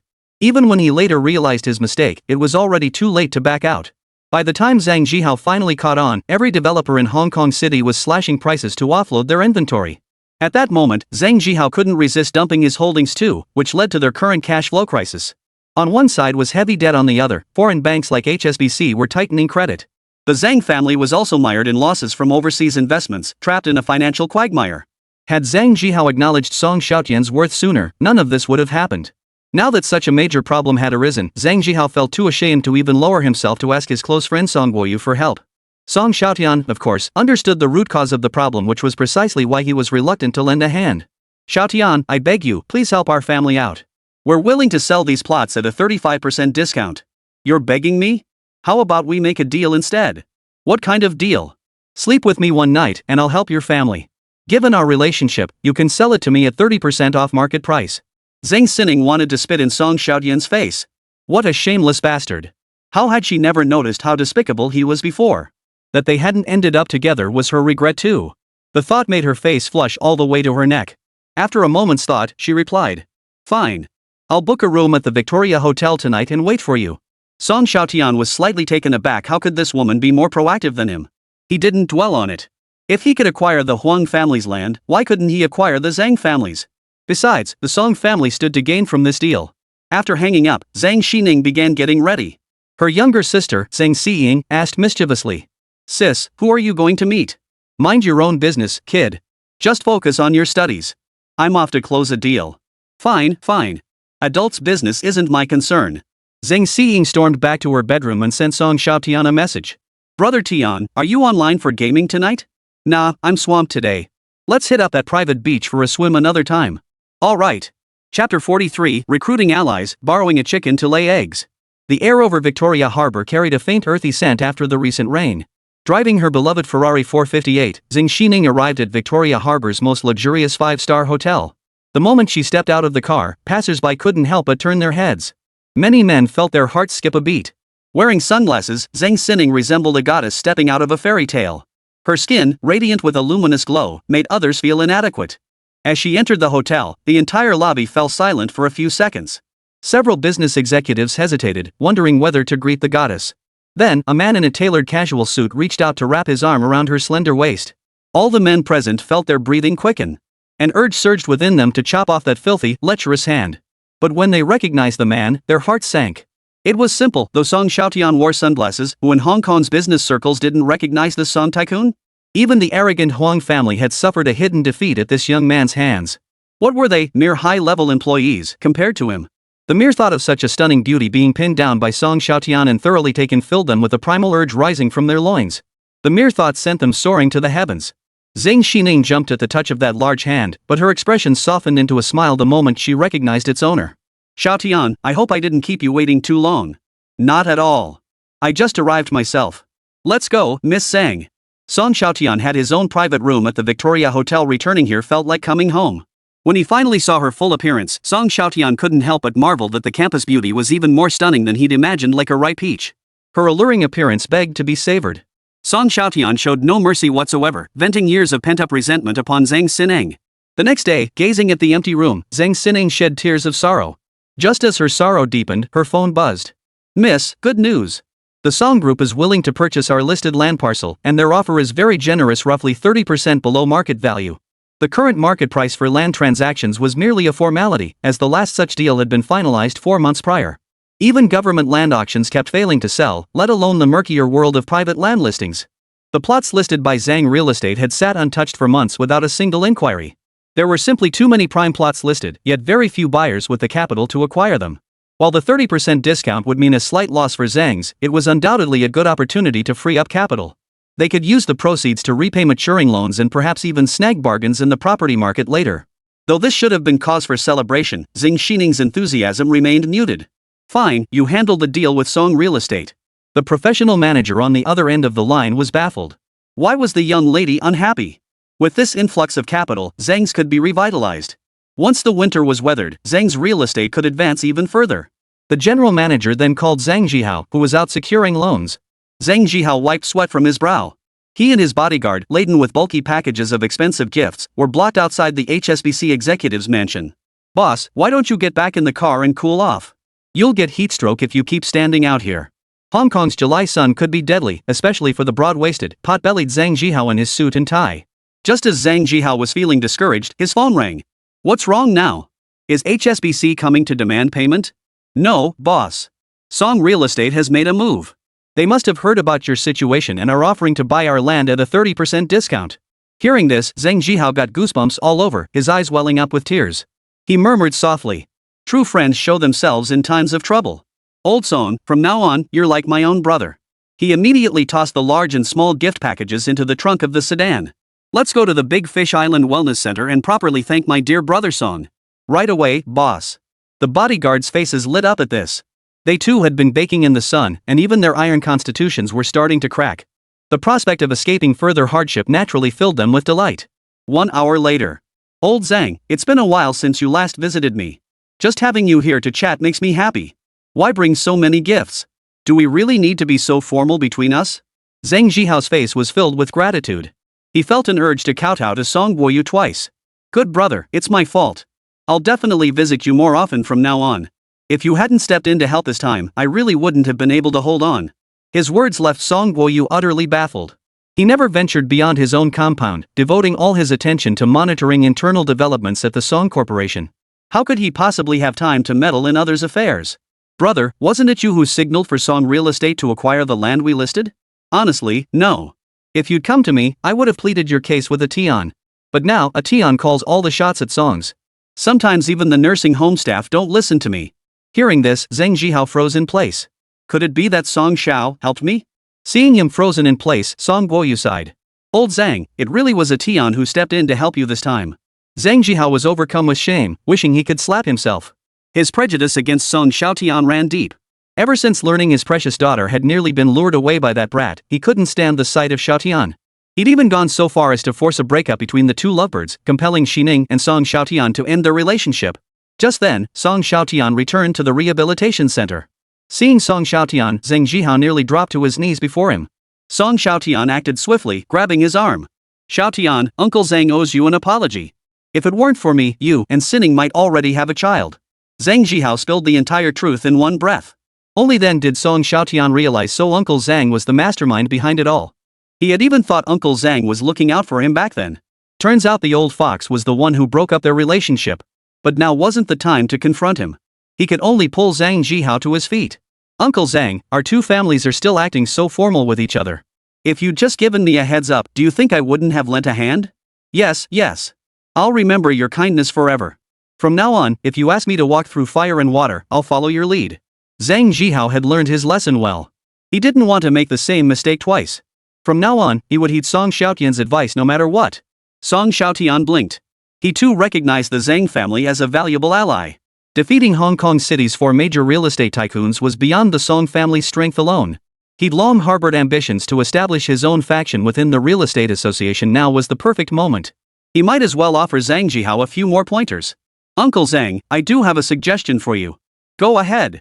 Zhang Jihao found himself using respectful language without even realizing it. Don't rush to repay Zhang Real Estate's loans. Delay it as long as possible. A month from now, a huge money-making opportunity will arise. Zhang Jihao didn't know what opportunity Song Xiaotian was referring to, but he nodded vigorously anyway. Xiaotian, I know the rules. Whatever profits you help me make, I'll give you your share. Zhang Jihao held up one hand. 50%. This was an unspoken rule in the industry. If someone gave you a chance to make money and you didn't show any appreciation, you'd be left watching from the sidelines when future opportunities arose. All right. Wait for my word. When the time comes, we'll move together. Zhang Jihao nodded and left the convalescent center, feeling triumphant. Xiaotian, are you planning to bring old Zhang into the Hong Kong stock market? Yes, Dad. Do you think I'm doing the wrong thing? Not at all. I'm pleased you thought to offer the Zhang family a helping hand in their time of need to win me over. Old Zhang may be a bit stubborn, but if you can win him over, he'll truly be a valuable ally. At this point, Song Guoyu paused. There's another person I could bring on board. You might consider forming an alliance through marriage. Marriage alliance? Song Xiaotian's expression turned awkward. With only 2 male heirs in the Song family, could his father possibly remarry? The only candidate for such a marriage could be himself.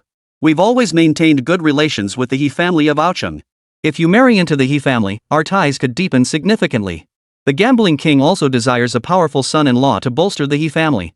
You could leverage the He family's cash flow to strengthen the Song enterprise. Hearing this, Song Xiaotian was deeply tempted. When it came to cash flow in Hong Kong and Macau, no one could rival the gambling king He. The gambling city raked in gold daily, and the more the economy slumped, the more the gambling industry flourished. He was desperately short on cash now, eager to pour every penny into the market. Invest a cent today, and tomorrow it might turn into 2 or 3. Naturally, the more capital, the better. But what displeased Song Xiaotian was that he didn't want to put all his eggs in one basket. A devious thought immediately crossed his mind. Dad, could you talk to He? Don't make the engagement too set in stone. I want to borrow some money from him. Song Guoyu shot him a sharp look. You plan to pull the rug out from under him once you've made your money?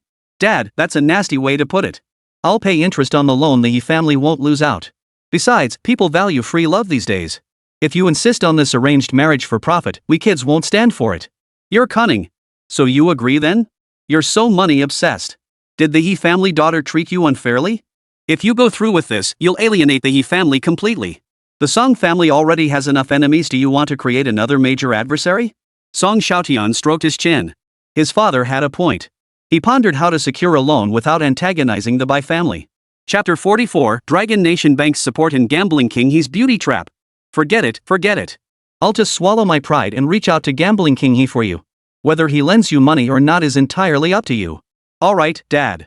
Just set up a meeting time and I'll go talk to Gambling King He myself. Song Guoyu nodded, his mind still dwelling on the potential alliance with the He family. With that thought, Song Guoyu dialed the number for the Gambling King He, his empty pipe dangling from his lips. There was no true friendship between businessmen. Even if genuine affection existed, it meant nothing in the face of profit. The two hadn't been in touch for quite some time, so they needed to warm up the atmosphere by reminiscing about their glory days together. What's Tianzi been up to lately? Why hasn't he come to visit his uncle? Mentioning his son, Song Guoyu couldn't help but feel a surge of pride. Him? He's just running around like a headless chicken. Can't catch a glimpse of him these days. Sometimes I wish he'd slow down and focus on his own life. I'm counting my days until I get to hold a grandchild, but who knows? Both men were seasoned veterans. How could the Gambling King fail to grasp the subtext in Song Guoyu's words? He, the Gambling King, had no shortage of daughters. Several were of marriageable age. Song Xiaotian was quite the catch. He'd even humiliated the formidable old money, leaving him in a sorry state. Now he was a hot commodity in Hong Kong City, having even dealt a heavy blow to Huang Lao Tu, an old acquaintance of his. Moreover, the man had strong principles and was highly regarded by the authorities, a definite plus in his eyes. A son-in-law with such promise and capability was like finding a needle in a haystack. If Song Guoyu showed even the slightest interest, matchmakers would be trampling over each other at the Song family's doorstep. With this in mind, the Gambling King interjected. Brother, I have plenty of daughters. Yun, Lian, and Ying are all still unmarried, and their ages would be just right. Thanks to the mixed-race genes from the He family, the He daughters were each more beautiful than the last, making them truly well-matched for Song Xiaotian. Seeing his opponent take the bait, Song Guoyu sighed dramatically. I'd love to hold a grandchild sooner, but my son keeps brushing me off with talk of prioritizing his career and harping on the importance of free choice in marriage. That's because he hasn't met my precious daughter yet. He thought of He Baiyun. He Baiyun was widely recognized as a stunning beauty, with both her poise and looks ranking among the top in the entertainment industry. Once he meets my precious daughter, I guarantee he'll be begging you to propose. Song Guoyu thought the old Gambling King was overestimating things. He knew his son well. What kind of beauties hadn't he seen overseas? The old Gambling King's beauty ploy was likely to be a wasted effort. But he still agreed verbally. All right.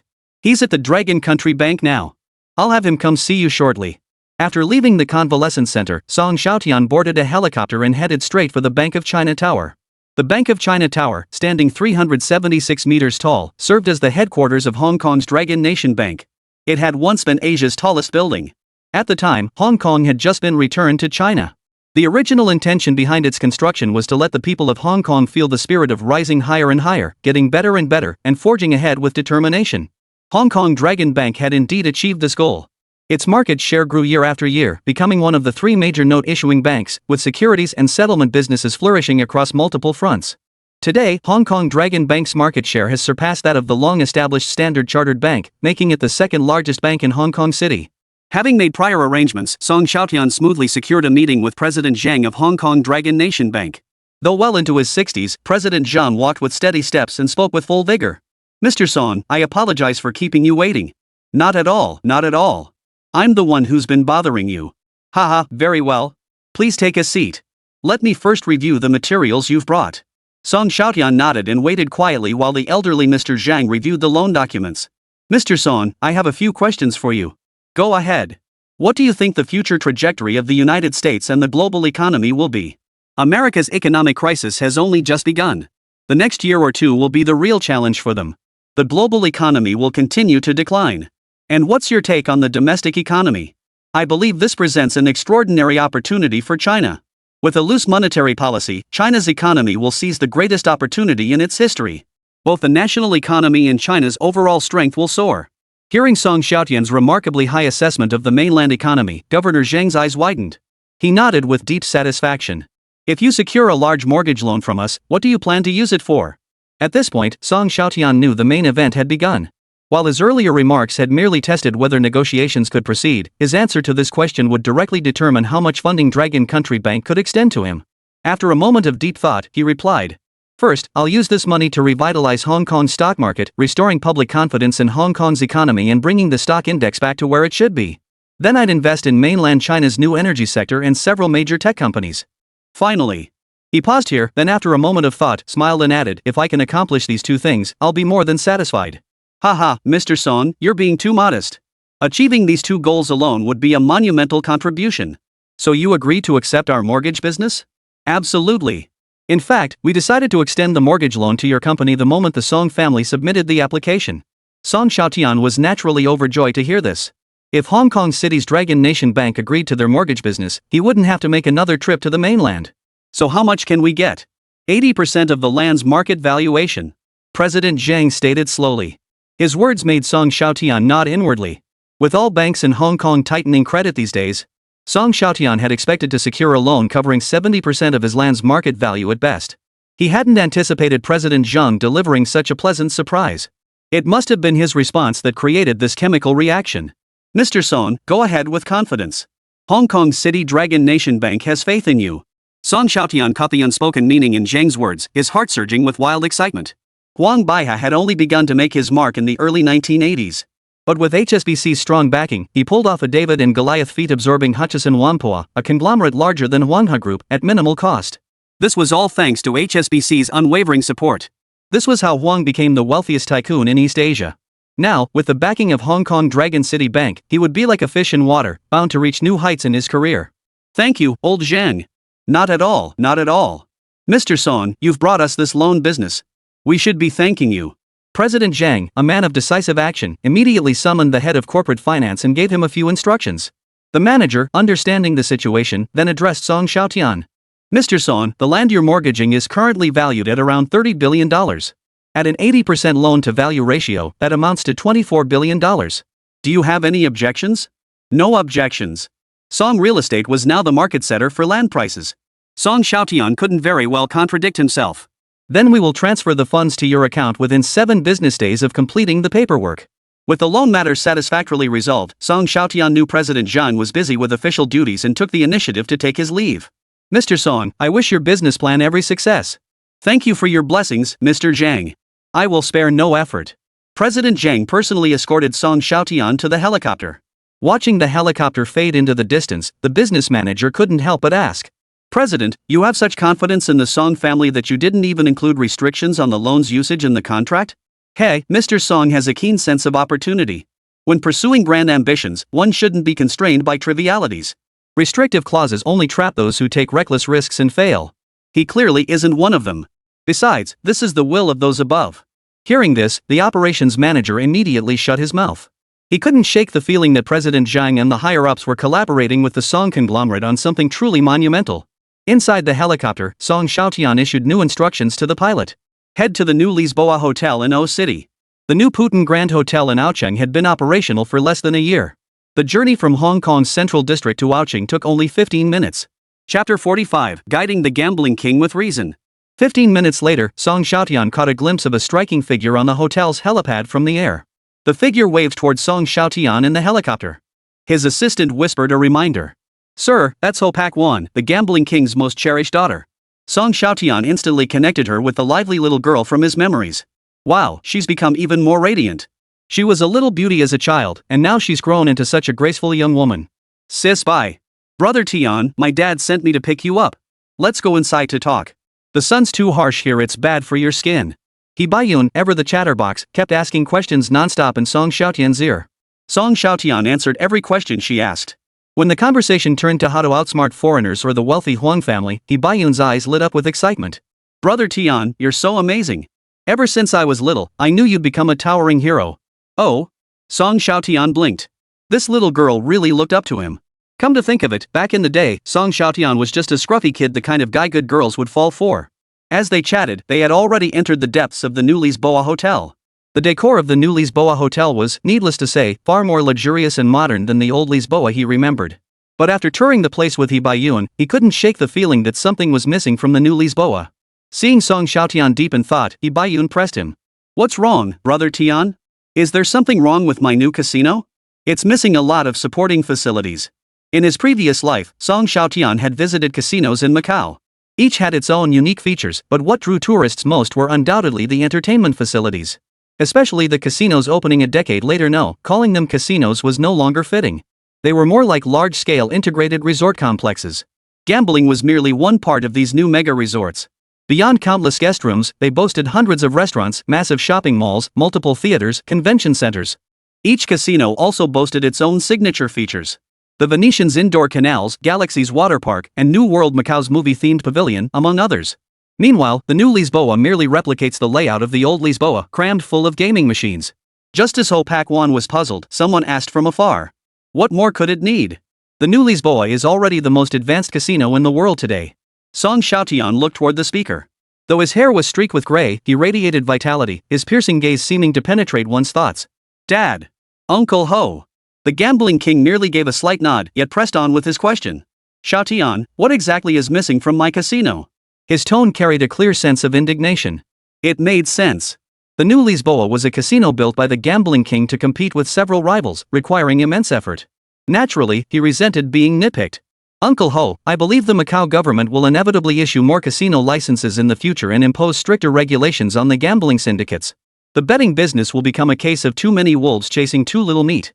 Relying solely on the betting business will put your casino at a disadvantage in the competition. Hearing Song Xiaotian's words, Xiaotian instinctively covered her mouth. She found his remarks too sharp. No one had ever dared speak to her father like this before. The gambling king himself remained silent for a long while. He had to admit Song Xiaotian's overall direction was correct. He'd already heard rumors that the Ouching authorities planned to issue 3 more casino licenses. When that happened, Ouching might very well see dozens of large casinos simultaneously welcoming customers. As for money laundering, it was an annual ritual.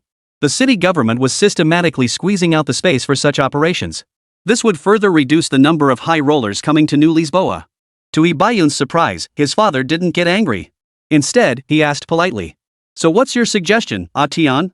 Uncle Ho, while strengthening controls, Macau should also further open up to mainland tourists. This will trigger explosive growth in Macau's tourism industry. If I were you, I'd consider adding non-gambling entertainment facilities like large shopping malls, luxury restaurants, or even a major water park. His words suddenly enlightened the gambling king. He immediately grasped Song Xiaotian's meaning. Gambling is merely a gimmick to attract tourists. The real profits come from service industries and complementary entertainment venues. Visitors can't spend every day at the casino. Winners need places to spend their winnings, and losers need spots to soothe their spirits. Some visitors come just for the novelty. They need places for leisure and entertainment. Diverse gourmet restaurants and duty-free shopping centers are undoubtedly excellent choices. After a tiring shopping spree, they could catch an opera or other performances at the theater. Ho, the gambling king, immediately recognized the shortcomings of his new Lisboa. Without improvements, the Ho family's gambling empire might not face immediate problems, but in the long run, it would inevitably lose its market dominance in the fiercely competitive landscape. His gaze softened as he looked at Song Xiaotian. Xiaotian, your words have awakened me from my slumber. Song Xiaotian merely smiled. Viewing matters through the lens of a later era, his perspective naturally outpaced those of this time by 2 decades. Gambling king, he immediately summoned his assistant and instructed him. Go secure a plot in the Lutang reclamation zone. I intend to build a large-scale resort there. Boss, we just opened the new Lisboa. Building a large resort will cost a fortune. Ho frowned and snapped. No matter the cost, it must be built. If we don't have the money, we'll build it gradually. But we absolutely cannot stop. Song Xiaotian's words sparked a sense of urgency within him. If those outside competitors truly gained a head start in their strategic moves, he would surely regret not making changes sooner. The assistant could only nod in agreement before hurrying away. Turning back to Song Xiaotian, he put on a smile again. Xiaotian had never seen her father be so affable to anyone. But the next words from the gambling king instantly made her blush. What do you think of our Xiaoyan? Song Xiaotian hadn't expected the old gambling king to ask so directly and hastily replied. Xiaotian is well-read and refined, lively and cheerful, the most beautiful girl I've ever met. His words made Xiaotian bury her head deep into her chest, unable to meet Song Xiaotian's gaze. Very well. What if I give her to you? You'll become my son-in-law. You've enlightened me today. My fortune will be shared between you two as husband and wife. Xiaotian buried her head even deeper. Her father was talking nonsense. She and Song Xiaotian had only exchanged a few words today. They were nowhere near discussing marriage. Having prepared his response before arriving, Song Xiaotian quickly replied. Uncle He, what era are we in? We young people value free love. As the head of the family, you should consider Yun's feelings. If we genuinely like each other, things will naturally progress. Her words left He Baiyun feeling disappointed yet also a bit impressed. Song Xiaotian's words were well-reasoned and considerate of He Baiyun at every turn, leaving the gambling king utterly unable to find fault. He cursed the young smooth operator under his breath, but he also had leverage over Song Xiaotian. They say no one visits the temple without a reason, and no one rises early without gain. When Song Guoyu called, the gambling king knew father and son must have something to ask for. Speak. What brings you here today? Uncle He, I knew I couldn't hide it from you. I came today to propose a business deal. What kind of business? I propose we jointly develop a large-scale resort in Ludo. Hearing this, the gambling king was genuinely intrigued, but he quickly laughed. Your plans might fall through. We intend to take the gambling company public next year. That will naturally raise a substantial amount of capital. I originally planned to expand our real estate business during this market downturn, but now? Using that money to build a resort is just the right move. No, Uncle Ho. I can arrange for the Song Holdings Investment Company to take a stake in your gambling company. I'm now a leading figure in the Hong Kong market. Your IPO plan is bound to succeed, raising more capital at a lower cost. That way, you can advance into the real estate market while simultaneously building the large resort. Song Xiaotian spoke with confidence. Though Hongqing's capital institutions outwardly resisted him, if he truly invested in any company, these institutions would inevitably follow suit wholeheartedly. Such was the market influence wielded by his reputation. Well, gambling king, he found Song Xiaotian's reasoning compelling, momentarily unable to find a counter-argument. No, building a resort was an idea that popped into your head after you arrived. You absolutely couldn't have come here just to invest in my gambling company. Song Xiaotian couldn't help but admire the old gambling king's sharp mind despite his age. He confessed frankly. I have a plan to make a fortune, but I need you to invest in me first. Then, even if we don't go public, we'll have the funds to launch the resort project. Oh? Gambling king, he perked up instantly. Who was the most profitable man in Hong Kong City right now? Not Huang Baihe, nor even gambling king he himself, but this young man standing before him. Raking in tens of billions in just over a year? Which business titan could achieve such feats? The new big short seller in the United States, John Paulson, could indeed pull it off, but don't forget, his shorting capital was provided by Song Xiaotian. Tell me more about your plan? Facing the old gambling king with ears perked up, Song Xiaotian couldn't help but laugh aloud. Uncle He, unless you transfer the money to my account first, I won't utter a single word. Ask me again, and I'll say it's a trade secret. Seeing Song Xiaotian's extreme caution only made the gambling king more impatient. Seeing this, Song Xiaotian stoked the fire further. What I can guarantee is this: for every $100 million you invest in me, I'll deliver $30 million in net profit by early next year. Both men present were startled by Song Xiaotian's claim. It was already late July, leaving a mere 5 months until the new year. Even in the most lucrative ventures, achieving a 30% profit margin in such a short time frame was exceedingly difficult. Had anyone else made such a claim, the gambling king would never have believed it. But this was Song Xiaotian, a man who had amassed over $10 billion in just over a year. Are you serious? You're not pulling my leg? Uncle He, this money-making opportunity is right before us. Time waits for no one. Even if I do lose money, I'll use profits from shorting US stocks to cover your losses. When he heard about shorting profits in the US stock market, the gambling king came up with a compromise. Fine, I'll invest. But you must sign a performance-based contract with me. If you fail to deliver the promised returns by early next year, you'll personally cover the shortfall. So basically, you're guaranteed to profit no matter what. Song Xiaotian pondered carefully. His only fear was that he, the gambling king, wouldn't pay up. With Hong Kong's stock market worth trillions of dollars, it could absorb any amount of capital. Fine, we can sign the contract right now. But Uncle He, how much do you plan to invest in me? Gambling king, he smiled broadly. How about $20 billion? Song Xiaotian gave him a heartfelt thumbs up. Coming here today had definitely been the right move. The old gambling king truly had deep pockets. Few tycoons in Hong Kong could cough up $20 billion on the spot. That's all earmarked for my real estate expansion. You'd better take it easy. By the way, you can finally spill the beans now, right? Song Xiaotian kept smiling without a word. He wouldn't utter another sentence until he saw the money. Gambling king, he sighed in resignation. His heart felt like it was being clawed by a kitten. He could only summon his legal and financial advisors. Now you can finally speak, can't you? You can ask around about my reputation. I'm known for keeping secrets. Even if someone tortured me, I wouldn't reveal a single word. Song Xiaotian received a call from his own finance department confirming the payment. He uttered only 4 words. Hong Kong Stock Connect. Hong Kong Stock Connect? The more Ho pondered those words, the brighter his eyes grew. Chapter 46, Funds in Place, Bottom Fishing Hong Kong Stocks. Brother Tian, are you heading back today? Song Xiaotian detected the hint of reluctance in He Boyun's voice. Over the past 2 days, He Boyun had taken him on a thorough tour of Outcheng. He certainly wanted to spend more time bonding with Yunmei, but joy was fleeting. Right now, he couldn't afford to linger and admire the scenery along the way. Yun, come visit me on Victoria Peak sometime. I'll be your host. Alright, it's a deal. Song Xiaotian waved his hand with carefree abandon as the helicopter swiftly vanished from He Boyun's sight. Miss, since you like young Master Song, why not keep him around a few more days? Hearing her female bodyguard and close friend's words, He Boyun murmured to herself. Brother Tian is destined for great things. Romantic entanglements are a luxury we can't afford. But she soon regained her lively, cheerful demeanor. Come on, let's play another round of werewolf.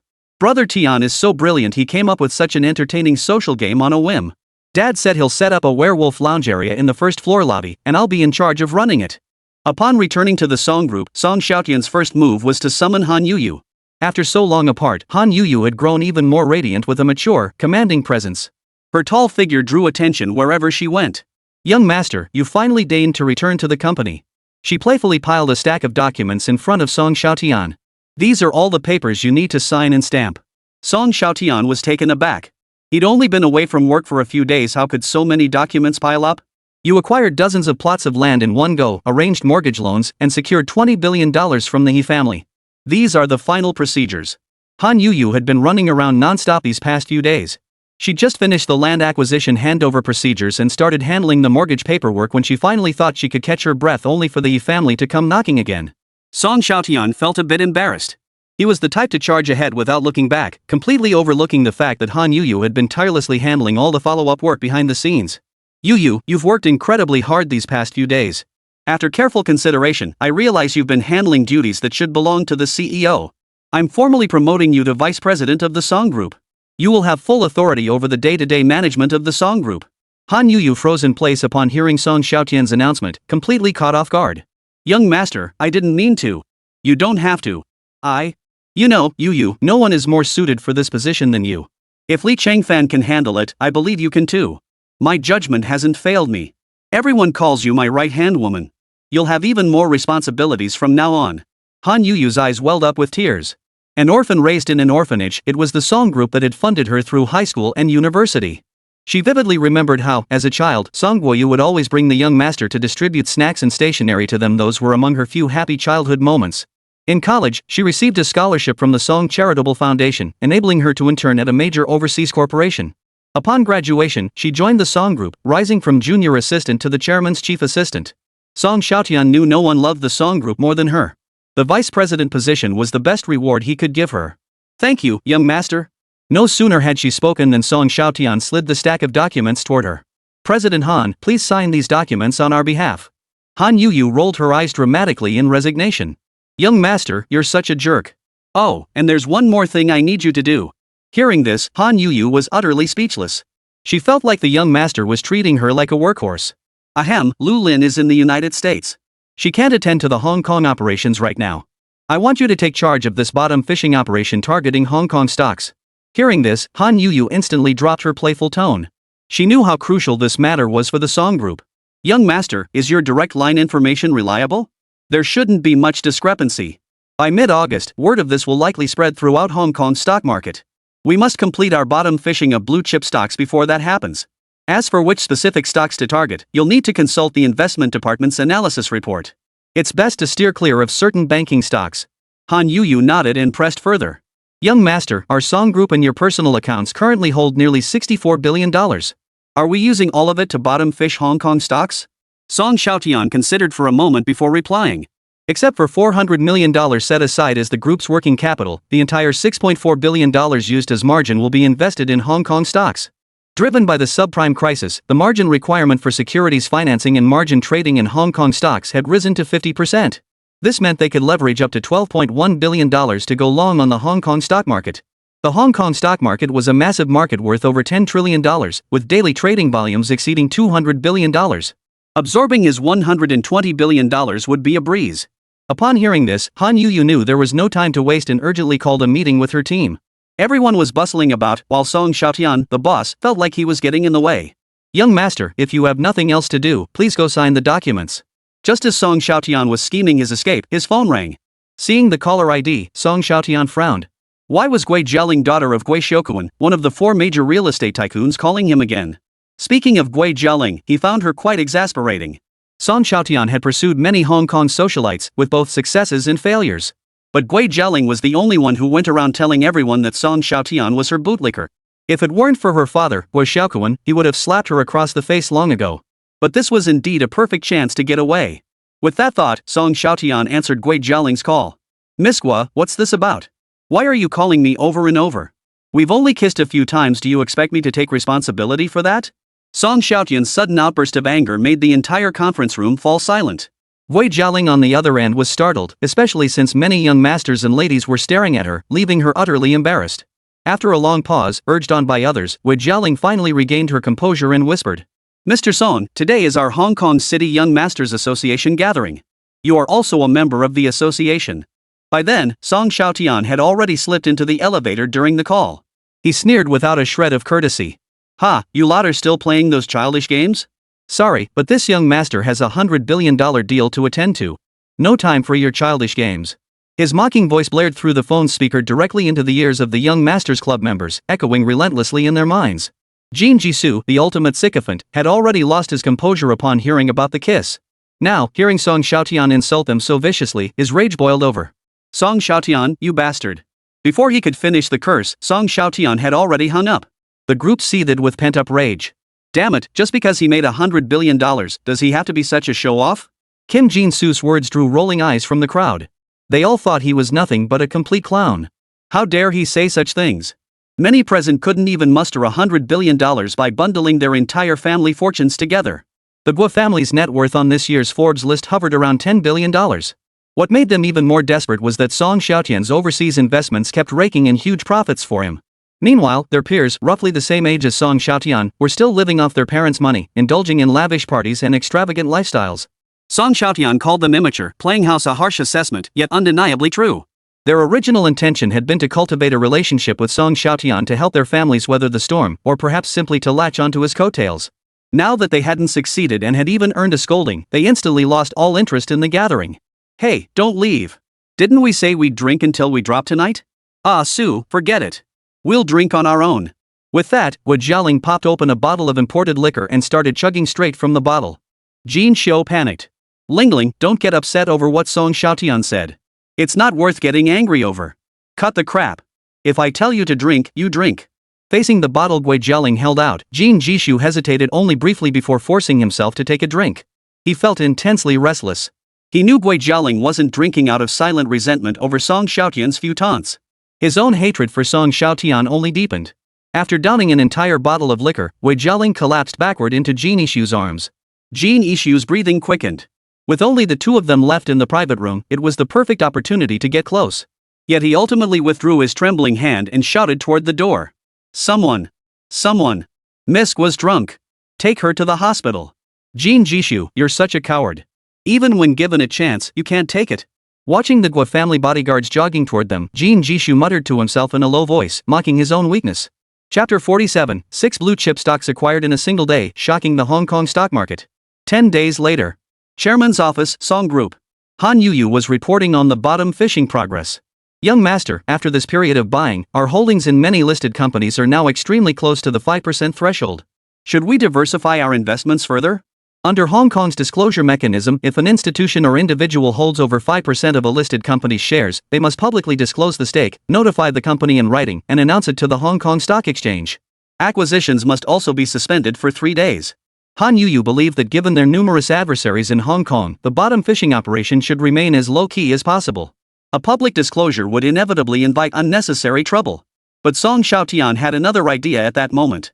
He planned to take another shot at his fellow competitors. No, we won't just make a public disclosure, we'll make a big splash. Having worked with Han Yuyu for years, Song Xiaotian easily followed his boss's train of thought. You mean lure the snakes out of their holes, deliberately provoking our competitors to short sell us? Exactly. Once the Hong Kong Stock Connect news breaks, the Hong Kong market's surge will be unstoppable. Those short sellers targeting us will be forced to exit. If they survive, they'll be skinned alive. Those who defy the market's momentum have never ended well throughout history. Song Xiaotian was eager to see who would take the bait. If he could deal another crushing blow to Huang Baihe, that would be quite the spectacle. The more Song Xiaotian thought about it, the more feasible the plan seemed. Young master, what worries me is what if our competitors pool their resources to short one or two of the stocks we're acquiring? Ha! Then I'd have to thank them. If they don't drive down the share price, how else would I keep buying low? His confidence stemmed from the fact that after leveraging his margin trading by double, he still had tens of billions of dollars untouched in his coffers. Who in all of Hong Kong had more thoroughly prepared capital than him? Any underhanded schemes pale in comparison to sheer power. Upon hearing this, Han Yuyu took her leave. At 3:30 p.m. Hong Kong's traditional afternoon tea hour, while everyone sipped coffee and nibbled on French toast, the stock market delivered a series of shocking announcements. The Song family has just publicly announced a tender offer for Hong Kong Exchange, which is itself a publicly listed company. Before the crowd could process this, another announcement followed. The Song Group has immediately followed up with a public tender offer for Longhua Shenhua. Good heavens, the Song family has made public bids for two major listed companies in one fell swoop. Before the astonishment could subside, yet another bombshell dropped. The Song family has gone mad, absolutely mad. They've made public bids for 6 major Hong Kong blue-chip stocks including China Mobile, Ping An Insurance, Sun Hung Kai Properties, and China Overseas. A sharp gasp rippled through the cafes of Finance Street and the office towers of Central. The business elites of Central collectively gasped in astonishment at the Song Group's audacious move. To make a tender offer for 6 major listed companies in a single day, each with a market capitalization of hundreds of billions of Hong Kong dollars, Song Holdings had acquired stakes in all 6 at once. They're crazy. Absolutely crazy. With the subprime crisis causing panic in the US, American stocks are plummeting, and global markets are steadily declining, yet Song Xiaotian is betting on a bull run. Could it be that when Song Xiaotian mentioned investing $20 billion in Hong Kong, he was referring to the stock market? Many institutions in central Hong Kong admired Song Xiaotian's courage, but deemed his move reckless. With pessimism dominating the market and everyone betting on declines, his bullish stance could only be interpreted as madness. Song Guoyu's phone was ringing off the hook as numerous wealthy veterans called seeking answers. Overwhelmed by the calls, Song Guoyu set his phone aside and contentedly picked up a fishing rod. Huang Baihe, unable to reach old man Song, frowned. There's no reason. Dad, what do you mean no reason? This is our golden opportunity to short sell Song Xiaotian in the stock market. He dared to publicly announce his stake. Why shouldn't we publicly short the stocks he bought? No, son, you mustn't act rashly. Song Xiaotian isn't a fool, and the mastermind behind him is a rare master trader. They clearly know that publicly declaring their stake will draw attention. Why would they do this? Huang Baihe, suspicious and paranoid, declared with certainty. Song Xiaotian must have some hidden move waiting for us. Dad, aren't you overestimating Song Xiaotian? He's just gotten a bit carried away after raking in tens of billions. He's barely in his 20s, suddenly sitting on that kind of wealth. How could he not get a big head? No. We must proceed steadily with our overseas expansion plans. We cannot directly participate in shorting Song Xiaotian. The eldest son of the Huang family caught the deeper meaning in his words. So you mean we shouldn't get directly involved, but use others to take down the Song family? Exactly. Back then, we weren't the only ones hunting the Song family. Now that our Huang family has faced retaliation, do you think others aren't wary of the Songs? Young Master Huang nodded vigorously. He too had heard of the fiasco at the Hong Kong City Young Masters Club. Song Xiaotian's humiliating victory had slapped the faces of numerous prominent families. He suspected many would be itching to act. 2 names came to mind. Father, perhaps we could leverage Kim Ji-soo and Gui Zheling. The eldest son whispered his plan. Huang Baihe's eyes lit up as he nodded repeatedly. Excellent. Proceed with your plan, son. This tactic of using others to do our dirty work is brilliantly executed. Meanwhile, Song Xiaotian, returning home from work at the Song Group, was mobbed by a swarm of Hong Kong City reporters. Mr. Song, please comment. Why are you making a counter-market bid? Mr. Song, are you really going to pour all $200 billion of your investment into the stock market? These reporters all wore expressions of exasperated disappointment, as if they were itching to step in and correct Song Xiaotian's investment blunders. After all, this was tens of billions of dollars funds that could be put to any number of better uses. Even burning it as fuel could keep the flames going for days on end. But if the market plunged, it would mean billions in losses overnight. Seeing the reporters so agitated, Song Xiaotian, who had intended to speak briefly, lowered his hand. The room instantly fell silent. Raising his voice to the camera, Song Xiaotian declared, "Ladies and gentlemen, I know you all think I, Song Xiaotian, am a fool. Why would I pass up so many promising projects to invest in a stock market that keeps falling?" The journalists fell silent. They did indeed think that, but hearing it from Song Xiaotian himself felt strangely jarring. You are all very smart, but I, Song Xiaotian, am definitely not a fool. I invested in Hong Kong stocks for no other reason than a gut feeling. Hong Kong stocks will soar in the future, and the entire Longhua economy will take off. I'm bullish on the Dragon Nation's future economic trajectory. Investing in Hong Kong stocks is merely the first step in my plan. Next, I intend to make massive investments in the mainland stock market. The reporters immediately began whispering among themselves. Song Xiaotian spoke with passion and conviction, but was it not a bit reckless to pour all his resources into the market based solely on a positive outlook? Facing their skepticism, Song Xiaotian continued. Ladies and gentlemen, as we all know, capital in the market never diminishes, it merely shifts from one market to another. Take Japan in the mid-80s and East Asia in the early 90s, both saw massive inflows of foreign hot money.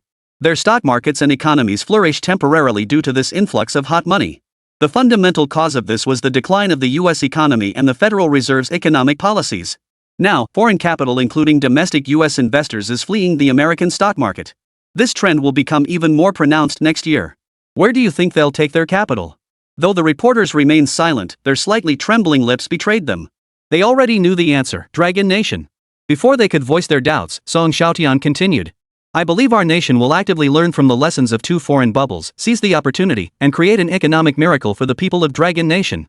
His words set the Hong Kong journalists' imaginations racing. A British journalist in the crowd demanded sharply. Sir, then why couldn't it be the Eagle Nation or another Western country? Are you with the BBC? Let me tell you this, since World War II, the Eagle Nation's economy has been firmly controlled by its big brother, the Beautiful Nation. It will only ever serve as a blood bag to replenish the Beautiful Nation's nutrients. For the Eagle Nation's economy to achieve genuine recovery, it must first become its own master.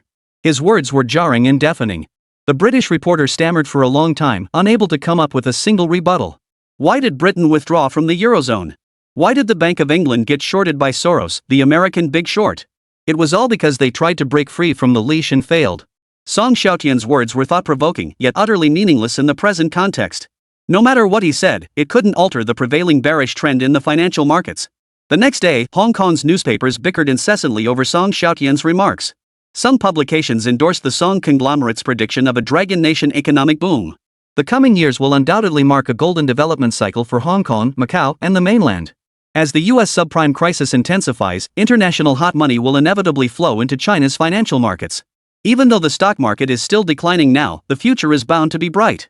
Buy low in a bear market, sell high in a bull market. Mr. Song isn't fixated on short-term gains, he's investing in the future. Of course, most publications sided with the bearish camp. Song Xiaotian's candid remarks had shattered the defenses of a group of British individuals, leaving them no choice but to vigorously disparage his massive investment in their newspapers. Amidst the clamor, the Hong Kong City Gentlemen's Club convened another impromptu gathering. The organizer was none other than Huang, the senior member who hadn't attended the Gentlemen's Club in ages. When the son of the city's wealthiest man extended an invitation, attendance among the club's members was exceptionally high. Jean Ishu raised his champagne glass and declared loudly, "Let us all raise a toast to young Master Huang." Though slightly uncomfortable with the boisterous atmosphere of the younger generation, young Master Huang smiled and clinked glasses with everyone. Gentlemen, as one of the most senior members of the Gentlemen's Club, I feel profoundly humiliated. Hearing this, everyone's eyes narrowed sharply. They already knew what young Master Huang was hinting at. Was this the purpose of young Master Huang's return? What right does that Song Xiaotian have to criticize our Hong Kong City Young Masters Association? My very first business deal was completed within the association itself. Many members have gone on to become prominent figures in Hong Kong's business world. He may have achieved some success, but how dare he imply you're all playing house? A large group of young masters and socialites below spoke indignantly. Though their gatherings were often meaningless, they had indeed facilitated numerous deals. Song Xiaotian had no right to dismiss the efforts of everyone present. Song Xiaotian's massive public bid for Hong Kong stocks is your chance to prove yourselves to him. The large private room fell silent, then erupted into intense whispered discussions. Many eyes gleamed with excitement, seeing this as a golden opportunity to strike back at Song Xiaotian. Jean Ishu chimed in loudly. You're absolutely right. If we unite and crush any single stock he's publicly bidding for, it will prove beyond doubt that we're not a bunch of amateurs. Wei Jialing's gaze turned as cold as ice, her voice icy as she added, Young Master Huang, please tell us how we should assist you. Seeing their eagerness, young Master Huang smiled. We'll each contribute funds to establish a hedge fund and aggressively short sell one of the listed stocks acquired by Song Holdings. If we succeed in crashing its stock price, not only will Song Xiaotian's investment evaporate instantly, but we'll also make a killing. Not only could we crush Song Xiaotian's arrogance, but we'd make money too? Everyone present was tempted. Once again, Jean Ishu was the first to speak up. Count me in. Hearing this, the others quickly chimed in. Count me in. Count me in. The atmosphere grew electric, eyes burning with intensity, as if Song Xiaotian were already kneeling before them, begging for mercy. Young Master Huang grew increasingly pleased with Jin Shirshu's compliance. I've got some personal savings, nothing huge, just about $100 million, and I'm putting it all on the line today to short Song's holdings. His declaration sent another shiver through the crowd of wealthy young masters and socialites. Young Master Huang is truly formidable. Amidst the chorus of praise, young Master Huang couldn't help but feel a bit elated. He didn't forget the main business, quietly reminding them. I wonder how much each of you intends to invest. This is a golden opportunity to make money. I hope none of you hesitate to act. His words instantly silenced the crowd. Many wore troubled expressions. Most were recent graduates or still students, even the older ones merely held positions in family businesses. While they had some living expenses covered, they could only contribute a few $1,000,000 at most. Before young Master Huang could prompt further, the sharp-witted Kim Ji-soo volunteered. Young Master Huang, this is a great opportunity to make money. I just need a little time to raise the capital. What did he mean by raising funds? He was just going home to ask his old man for money. But his words struck a chord with the others. They might be broke, but their parents weren't. Saved a lot of effort, young Master Huang smiled amiably. Very well, no rush. We'll set a 7-day deadline. After 7 days, I'll initiate action against the company targeted by the Song family's tender offer. The gathering concluded amidst laughter and cheer. As they dispersed, Jin Ishu noticed Wei Jialing seemed a bit downcast.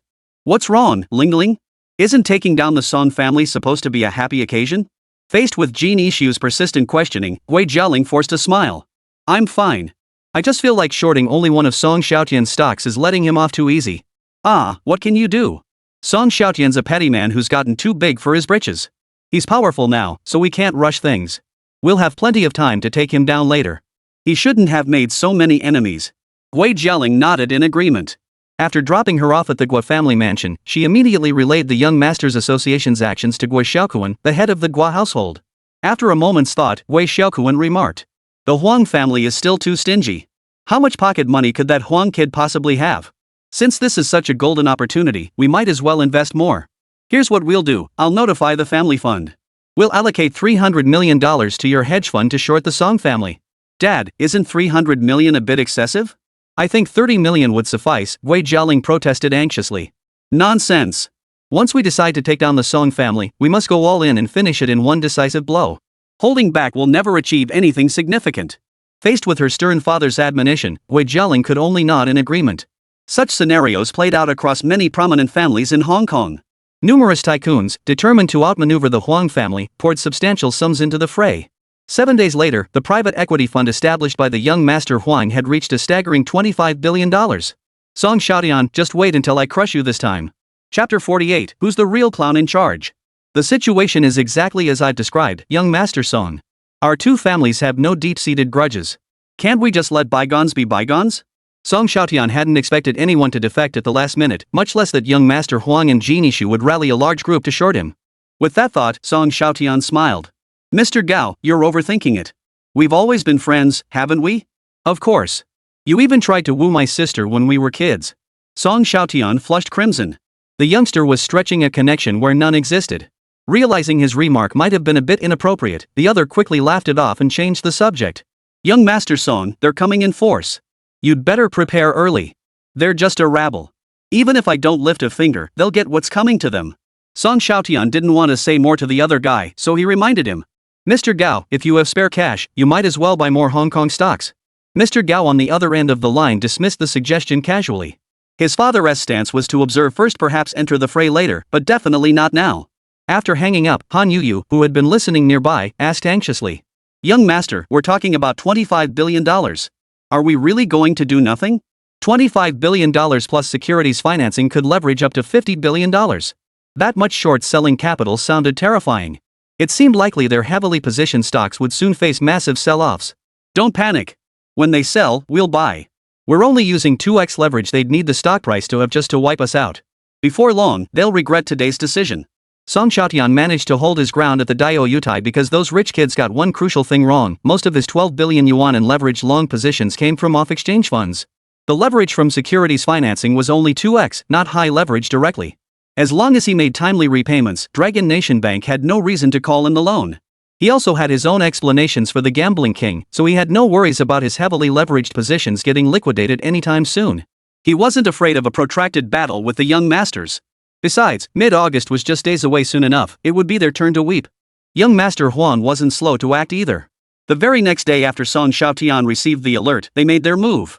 Han Yuyu even received calls from several brokerage firms.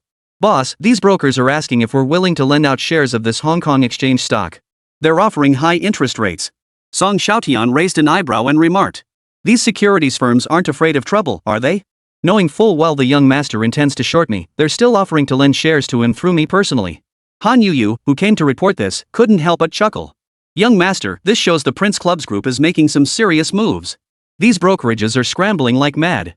They must have promised the brokerage firms hefty sums. That's typical of those young masters, they roll up their sleeves and charge ahead regardless of profit margins, recklessly pushing forward without regard for costs. At this point, Song Xiaotian paused before instructing Han Yuyu. Since they're so intent on bringing me down, let's grant them their wish. Lease all our holdings in HKX to the brokerages. Hearing this, Han Yuyu gasped in shock. Young master, but that's like handing them ammunition. We're not giving it away for free.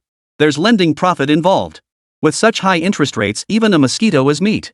Alright. Han Yuyu tugged at the corner of her mouth, thinking the young master was being a bit overconfident. But considering this would allow them to buy more low-priced shares from the gentleman's club, she readily agreed. By the time Gongzi Hui had used all his funds to cover the margin requirements and complete the stock borrowing, it was already early August. In an office building in Central, hearty laughter echoed intermittently. Young Master Huang, we've secured a substantial number of HKEX stocks. With everything in place, shall we proceed? Jin Yishu's words drew everyone's attention to young Master Huang. Yes. I gathered you all here today to witness the downfall of Song Xiaotian.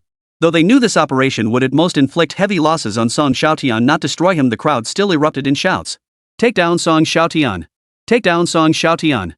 Young Master Huang nodded with satisfaction. With heaven, earth, and man all aligned in their favor, what could possibly prevent them from dealing a crushing blow to Song Xiaotian? He made a gesture to gather everyone. The market opens in minutes. The moment it does, I'll order a full-scale sell-off of all Hong Kong exchange shares we've borrowed. Watch closely, everyone. Jin Yishu could already envision Song Xiaotian cradling his head in despair, utterly helpless. He responded excitedly. Young Master Huang, we'll head to the lounge to await your good news. With that, he led his entourage to the lounge. The young masters basked in the cool breeze, sipping iced coffee while watching the market trends on the big screen, utterly content. They were just waiting for the market to open so they could reap the rewards from Song Xiaotian. Where's Ling Ling? Her family invested so much, yet she's not here to watch? Jin Ruweishu hurriedly explained. She hasn't been feeling well lately, so she couldn't make it. Alright. Let's just focus on the market. Just then, a collective gasp erupted. The Hong Kong exchange stock had dropped by $1 Hong Kong right after the opening bell. Though a mere dip compared to KEX's lofty 89 Hong Kong dollars, it was undoubtedly a promising start for the young masters. Sell. Drive the price down. Under the heavy selling pressure from the young masters' hedge fund, the HKEX stock price plummeted rapidly. Within just half an hour, the price had already fallen to around 86 Hong Kong dollars. Just as they thought the stock would continue its steep decline, a force swept up all their sell orders. Young Master Huang's eyes narrowed sharply. This was Song Xiaotian's move. His gaze sharpened, gleaming with schadenfreude. Keep selling. I'll see just how much you can swallow, Song Xiaotian. What thrilled the young masters was that Song Xiaotian's buying spree couldn't keep up. By the close, the stock had plummeted to around 83 Hong Kong dollars. The Hong Kong exchange stock ultimately closed the day with a steep 7.64% plunge. The lounge echoed with the young gentleman's laughter. Chapter 49, Huang Baiha urges his son to stop. So Song Xiaotian isn't all that after all. He was bragging like crazy earlier, but how come he's already wilted before the market even closed? Let's go. Tomorrow's Song Xiaotian's doom. We need to find a place to celebrate properly. Young Master Huang's enthusiasm was noticeably low. Compared to going to the club, he had higher aspirations. Nothing made his dopamine surge more than making money. One thing remained unclear to him: he refused to believe Song Xiaotian was this weak. This simply couldn't be his true strength. Young Master Huang shook his head, resolving to be more cautious tomorrow. When dumping the borrowed shares, he'd carefully control the price. As the market closed, Song Xiaotian received several inquiry calls. Among them was one from Gambling King He. If anyone else had asked what was going on, Song Xiaotian might have brushed them off. But not Gambling King He. After all, he was now one of his major backers. If he grew impatient at a few questions, how could they continue working together? Tian, are you running low on funds? I can arrange another loan for you. No need, Uncle He. I'm just baiting the prince's men. If I appear too aggressive, given their temperament, they'd likely lose their nerve within 5 days. Having them withdraw early and pocket their short-selling profits isn't what I want to see. Yes, young Master Huang thought he was in control, but in reality, Song Xiaotian was merely dangling bait to keep him hooked. This balance was tricky to maintain. If the Young Masters Association saw their paper profits surge too dramatically, someone like Huang Baihe might just take their gains and run. But he couldn't let their paper profits be non-existent either. Too little wouldn't do. These young masters had short attention spans and couldn't handle the slightest setback. Their enthusiasm for shorting had to be kept alive. The ideal approach was to keep them hooked until, as one of the world's rarest old foxes, gambling king, he instantly grasped Song Xiaotian's intent. "Ah Tian, you're such a devil. With your cunning and scheming, I find myself more inclined than ever to marry my daughter to you." Was cunning and devious really the right word here? That wasn't exactly a compliment, Song Xiaotian couldn't help silently muttering to himself. "I won't say much more. Just sit back and enjoy the show, Uncle He. All right. Let me know if you need anything." The sudden plunge in Hong Kong Exchanges Clearing Limited, a major blue-chip stock, left many investors utterly baffled. Those privy to insider information spread rumors that the young master would crush Song Xiaotian. Winners always attract the spotlight, few empathize with losers. But Hong Kong investors all have their own scales of justice. Song Xiaotian is one of the rare bulls among the few capitalists who genuinely wish for Hong Kong stocks to thrive. As ordinary investors, they naturally don't want the market to keep falling. They despise the behavior of the Young Masters Club members while simultaneously feeling sympathy for Song Xiaotian, who had suffered heavy losses. Some even called on investors in forums to buy Hong Kong exchanges and clearing shares to support Song Xiaotian. But these posts were soon flooded with trolls stirring the pot. Support Song Xiaotian? You've been reading too many novels. How can you empathize with a capitalist?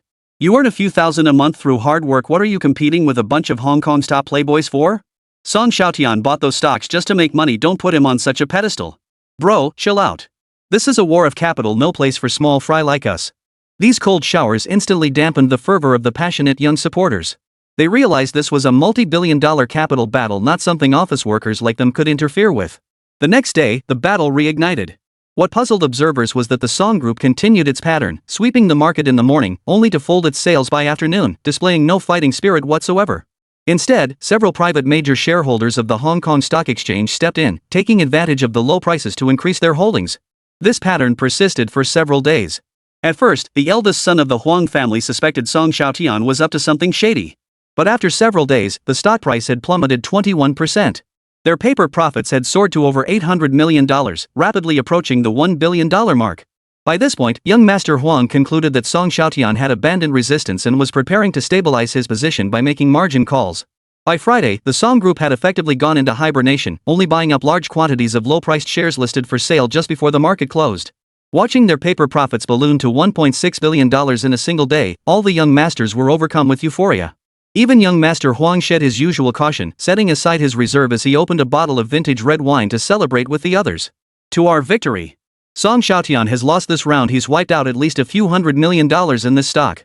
At that moment, Jin Ishu proposed. "Young Master Huang, why don't we just dump all our shares at once next Monday? Yeah, maybe a big sell-off could trigger panic among those big institutions, making them dump their holdings too." Young Master Huang still maintained a cautious stance. Remembering his father's advice, he smiled and said, "Gentlemen, we've already made more than enough. Don't you all want to lock in your profits?" Well, everyone frowned involuntarily. Jin Ishu spoke up. "Young Master Huang, the market is booming right now.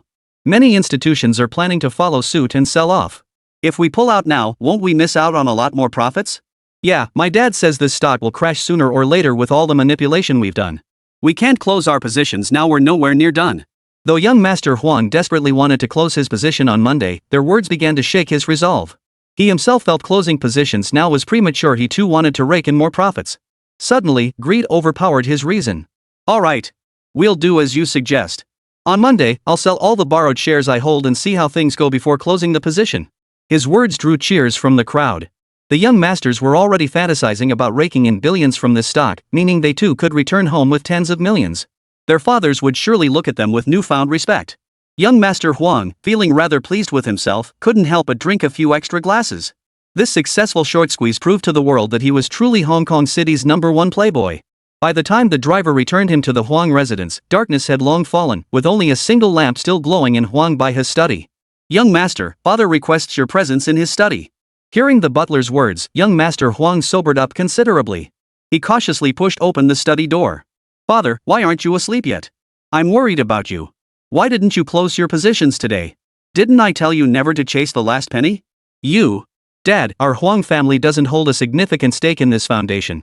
I only gained management control because I'm the eldest. If everyone decided not to sell, what could I possibly do? Besides, Song Xiaotian has no fighting spirit at all now. What could possibly go wrong? Huang Baihe hadn't expected his eldest son to talk back to him like this. Had he really grown wings? But then he wondered if he himself had been overly cautious. He couldn't imagine how, at this stage, Song Xiaotian could possibly turn the tables. Forget I said anything. It's not like we invested much anyway. Chapter 50, Major Positive News Sends Hong Kong Stocks Soaring. Monday, August 15th. The business halls of the Hong Kong Stock Exchange and numerous securities firms were packed with investors waiting for the market to open. Due to adverse news like the overseas subprime mortgage crisis, the Hang Seng Index had plummeted over 2,000 points last week. Many Hong Kong institutions had lowered their buy prices, betting on a bearish market. Their judgment proved correct. After the opening bell, the market plunged into the red, with few stocks showing gains. HKX, the stock targeted by the Prince's short-selling group, plummeted repeatedly. What's baffling is that the Song Group, which boasted last Friday about giving short sellers a taste of their own medicine, has completely surrendered after today's opening. For a time, the HKEX stock saw only sellers, with no buyers placing bids. Throughout the entire morning, HKEX plummeted by 10 Hong Kong dollars, crashing from its peak of 90 Hong Kong dollars to around $50 today. Seeing this outcome, the short sellers fell into wild jubilation. This represented nearly $2 billion in massive profits, with even the smallest investors reaping returns exceeding $100 million.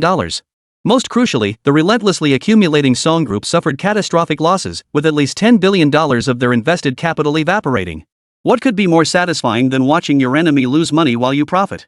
Wei Xiaokuan, who had been waiting for news, couldn't help but burst into laughter upon hearing the update. Excellent, absolutely excellent, Wang. You've done splendidly. But it's time to close the position. One mustn't be too greedy. Young Master Huang inwardly cursed Wei Xiaokuan for being ungrateful after getting his share, while also regretting having invested slightly less earlier, allowing the Gua family to secure the lion's share of the profits this time. Uncle Gua, I'll begin closing positions after the midday market break. The profits will be transferred to your family foundation's account then. Alright, I'll be waiting for your good news. Young Master Huang truly intended to take his profits and run. He couldn't shake the feeling that Song Xiaotian was plotting something. The current gains had already far exceeded expectations. Even the most greedy person would feel a twinge of unease. After discussing it, they decided to immediately close their positions on the Hong Kong Stock Exchange once the afternoon session opened. Far away at the Song Group headquarters, Song Xiaotian quickly received the news. Trying to slip away already? That depends on whether I agree. Song Xiaotian watched the HKX stock price plummet to 50 Hong Kong dollars and couldn't help but smile. Thank you, young Master Huang, for helping me drive down the stock price. Upon receiving Xiaotian's text, young Master Huang felt a sense of foreboding wash over him. He instantly understood Xiaotian's scheme. The moment the afternoon session opens, buy back and close your position. Meanwhile, the investment department of the Song Group also received Song Xiaotian's latest directive. Buy HKEX shares at any cost to block short sellers from closing their positions and exiting. Both sides were determined to buy HKEX shares, causing the stock price to surge dramatically as soon as the afternoon session opened. Large institutions placed orders for 100,000 shares at 70 Hong Kong dollars each, only to be snapped up almost instantly by the Song Group. When the HKEX share price updated to 70 Hong Kong dollars, young Master Huang nearly choked on his own blood from rage. Amidst the trading halls, investors erupted in cries.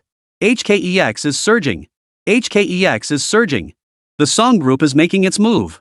Nearly the entire stock market noticed the HKEX stock's unusual surge. What's going on? What's happening? The Song family is snapping up shares even at 70 Hong Kong dollars per share. Quick, adjust your bid price. Soon they discovered that even at 75 Hong Kong dollars per share, orders were being snapped up instantly. KEX's share price rapidly climbed to 80 Hong Kong dollars, showing no signs of stopping. Has Song Xiaotian lost his mind? Buying HKEX shares at any cost just to prevent the young master from successfully closing his position? This is a self-destructive move. Hurting the enemy first means hurting yourself. In their view, HKEX shares were no longer worth 70 Hong Kong dollars. Song Xiaotian's relentless buying served no purpose beyond blocking short sellers from closing their positions. Song Xiaotian is being reckless. He might temporarily stall the young master by inflating the share price, but he can't stop him forever. How much capital does he have to keep buying? Once he stops paying the premium, the share price will inevitably plummet back to its low point. Then the young master will still be able to close his position, albeit with slightly higher interest costs. Huang Gongzi, staring at the large screen, was equally perplexed. He couldn't fathom what tricks Song Xiaotian was playing. Jin Ishu sneered. Young Master Huang, haven't you figured it out yet? Song Xiaotian is venting his anger. Even if we can't close our positions now, if this continues, the Song Group will inevitably trigger another disclosure requirement. Under those rules, he must halt purchases for 3 days. Without his support, this stock will inevitably crash. By then, he won't have the power to stop us from closing our positions. Young Master Jean makes a sound point. We merely need to wait a few more days, while Song Xiaotian will pay an incalculable price. Hearing this, young Master Huang relaxed considerably and smiled. Indeed, we merely wait a few more days, yet the price Song Xiaotian pays will be dozens of times greater than ours. His mad dog tactics won't scratch us. At this, all the young masters present burst into laughter. But just then, their phones began ringing in unison, filling the large office with the sound of ringtones. Young Master Huang casually answered the call from Huang Baihe. The next moment, his smile froze. Dad, is this for real? Son, would I lie to you? This is insider information I received. In a couple of days, the Dragon Nation Bank's official website will release an official announcement, starting a pilot program in Shenzhen City. A chill ran down young Master Huang's spine, and a bead of cold sweat formed on his forehead. He realized that once this news spread through the Hong Kong stock market, it would trigger a massive surge. And the Hong Kong exchanges in clearing limited HKEX stock would undoubtedly be the first to soar. Earlier, they had predicted the stock would continue falling because there weren't many major investors or institutions bullish on Hong Kong stocks. Without Song Xiaotian's support, the HKEX stock would inevitably keep declining. But now, with this positive development for Hong Kong stocks, HKEX shares would undoubtedly become the hottest stock in the market. Their initial decision to short HKEX stock stemmed entirely from the market being in a severe bear phase, experiencing its steepest declines. But now the bear market has turned bullish.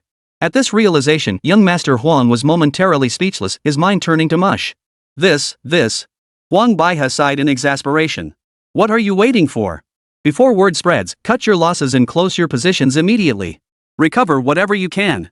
Yes. Huang Gongzi felt as though he'd fallen into an ice cave upon hearing the dial tone. He knew this operation against Song Xiaotian had failed completely. It was no longer a question of profit or loss, but how much he would lose. The others, after hanging up, all wore panicked expressions. Jin Yishu's face was contorted into a grimace, his eyes filled with terror. Young Master Huang, order the forced liquidation now. My father says the Hong Kong Stock Connect policy is confirmed. If we don't liquidate. By this point, he was nearly crying. Jin Yishu had painstakingly persuaded his father to invest $200 million funds from the Jin family's private account. Now facing potential catastrophic losses, how could he not be frantic? The others were in much the same state, sweating profusely with anxiety. The office atmosphere had completely shifted from its earlier cheerful ease. Young Master Huang's phone buzzed incessantly. Seeing it was Han Xiuquan calling, he rejected the call outright. He summoned several traders and ordered them to liquidate positions immediately, regardless of cost. Reality proved brutal. The Hong Kong exchanges in clearing limited HKEX stock price had already been driven up to over 80 Hong Kong dollars per share. This price far exceeded the average cost of the borrowed shares they were selling. For every share purchased, they incurred a loss of nearly 10 Hong Kong dollars. Crucially, within the span of an afternoon tea break, financial institutions across Hong Kong, both large and small, had heard the news that the Hong Kong Stock Connect was about to launch. Their primary target for buying was HKEX. Investors were stunned to see most Hong Kong blue-chip stocks rapidly rebounding, with HKEX shares in particular soaring as if they had wings, hitting new highs every second. Though ordinary investors remained unaware of the underlying cause, human nature being what it is, they too rushed to buy HKEX and other surging blue chips. Up, push it higher. Holy crap, HKEX is going nuts. Looks like it's heading straight for 100 Hong Kong dollars. In stark contrast to the jubilant atmosphere in major brokerage offices, the large office where the Young Masters Club was located was deathly quiet. These well-dressed young aristocrats now stared vacantly, their ties hanging loosely around their necks, suits disheveled. Jin Yishu watched KEX's share price break through the 100 Hong Kong dollars barrier, slumped in his chair, muttering, "We're done for. If this keeps up, we'll blow up our positions sooner or later." Young Master Huang's eyes had also lost their luster. He tried desperately to reassure the others. "We've already closed out part of our positions. Tomorrow at the opening bell, we'll buy in big, we can recoup some losses that way." His words made him the target of everyone's criticism. Recoup some losses? Can we even get back a measly few $100 million in margin? Mr. Huang, that's not what you promised when you persuaded us to invest. Seeing Jin Yishu confront him so directly by name, young Master Huang's eyes sharpened with a cold sneer. Investments inherently involve gains and losses. When we were making money, I didn't hear you demanding a single penny more for yourself. Why is it suddenly all my fault when we lose money? When I proposed shorting Song Xiaotian, you were the one screaming the loudest. Jin Yishu was momentarily speechless. He hadn't just been the loudest advocate, calling him the most enthusiastic participant wouldn't be an exaggeration. Who could have imagined Song Xiaotian was so cunning? He'd clearly gotten wind of the Hong Kong Express deal ahead of time, just waiting for them to walk right into the trap. Huang, you're the fund's initiator, no matter how you slice it. Now that so many of us have suffered massive losses, don't you owe us an explanation? Accountability? Who do you think you are? Send your dad over here. See if he dares talk to me like that. Young Master Huang's eyes flashed with contempt as he sneered, if it weren't for dragging you all into this scheme against Song Xiaotian, would you even have the right to call me brother? Young Master Huang laughed arrogantly. Even if the entire $100 million was lost, it was nothing to the Huang family. Now that his goal was achieved, he saw no need to put on a friendly face for these puny kids. The fists of the other young masters clenched tighter and tighter, but the thought of the Huang family looming behind young Master Huang silenced their anger. If they provoked the Huang family's retaliation, their fathers would be the ones to suffer the consequences. Listen up. Regardless of what happens, we've been partners for this venture. After tomorrow's forced liquidation, take your remaining principal and let's part ways amicably. With that, young Master Huang swept his sleeves and strode out of the office first.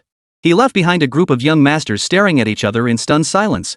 If they still didn't realize they'd been used by young Master Huang, they were truly fools. With a total capital of $25 billion, young Master Huang had invested only $1 billion, a mere 4% stake. Yet every other wealthy young master and socialite present had invested $100 or $200 million. The Guas had even put in $300 million. The Huang family is using us as cannon fodder. It's too late to say anything now. We should count ourselves lucky if we can recover half our principal. How am I supposed to explain this to my family? At this question, everyone felt a chill run down their spine, some even breaking out in a cold sweat. For the current elite families of Hong Kong City, hundreds of millions of dollars was no small sum. Some had entered the game with a gambler's mentality, staking their family's last chance at recovery.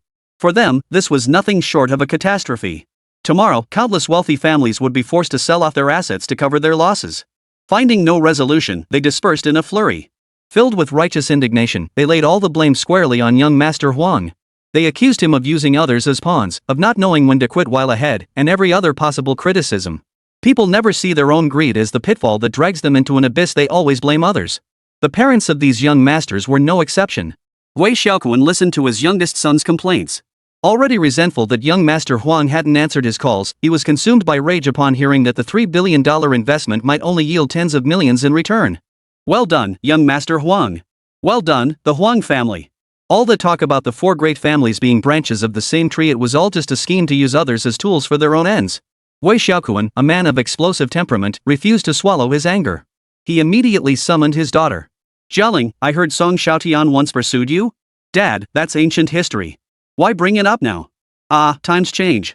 The Song family must have their ancestors smiling down on them. Song Xiaotian actually predicted the Hong Kong stock market rally again. That boy is destined for greatness. I want to propose a marriage alliance with the Song family for you. Once our two families are united, we'll give old Huang a taste of his own medicine sooner or later. Wei Jialing was speechless. Her father was a true opportunist, flattering the Huang family when they were powerful, and now, with the Song family rising, scheming to mend ties through marriage and alliance. But recalling Song Xiaotian's arrogant, domineering manner as he berated the wealthy young masters, that air of utter self-importance, a flicker of excitement stirred within her. Everything is up to you. That's my girl. Smiles never fade, they merely shift. Within the Song group, a sea of jubilation now surged. Young master, what a triumph! The Hong Kong exchange surged 40 Hong Kong dollars today, making it the top-performing blue-chip stock on the Hong Kong market. Thanks to the Young Masters Association, our average purchase price was around 70 Hong Kong dollars. This single stock alone has generated nearly $400 million in paper profits. Song Xiaotian merely smiled calmly. Crushing the Young Masters Club was entirely within his expectations. What concerned him more was the overall status of his nearly $12 billion holdings. He had been feeling considerable pressure lately as the Hong Kong market continued its steep decline amid relentless bad news from the US subprime mortgage crisis. Other holdings dipped earlier, and though they rebounded this afternoon, the recovery was too brief. We're still showing a slight loss for now. Song Xiaotian nodded slightly, inwardly sighing with relief. He understood that after such prolonged declines, a full recovery overnight was unrealistic. The Hong Kong exchange stock was merely an anomaly. What followed would be a bull market lasting over 3 months, making it perfectly normal for the stocks he'd bought to double in value. Young master, we've just received numerous calls from institutions expressing interest in acquiring shares in Song Group or Song Real Estate. Song Group is now worth at least $40 billion. We don't need their peanuts. Song Xiaotian paused, then changed his mind. Since they're so eager to invest, give them Gusen's contact information.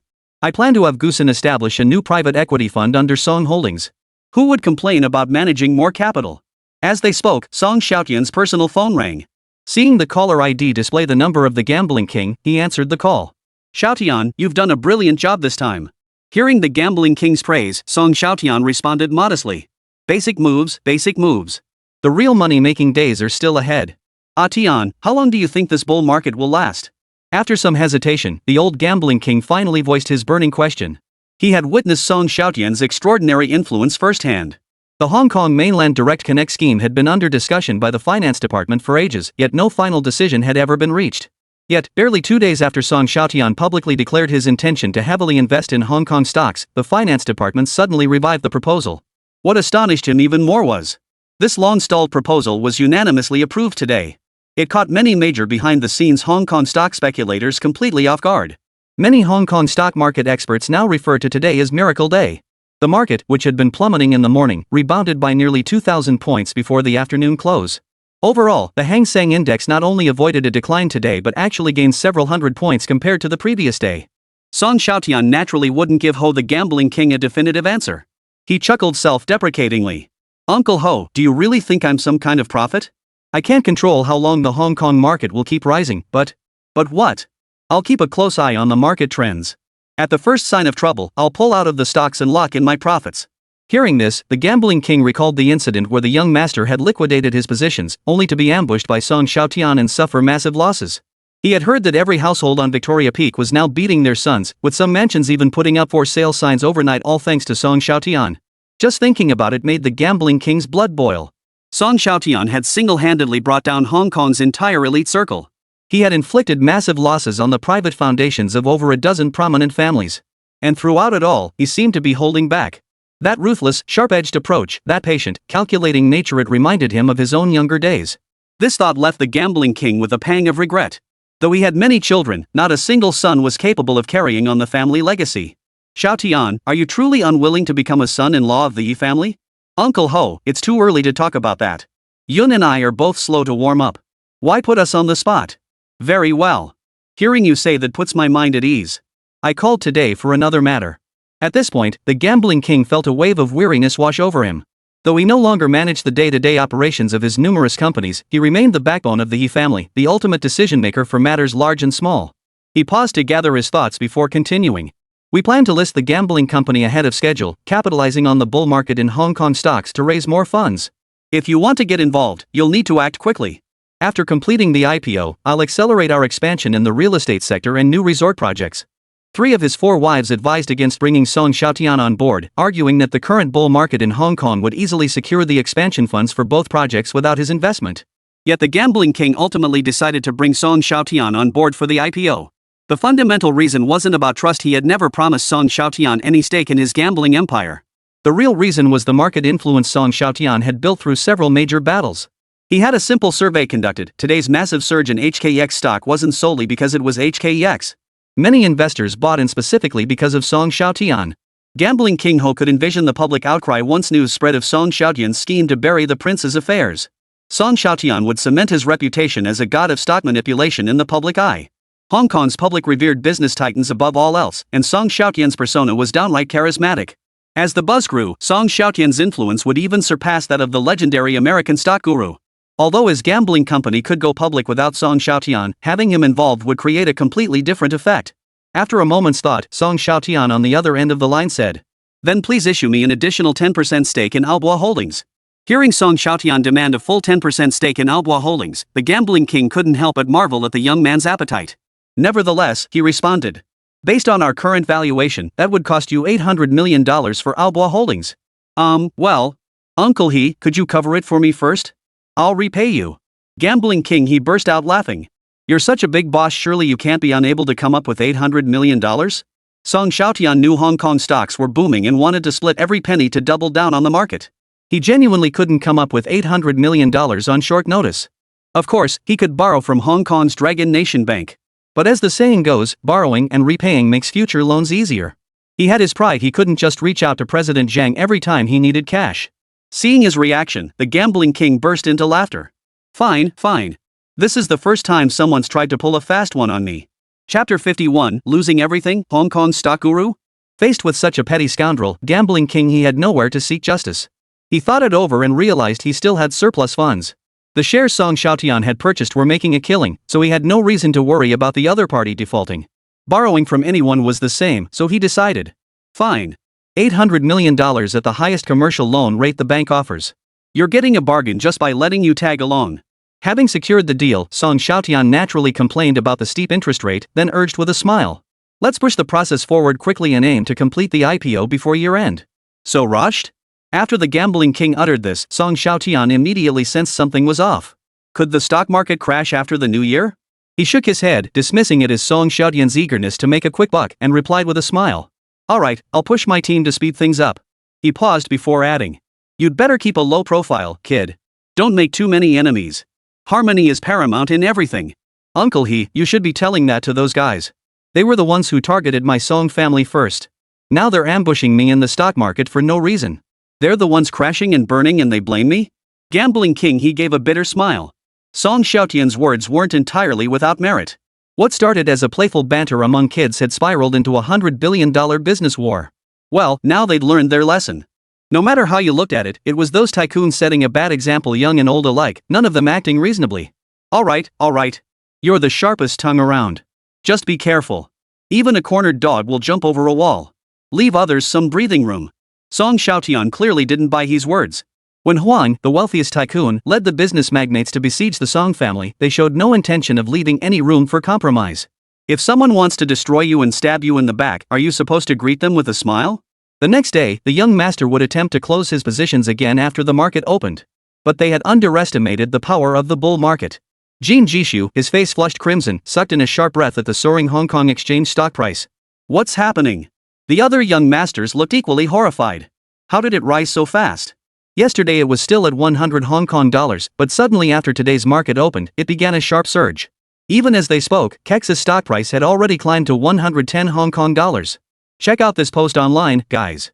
The young men present all recognized the post as familiar. Wasn't it the one calling on netizens to follow Song Xiaotian and buy HKX shares?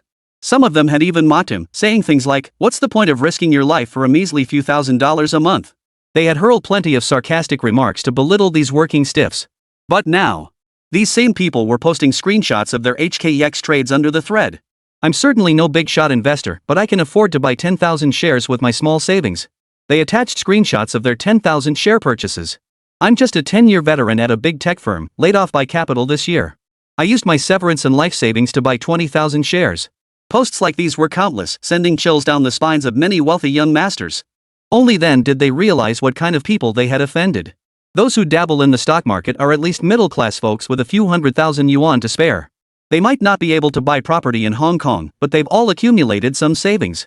It was precisely this group's relentless kicking of a fallen dog that caused the Hong Kong Stock Exchange's bizarre surge after today's opening. It was precisely these working-class individuals they had looked down upon who now dealt them a fatal blow. Margin calls. Someone shouted, sending a chill through every young master present. Office phones rang. They knew these were calls from lending banks, forcing liquidation of their short positions. This meant their $2.5 billion principal was completely wiped out. Genie Su, having just taken the call, wore utter despair on his face. We're done for. Everything's gone.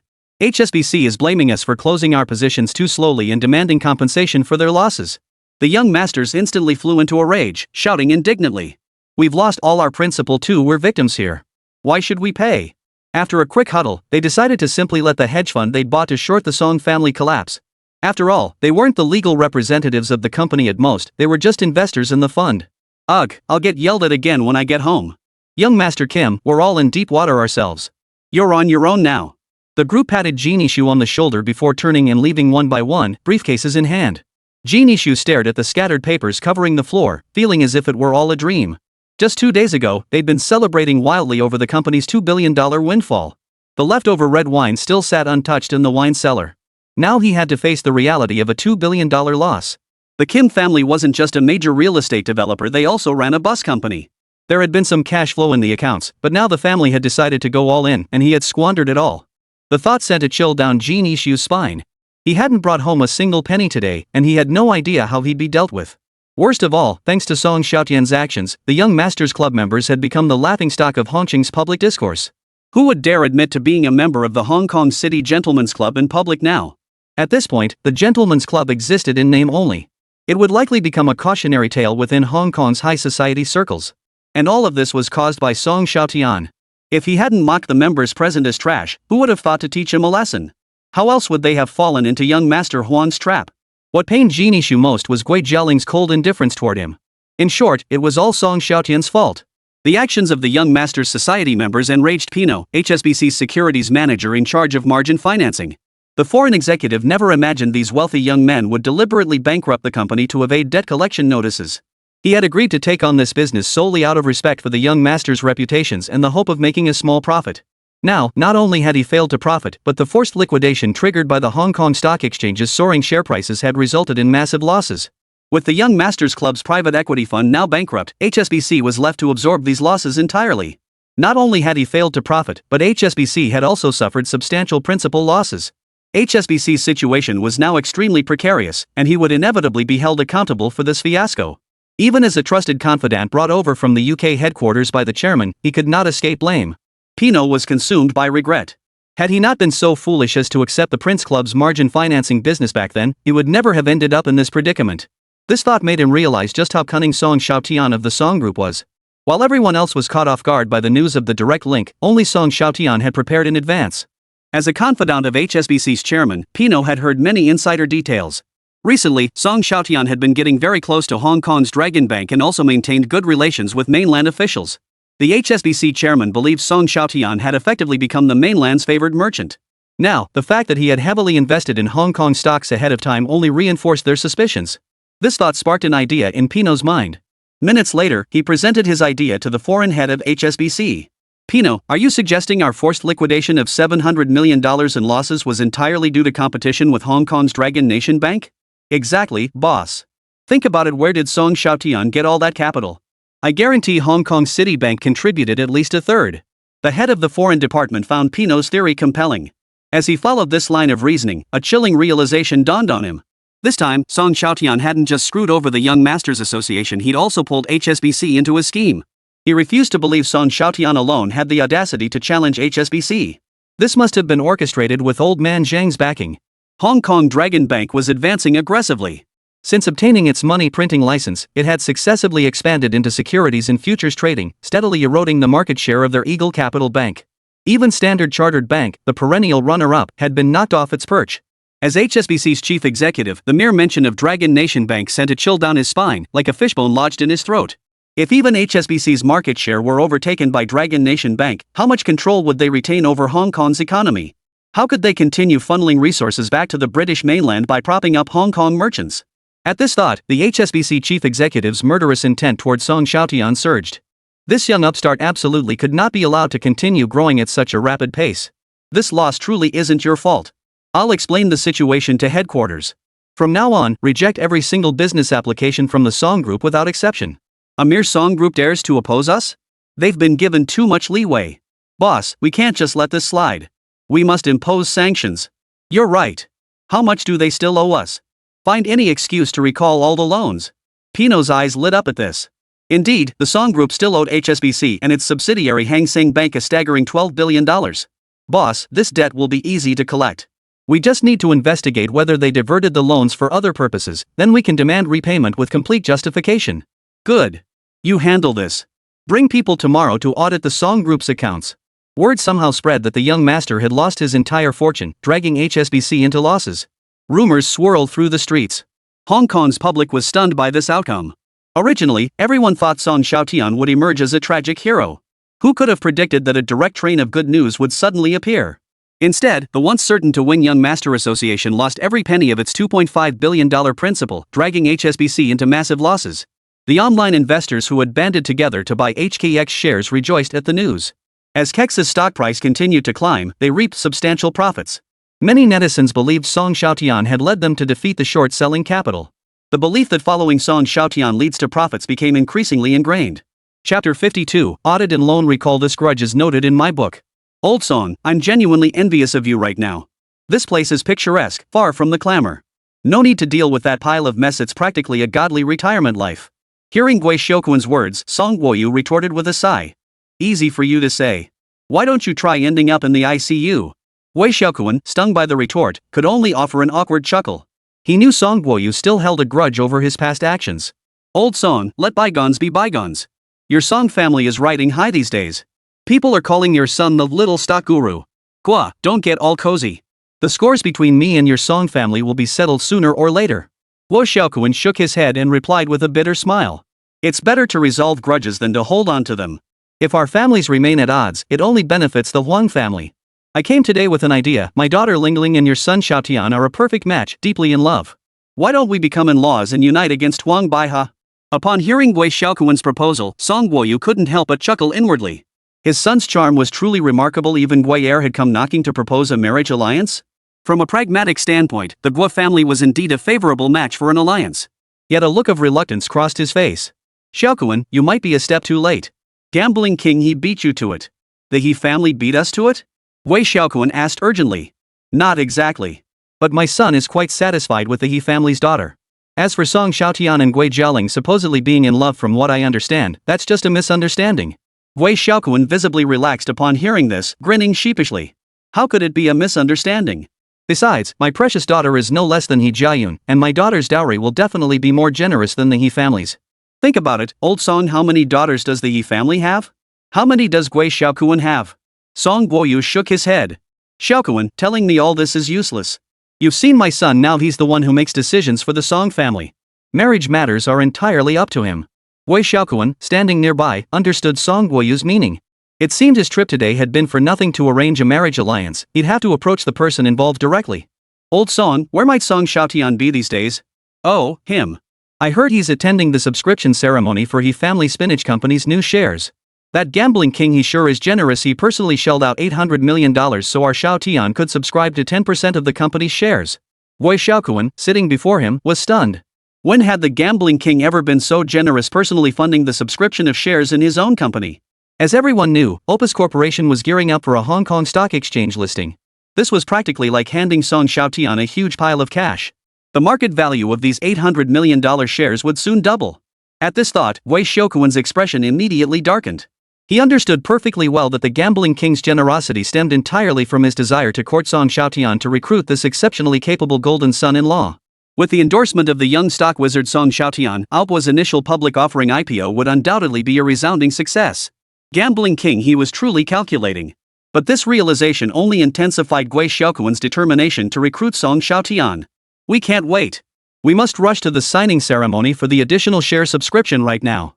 Seeing Gui Xiaokuan sprinting faster than his bodyguards, Song Guoyu couldn't help but laugh out loud. Go ahead and scramble. In the end, they'll all come up empty-handed. Several minutes later, Gui Xiaokuan finally arrived at the signing ceremony for the share increase between Albua Group and Song Group.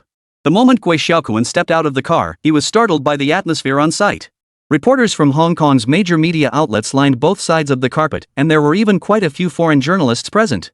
The moment he appeared, camera flashes erupted incessantly. A gasp rippled through the crowd.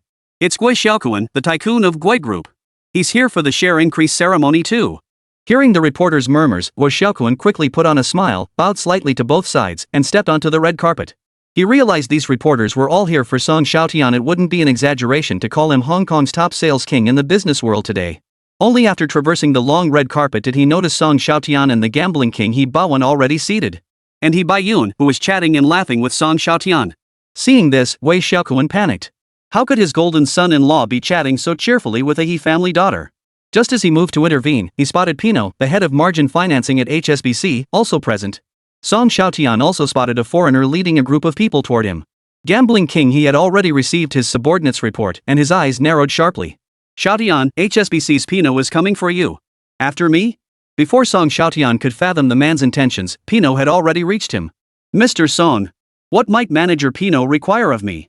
Reporters on the scene noticed the commotion and raised their cameras to capture the moment. Pino spoke in broken Cantonese. Mr. Song, we've received reports alleging that the Song Group and Song Real Estate have misappropriated loan funds. We wish to thoroughly investigate the flow of these loans. No sooner had he finished speaking than murmurs began among the guests present. Song Xiaotian's eyes instantly sharpened. You want to audit our Song Group's accounts? Mr. Song, misappropriating loans for other purposes is no trivial matter. I hope you will cooperate fully. Oof. Do you really think a mere tip-off justifies digging into my accounts? Isn't that a bit too frivolous? Pino avoided Song Xiaotian's piercing gaze and chuckled awkwardly. Mr. Song, we're not discussing this with you. This is a formal notification. HSBC is conducting an audit. He emphasized the words account audit, allowing nearby reporters to catch fragments of the exchange. The reporters section erupted in an instant. HSBC is auditing the Song Group's accounts. Did the Song Group divert loans for other uses? Those present were no ordinary figures. They knew well that loan diversion was commonplace in business circles, almost an unspoken rule between real estate companies and banks. HSBC was merely using this as a pretext to confront the Song Group. Song Xiaotian understood that the foreigners were playing a transparent game with him. Regardless of whether the Song Group accepted HSBC's audit today, it would inevitably plunge the conglomerate into a media storm.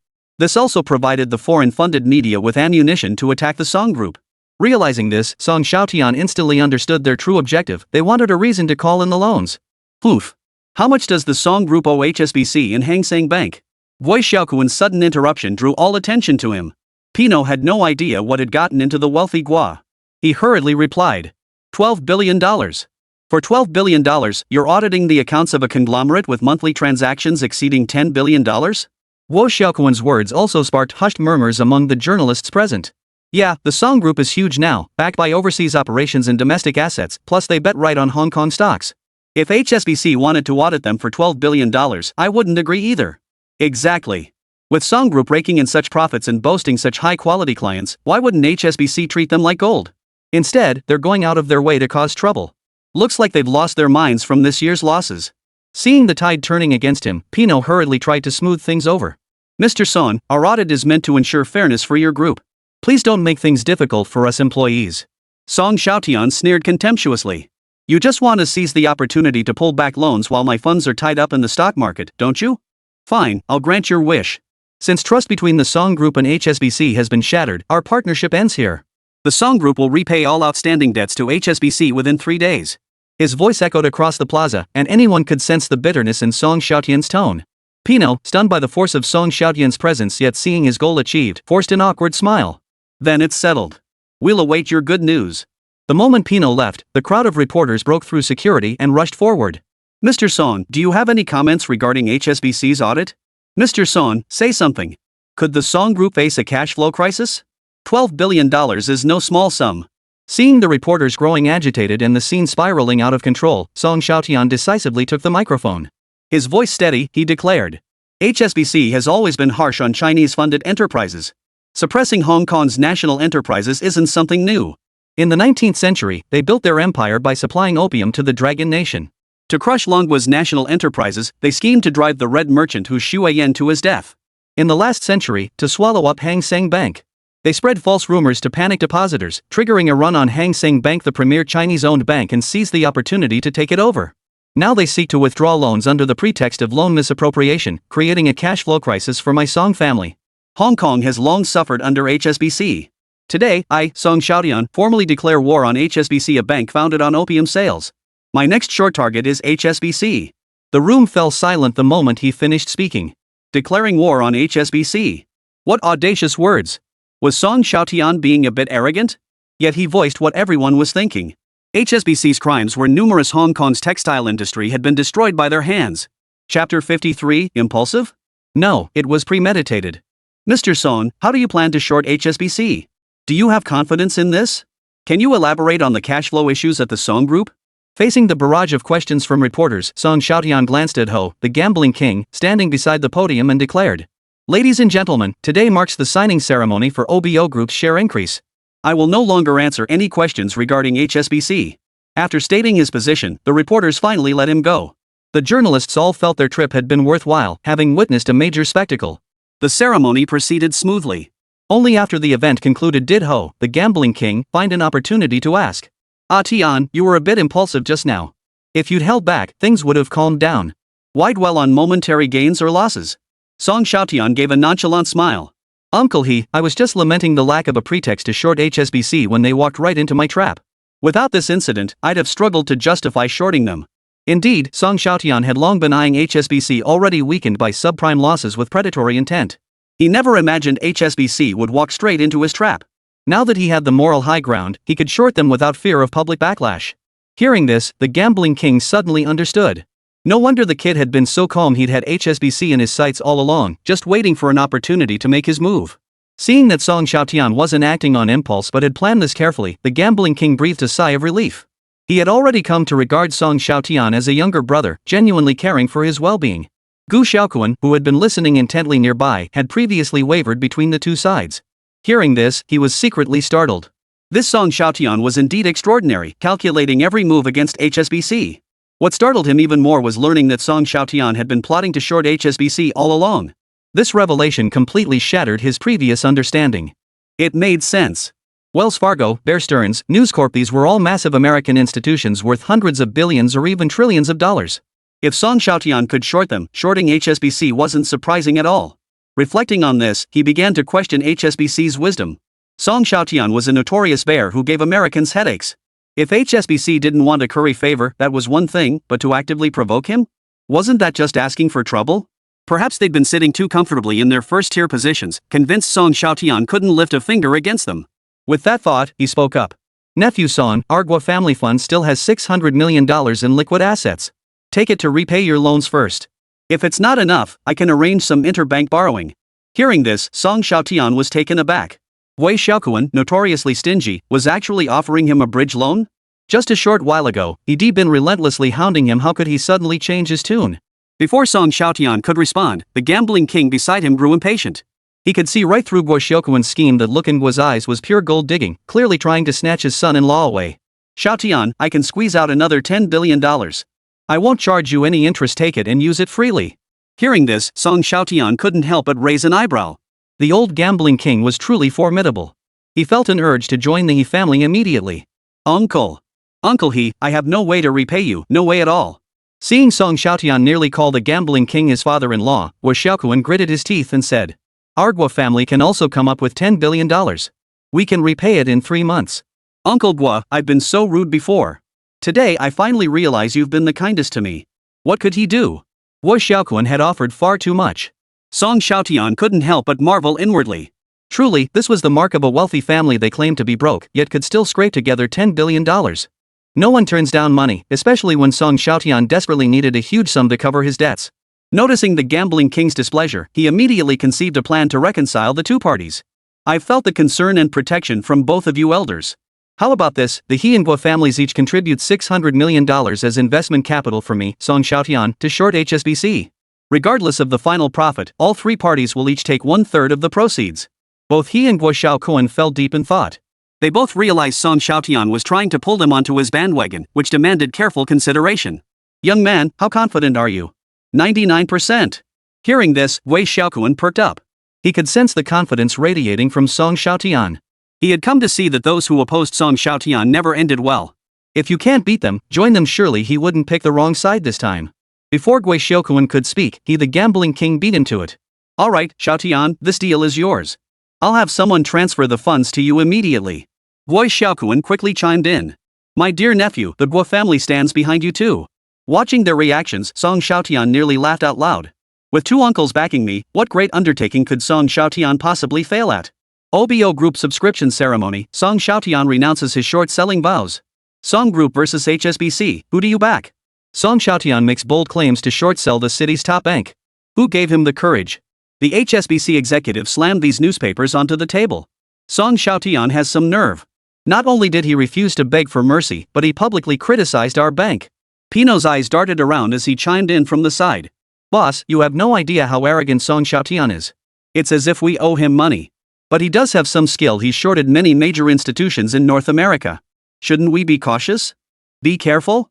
The HSBC foreign manager scoffed dismissively. We're one of the largest blue-chip stocks in Hong Kong. With the bull market driving our share price up, if Song Xiaotian dares to short us, he'll be signing his own death warrant. He's not that foolish. Pino nodded and chuckled. So you're saying Song Xiaotian is just all talk? Probably just posturing to save face after we publicly pursued his debt. Once this bull run ends, the subprime mortgage crisis in the States might be effectively resolved. Why should we fear him then? Dabin's analysis made Pino nod in agreement repeatedly. Instead of worrying about this, why not go after Song Group for repayment? If he doesn't pay within 3 days, announce it publicly and formally initiate foreclosure on Song Group's collateral. Publicizing it? Excellent. Once major banks learn the Song Group can't service its debt, more lenders will join the collection effort. By then, the Song Group will be crippled if not destroyed. Dabin knew publicly confronting the Song family over a $12 billion loan might seem like overkill, but he intended to make an example of them, a warning to anyone considering switching allegiances. But just as he felt everything was under control, Pino's assistant rushed in with urgent news. Manager, boss, it's bad news. What happened? Keep your cool. Under Pino's stern reprimand, the assistant regained his composure and swallowed hard before reporting. The credit department says that just now, the Song Group repaid $12 billion in principal and even proactively settled the remaining unpaid interest for this month. His words silenced both executives. HSBC's senior executive stared in utter disbelief. To his knowledge, all of Song Group's capital was tied up in the stock market. Unless the Song family was willing to take massive losses, where on earth would they find $12 billion to repay the debt? Can we trace where their funds came from? The Guo and He families transferred funds from their HSBC accounts today. All of it flowed into the Song Group's corporate account. The Guo family? The He family? The HSBC executive, who had been on the verge of losing his temper, instantly grew solemn upon hearing this. These two families weren't upstarts like the Song Group, they were genuine top 5 financial powerhouses in Hong Kong. Countless closely connected smaller clients were tied to these two families. With HSBC's business already struggling, imposing sanctions on such a massive scale risked alienating major clients. He certainly didn't want to hand these two giants over to the Dragon Nation banks himself. That would be truly foolish. Boss, what should we do now? Humph, Song Xiaotian's luck is truly extraordinary. Go release that $12 billion loan to Yellow River Group. The Huang family knows what to do. Pino's eyes lit up. Alright, I'll handle it immediately. The Huang family, who were contemplating further scaling back their assets in Hong Kong to expand overseas, were also taken aback by this unexpected windfall. Dad, should we take this $12 billion loan? Take it. Not taking it would be downright stupid. Huang Baihe's eyes gleamed as he muttered to himself. Song Xiaotian finally made a mistake. Youngsters are impulsive after all. You can offend anyone but never the banks. They're the real big spenders. Dad, impulsive is good. If he hadn't acted impulsively, where would we get this $12 billion loan? But this money won't come easily. We'll have to give HSBC a proper explanation. At this point, Huang Baihe fell deep in thought. Young Master Huang dared not breathe a word, afraid of disturbing the old man's thoughts. Here's what we'll do. You'll publicly purchase $12 billion worth of HSBC shares under the name of Yellow River Group. I'll also express my confidence in HSBC during interviews. That way, we'll slap Song Xiaotian in the face, make a tidy profit in this bull market, and satisfy our backers. Perfect. Dad, you're the man. Young Master Huang gave him a thumbs up, flattering him. Huang Baihe couldn't help but burst into hearty laughter. Chapter 54, Winning the first round doesn't mean victory. Meanwhile, Song Guoyu summoned the half-drunk Song Xiaotian to his side. Dad, what did you need me for? I was just moments away from making Guo Xiaokuan acknowledge me as his elder brother. Hearing this, Song Guoyu twitched the corner of his mouth. If Song Xiaotian succeeded, wouldn't that disrupt the seniority hierarchy? He forced a smile. How do you plan to handle the $12 billion? Are you planning to liquidate your US stock positions or sell off some shares in Hong Kong? But all that takes time. I still have $200 million in Swiss banks' money meant as a nest egg for future generations to rebuild. But now, I can't afford to be picky. Song Xiaotian sobered up instantly. His father still had hidden reserves. Dad, why did you keep this hidden? How come I never knew we had $200 million in Swiss banks? Well, it's all written in the will. Think of this $200 million as a trust fund. If you really squander the family fortune, this money will ensure you don't starve even if you just live off the interest. Song Xiaotian was instantly moved. He understood his father's thoughtful intentions. If it weren't for the Song Group's cash flow crisis, he might not have known about this money for a long time. Dad, it won't be necessary. Don't talk nonsense. How could you not need it? Facing Song Guoyu, who was nearly at his wit's end, Song Xiaotian didn't rush to explain.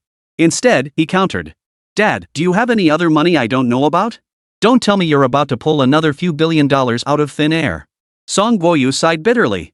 Sigh, this really is the last bit of savings your old man has left. You were always a good-for-nothing, and with the Yellow River Group closing in, I had to keep some backup plans. Song Xiaotian dropped the joking tone and explained. Dad, old Guo and old He handled the loan repayment issue together. You wouldn't believe how eager Guo Xiaokuan was. He practically wanted to slap $1 billion in my face. Song Guoyu raised an eyebrow at this and whispered a warning. Son, Guo Xiaokuan wants you to marry into his family. What? Song Xiaotian's smile froze on his face. Suddenly, it clicked why Guo Xiaokuan's gaze had felt off today. It wasn't just admiration for a younger colleague, but this hidden expectation too. He simply couldn't bring himself to love Guo Jialing, the renowned heiress of the Guo family.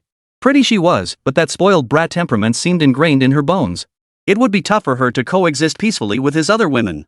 Seeing his son's discomfort, Wei Guoyu couldn't help but chuckle inwardly. This was the happy kind of trouble, wasn't it? After all, Song Xiaotian was now the darling of the wealthy elite. Hey, why should I feel guilty? Old Guo offered to help me with a thick face. I didn't beg him. Besides, when I profit from shorting HSBC later, he'll be thanking me instead. He kept a mental ledger. Kindness was repaid tenfold, malice met with double the measure.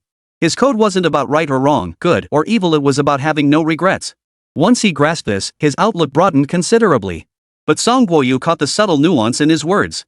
Ah Tian, you're not seriously considering shorting HSBC, are you? Their current gains aren't lagging far behind other blue chip stocks, and HSBC will surely respond soon. Dad, I'm not crazy. Shorting HSBC now would be suicide. No amount of capital invested would make a difference. The Hong Kong market's upward trend is inevitable. I'm not so arrogant as to bet against the market. Then what exactly are you suggesting? Song Xiaotian repeated what he had told he and Gua at the dinner table. This bull market cycle won't last long. When HSBC gets mired in the subprime crisis, that'll be my prime opportunity to strike. A major bull market is inevitably followed by a major bear market. He knew this super bull run would last only 3 short months. When Hong Kong stocks crashed spectacularly and HSBC emerged as one of the biggest subprime debt holders, well, that's when the fun would begin. Song Guoyu instantly grasped Song Xiaotian's reasoning, and a faint smile finally touched his lips. I was worrying needlessly. You've handled everything perfectly. He had to admit that whether navigating the relationship between the He and Gua families or confronting HSBC's challenges, Song Xiaotian handled everything with ease. But just as the two were chatting casually, Han Yuyu delivered some bad news to Song Xiaotian. Young master, the Yellow River Group just issued an announcement stating they will actively purchase HSBC shares to support the bank. Yo-yo, what's there to make such a fuss about? The Huang family has always been opportunistic. They'll support whoever feeds them. I'm not surprised they're backing HSBC. If they didn't seize this chance to declare their allegiance, I'd think they'd change their gender. Han Yuyu, however, was far from as relaxed as Song Xiaotian. Young master, no one should underestimate the influence of the Huang family in Hong Kong. If they lead the charge in buying HSBC shares, the stock price will surge even faster. Won't that put us in an awkward position, having publicly declared our intention to short it? Heh, Yuyu, there's an old saying, victory isn't certain until it's secured. The more arrogant and loud they are now, the more humiliating it'll be for them later. Come to think of it, I should thank the Huang family. The higher they inflate HSBC's stock price, the bigger the bubble they create. That gives us more room to short, and HSBC will crash harder when it falls. As for losing face, it's not the first time I, Song Xiaotian, have been mocked to my face. Have they ever had the last laugh? Han Yuyu found his reasoning sound. She'd simply been panicking out of concern. Alright, I'll instruct the Song Group PR department to maintain silence on this matter. The Huang family had suffered severe setbacks at Song Xiaotian's hands this past year. Their repeated confrontations yielded no gains, even causing their title as the wealthiest family to lose much of its luster. Naturally, they wouldn't pass up a golden opportunity to rub it in Song Xiaotian's face. To rally support for their financial backer HSBC, the father and son pulled out all the stops. Within just 5 trading days, they purchased $12 billion worth of HSBC shares on the secondary market, sending the stock price soaring as if it had grown wings. A wave of speculators followed suit, pouring in large-scale purchases. Huang Baihe, who rarely appeared in public, praised HSBC investments for generating massive long-term returns during a public event. Hearing of such astonishing long-term returns from HSBC investments, a group of stock novices, sensing a bull market, followed suit and bought in. How could you go wrong buying stocks recommended by the wealthiest man in Hong Kong? With such high long-term returns, surely buying now would guarantee profits. Too many novice investors harbored similar thoughts. Every year, the stock market sees waves of such greenhorns flood in, only to be cut down and replaced by new ones, sprouting faster than weeds. Under the relentless marketing push by the Huang family, HSBC's stock surge even briefly outpaced this year's most volatile performer, the Hong Kong Exchanges and Clearing Limited. HKX up 6% today, HSBC Group surges over 7%. Seeing this, the HSBC chairman summoned Pino. Boss, this is fantastic. Your strategy was brilliant. Now everyone is bullish on HSBC. Song Xiaotian's earlier threats look like nothing but a joke. Pino, hold off on the flattery for now. Go inform our allied media outlets to draft a press release highlighting how our gains have surpassed Kex's. Make sure to heavily mock Song Xiaotian. I want every soul in Hong Kong to know HSBC isn't some pushover you can bully around. Pino nodded emphatically. This was right up his alley. As long as he avoided direct confrontation with Song Xiaotian, he felt no pressure whatsoever. Hong Kong was already the region where eagle-eyed media thrived, with many newspapers published in English. Newspapers receiving payment naturally spared no effort in amplifying their financial backers' message. Song's game over? HSBC's rally officially surpasses HKEX. Song Xiaotian's magic fades as HSBC surges like a tidal wave. Song Xiaotian completely silenced who still backs the bear? Such headlines immediately dominated Hong Kong media, with the public concluding that Song Xiaotian's remarks at the subscription ceremony had proven hollow. HSBC remains the same HSBC. Even a major bear like Song Xiaotian couldn't short HSBC. Hawkish media outlets sought interviews with Song Group executives, but every member of the Song family refused to speak on camera or address the matter. This was widely interpreted as a sign of guilt, emboldening the hawkish media to become even more aggressive, as if they had personally dealt Song Xiaotian a crushing blow. Song Xiaotian maintained a regular routine. He'd video chat with Zhou Yufan when free, take Zhang Xiaomei on dungeon runs, or more often, fly to meet He Baiyun to discuss life aspirations. As for Gui Jialing? Sorry, but Song Xiaotian spent every day trying to avoid her. If not for Gui Xiaokuan's influence, she wouldn't even get to see him. Just as HSBC kept delivering news of massive wins, Song Xiaotian also received good news from the He family. Brother Tian, Dad said next week is the IPO date for Alba. Will you be there in person? Of course.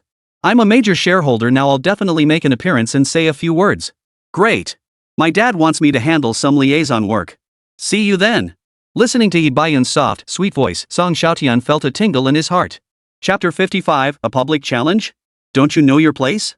In the final quarter of 2007, Hong Kong stock market erupted like boiling oil splashed with water droplets. The Hang Seng Index surged relentlessly from its low of 17,000 points. In just over 2 months, it surged past 28,000 points, potentially reaching the 30,000-point milestone by early November. Correspondingly, some blue-chip stocks experienced frenzied surges. According to financial publications, the Hong Kong Exchange, the most aggressive performer, closed October at 210 Hong Kong dollars and 12 cents, a staggering 158.7% surge in just 2 months. Longhua Shenhua, Longhua Mobile, and Longhua Pinyin all surged by over 150%. Among them, China Ocean Shipping closed at 23 Hong Kong dollars and 50 cents. Although the share price appears low, it represents a staggering 420% increase from the end of last year. These staggering figures reflected the frenzy driving Hong Kong's stock market surge. The $12 billion portfolio Song Xiaotian managed had already doubled in value during this mania. Therefore, no matter how HSBC and those pro-Western media outlets provoked him, Song Xiaotian paid them no mind whatsoever. November 1st, IPO listing ceremony for Alba Group. As an established gambling company in Hong Kong, Alba's listing attracted attention from major institutions across Hong Kong and even Wall Street. Nearly every major institution in Hong Kong City was present, including HSBC's chief executive, Sir P.W.P. As Hong Kong's largest securities broker, HSBC naturally wouldn't miss out on such a promising company as Alba. Numerous institutions hoped to secure a portion of shares in Alba's IPO. What surprised Pius was that many Wall Street financial institutions were specifically drawn by the name Song Xiaotian. Sir, having been in Hong Kong for so long, you might not realize Song Xiaotian's influence on Wall Street. Even though I dislike the guy, I have to admit his foresight far surpasses ours. Indeed, since October, numerous US stocks have plummeted exactly as Song Xiaotian predicted. The Nasdaq just recorded its biggest single-day drop in 2 years. You've probably heard the news too. Belster is actively seeking potential buyers. Their stock price has been steadily retreating under Song's short-selling pressure. It might not be long before. Poos listened in stunned silence. Bear Stearns, one of Wall Street's top 5 investment banks, the most formidable firm of the 21st century, had fallen this low? It was a windfall for that Song kid, who stood to rake in another fortune off Bear Stearns and the plummeting US stock market. What slightly troubled him was, if US stocks were crashing, what about Hong Kong stocks? Poos chuckled wryly. Hong Kong stocks had the direct link scheme as their foundation. With mainland capital yet to flow formally into Hong Kong, the bull market there had only just begun. How could such a favorable situation possibly collapse? Besides, with global markets reeling from the US crash, hot money was flooding into Hong Kong's stock market. Under these circumstances, Hong Kong stocks simply couldn't fall. Hughes reached this conclusion in his mind. As he indulged in his own excitement, a bolder thought took root in his mind. These Americans held Song Xiaotian in such high regard, even bordering on fear. If he could humiliate him in front of all these major American institutions and numerous Hong Kong firms, wouldn't that better demonstrate his capabilities as HSBC's chief executive? The term HSBC chief executive referred to the bank's top executive. Yet he'd recently heard rumors that headquarters intended to replace him with a Chinese chief executive. This thought made Pui feel a bit uneasy. Although HSBC Group's headquarters were in London, more than half of its business was in Hong Kong. His heavy exposure to subprime mortgage products had already tarnished HSBC's performance this year. If he were transferred back to headquarters, he stood to lose a substantial amount of extra income. To cling to this lucrative position, Hughes had become willing to resort to any means necessary. Song Xiaotian was a convenient stepping stone. Just then, a commotion erupted outside the Hong Kong Stock Exchange. A massive motorcade was approaching the exchange's red carpet. At the center of the convoy sat a stretch Rolls-Royce. Many reporters instantly recognized the owner of the vehicle. It's Song Xiaotian. Song Xiaotian had been elusive, absent from public view for 2 months. Yet he was a figure Hong Kong's financial sector, the entire global financial industry could not afford to ignore. Despite relentless ridicule from Hong Kong's pro-capitalist media, Song Xiaotian's name frequently appeared in news reports across the ocean. Many Americans now trembled at the mere mention of his name, as it had become synonymous with stock market crashes. Some authoritative American media outlets had even begun equating Song Xiaotian with the notorious pirate Zhang Yiseo. So much so that the moment he stepped onto the red carpet at the venue, the entire scene erupted in commotion. "Mr. Song, what do you have to say about the freefall in burst stock prices? U.S. investors believe your short selling triggered the Nasdaq flash crash. There's substantial evidence suggesting you and the Song family are actively shorting the Nasdaq. Is this accurate?" The onslaught of reporters left Li Chang, the head of security, on high alert. He immediately stepped forward, shielding Song Xiaotian with his body as he blocked the surging crowd. Song Xiaotian followed the ushers into the center of the venue. Mr. Ho, the gambling tycoon, approached Song Xiaotian accompanied by a group of prominent figures from Hong Kong's financial circles. "Xiaotian, allow me to introduce you to Mr. Li Jiasun, chairman of the Hong Kong Stock Exchange. Mr. Song, your presence truly graces the Hong Kong Stock Exchange." Song Xiaotian dared not be presumptuous. Chairman Li of HKEX was no ordinary figure, hailing from one of Hong Kong's oldest and most prominent families. "Chairman Li, I've long admired your reputation. Before coming, my father asked me to convey his regards to you." Li Jiasun instantly felt his prestige soar. As the saying goes, a tree's shadow reflects its owner's stature. This newly minted tycoon rarely showed anyone a friendly face. Rumor had it he refused to give face to anyone, even Huang Baihe had been humiliated by him. Now, merely exchanging pleasantries and mutual business praise with him was enough to satisfy Chairman Li. Others also rushed to greet this new tycoon whose name was famous throughout Wall Street. Even the most formidable business tycoons in Hong Kong City now wore expressions of cordiality toward Song Xiaotian. The adage that success is surrounded by flowers and applause was vividly demonstrated in this moment. But when HSBC's chairman, Paul Pui, was introduced, the foreign old man wore a cold expression and delivered a provocative challenge in awkward Cantonese. "Mr. Song, a month ago you publicly declared your intention to short HSBC. I've been waiting for your next move. Now HSBC's gains have officially surpassed those of the company you favored. What do you have to say?" The room instantly fell silent. No one expected Puis to disregard the occasion and publicly confront Song Xiaotian in such a convivial atmosphere. Reporters at the back erupted into chaos, hoisting their cameras and snapping away relentlessly.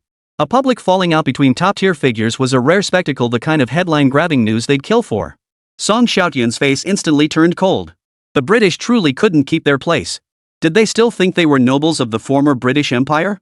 He had intended to spare HSBC some dignity, but now, "You brought this upon yourselves." Everyone was a bit confused. What did Song Xiaotian mean by that? Pusa's eyes also betrayed confusion. "Since you're begging to short it, I'll gladly oblige. Within a month, no, within half a month HSBC's stock price will be halved. Mark my words." Li Jiasun and his group had been trying to smooth things over, but upon hearing Song Xiaotian's harsh words, they immediately backed off. The tension between the two sides had ignited into a real fire. There was no turning back now. Hearing this, Pui let out a cold laugh. "Song Xiaotian, who do you think you're intimidating? You think you can make it crash just by saying so? Do you really believe you're George Soros?" Pus felt utterly confident. Once the Hong Kong Mainland Stock Connect was fully implemented, Hong Kong stocks would skyrocket. All the journalists and everyone present here can bear witness. Let's see if I, Song Xiaotian, am talking big. At Song Xiaotian's words, the reporters began snapping photos furiously once more. This spectacle was even more thrilling than two tycoons settling scores in a real-life showdown. Regardless of who won or lost, it would make headlines in Hong Kong City and global financial publications. Pus showed no sign of restraint, growing even more brazen. The thought of stepping on Song Xiaotian to gain worldwide fame filled him with excitement. What if you can't pull it off? This time, it was Song Xiaotian's turn to be stunned. Not only was this guy reckless enough to court death, but he was doubling down on the provocation. "Then I'll grant your wish. Let everyone here bear witness. If I fail to have HSBC's stock price within half a month, I will publish an apology to HSBC in the world's top 100 newspapers 1 month later." Hearing this, the gambling king furrowed his brow slightly. He felt Song Xiaotian was being overly impulsive. If he truly failed, wouldn't he lose all face and leave a stain on his life? But the words were already out. Water spilled cannot be retrieved. It was too late for him to dissuade Song Xiaotian now. The others began murmuring among themselves. They all thought Song Xiaotian was getting a bit carried away. After all, HSBC was Hong Kong City's largest bank. The idea of having its stock price was something they dared not even imagine. Hearing Song Xiaotian's words, Pius grew even more excited. Excellent. Excellent. Song Xiaotian truly intends to make this old man famous. He envisioned North American headlines plastered with Song Xiaotian's apology letter. HSBC's reputation would inevitably soar. Who would dare challenge his position as the chief architect of this triumph? Song Xiaotian cut off his daydreaming. Pus, what if I actually pull it off? What then? All eyes instantly turned to Pu Wei, eager to hear his response. Puss, completely unaware he was already standing with one foot on the edge of a cliff, declared loudly. If you succeed in having HSBC's market value, I, Puss, will publicly apologize to you in the world's top 100 newspapers. Hearing this, every reporter felt a chill run down their spine. This was getting way too intense. One was Hong Kong's legendary bear on the US market, the other the foreign CEO of Hong Kong's premier bank. Now they were publicly betting their reputation's victory would bring global acclaim, defeat would mean social death. It was truly a contest that would decide not only supremacy but also survival. Reporters held their breath, raising cameras and recording devices in silence. They were terrified of missing this once-in-a-lifetime spectacle. Yet they heard Xiaotian, hands in his pockets, shake his head and sneer. No, no. What makes you, Puss, worthy of challenging someone like me, Song? Puss detected contempt and mockery in Xiaotian's voice, and his face flushed crimson. I'm the managing director of HSBC Group. How could I not be qualified? Ha! Without HSBC, you're nothing. Every single person here is a billionaire worth hundreds of billions of Hong Kong dollars. I, Xiaotian, may not be the richest man, but I'm still worth hundreds of billions. What makes you, a lowly employee, think you can wager against me? Talking to you is only out of respect for HSBC. Hearing Xiaotian's words, the assembled elites and journalists all found them reasonable. You're just a high-level HSBC employee. What gives you the right to make a wager with a billionaire worth hundreds of billions? Their social statuses were fundamentally unequal. The crowd's blunt remarks instantly flushed Puss crimson. Though he was nobility in the UK, his wealth paled in comparison to some present. Ha! If you truly wish to wager with me, have your backer step forward to take the challenge. Otherwise, I won't stoop to your level and take you on personally. Hearing this, many in the crowd couldn't help but laugh out loud. They were professionals. They'd only laugh if they truly couldn't hold it in. Even the gambling king secretly admired Xiaotian. This move had turned Puyi, who had initiated the provocation, into nothing more than a clown. This fellow was truly delusional. While others curried favor with him, offering gifts and money out of respect for HSBC, he genuinely believed himself to be the bank's owner, forgetting he was merely a manager. Strip away his HSBC executive title, and the powerful figures present would likely not even bother acknowledging him. Puss was also a bit stunned. He hadn't consulted HSBC's board before making his move. If he had accepted the invitation in HSBC's name, it would have been seen as acting arbitrarily, making it difficult to explain to HSBC headquarters afterward. Just as he hesitated, Xiaotian turned and reassured him. It's fine, it's fine. I'm still very interested in betting against HSBC. Go back and discuss it with the HSBC bosses. Have them come and take the wager. Xiaotian, you're pushing it too far. Puyi, realizing he'd lost face, erupted in English. Heh, you brought this upon yourself. How is it bullying when you're the one who proposed it? You're the one who brought this humiliation upon yourself. Seeing Xiaotian's smug "I've got the money, what can you do about it" expression, the impotently furious Puyi could only storm out of the venue in a huff. His humiliating retreat drew another wave of laughter from the crowd. Journalists seized the moment, breaking through security lines to thrust microphones at Xiaotian from a distance. Mr. Song, if HSBC's bosses truly accept this wager, would you actually take the bet and short HSBC? Do your words still hold weight? Do you have confidence in shorting HSBC? Xiaotian spread his hands and pressed downward, instantly silencing the buzzing crowd. I, Xiaotian, never take back my words. HSBC has repeatedly provoked me. I'll show everyone whether I have the capability to short HSBC. It's time to collect some interest on the debt HSBC owes us Chinese people. Chapter 56, Walking the Talk, Going Public with the Short. Inside the stretched Rolls-Royce, Bayun stared at Xiaotian, who was on the phone, his worried gaze drifting off for a moment. Begin the operation. Start borrowing HSBC shares from major brokerages and prepare to sell at any moment. After receiving Lu Lin's affirmative response, Xiaotian finally hung up the phone. Brother Tian, are you sure it's okay to short HSBC? Xiaotian reached out and tugged at Bayun's lips. Smile.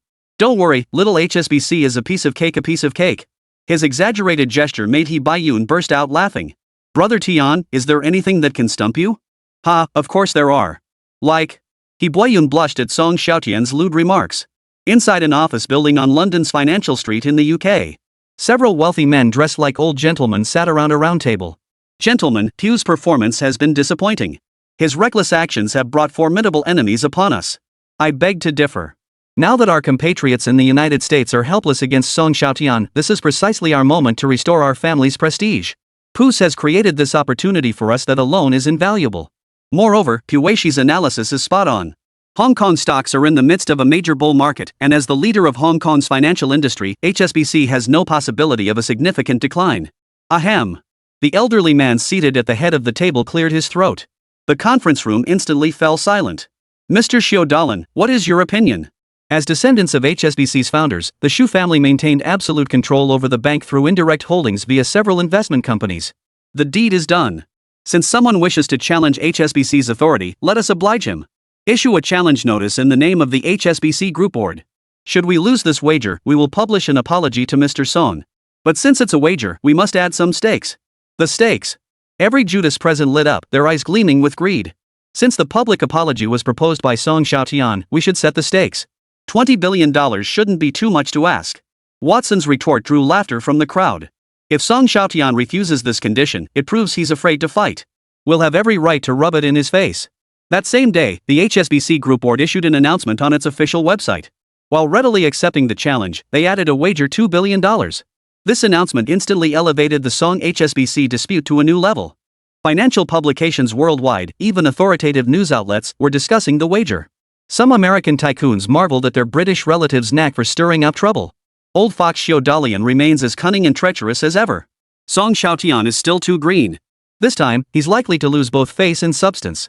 Indeed, Song Xiaotian acted too impulsively. With global capital flooding into Hong Kong, driving HSBC down is nearly impossible. Su Dalian just got lucky. Song Xiaotian will be defeated by me sooner or later. Though Murdoch had suffered heavy losses at Song Xiaotian's hands before, it didn't stop him from stoking the flames in this matter. His news corporation went all out, ensuring that many ordinary citizens in Western State knew about a Hong Kong tycoon who was arrogantly attempting to challenge HSBC. Upon hearing this news, Song Xiaotian felt like fortune had fallen from the sky. He never imagined such a golden opportunity would come knocking, the British bastards practically begging to hand over their money. Song Xiaotian tapped the table, summoning Han Yuyu. Young master, did you summon me regarding the HSBC challenge? Yes. I originally planned to do nothing and let events unfold naturally, but now that the British have raised the stakes, I must be diligent. Han Yuyu perked up instantly. Like many others, she was curious how the young master would short HSBC. Yuyu, call Gu Xin in the mainland. Have him reach out to our friendly media contacts. His plan had Han Yuyu nodding in agreement. Suddenly, Han Yuyu realized HSBC's stock price wasn't as impregnable as it seemed. It had a fatal flaw. The reason PwC and HSBC's bosses think they've got me cornered is simply because Hong Kong stocks are entering a new bull market, driven by the imminent launch of the Hong Kong Stock Connect. But what if the Hong Kong Stock Connect fails to materialize? Consider that US stocks were experiencing flash crashes and plunging sharply. Stock markets everywhere except Hong Kong were entering a bear market. Once the Hong Kong Stock Connect was fully implemented, mainland investors would be directly exposed to the potential dangers lurking in global stock markets. Song Xiaotian tasked Gu Xin with revealing to mainland investors that Hong Kong stocks are currently inflated with massive bubbles. Foreign capital and certain Western agents deliberately inflate the market to make mainland investors pay for their mistakes. Yuyu, it's time to exit. Once the Hang Seng Index hits 30,000 points, we'll initiate a sell-off and aim for a safe exit within 10 business days. Chapter 57, Policy is rigid, but people are flexible. Understood, Mr. Han. I know what to do. Gu Xin responded emphatically over the phone. The high-stakes wager between HSBC and the Song Group had become a major scandal, sparking heated debates online. Many netizens couldn't fathom why Song Xiaotian was so determined to go head-to-head with HSBC. It wasn't until someone explained how HSBC had built its fortune during the Qing dynasty by flooding the mainland with opium, how it had swallowed up Hang Seng Bank, the leading Chinese-funded bank, and how it had driven Hong Kong's national textile industry into extinction, that public sentiment began to shift. However, many investors remained skeptical of the Song conglomerate strategy, citing the oft-repeated argument of Hong Kong's bull market. As a stock market expert, Gu Xin wouldn't make such a simplistic assumption that HSBC Group was invincible. Upon hearing the instructions relayed by Han Yuyu, he immediately felt a sense of clarity. Gu Xin also believed that the current bull market in Hong Kong stocks was inconsistent with the objective growth patterns of the market, having spawned massive bubbles within just 3 months. Yet many things defied conventional logic, and policy remained a major factor influencing the stock market. Before receiving this call, he hadn't known how to proactively burst this massive bubble, but now he had obtained the key to shorting from Boss Song. He promptly stepped out of his office and clapped his hands to gather the bustling crowd. Everyone, I have a new task for you. Each of you must publish an analysis today on the advantages and disadvantages of the Hong Kong Stock Connect program. You may approach it from the perspective of the global economic landscape, or examine the risks inherent in buying Hong Kong stocks at present, or... The market risk assessors at Song Holdings busily jotted down his instructions. Each of them maintained an alias on internet forums, having gained some notoriety online for predicting the share bear market. Alright, get moving. I want to see results by tonight. With Gu Sen's command, the Song Holdings machine sprang into efficient motion. Soon, numerous posts about the Hong Kong Stock Connect flooded internet finance forums. While global markets outside Hong Kong continue to decline, the Hang Seng Index has nearly doubled in less than 3 months, completely defying objective market growth patterns. The United States is now deep in the subprime crisis. Once the Hong Kong Stock Connect is implemented, mainland investors will face the full brunt of the global financial subprime shock. With Hong Kong stocks growing too rapidly, is there a risk that mainland investors will keep buying no matter how high prices are inflated? Is there a massive bubble in Hong Kong's stock market? Opening the Hong Kong Stock Connect. Numerous posts surfaced, instantly sparking heated discussions among netizens. The public never lacks for wise voices, and they strongly resonated with the content of these posts. As the global subprime crisis intensifies, the US stock market faces unprecedented declines in recent years, and its shares have also been severely impacted. It's unreasonable for Hong Kong stocks, serving as mainland China's financial bridgehead, to keep rising. Hong Kong stocks have been rising too fast lately, it's terrifying. This situation mirrors the soaring property prices before Hong Kong's handover in 1997. With stocks this high, anyone buying now will likely be stuck holding the bag. Once the Hong Kong Stock Connect opens, we could very well become the fall guys for global financial deterioration, facing risks head-on in the global stock market. Their remarks immediately sparked deep reflection among retail investors. Having previously anticipated the launch of the Hong Kong Stock Connect, they now grew cautious upon hearing these warnings. Everyone possesses their own logical reasoning.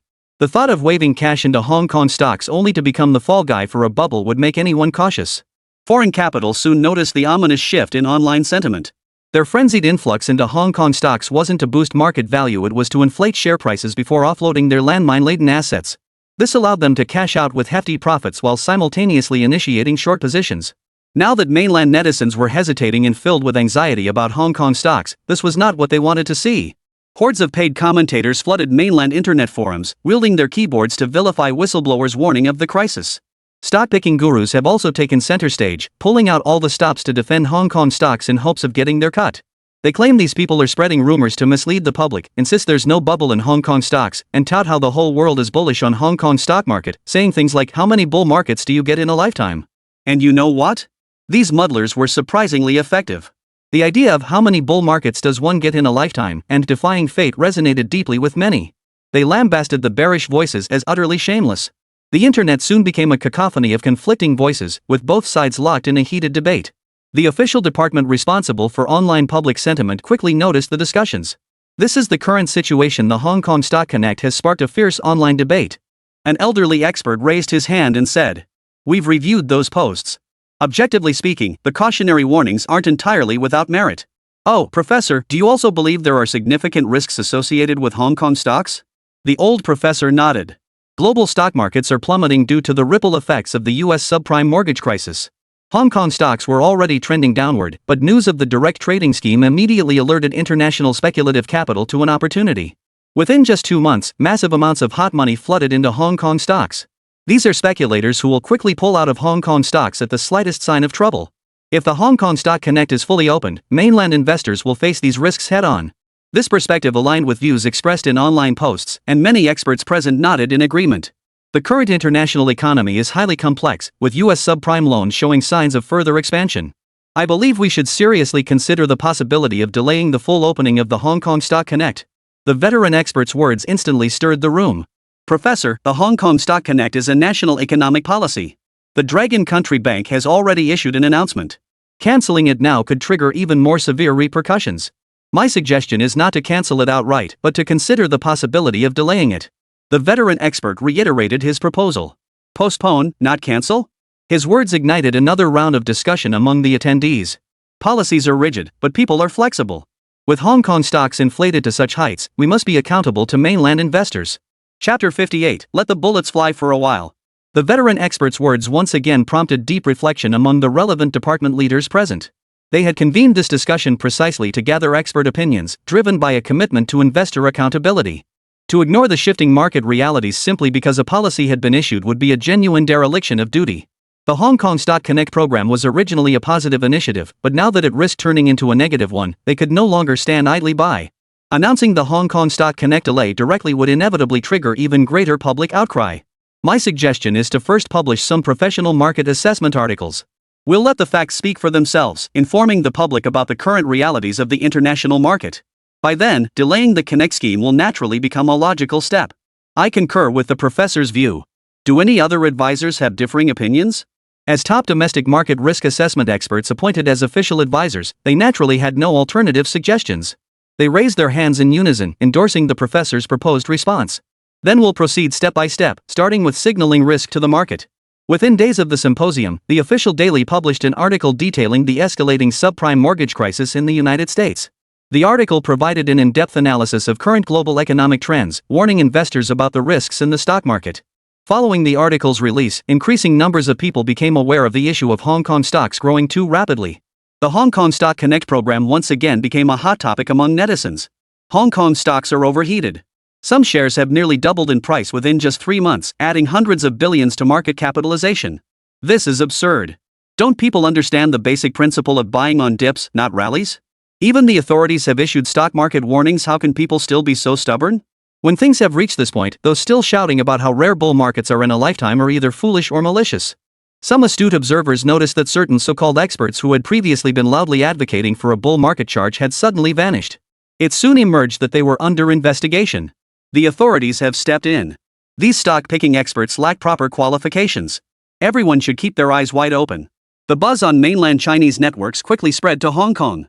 Major investors and institutions in the stock market have already noticed the shift in mainland authorities' stance toward the Hong Kong Stock Connect program. Mainland netizens are highly critical of the Hong Kong Stock Connect, and official media's stance has become ambiguous. Mainland investors feel Hong Kong stocks are overvalued, warning that chasing rallies could easily lead to getting stuck in losses. While many individuals and institutions were still debating whether to pull out of Hong Kong stocks, the Song Group made its move first.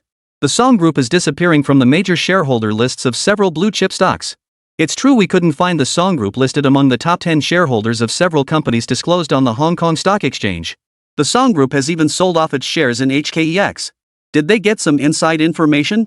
This question hit the nail on the head, sending a chill down many spines as they pondered its implications. Wall Street institutions knew all too well how sharp Song Xiaotian's instincts were. They were ruthless short sellers, always moving faster than anyone else with their heavy positions. Now they were pulling out. They dared not dwell on the implications. What are you waiting for? Sell while others haven't reacted yet. Many major institutions made the decision to sell and withdraw overnight. Song Guoyu's phone was practically ringing off the hook, flooded with calls from those who'd caught wind of the situation and sought his advice. In the past, Song Guoyu would have gladly shared his insights with them. But now, he found it nothing but a nuisance. Old Zhang, you've sold all your stocks, right? Sold. The moment Tian reminded me, I sold everything. Zhang Jihao's face glowed with satisfaction.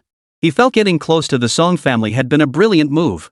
Otherwise, he'd be running around like a headless chicken with everyone else, probably pacing frantically. After hesitating for a long while, he finally voiced his thoughts. Old Song, I have an idea. My eldest daughter and your youngest Tian. Old Zhang, no offense, but there's a saying, spilled water can't be gathered back. Let bygones be bygones. Xiaotian's marriage isn't something I can decide now. Gambling King He and Guo Xiaokuan have been blowing smoke in my ears about it. You're on your own. Hearing that both Gambling King He and Gui Xiaokuan favored Song Xiaotian, Zhang Jihao felt a bucket of cold water dumped over him. He was filled with regret. If only he hadn't done something foolish back then, he might already be holding his grandchild now. Thinking of Zhang Sining, who refused to find a boyfriend, Zhang Jihao felt a wave of headache wash over him. Enough. Children have their own destinies. We should just let things take their natural course. Fishing. On the first Monday of November, Hong Kong stocks saw their first modest gains in 3 months. Many investors unaware of the underlying reasons still consoled themselves. It's just a technical adjustment. Ups and downs are perfectly normal. The market will rally again soon. This is just a slight cooling off. Don't panic. Experts say it's just minor market volatility. But what truly unsettled him was the week-long decline. The Hang Seng Index, which had just climbed back to around 31,000 points, had now retreated below the 30,000 point threshold. Meanwhile, HSBC's pews stared grimly at the stock price, which had fallen nearly 10% from its peak. What's going on? Pino said, drenched in sweat. My friend at Goldman Sachs says they suspect the Hong Kong Stock Connect program might not be implemented anytime soon. Hearing this, Pewes felt a chill run down his spine. Just as he hesitated over whether to order the investment department to pull out too, his assistant burst into the office in a panic. Boss, it's bad news. Someone's dumping our shares in a massive sell-off. The stock price has dropped 3% in just over 10 minutes.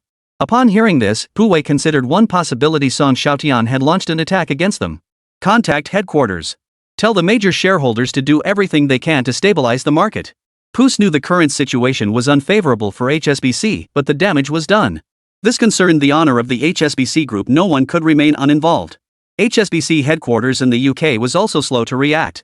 Their instincts weren't as sharp as before, relying on second-hand information from various American institutions. Now they too were panicking. Xiaotian and several Judas shareholders engaged in a heated argument in the conference room. I warned you. We shouldn't have let Pusa's clique drag us into this mess. Now look, after today, we'll be the laughingstock of the financial world. Enough. What good does this do now? It's already happened. The stock price has only just begun to fall. Our battle with Xiaotian has only just begun. The outcome is still undecided. Xiaotian's words instantly silenced the roundtable conference room. Old Xiao, are we really going to compound one mistake with another? We can recover our reputation, but once we lose money, it's gone for good. His words made veins bulge on Xiaotian's temples. Shut up. We haven't reached the point of admitting defeat yet. Chapter 59, Twists and Turns, Smug Self-Satisfaction. As a veteran noble of the Eagle Nation, how could Xiaotian tolerate a second-class citizen from Hong Kong City climbing over him and slapping him in the face? Wouldn't all their years of effort building influence through Eagle Capital Media in Hong Kong be wasted? If they were truly defeated by Xiaotian and forced to issue a public apology on global media, how many sheepdogs would have their hearts shattered? Who would still sell off their Hong Kong assets to become third-class citizens in Eagle Nation, supplying labor for his Eagle Nation enterprises? This was no longer about how much money he might lose in a battle, nor was it merely a matter of pride. It had escalated into a clash of cultures and ideologies. He must win this stock battle at all costs. Xiaotian laid out the stakes, and the British tycoons present fell into deep contemplation. They had built their fortunes across generations through HSBC. Now, Xiaotian's shorting of HSBC was effectively smashing their bread and butter. If they didn't strike back hard, their family fortunes would evaporate along with HSBC's market value. But the momentum isn't on our side now. The final outcome isn't decided yet. We'll use our media outlets to stir up a public backlash, forcing the relevant authorities in Longwei to hesitate. And mobilize our people to lobby the relevant authorities in Longwei to scrap their plans to shut down the Hong Kong Stock Connect. Simultaneously, we'll use our other private equity firms to aggressively buy up HSBC shares and drive up their price. We can't control whether other Hong Kong stocks fall, but HSBC absolutely cannot drop. Xiaotian's three-step counter-strategy calmed the Judas tycoons present. They glimpsed a sliver of hope to defeat Xiaotian head-on. I can mobilize $15 billion. I currently have $1.7 billion in liquid assets in my accounts. $20 billion. X3. Xiaotian's lips curled slightly as he sneered with contempt. Our family can mobilize $5 billion. Hearing this, every Judas tycoon present applauded in admiration. $50 billion was a colossal sum. The Xiaotian family truly lived up to its reputation as a dynasty of merchants spanning generations, possessing immense family wealth and standing as one of the most secretive and wealthy families in the Eagle Nation. This means our total available funds now exceed $15 billion. I'll see how that nouveau riche Xiaotian dares to compete with us. The crowd erupted in knowing laughter. Just as they prepared to split up and take action, a knock sounded at the conference room door. Sir, I have urgent news to report. Xiaotian, recognizing his assistant, casually gestured for the visitor to enter. What's happened? This is the latest internal intelligence from our source we've bribed on the mainland. Hearing the news originated from the mainland, Xiaotian quickly dropped his smile and opened the wax-sealed confidential letter. Tomorrow, the direct train service will be indefinitely delayed. Though only 10 words, they felt like £1,000 to Xiaotian. His hand trembled slightly as he held the letter. His eyes were filled with disbelief. The others noticed his unsettled expression and urgently asked, Old Xiao, what's wrong? Don't scare us. Xiaotian couldn't utter a word for a long while, only offering a bitter smile. It's over. Everything is over. What's all gone? Someone snatched the letter from his hand. After reading it, they wore a similar expression. Soon, the entire office fell silent. It was the assistant who spoke softly. Sir, the best course of action now is to discuss withdrawing from HSBC as soon as possible. Once word spreads tomorrow, it'll be too late to escape. The wealthy Judas figures realized he was right. If they sold their HSBC shares now, they could at least minimize the evaporation of their wealth and recoup some losses. Agreed. Sell as many HSBC shares as possible from my holdings without affecting my equity stake. At that moment, Xiaotian abandoned his gambling session with Xiaotian. Once news of the delayed direct train service spread, all the capital they had invested would be wasted. Better to recover as much capital as possible and save it for a suitable opportunity to buy low. Don't lose heart, old Xiao.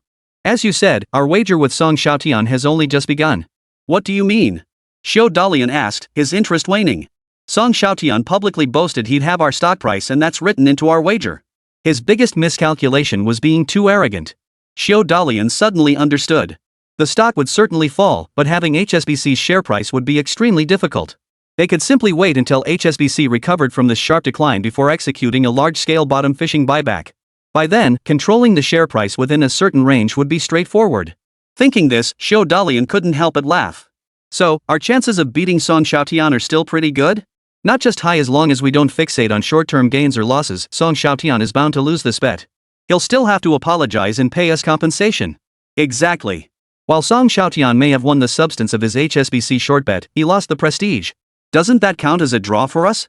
We might even make him lose a lot less on his short position.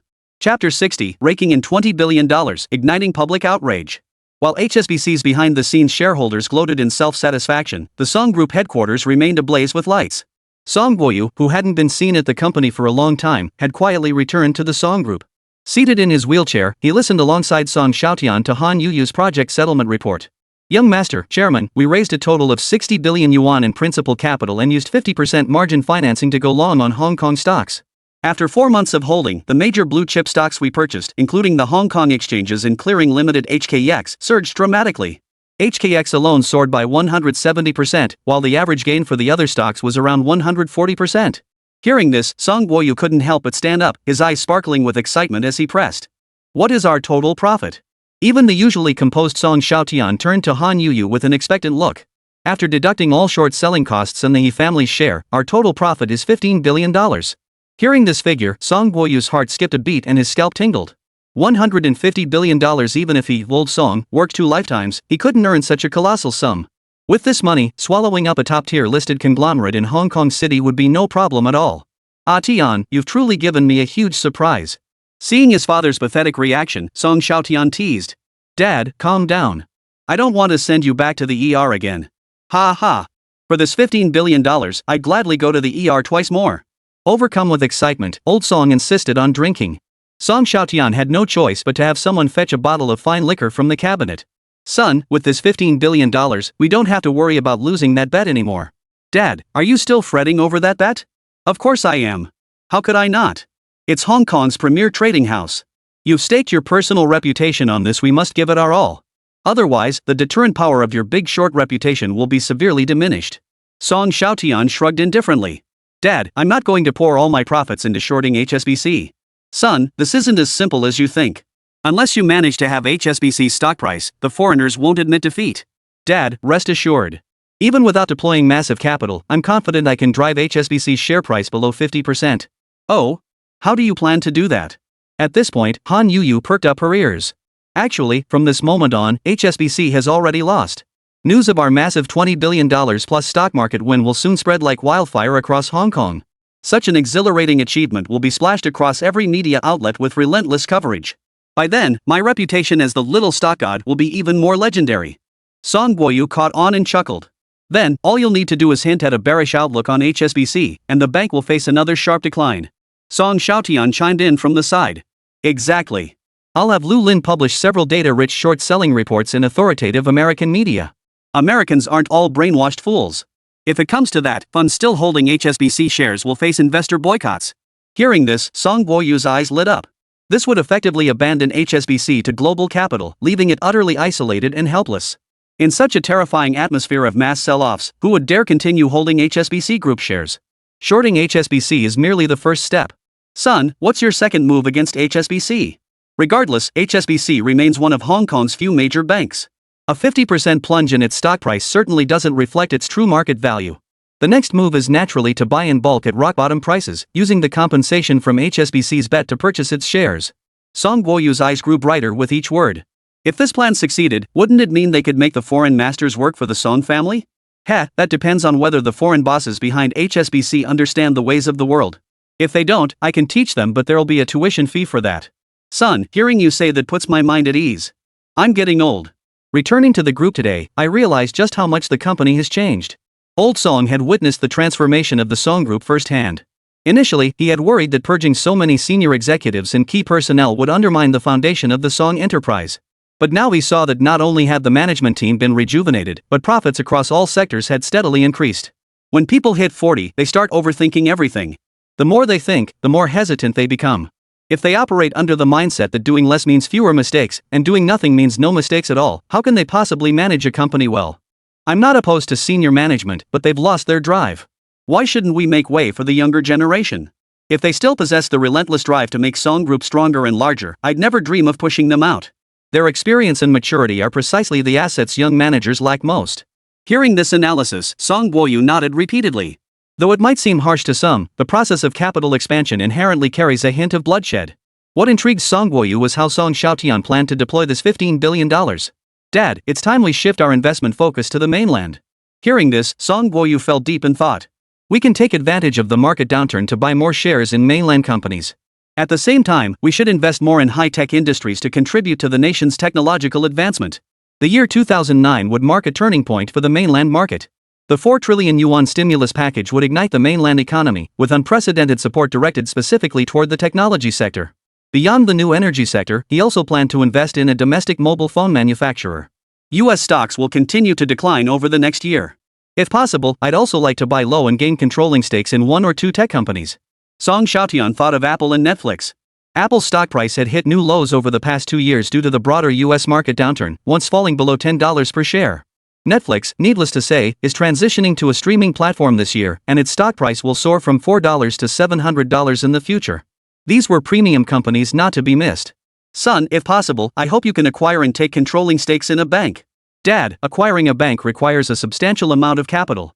I know controlling a bank isn't easy, but you must do it. The reason isn't simple either. Financial conglomerates are called conglomerates not just because they monopolize industries by controlling production resources. The most crucial factor is their ability to raise unlimited capital. Song Xiaotian agreed with this point. Many prominent families in the United States control both oil and finance, holding stakes in numerous banks and investment firms. This meant people were constantly funneling money into their pockets. With minimal annual costs, they possessed the power to deploy these funds as loans. Dad, you really want to become a chaebol, don't you? Son, it's not about what I want. This is an inevitable stage in capital accumulation. With a bank backing you, everything becomes easier. Song Xiaotian nodded in agreement. Of course, this is no small matter. The funds involved will be astronomical. We must prepare thoroughly. Central District, Hong Kong. Many office workers held copies of the freshly printed Hong Kong City Financial News. The front page headline screamed, Song Group exits stock market after massive profits. Beneath the headline, a red subheading grabbed attention, Song Xiaotian solidifies reputation as stock guru after raking in $20 billion. Thanks to this exclusive scoop, the Hong Kong City Financial News sold out completely, setting a new sales record. Upon seeing the news, the workers in Central erupted into a frenzy. Amid the bustling crowds, many discussed the Song Group's stock market dominance. That's ridiculous. $20 billion? The reporter probably doesn't even know how much that is and is just bragging. Well, you wouldn't know this, but an institution previously estimated that the Song Group invested $10 billion in the stock market. Now that the Hang Seng Index is soaring, the blue-chip stocks Song Group heavily invested in have at least doubled in value. That $20 billion profit isn't just hot air. Damn it, is the recent stock market crash because the Song Group pulled out? They made their money and now don't care about us ordinary folks, right? Shoo, don't go spreading rumors. I heard the Hong Kong stock market crash was because of the Hong Kong Stock Connect. While the public marveled at the Song Group's massive profits, they couldn't help but worry about the stock market's future trajectory. This news sent shockwaves through Hong Kong's elite circles. Many tycoons felt Song Xiaotian's feat of raking in $20 billion in just over 3 months could be compared to 2 other commercial miracles, the shipping king's acquisition of Wharf Holdings and the wealthiest tycoon's takeover of Hutchison Whampoa.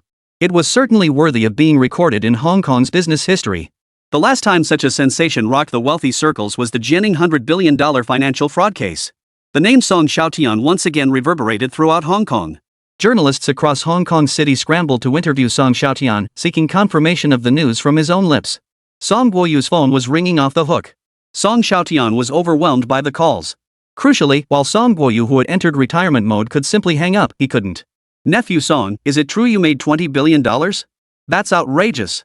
Doesn't that mean your net worth has surpassed that old guy, the wealthiest man in Hong Kong? Wei Xiaoquan's question left Song Xiaotian speechless for a few seconds.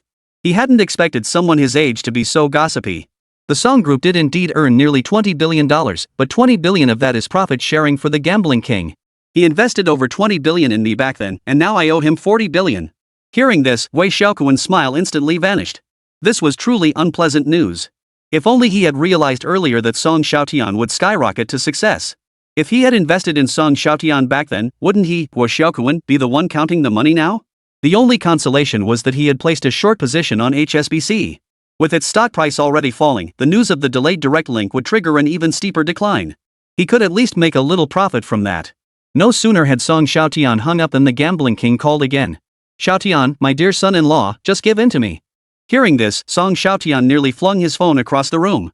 What kind of filthy language was this? Gambling king, he realized he'd overstepped and quickly composed himself. "I've received the $40 billion you transferred. I never imagined you could actually earn me that much in just a few months. I thought a 30% return would be decent, but you pulled off a full 100% for me. How can I possibly thank you for this? The only way to repay you is to give you my daughter's hand in marriage."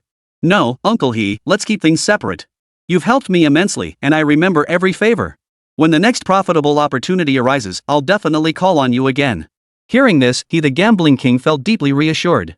Not only was he profitable, but he also knew how to show gratitude. It proved his heavy investment in Song Xiaotian had been well worth it. "Xiaotian, the resort project has been approved. When you have time, come to Ouching so we can inspect the site. Your vision far surpasses ours, give us more input." "Of course. I have shares in Alboa too, so I'll definitely take it seriously." "Alright, I know you're busy. I'll hang up now." After handling over a dozen calls, his phone finally fell silent. Song Xiaotian paused, then dialed bank manager Zhang to express his gratitude. "Mr. Song, what brings you here?" "President Zhang, I specifically wanted to express my gratitude. Without your loan of $20 billion, I, Song Xiaotian, would never have achieved such remarkable results in the stock market." "Heh, you're too kind.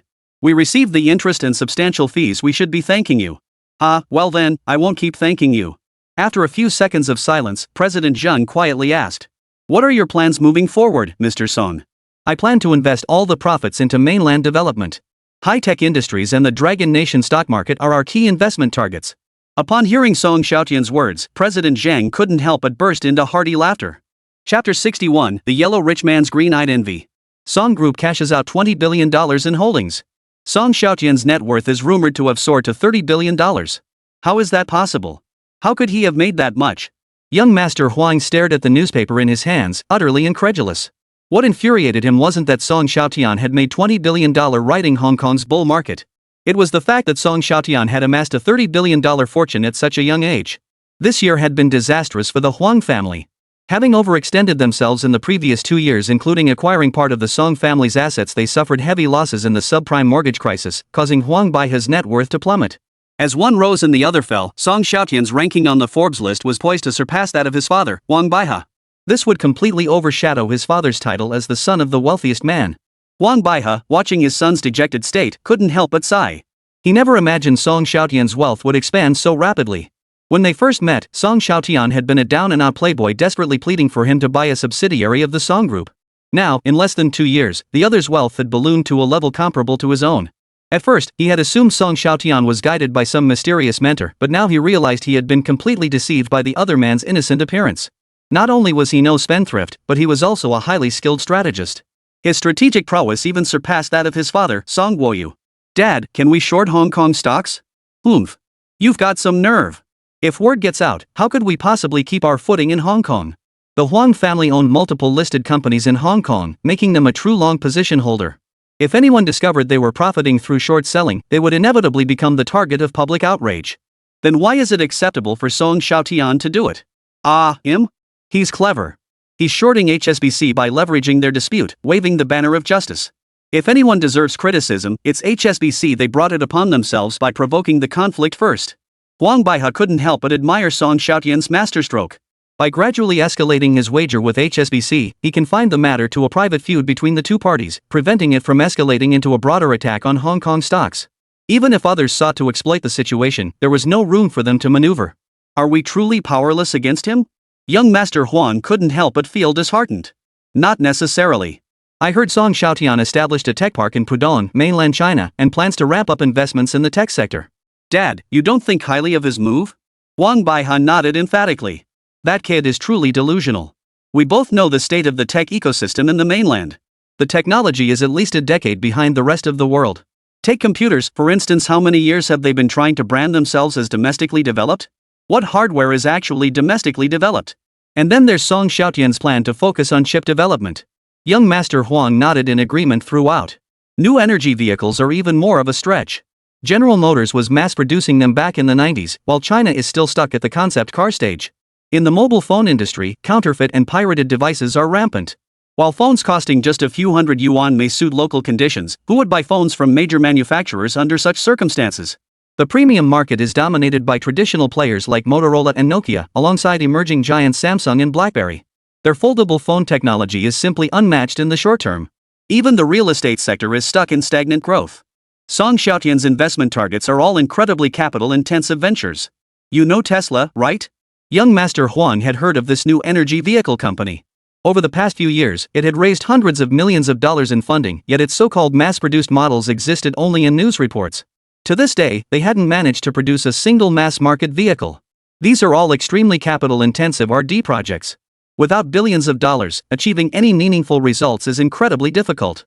With the limited funds Xiaotian has, even if he poured every last penny into it, he'd be lucky to achieve anything at all.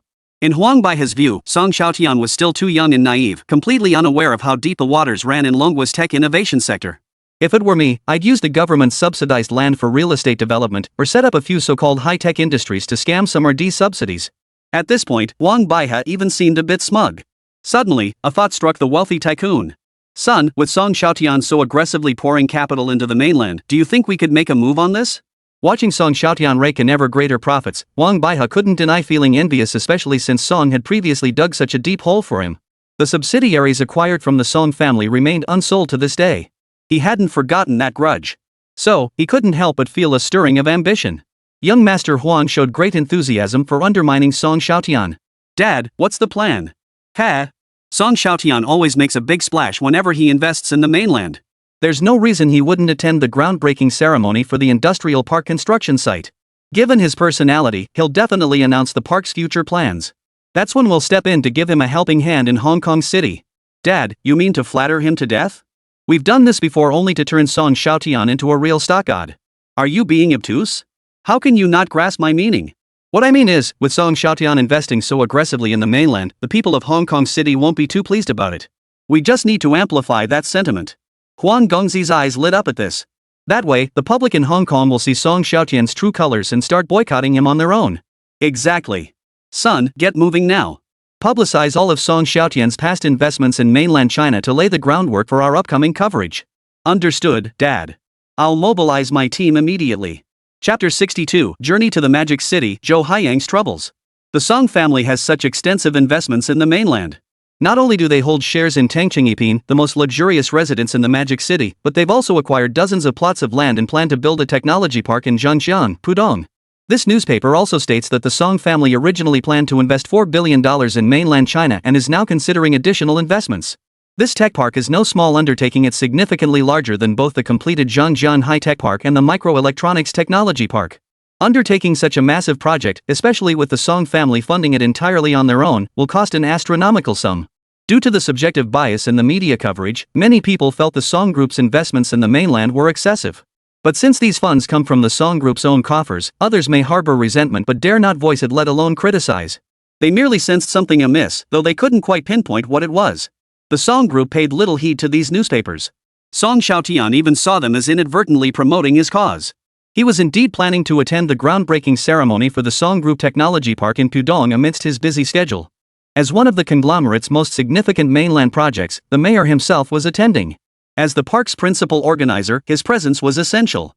When the Song Group's private jet touched down at Shanghai Airport, a swarm of reporters swarmed around it once more.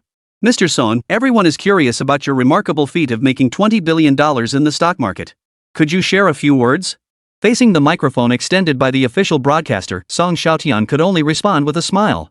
Song Group has numerous investors behind it. The $20 billion figure is somewhat exaggerated. If stock market money were truly that easy to make, why would I still be working so hard in real industry? Then what brings you here for investment purposes? I've invested in a large-scale technology park in Zhangjiang, Pudong, dedicated to R&D in new energy vehicles, smartphones, chips, semiconductors, and more. I hope manufacturers with investment needs in these areas will reach out to me. I will provide R&D facilities and financial support. I aim to foster the vigorous growth of China's high-tech industries through this approach, elevating our nation's technological capabilities to new heights. Then may I ask how much capital you plan to invest in the technology sector? Numerous reporters from Hong Kong and Shanghai immediately raised their recording devices. Whether it's R&D for new energy vehicles, smartphone implementation, or chip development, all require substantial investment. I'm mentally prepared to burn through $20 billion. The figure of $20 billion left the journalists present stunned. Song Xiaotian was clearly determined to go all in on high-tech innovation. Burning through $20 billion would take years, but investing in scientific research might only burn through a few years' worth. The official broadcaster's reporter nodded with satisfaction. This concludes our live report. Song Xiaotian navigated past the crowd still seeking interviews and boarded his vehicle, surrounded by bodyguards. His remarks quickly spread across the nation via the state broadcaster. Upon seeing the news, ordinary citizens of Dragon Nation couldn't help but give the young Mr. Song a thumbs up. Young Mr. Song is truly patriotic. Investing hundreds of billions of dollars on a whim, he's far more conscientious than those real estate tycoons who only know how to hoard land. Technology is the primary productive force. Mr. Song's visionary foresight will be remembered for generations. If all tycoons could emulate the Song conglomerate, our nation's technology would one day surpass that of Europe and America. The mainland public's admiration for Song Xiaotian was palpable. Wherever Song Xiaotian went, he was met with enthusiastic applause. The crowd excitedly chanted his name. Song Xiaotian hadn't expected such popularity on the mainland, and for a moment, he felt like he was walking on air. Pointing to the construction site still covered in mud, he explained to the mayor. I plan to build a super factory here for assembling and producing new energy vehicles. That section will be dedicated to smartphone R&D, and on the innermost plot, I'll establish a chip research center. The mayor nodded in agreement throughout. If you accomplish this, you'll be making a contribution for the ages. Rest assured, Mr. Song. Our city will wholeheartedly support your R&D endeavors and fully cooperate in fostering the growth of related enterprises. At this point, Song Xiaotian couldn't help but recall Lei Jun's recent phone call. He had already arranged a meeting with Lei Jun and several interested domestic business owners at the Peace Hotel in Shanghai for a thorough discussion. Many mainland entrepreneurs had called him with flattery after hearing he'd made a whopping $20 billion in the stock market. Mainland tech companies were starved for cash. Which national brand Longwei, BYD wasn't struggling under heavy burdens? Now that a business tycoon holding hundreds of billions publicly declared his intent to invest in tech companies, they couldn't sit still. After a busy day, Song Xiaotian finally returned to the Peace Hotel in his stretched Rolls-Royce. The Peace Hotel was steeped in legend, even featured in TV dramas. Though not yet a famous tourist spot for future generations, its proximity to Lujiazui made it a preferred dining and resting place for many business people. What surprised Song Xiaotian was spotting a familiar figure the moment he entered the hotel. Yufang? What are you doing here? Zhou Yufang wore an elegant evening gown, looking graceful and poised. After months apart, she seemed to have grown even more beautiful. Oof. Are you unhappy to see me here? Song Xiaotian immediately sensed the edge in her tone and quickly laughed it off. Of course not. I'm thrilled to see you. Then tell me, what's your relationship with that heiress from Aocheng? Hearing this, Song Xiaotian instantly understood where the problem lay. Zhou Yufang must have seen the photos of him and He Baiyun attending the event. No wonder the little girl hadn't replied to his messages lately. She'd been sulking at him all along. Just ordinary friends. I've had extensive collaborations with Mr. He, the gambling tycoon. Now that he's retiring, many matters are being handled by his daughter. Hearing this, Zhou Yufang's mood lifted considerably. She threw herself into Song Xiaotian's arms, tears streaming down her face like pearls. I thought you'd changed your mind. Several foreigners in the lobby shot curious glances their way. Song Xiaotian hurriedly wiped Zhou Yufang's tears away. How could I change my heart? Come, let's talk properly in the room. Hearing this, Zhou Yufang's cheeks flushed. She whispered softly. My dad heard you were coming to Shanghai, so he flew me here overnight. Future father-in-law. Uncle, was it an emergency? He insists it's all thanks to you that he avoided a huge loss and even made a profit. He wants to properly thank you. Hearing this, Song Xiaotian narrowed his eyes slightly. Flying all this way to confront him couldn't be just about a simple thank you. Where's Uncle Joe now? He was here just now. Went to say hello to an old friend. Ah, here he comes. Following Zhou Yufang's gaze, Song Xiaotian noticed Zhou Haiyang chatting casually with a man. The man also spotted Song Xiaotian, a hint of surprise flashing in his eyes. Zhou Haiyang quickly caught his micro-expression and immediately waved towards Song Xiaotian and his daughter. Mr. Song Yufang. After the two groups joined together, Zhou Haiyang promptly introduced them. Mr. Song, allow me to introduce you. This is Mr. Gao Jiqing, Vice President of Longwei Xinhua, overseeing mining mergers and acquisitions. Mr. Gao, it's a pleasure to meet you. Mr. Song, it's my honor to meet you. After exchanging a few polite business pleasantries, Song Xiaotian glanced at his watch. Gao Jiqing, being a sharp individual, immediately realized the Song conglomerate was politely excusing themselves. He took the initiative to take his leave. Mr. Song, Haiyang, let's wrap up our discussion for today. I have another engagement this evening. We'll find a more suitable time to thoroughly discuss your matter, Haiyang. Certainly, Mr. Gao. Take your time. Zhou Haiyang watched Gao Zhicheng get into his driver's car before finally looking away. Mr. Song, I hope I didn't take up too much of your time. Not at all. I just wanted to invite you and Yufang to dinner. Right. I've heard great things about the Peace Hotel's cuisine. We can enjoy the view while we eat and chat. As soon as they settled into their private room, Song Xiaotian turned to Zhou Haiyang and asked, Uncle Zhou, has the notice about the coal mine restructuring been issued yet? Haha, not yet, but it's practically settled. I came today to seek your advice should I cash out early, or let my wife's. Zhou Haiyang had been in the coal mining business for many years. It was a money printing operation, generating substantial cash flow for him every year. This was the fundamental reason why, no matter how much his other businesses lost over the years, he remained unscathed. Now, being asked to give up this lucrative asset, he was understandably reluctant. That's why Zhou Haiyang desperately needed Song Xiaotian's opinion. He might let others' words go in one ear and out the other, but he absorbed every word from Song Xiaotian like a sponge. Had Song Xiaotian not awakened him, Zhou might have suffered another major loss in the stock market. Upon learning that Song Xiaotian's wealth might surpass that of Dongzhou's richest man, Wang Baihe, this reverence reached its peak. Song Xiaotian blew on the tea leaves in his cup and said with a smile, My advice is to sell as soon as possible. The government's white paper advocating for the new energy industry has already been released. Moving forward, wind power, solar power, hydroelectric power, and nuclear power will gradually replace traditional power generation models. Simply put, the coal mining industry is likely to face overcapacity in the future. Barring exceptional circumstances, coal prices could hover around 500 yuan per ton for the next decade or so. Hearing this, Zhou Haiyang's lingering resolve crumbled instantly. Whether his coal mines could even last another decade was uncertain, and if prices remained this low, the industry's profits would be razor thin. It would be better to seize the moment and discuss acquisition terms with Shenhua Group. Yufang, I still have matters to attend to. Please accompany Mr. Song tomorrow. Chapter 63, The Song Family Forgets Its Roots? Deep in a publicity crisis. Zhou Yufang's cheeks flushed slightly. Wasn't her father blatantly selling her off? Song Xiaotian stepped in to defuse the tension. I have a meeting with some domestic entrepreneurs tomorrow and need someone to take notes. Could you cover for me, Yufang? Zhou Yufang whispered. Would I be a distraction at work? Of course not. A man and a woman working together make the task easier. Alright, I'll help you out. My freelance rates are pretty steep, you know. Is 1,000 a day enough? Zhou Yufang hesitated only briefly before nodding. After dinner, the two strolled hand in hand along the Huangpu River. Though the 4 major landmarks across the river weren't fully completed yet, the future dazzling nightscape was already taking shape.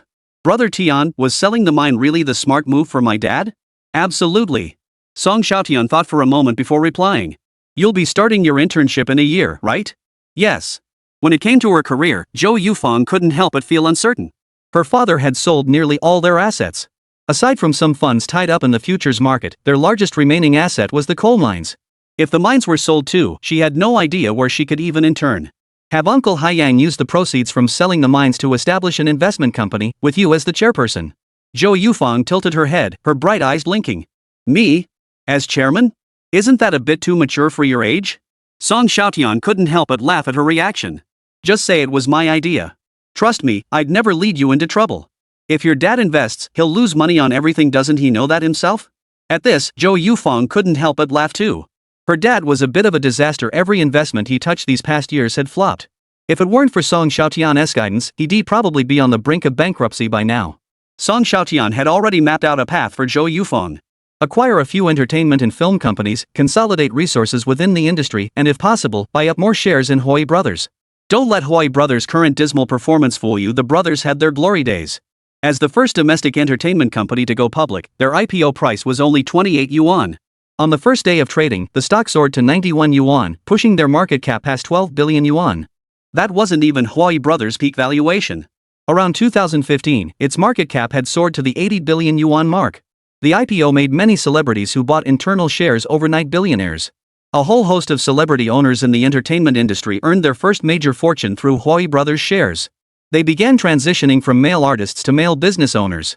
The period from 2009 to 2015 marked the entertainment industry's most vibrant golden age, fundamentally fueled by coal magnates pouring massive investments into the sector with cash from selling mining rights. That era also saw female stars competing for glory, with all kinds of beauties dominating screens large and small. It was also the most brilliant era for film and television productions, largely because coal barons understood that professional work should be left to professionals. They were generous with funding and rarely made life difficult for directors except when it came to sleeping with women. Of course, Song Xiaotian had no such base interests. His reluctance to invest directly stemmed from the constraints of his public persona. For a financial titan who stirred up international financial storms and a tech magnate dedicated to Dragon Nation's scientific research to endorse an entertainment and film company? That would be corrupting the atmosphere and straying from the right path. He certainly didn't want certain people seizing on this to attack him relentlessly. Zhou Yufang was a different story. Such an adorable girl investing in a few entertainment companies was perfectly fitting. Old Zhou surely wouldn't begrudge her this little dowry, right? The next morning, Song Xiaotian was still fast asleep. The doorbell outside the suite rang incessantly. Through the peephole, Song Xiaotian could vaguely make out Zhou Haiyang pressing the doorbell. Song Xiaotian couldn't help but panic. Could it be that Zhou Yufang's father had found out about their late-night cuddling and had come to confront him? But then he thought it didn't add up. Surely not. This wasn't the first time old Zhou had sold off a daughter, and besides, he'd always treated Zhou Yufang with respect, never forcing her into anything. Mr. Song, are you awake? What is it, Uncle Zhou? Mr. Song, it's terrible. Look at this Hong Kong City News article. I just bought it from the newsstand. I was actually on my way to meet with General Manager Gao of Xinhua when I saw this and rushed back to find you. Song Xiaotian only needed a glance to grasp the issue. This Hong Kong-based newspaper detailed Song Xiaotian's interview with the official airport television station, pairing it with a photo of him attending the groundbreaking ceremony for the Zhangjiang Song Technology Park. But the article clearly implied to readers that Song Xiaotian was shifting all the capital he'd earned from Hong Kong's stock market into mainland tech industries. Zhou Haiyang clearly saw the malicious intent behind it and spoke up for Song Xiaotian. These Hong Kong City newspapers are despicable. Aren't they implying to their readers that you've forgotten your roots? Song Xiaotian nodded in agreement, a faint, cold smile crossing his face. Most of these media outlets are backed by British capital. They've been smearing me for years. But this time, I was indeed careless. I was so preoccupied with building my public image that I neglected the sentiments of the Hong Kong public. Hearing this, Zhou Haiyang broke out in a cold sweat. The normally composed man now saw this as a dead end. Once trust is betrayed, impressions are hard to repair. It was like a romantic relationship. Even if some things were explained clearly, the rift between the two parties wasn't so easily bridged. It would take more than a few nights together to mend it. Mr. Song, what on earth are we to do? If the Hongcheng media picks up on this, it will undoubtedly deal a massive blow to the Song Corporation. Song Xiaotian, however, shrugged it off with a carefree smile. Uncle Zhou, to be honest, Hong Kong's economic standing will inevitably decline as Shenzhen rises. I do intend to shift our development focus to the mainland. But you can't just admit that outright. Zhou Haiyang couldn't understand why Song Xiaotian seemed completely unfazed, while he himself was pacing like a caged animal. Uncle Zhou, truth be told, beyond our real estate company, the Song Group has almost no other businesses left in Hong Kong City. The internet has no memory. Give it a few years, and when Song Real Estate lowers prices slightly on its developments, Hong Kong City residents will still line up to snap them up. Their sentiment won't threaten the Song Group in the slightest. Hearing this, Zhou Haiyang suddenly understood. The Song Group no longer held any publicly listed companies or industries directly tied to the public's daily life. Song Real Estate had nothing to fear from a boycott. In the past, the Song Group had its own electronics company, hospitals, supermarkets, and food companies touching every aspect of daily life. But now, the Song Group truly had nothing to fear from a boycott by Hongqing's public. Mr. Song, that may be true, but being boycotted is never a good thing. Uncle Zhou, rest assured. I already have a plan in mind. I'll have someone prepare a press conference to publicly respond to these media outlets with ulterior motives. Good. Hearing you say that puts my mind at ease. Just then, Song Xiaotian's assistant arrived late. Mr. Song, the Peace Hotel lobby is already swarming with reporters who've rushed over. They're clamoring to see you. Only now did they realize the magnitude of the situation, clearly caught off guard. The PR department is urgently discussing countermeasures. They advise you to remain silent during this period. Song Xiaotian nodded repeatedly. He raised his arm to glance at his watch. Lei Jun and the other entrepreneurs are already on their way to the hotel. If they see the scene downstairs, what will they think? These companies valued not only the Song Group's capital but even more so the market influence of Song Xiaotian as a top-tier investor. If negative news swirled around him, these national entrepreneurs might reconsider accepting the Song Group's investment. Mr. Song, what do you suggest? I'll improvise. Before this escalates, we must stamp out this corrupt influence. Song Xiaotian had already formulated a plan to break the deadlock. He instructed his assistant. Have the general manager of Pinyin Hotel arrange a conference room. I intend to hold an impromptu press conference using their venue. The young assistant nodded repeatedly. Watching him rush out, Zhou Yufang, who had just woken up, asked anxiously. Brother Tian, are you okay? It's fine. Get some rest. The business negotiations at noon will proceed as scheduled. Our reporter rushed to the hotel where Song Xiaotian, chairman of the Song Group, is staying. As you can see, the Ping'an Hotel is now completely surrounded by journalists who have rushed here from all over. Father and son Juan looked at their handiwork with satisfaction. Dad, I've already deployed online trolls to set the narrative. The effect is excellent. Many of Song Xiaotian's supporters are now leading the charge and condemning him for forgetting his roots. The Huang family's scheme was ruthlessly cunning. Song Xiaotian had a significant following among young netizens in Hanchang. They all regarded Song Xiaotian as a source of pride, and normally wouldn't tolerate anyone speaking ill of him. But now they all felt betrayed by Song Xiaotian. The intensity of their previous support for Song Xiaotian was matched only by the depth of their current hatred. This momentum even made young Master Huang inwardly tremble. He finally understood why the Huang family's reputation had deteriorated so much in recent years. It was this very sentiment at work. Only now, the target of their fury had shifted to Song Xiaotian. Before long, Song Xiaotian will become a rat everyone wants to beat in Hong Kong City. At this thought, both father and son felt an immense sense of vindication. The pent-up frustration they'd been unable to shake was finally released. Son, you did exceptionally well. Now we'll see how Song Xiaotian handles this PR crisis. Word is he cut most of the PR team the moment he took office last year.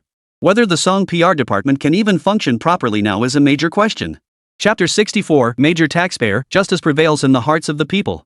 Many wealthy families in Hong Kong City were waiting to see Song Xiaotian's downfall. Song Xiaotian is now a super wealthy tycoon worth $30 billion. This little public backlash is nothing to him, right? He's made so much money, it's only fair he pays his share. After all, the Song Group had been so ostentatious, constantly flaunting their massive profits over the past 2 years, making Hong Kong's other wealthy families look pale in comparison. Envy and resentment toward the Song Group were far from rare. Even Song Guoyu, fishing far away on Big Fish Island, found his mind wandering. Old Song, many are saying the Song Group has forgotten its roots. Ah, a fish must endure trials to leap through the Dragon Gate. My son had it too easy before. A little setback might actually be a blessing in disguise. As a father, Song Guoyu naturally wished his son would only get better. But he also noticed that Song Xiaotian's rise had been too smooth, publicly shorting HSBC, raking in $20 billion, displaying an overbearing arrogance. To put it plainly, Song Xiaotian had gotten a bit too big for his britches.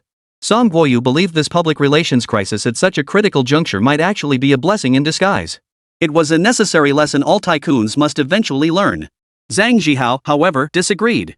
Old Song, Tian isn't one to admit defeat easily. I reckon old Huan might not have the last laugh in this drama. Oh? That's not how you used to see him. Hearing Song Guoyu's words, Zhang Zhihao felt a bit flustered. He laughed awkwardly and said, I've learned my lesson. I always thought this kid could breeze through minor setbacks. You just think too highly of him. Meanwhile, far away by the Huangpu River, Song Xiaotian was chatting casually with Zhou Yufang. Oh my, all set. Zhou Yufang finished adjusting Song Xiaotian's suit and tie, her voice tinged with nervousness. There are so many reporters outside, even quite a few foreigners. Song Xiaotian smiled calmly. The more reporters, the better. Saves me from repeating myself over and over. But some of them might ask you some really tough questions. Fong, just watch how I handle them. With that, Song Xiaotian strode toward the podium in the hotel ballroom. The moment the main figure appeared, the venue erupted in excitement. Mr. Song, the people of Hong Kong City are demanding an explanation from you. Mr. Song, are you truly transferring all your assets to the mainland? What place does Hong Kong hold in your heart? Mr. Song, many Hong Kong netizens are boycotting you now. How do you view this situation? Seeing the chaotic scene, Song Xiaotian cleared his throat calmly. The room instantly fell silent as everyone waited to hear what he would say. Ladies and gentlemen, I must say I'm deeply disappointed by the public reaction in Hong Kong. I'm seriously considering a complete withdrawal from the Hong Kong market and shifting my focus entirely to the mainland. No sooner had he finished speaking than the venue erupted once more. Many journalists felt a chill run down their spines. This tycoon, this newly minted financial magnate, had truly let success go to his head. Instead of showing remorse or offering an apology, he was publicly confronting the Hong Kong public. It was tantamount to publicly declaring, the fault lies not with me, but with the entire world. Manufacturers who publicly berate consumers rarely end well. How could someone as shrewd as Song Xiaotian make such a rookie mistake? Song Xiaotian cleared his throat again, and the hall fell silent once more. They realized they didn't need to set the tone anymore. Song Xiaotian was actively feeding them major news material. Go ahead, say more. Everyone, please look at the big screen.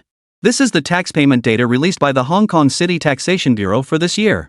Among them, the company with the highest profits tax paid from 2007 to 2008 contributed 10 billion Hong Kong dollars in taxes, far exceeding all previous annual figures. All the reporters were a bit confused, but they quickly verified that the data was indeed released by the Hong Kong City Taxation Bureau. However, the tax department did not disclose the name of the company that paid 10 billion Hong Kong dollars in profits tax. All they knew was that this figure had thrilled the tax department, prompting them to release this set of data specifically. Ladies and gentlemen, I won't beat around the bush. The enterprise that paid nearly $1.282 billion in profits tax, ranking first in Hong Kong City, is none other than Xiaotian Song Group. His words sent another wave of shock through the journalists present, sending chills down their spines. Whispers immediately filled the room. Song Group had topped the annual corporate tax rankings for all major Hong Kong enterprises in 2007-2008. This staggering sum of over $10 billion in profits tax not only far exceeded previous years but also surpassed the second-ranked company by a full 4 billion Hong Kong dollars. What no one could have imagined was that this corporation was the quiet and unassuming Song Group. This completely overturned his understanding. Hong Kong citizens watching the live news broadcast were also stunned. They hadn't anticipated the Song Group being the top taxpayer either. This data clearly demonstrated that the Song Group contributed the most to Hong Kong City's finances and public affairs. And they had publicly called out this company for forgetting its roots. Earlier, when they heard Song Xiaotian ranting about completely withdrawing from the Hongqiang market, they were nearly furious enough to smash their televisions. Now, however, they couldn't help but feel a twinge of regret. Even if Billy was the top taxpayer, could that truly prove the Song Group had put down roots in Hong Kong City? How could they denounce the top taxpayer and most significant contributor to public industries? Wasn't this like cutting off their own arm, a move that would only bring pain to their allies and delight to their enemies? Countless Hongqiang citizens began questioning, was attacking the Song Group truly the right thing to do? A Hong Kong reporter immediately shouted from the scene. "Mr. Song, I solemnly apologize to you here. I wrongly accused you earlier. As your staunch supporter, I was led astray by those with ulterior motives." More and more reporters joined the chorus of apologies. "Mr. Song, I was truly blinded by greed to write that article attacking you. I deserve to be damned. Mr. Song, please promise me you won't leave. Even if you only focus on real estate from now on, I'll still support you." The scene suddenly turned into a mass confession session. Song Xiaotian, who moments ago had been the target of collective criticism, now appeared as the victim in everyone's eyes. Many quietly opened their computers and deleted their previous posts attacking the Song family. In their place appeared an apology post, manually pinned to the top. "Everyone, I solemnly apologize to Mr. Song. I was indeed misled by negative reports and wrongly attacked him." Compared to companies that offshore their operations and resort to every trick to evade taxes, the Song Group is undoubtedly Hongqiang's most responsible entity. Hongqiang's development has indeed reached near saturation. The Song Group's expansion into the mainland market is entirely justified. We cannot dismiss its contributions simply because it strives for continuous progress. The comments section was flooded with messages supporting the poster. "Mr. Song is leagues better than the former richest man in Dongzhou. That guy even changed his nationality to invest overseas, using our money to make massive investments abroad. He truly gave nothing back to Hongqiang. I support Mr. Song becoming Hongqiang's top tycoon. The old king was unworthy of his throne, the new king deserves to be crowned. Whether Forbes recognizes it or not, Song Sheng is the wealthiest man in Dongzhou in my eyes." Meanwhile, Song Xiaotian, present at the venue, offered no response to the apologetic reporter. He simply set down the microphone, ending the press conference amid the clamor, leaving behind a group of reporters still reeling from the shock. Huang Baihe was still dreaming of the Song family facing widespread boycott and public condemnation, only to have all his fantasies shattered by a single phone call from young Master Huang. "Dad, it's bad news. Online sentiment has completely flipped. Now everyone's praising the Song family, while directing all the firepower at us, you and me." Huang Baihe instantly sobered up. He urgently pressed, "What happened? Is the Song family's PR department that powerful, shifting netizens' hatred overnight?" No, the Song family PR team didn't do anything. Song Xiaotian held an impromptu press conference, and during it, Huang Baihe's heart sank when he heard the figure of 10 billion Hong Kong dollars in annual profits for the Song family. He knew he'd lost this round again. This figure was nearly the combined total of the second and third place competitors. Song Xiaotian is truly formidable. The backlash hadn't even fermented for a full day before he came up with such a decisive solution. "Dad, what should we do now? So many people are digging into our overseas investments, especially our investments in Canadian oil companies in previous years." The Huang family had gone so far as to obtain Canadian citizenship to acquire Canada's second largest oil company. Years ago, when oil prices plummeted, the family poured significant funds into it. Just as oil prices finally began to rebound, the subprime mortgage crisis hit, sending prices tumbling once more. Many are accusing us of using proceeds from selling properties in Hong Kong to subsidize overseas ventures, calling us father and son bloodsuckers. Yet the Huanhe Group couldn't produce any compelling evidence to refute this claim. Their companies earned substantial profits annually, yet they too employed every legal means to minimize taxes. The tax contributions of a single Huang Group entity simply couldn't compare to those of the Song Group. Comparing the tax contributions of a dozen companies to just 2 or 3 of the Song Group's holdings would only make them look even more foolish. Dad, this time we've really shot ourselves in the foot. Son, it's too late for excuses now. Mobilize the PR department, delete posts that need deleting, suppress news that needs suppressing, minimize the negative impact, and stir up some major gossip news. The incident had escalated significantly, even drawing the attention of the Hong Kong government. Mr. Song is extremely upset. According to the vice president of the Song Group in a recent interview, they won't let their boss suffer the slightest injustice. The Song Group hasn't ruled out the possibility of relocating both their headquarters and subsidiaries to Shenzhen. The Song family are major taxpayers, and both father and son are outstanding representatives of Hong Kong's business community. We must do everything possible to calm Mr. Song's emotions. Yet when it came to how to appease him, the Hong Kong government was at a complete loss. Just then, the Hong Kong government's Secretariat Office received a written notice from the mainland. The situation has grown more complicated. The mainland demands we present a solution immediately. The Song family are patriotic entrepreneurs. They cannot be saddled with unfounded accusations simply for increasing their investments in the mainland. The Hong Kong government meeting room erupted in chaos. Everyone, the outstanding contributions made by the Song family to Hong Kong are evident to all. I propose nominating both father and son for this year's Grand Bohemia Medal. Nominate both father and son for the Grand Bohemia Medal? That doesn't seem quite right. Why not? If the Song family consistently generates such substantial tax revenue for Hong Kong City year after year, they deserve an exception. I second that. I second the motion. Though they voiced objections to the unconventionality, the proposal passed unanimously. Chapter 65, 2 Bohemia medals in one family. Hong Kong is only such case. Even with unanimous approval, the Hong Kong government cautiously leaked the news to gauge public reaction. Soon, the matter became the hottest topic of discussion in Hong Kong's social circles. Mr. Song and young Master Song are both rare exemplars of integrity among Hong Kong's major tycoons. Before his retirement, Mr. Song dedicated himself to Hong Kong's industrial sector, creating countless jobs for us. He also placed great emphasis on philanthropy, establishing multiple charitable foundations that have benefited countless families. The Song conglomerate needs no further introduction. They pay the highest profits tax in the entire city. Chances are, the welfare we enjoy today includes contributions from the Song family. Indeed. Among Hong Kong's major conglomerates, only the Wangs haven't received the Grand Bohemia Medal. Nearly all the heads of prominent families have been honored. Even by seniority, it should be Mr. Song's turn now. As for Mr. Song, it's essential to placate him. These days, very few companies aren't looking for ways to avoid taxes. Mr. Song is a responsible man. With Hong Kong also affected by the subprime crisis, losing the Song family would be an unbearable loss. I support dual leadership. I digress. I support the Song family receiving dual Bohemia medals. Since both father and son have made significant contributions to Hong Kong, why not award them medals? The Grand Bohemia Medal is precisely meant to honor those who contribute to Hong Kong. There's nothing wrong with the Song family receiving the medal together. The Hong Kong government hadn't anticipated the Song family enjoying such widespread public support. Had it been the Wangs, their official website would likely have been overwhelmed by public opposition. While some business figures oppose it, that's insignificant.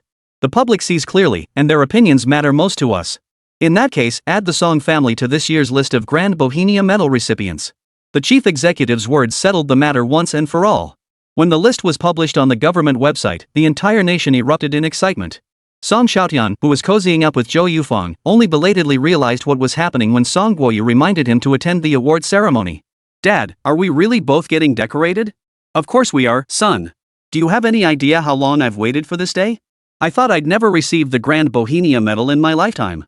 Every year, Song Guoyu hoped to see his name among the recipients of the Grand Bohemia Medal. But for various reasons, the Hong Kong government gradually reduced the number of Grand Bohemia Medal recipients after the 21st century. Sometimes, there were no recipients for 2 years straight. Old Song was simply born in the wrong era. His rise to prominence and establishment of his family's fortune came much later than those of Hong Kong's established clans. He had believed that if he persevered just a few more years, his turn would surely come. Little did he know that a serious illness would extinguish all hope in his heart. Why did Song Guoyu refuse to sell those subsidiaries? It was precisely to uphold the principle of revitalizing Hong Kong through industry. He valued this honor more than anyone else, for the Grand Bohemia Medal was recognition of his lifelong dedication and perseverance. A man who fought so hard to hold on craved that recognition more than anyone. So it would be a lie to say Song Guoyu wasn't deeply moved now. Son, is there any way I could stand during the award ceremony? What's the matter? Do you think receiving the award in a wheelchair isn't formal or solemn enough? But you have to respect your physical limitations. All right. I just want to leave the people of Hong Kong with the image of an indomitable man of action. Hearing this, Song Xiaotian felt a lump rise in his throat. If his health permitted, his father would surely still be holding down the fort on the front lines of industry. Dad, I'll help you stand for the ceremony. Good, good. Though I may be confined to a wheelchair, I still have a good son. 2 members of the Song family had been awarded the Grand Bohemia Medal. Could anything make Song Guoyu prouder? What I want to ask is, you won't reconsider moving the headquarters out of Hong Kong City, will you? Haha, keeping headquarters in Hong Kong offers numerous advantages. I was merely expressing my stance. I hate nothing more than putting my face where it's not wanted. Enough with the cheap talk. If everything's fine in Magic City, come back soon. I want to have 2 suits custom made for you. After hanging up, Song Xiaotian felt a surge of pride. The Grand Bohemia Medal represented the highest honor attainable by any Hong Kong citizen. From now on, in public settings, especially official ones, the name Grand Bohemia Medal must precede Song Xiaotian's name. Upon hearing the news, the Huang family father and son were utterly devastated. Huang Baiha had received an honor from the Queen, yet he had never gained recognition from the Hong Kong government. Not having the Grand Bohemia Medal was a profound regret for him, the wealthiest man in Hong Kong. Yet now, their sworn rivals, the Song family, had suddenly received 2 Grand Bohemia Medals. The father and son felt profoundly unbalanced. Even the wealthy Huang couldn't help but voice his discontent in private. The Huang family weren't the only ones murmuring discontent. Hong Kong's elite tycoons seethed with envy at the Song family's honor, forced to watch the televised ceremony where the Song father and son received their awards from the chief executive. Chapter 66, HSBC issues another provocation. The ceremonial band played with fervor as the national flag and Hong Kong city flag rose to their highest points amid the national anthem. For those present, it was an entirely different experience. Every note from the orchestra seemed to strike a chord deep within their hearts. Many eyes glistened with tears. Song Guoyu was visibly moved, his eyes already brimming with tears. Song Xiaotian's mind was racing with thoughts.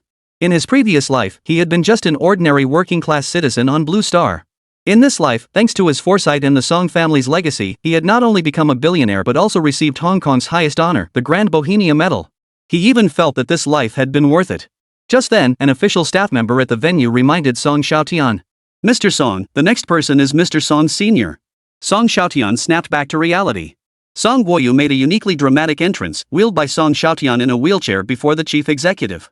When the television cameras focused on Song Guoyu, the crowd in Hong Kong City collectively gasped. Having stepped back from the limelight, Song Guoyu hadn't made a public appearance in quite some time. The crowd noticed that despite being only in his 60s, his hair was now mostly white. This image stood in stark contrast to the vibrant, energetic tycoon the public remembered. Pushed into the venue in a wheelchair, Song Guoyu resembled a kind-hearted elder. Those privy to the details knew the perilous predicament Song Guoyu had faced in the preceding 2 years. At that time, many of Hongqing's elite believed the Song family was finished. They thought the Song group's survival space would be gradually squeezed by the Huanghua group and other vested interests until it collapsed completely. Unexpectedly, Song Xiaotian, a spoiled second-generation heir whom Song Guoyu had pampered, took over the Song group and revived it in less than 100 days. Through strategic expansion, the Song group had become one of Hong Kong City's major financial conglomerates, and the Song family's net worth had skyrocketed several times over. They say wealth rarely lasts beyond 3 generations, yet the Song family shone brightly thanks to Song Xiaotian's rise. Seeing the silver streaks in Song Guoyu's hair now, no one questioned the value of his Grand Bohemia Medal.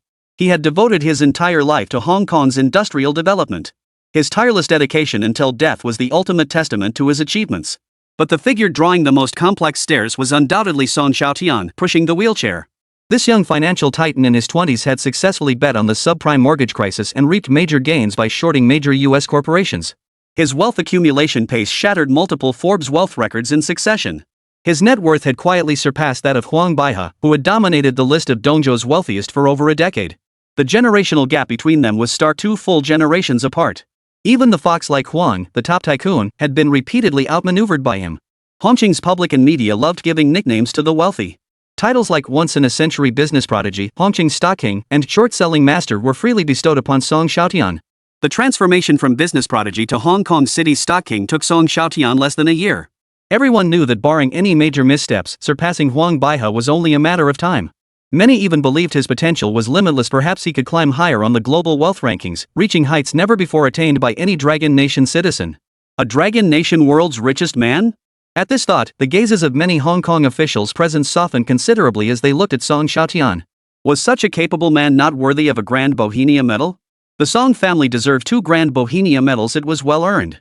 Mr. Song Guoyu, on behalf of the Hong Kong government, I now confer upon you Hong Kong's highest honor, the Grand Bohemia Medal. Mr. Song Guoyu, recipient of the Grand Bohemia Medal, congratulations. Thank you. The Hong Kong government and the chief executive have recognized this old man, Song. The Song family will certainly continue to contribute our modest efforts to the development and prosperity of Hong Kong City. The chief executive quickly turned his attention to Song Xiaotian. Mr. Song Xiaotian, on behalf of, I now confer upon you the Grand Bohemia Medal. Song Xiaotian felt a chill run down his spine. The medal around his neck felt unusually heavy. The applause in the hall was continuous and thunderous, only gradually fading several minutes later as the two men returned to their seats. Hong Kong citizens watching the live broadcast couldn't help but erupt in cheers. Just as the entire city celebrated, the father and son, Pius, who had been quiet for some time, resurfaced at someone's behest to stir trouble. The Song family is utterly unworthy of Hong Kong's highest honor. They orchestrated the collapse of Hongqing First Bank, jeopardizing the city's financial stability. Their crimes are heinous. Chapter 67, Shutting Pius Up for Good. Though most Hong Kong citizens dismiss these words, did they really need to be told whether the Song family deserved the Grand Bohemia Medal? The father and son possessed far more integrity than those foreign compradors personally decorated by the British Queen. But repeated provocations had finally crossed Song Xiaotian's line. I had originally planned to let Lehman Brothers survive another 2 months, but now I have no choice but to detonate this bomb early. He dialed directly to Lu Lin's desk in Manhattan, USA. Boss, I heard you received an honor. You must be the youngest recipient of the Grand Bohemia Medal. Congratulations, congratulations. This should have been a joyous occasion. We should have flown out for a celebratory toast. Unfortunately, someone has ruined my mood. Lu Lin's voice turned sharp. You mean that blind fool Puishi? Yes. We've prepared for so long. It's time to deliver the final blow. Boss, I have no issues with this, but the timing. Expose how dire Lehman Brothers' situation really is to the media. To uncover more useful leads, Lu Lin employed a multi-pronged approach targeting Lehman Brothers, bribing insiders, deploying undercover operatives, and conducting covert investigations. By this point, Lehman Brothers had already undergone multiple rounds of layoffs. Morale was low, and everyone was scrambling to find their own escape route. Lu Lin barely had to lift a finger to gather substantial evidence proving Lehman was insolvent and its cash flow was about to dry up. Seeing her boss so furious, she decided to play a big hand. Soon, major media outlets across New York and the world received a crucial announcement. The North American division of the Song Group would reveal a bombshell at a press conference on Monday. All global media are invited to attend this press conference. The Song Group will cover all airfare, accommodation, and meals for participating journalists. Journalists worldwide were stunned. After a long period of quiet, the Song Group's North American division was making waves again. Covering airfare, lodging, and meals, this was completely unlike the Song Group's usual style. Though this Hong Kong-based conglomerate often touts itself as an international giant, its actions rarely reflect grandeur. It's more like a small workshop that believes in getting big results with small investments. In the past, they'd at most shell out a little cash to get a major media outlet to publish some short-selling reports. This time, however, they'd pulled out all the stops. Guided by the mindset of free tickets are free tickets, authoritative media outlets worldwide that received invitations dispatched personnel to Manhattan, New York. Journalists found themselves on weekend assignments. Meanwhile, Wall Street peers grew wary, all wondering who the Song family had targeted for this short-selling campaign. What left Lu Lin speechless was that these Wall Street giants, each with skeletons in their closets, sent intermediaries to negotiate a truce. Mediator was a polite euphemism. Americans preferred to call it public relations, while the Chinese would simply call it protection money. Miss Lu Lin, here is Morgan Stanley's consulting fee. If you guarantee we are not included in the Song Group's disclosure list, this $30 million will be considered legitimate income for the Song Group. $30 million just to buy a negative answer? Lu Lin thought this deal was a steal. She immediately summoned her lawyer to act as a notary. Morgan Stanley is not currently on our disclosure list. This answer left the other party feeling quite conflicted. He stormed out in frustration. Next came JP Morgan Chase, Goldman Sachs, and the already acquired Bear Stearns, each sending a wave of consulting fees to the Song Group. As for Lehman Brothers, sorry, their financial situation no longer allowed them to do so. They could only play dead and give up. 2 days later, a group of jet-lagged journalists appeared at the impromptu press conference held by the Song Group. Lu Lin served each of them a cup of rich, authentic Yunnan coffee. Ma'am, do you have some major scoop? Planning to short which big corporation or found a new target? The American reporter's question was somewhat aggressive, and his interruption seemed a bit impolite. Sir, please mind your language. The Song Group has never engaged in malicious short selling, fabricated false information, or spread alarmist rumors targeting any company. Every piece of information we release is 100% fact-based, serving as an early warning. We act as whistleblowers. The American public has come to recognize who has swindled their wealth and holds deep gratitude toward the Song Group. In online corporate reputation polls, the Song Group ranks among the top 10 on Wall Street. This is the highest recognition our company could receive from the public. Her words instantly silenced the reporter. They could twist news stories to distort the truth, but they couldn't silence Lu Lin. Reporters present hailed from multiple regions and countries. Not every outlet shared their agenda. Ladies and gentlemen, we're not here to short any company's stock. We're issuing a genuine financial warning. A wave of laughter swept through the room. They couldn't believe Lu Lin herself would take her own words seriously. Did the Song Group really see themselves as whistleblowers for the US stock market? Lu Lin didn't dwell on whether the media believed her. She continued. We've obtained substantial evidence and whistleblower disclosures from insiders. Profits from shorting this company are now negligible. We chose to expose it solely to prevent further harm to others. Her words carried such righteous conviction that the American journalists fell silent. Was Lu Lin serious? Lehman Brothers' situation has deteriorated beyond salvation. With the depreciation of subprime mortgage products and the deadlock of no buyers for real estate assets, their actual asset value has shrunk below $10 billion. Yet their debt situation is critically precarious. They face approximately $20 billion in short-term loan principal repayments, while their recorded liquid assets fall below $2 billion. Our global debt records indicate liabilities far exceeding $100 billion. Staring at the data and internal documents displayed on the large screen, every reporter held their breath, unwilling to miss a single detail. The American reporter who had asked the earlier question was drenched in sweat. He refused to accept the authenticity of these documents and figures. If true, Lehman Brothers was indeed beyond salvation, so much so that even an official bailout would be unnecessary. Any department or institution that attempted such a rescue would face intense scrutiny from investors and the public. Institutions unwilling to be dragged down by this would distance themselves from the bomb as far as possible. The best response for Wall Street institutions was to distance themselves from Lehman. The faster they severed ties, the better their chances of survival. Reporters had already begun making calls. Many of them wore multiple hats, some as private consultants, others as corporate investigators, as if failing to make a single call would be an affront to their professional identities. Lu Lin's next words plunged the entire room into silence. Multiple banks under HSBC acquired subprime mortgage packages held by Lehman Brothers last year at a high price of $10 billion. Over the past 5 years, the two parties engaged in numerous undisclosed acquisition transactions totaling $50 billion. These are their transaction records. The room erupted in an uproar as they finally grasped the true objective of the Song Group. Chapter 68: Panic, Utter Panic. Song Group's shorting of Lehman Brothers was merely a diversion. Their true target was HSBC Group. Reporters in the room immediately began whispering among themselves. Lu Lin's report revealed that HSBC and Lehman Brothers had transacted a staggering $50 billion. Yet these transactions were never mentioned in HSBC's numerous public financial reports. Acquiring $10 billion worth of Lehman Brothers subprime mortgage packages, such a monumental transaction, yet HSBC never disclosed it. This constituted a serious act of concealing non-performing loans. Had HSBC's headquarters been located in New York or another U.S. city instead of Hong Kong, it would have faced massive fines. In more severe cases, expulsion from the U.S. market would have been highly probable. British journalists were stunned, realizing the gravity of the situation. If true, HSBC's credibility would collapse, leading to catastrophic consequences. The murmurs in the conference hall grew louder. Of course. Lu Lin's voice instantly silenced the room. They hadn't expected her to continue revealing explosive details. Honestly, Xiaotian had already considered calling it quits at this point. But then again, several major institutions had generously provided them with substantial protection fees. Determined to ensure these clients felt their consulting fees were well spent, Xiaotian expanded the short selling targets on the spot. Citibank and Lehman Brothers also held substantial subprime mortgage transactions. If Lehman Brothers implodes, Citibank's losses in subprime mortgage insurance will exceed $50 billion. The journalists present gasped again. They had seen in Lu Lin's presentation that Citibank had already paid nearly $3 billion in credit insurance claims to John Paulson. They could envision that if Lehman collapsed, Citibank with its close ties to the firm would bear the brunt of the fallout. Even without the Lehman situation, Citibank would be mired in subprime credit insurance claims from John and numerous other short sellers. Citigroup, this venerable American banking giant, was in peril. Journalists marveled at the ruthlessness of the Song Group. Taking down Lehman Brothers was bad enough, but dragging HSBC and Citigroup into the fray as well? After tonight, the global financial industry would be rocked by an earthquake. Should these three giants collapse, a cascade of institutions would likely follow suit. Trillions of dollars in wealth would vanish into thin air. Lu Lin ignored the horrified and apprehensive stares of the American journalists as she concluded. That concludes today's press conference from the Song Group. Fearing Lu Lin might slip away, the reporters urgently pressed. Ma'am, do you possess more compromising information on Wall Street giants?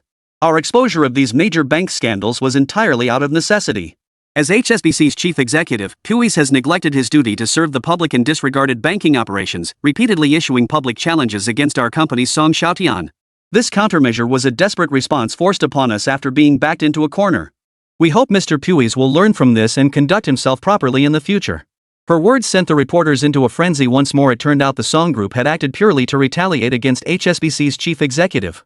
Only then did the reporters recall Puys's repeated public provocations against Song Xiaotian. Damn it, if those three institutions knew the Song Group orchestrated such a major news event just to retaliate against Puys, they'd probably hate him to death. After Lu Lin exited the stage, the global press corps dispersed in a flurry. They immediately relayed the contents of the Song Group press conference back to their headquarters. The next day, news of Lehman Brothers' insolvency dominated global financial headlines. HSBC and Citibank, two fellow sufferers, were also featured in related special reports. The Honorable Sir Xiaotian never imagined Song Xiaotian would be so ruthless, exposing HSBC's hidden accounts to the global media. His initial reaction was that a traitor had emerged within HSBC. But he quickly realized the source of the trading ledgers was within Lehman Brothers itself. The problem lay with them. Damn Puyi, he's the one who caused all this trouble. If he hadn't gone all in, Song Xiaotian would never have pointed the finger at us. When something like this happened, someone had to take the fall. Without hesitation, Xiaotian pinned all the blame on Puyi, seemingly forgetting that it was he himself who had vowed to make Song Xiaotian pay. Old Xiao, now is not the time to assign blame. If we do nothing, our credibility will collapse. Alongside the plummeting stock price, we might even face a run on the bank.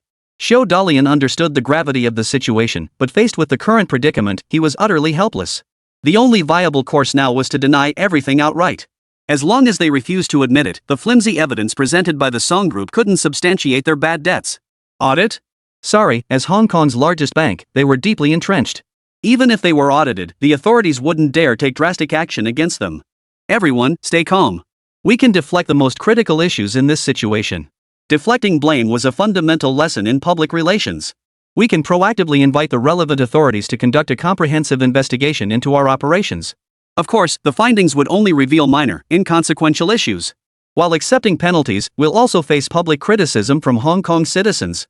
This tactic is a tried and true playbook for corporate crisis management. Because investigations take time, and public memory is notoriously short-lived, time itself becomes the best PR tool. Many serious incidents fade from public memory as time wears on. By the time they resurface, the public's focus and momentary outrage have long been forgotten. By then, they'll just slap themselves on the wrist, offer a half-hearted apology, and the matter will be swept under the rug. This tactic never fails them. This incident was entirely caused by Puyi, so he should bear full responsibility. Xiaotian seemed to have reached a decision. He will bear the blame for concealing the bad debt. We will remove him from his position as chief steward and hold him accountable for his actions. He must cooperate to play out the final act of this charade. The consequences of refusal, he knows well. None of the others raised significant objections. If not for Puyi's overconfidence, HSBC wouldn't be facing this mess. Removing Puyi would also appease Song Xiaotian's anger. During this period, they didn't want to see any more negative news about HSBC in the media. We should change our strategy of antagonizing Song Xiaotian. As things stand, the young man has grown his wings and is no longer someone we can afford to offend lightly. Although Xiaotian felt deeply resentful, he knew the others were right. No one knew how many more scandals involving HSBC Song Xiaotian still held. Help me contact Song Xiaotian. I will personally apologize to him and actively work to mend our relationship. Chapter 69, I still prefer your rebellious ways. Watching the news on TV, Puyi was drenched in sweat. He never imagined Song Xiaotian would use Lehman Brothers as a lever to attack HSBC. Now Lehman Brothers was nothing but a pile of stinking touch it and you'd reek. HSBC Group being named would inevitably trigger disastrous consequences. And as HSBC's chairman, the one who had stirred up this controversy, the thought sent shivers down his spine, erasing every trace of his former arrogance and defiance. Just then, Puyi's desk phone rang incessantly. He rushed to answer it. The instructions poured out of the receiver, causing beads of cold sweat to form on his forehead. He wiped them away repeatedly with his handkerchief. Beyond this, you must proactively admit your culpability to the public. State that you ordered the concealment of bad debts and repeatedly evaded scrutiny by transferring problematic accounts to subsidiaries through checkpoints. As for other issues, Puyi trembled visibly. These were directives from the board of directors. No matter how bold he was, he would never have dared to act on them alone. Xiaotian and the other shareholders expected him to shoulder all the blame alone. Puyi, I know everything you did was for the group. But now that this has happened, rest assured we'll extradite you to Eagle Country as soon as possible. Under their laws, you'll serve a few years at most. Upon release, we'll hire you as an external consultant. Listening to the promises made by Xiaotian's assistant, Puyi knew that refusal meant certain death. As a former member of the power clique, he understood all too well the consequences of defiance. Suicide out of fear of punishment was not uncommon. It would be entirely reasonable for it to happen to him too. Obey quietly, take the blame for the crimes already exposed. Though he'd serve time, he'd be a free man again afterward. Song Xiaotian, what's the plan with the board of directors? That's none of your concern now. Your priority is to wrap up the remaining tasks. Meanwhile, the entire Hong Kong internet was in an uproar. Although HSBC Group had swiftly controlled print media and blocked the news, Hong Kong's internet was directly connected to the global web, and a flood of negative reports about HSBC had already spread like wildfire. The public never imagined the Song-Hui feud, dormant for over half a year, would unleash such a dramatic reversal. HSBC Group's stock price had been steadily declining since reaching its peak last year, following the broader Hong Kong market downturn. Nevertheless, as Hong Kong's premier bank, HSBC remains a formidable presence. Its stock decline has been contained within certain limits. But now, HSBC's involvement in the Lehman Brothers insolvency crisis has naturally triggered a crisis of confidence among Hong Kong's public. $50 billion in non-performing loans is no small sum for any country's banking sector. After the news spread online, HSBC's stock price suffered a devastating blow. In just one morning session, HSBC's stock plummeted by 13%. Long queues had already formed at some ATMs. HSBC faced the dual crisis of a potential bank run and a stock price collapse. Hong Kong's upper crust was shaken to its core, with many high-level business executives utterly stunned. Hong Kong's largest bank had actually fallen victim to Song Xiaotian's short-selling attack. The worldview of many sheepdogs crumbled. In their minds, HSBC was an unshakable colossus, directly tied to Hong Kong's prosperity. Yet now this colossus had become the defeated foe in someone's hands. The shock left them unable to believe the reality unfolding before their eyes. Like cats with their tails stepped on, they furiously attacked Song Xiaotian through every available channel. The Song family are traitors to the nation. Hong Kong's economic damage is entirely Song Xiaotian's fault. The Song family should be arrested and sentenced. He is the criminal responsible for Hong Kong's economic collapse. HSBC is the backbone of Hong Kong's economy. It cannot be allowed to collapse. Such outcries made Song Xiaotian almost laugh. These people seemed to have forgotten that it was Pius who had initiated the provocation. He had merely fulfilled Pius' request. Besides, HSBC is just one bank. Hong Kong has many others. If HSBC's credit collapses, people can simply withdraw their money and deposit it elsewhere. When HSBC swallowed up Hang Seng and numerous Chinese-funded banks back then, did they ever imagine ending up like this? Young master, you guessed right. The hidden shareholders of HSBC have indeed pushed Puishi, their sacrificial pawn, forward to take the fall. Han Yuyu turned on the TV, where a gaunt-faced Puwei appeared, tearfully bowing an apology to the people of Hong Kong. His voice choked with sobs as he declared, "I apologize to our loyal customers and to the board of directors. I failed in my duties as chief executive." Song Xiaotian watched the scene, momentarily speechless. Had Puwei studied under Sakura? When did he pick up that bowing and apologizing routine? But did he really think a few tears and a bow would make everyone forget about this? Wasn't that a bit ridiculous? Not all media in Hong Kong City were willing to grovel and accept second-class status. Sure enough, as soon as Puwei finished speaking, someone stood up to challenge him. "Sir, I'd like to ask how HSBC plans to handle these $50 billion in undisclosed bad debts? And are there more undisclosed bad debts at HSBC? The public is now concerned about HSBC's true financial condition. Could the collapse of Lehman Brothers trigger an even greater crisis?" Puss himself didn't know how many subprime mortgage packages HSBC had taken on in North America. If not for Hong Kong's deep financial reserves, HSBC would have collapsed long ago. Faced with these three soul-searching questions, beads of sweat the size of beans began to roll down his forehead. Not only could Puys not answer these questions, but even if someone else stepped up, they wouldn't be able to respond directly. Seeing this, the representative sent from headquarters quickly shielded the trembling Puys behind him. "We apologize, but Mr. Puyi's chronic condition has flared up again. He is unable to answer your questions." The room erupted in a chorus of boos. Watching the live news broadcast, Song Xiaotian chuckled at the scene. "Han Yuyu, tell our friendly reporters we'll spill even more dirt on HSBC. Young master, but we've already. Whether you have it or not doesn't matter. The key is to make people believe we do. That's all it takes." After the afternoon session opened, HSBC's stock price continued its steady decline. Faced with 3 consecutive rounds of questioning, HSBC failed to provide the public with a satisfactory response, which only fueled further panic. They now all knew HSBC must be hiding even bigger problems. Compounding the anxiety, rumors circulated that the Song Group would soon address these 3 questions on HSBC's behalf, triggering even greater market panic. By the market close, HSBC's stock price had plummeted 23% from the previous day. This marked the largest single-day decline in HSBC's history since its founding. Crucially, HSBC still had a large volume of unfilled sell orders, and everyone sensed that its stock price would continue to plummet the next day. Some astute observers noted that HSBC's stock price had already fallen 50% from its peak during the last bull market. They hadn't forgotten the public wager between HSBC and Song Xiaotian. Under Pu's relentless provocation, Song Xiaotian was forced to accept the challenge. They agreed that if HSBC's market value fell by 50%, Song Group would be deemed the winner of the short-selling bet. The losing party would have to apologize to the winner in the world's top 100 media outlets and pay $2 billion in compensation. This $2 billion wager was actually proposed by HSBC Group's behind-the-scenes shareholders. Online sentiment shifted instantly. Many young netizens debated when HSBC would publicly apologize to Song Xiaotian, while others frantically tagged HSBC, demanding to know when they would honor the $20 billion stipulated in the wager. Losing face in front of the global public is a minor issue at most, just breaking the hearts of a few sheepdogs. But this $20 billion wager is a major issue. Everyone sees HSBC's current situation. If they actually lose $20 billion to the Song family, it would be the last straw for their finances. HSBC has no choice but to pay the $20 billion. The whole world is watching them. If they don't pay up, who will trust HSBC's credibility anymore? They also have insurance businesses. How will they survive in the banking industry? Pu's really dug a deep hole.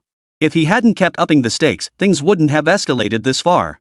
HSBC's backers are also at fault. Mr. Song clearly had the firepower to short them. Instead of surrendering, they launched an attack. This $2 billion is a lesson learned. Most netizens watch this unfold with schadenfreude. They'd witnessed celebrity wagers before, but never one this massive. HSBC saw countless mentions demanding they honor the bet, but these employees could only pretend not to notice and keep playing dead. Soon, the news spread like wildfire across the internet, traveling from Hong Kong to major social media platforms in the United States. Holy crap, the Song Group really drove down HSBC's stock price. Now HSBC's market cap is only half of what it was at its peak. HSBC is in big trouble now. If they don't honor the bet, they'll become the biggest laughingstock of the century. HSBC was already deep in the Lehman collapse crisis, and now this? Things don't look good. I heard major rating agencies are already planning to downgrade HSBC's AAA credit rating. HSBC is finished. The Brits tried to trip up the Song conglomerate but ended up shooting themselves in the foot. That's $20 billion, enough to buy an entire street in our country.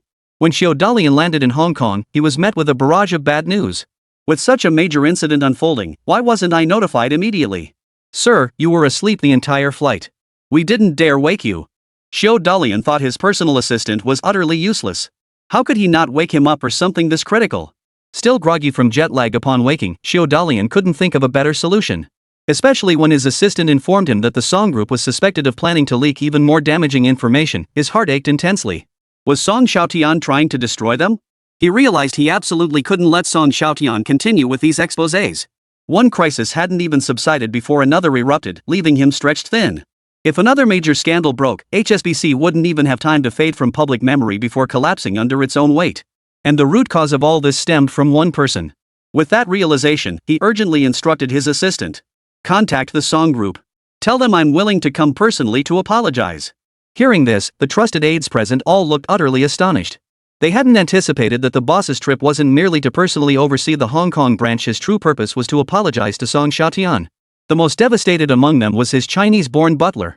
After the Long Eagle Declaration was signed, this Chinese butler had sold off all his assets in Hong Kong, becoming a third-class citizen in the eyes of the British.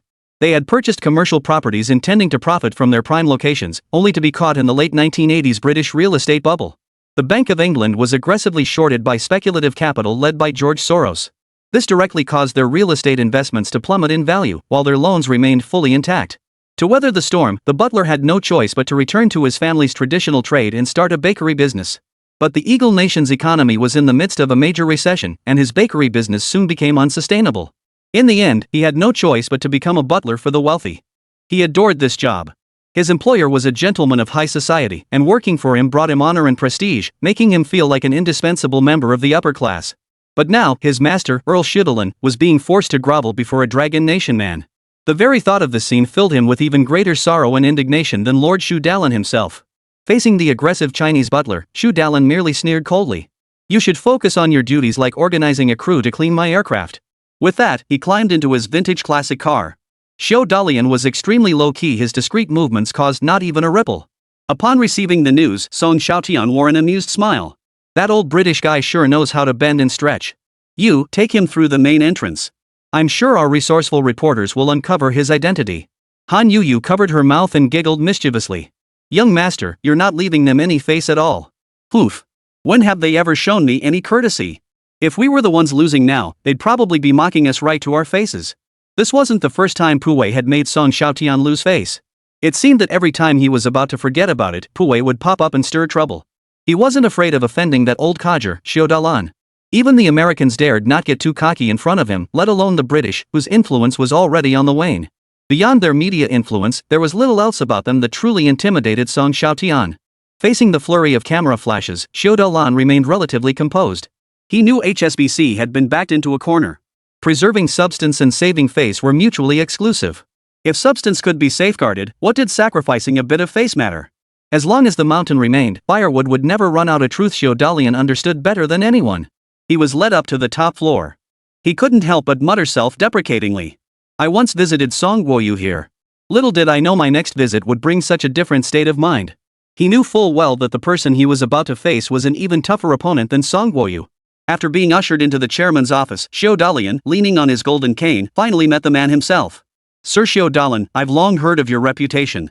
Song Shang, that should be my line. Not a trace of tension hung in the air. The older and younger men exchanged nothing but business pleasantries upon meeting. As the saying goes, a friendly approach brings prosperity. Xiao didn't seem to have come seeking confrontation. After all, one doesn't strike a smiling face. Song Xiaotian was naturally willing to give the other party an opportunity for dialogue. Mr. Song, I hope your group will spare us.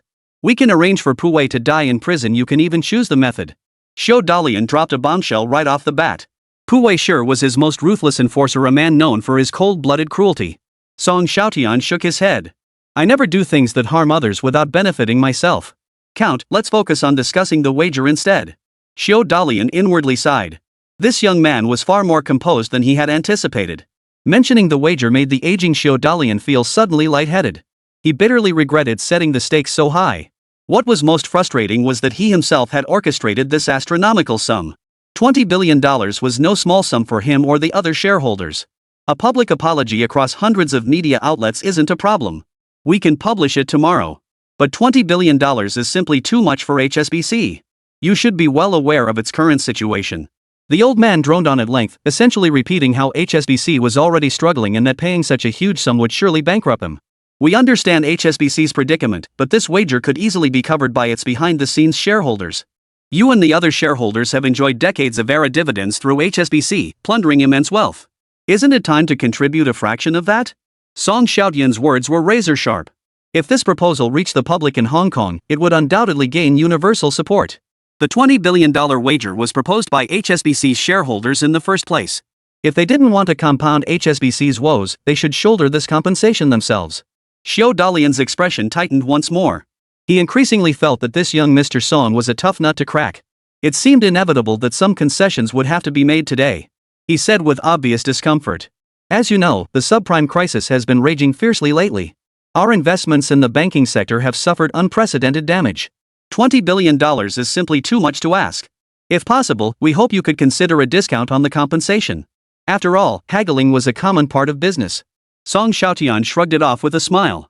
He knew that if he didn't give the other party a little leeway today, this guy might hassle him all day long. After a moment's thought, he replied. Since you put it that way, I suppose I should give you some face. Hearing this, Xiao couldn't help but let the corners of his mouth turn up slightly. How about a 10% discount? $18 billion, just $18 billion. I'll pretend this never happened and never mention HSBC again. $18 billion. This price was still hard for Xiao to swallow. But to protect HSBC, this golden goose, Xiao could only force a smile and nod. Alright, that's the figure. We'll transfer it to the Song Group under the guise of consulting fees.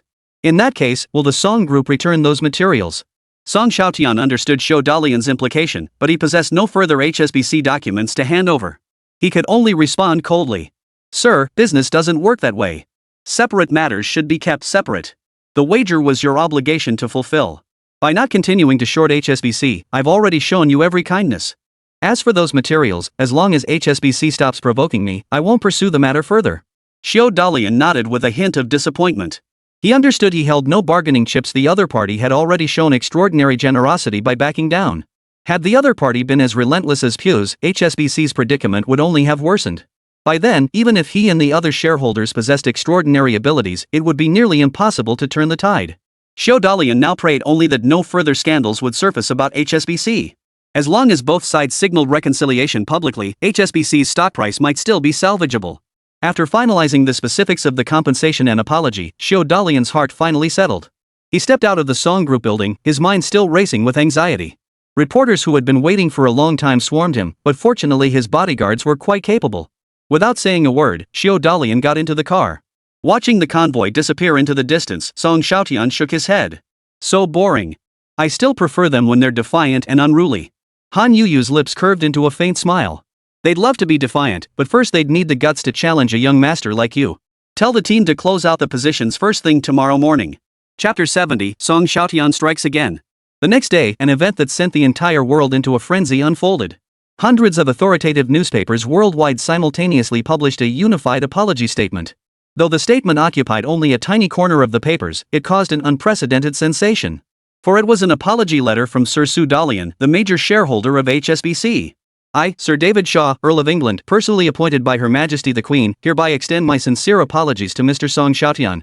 We failed to properly manage our employees, causing damage to Mr. Song's reputation and image. We are willing to compensate Mr. Song with $20 billion to rectify this wrongdoing. Though this apology statement was no larger than a block of tofu, it captured widespread attention. The internet erupted in chaos. The Brits have actually learned to apologize? After plundering so many colonies, they'd actually apologize? They had no choice but to apologize. The knife was already at their throats. No one turns down money. HSBC has suffered a crushing defeat this time, losing both substance and face. Even we Americans can't handle Xiaotian, so for the Brits to try to push their luck is just asking for humiliation. But business professionals and major Western institutions saw more. They realized the HSBC Song dispute had concluded, with both sides shaking hands and reconciling. The main short sellers had retreated, making further attacks on HSBC increasingly unprofitable.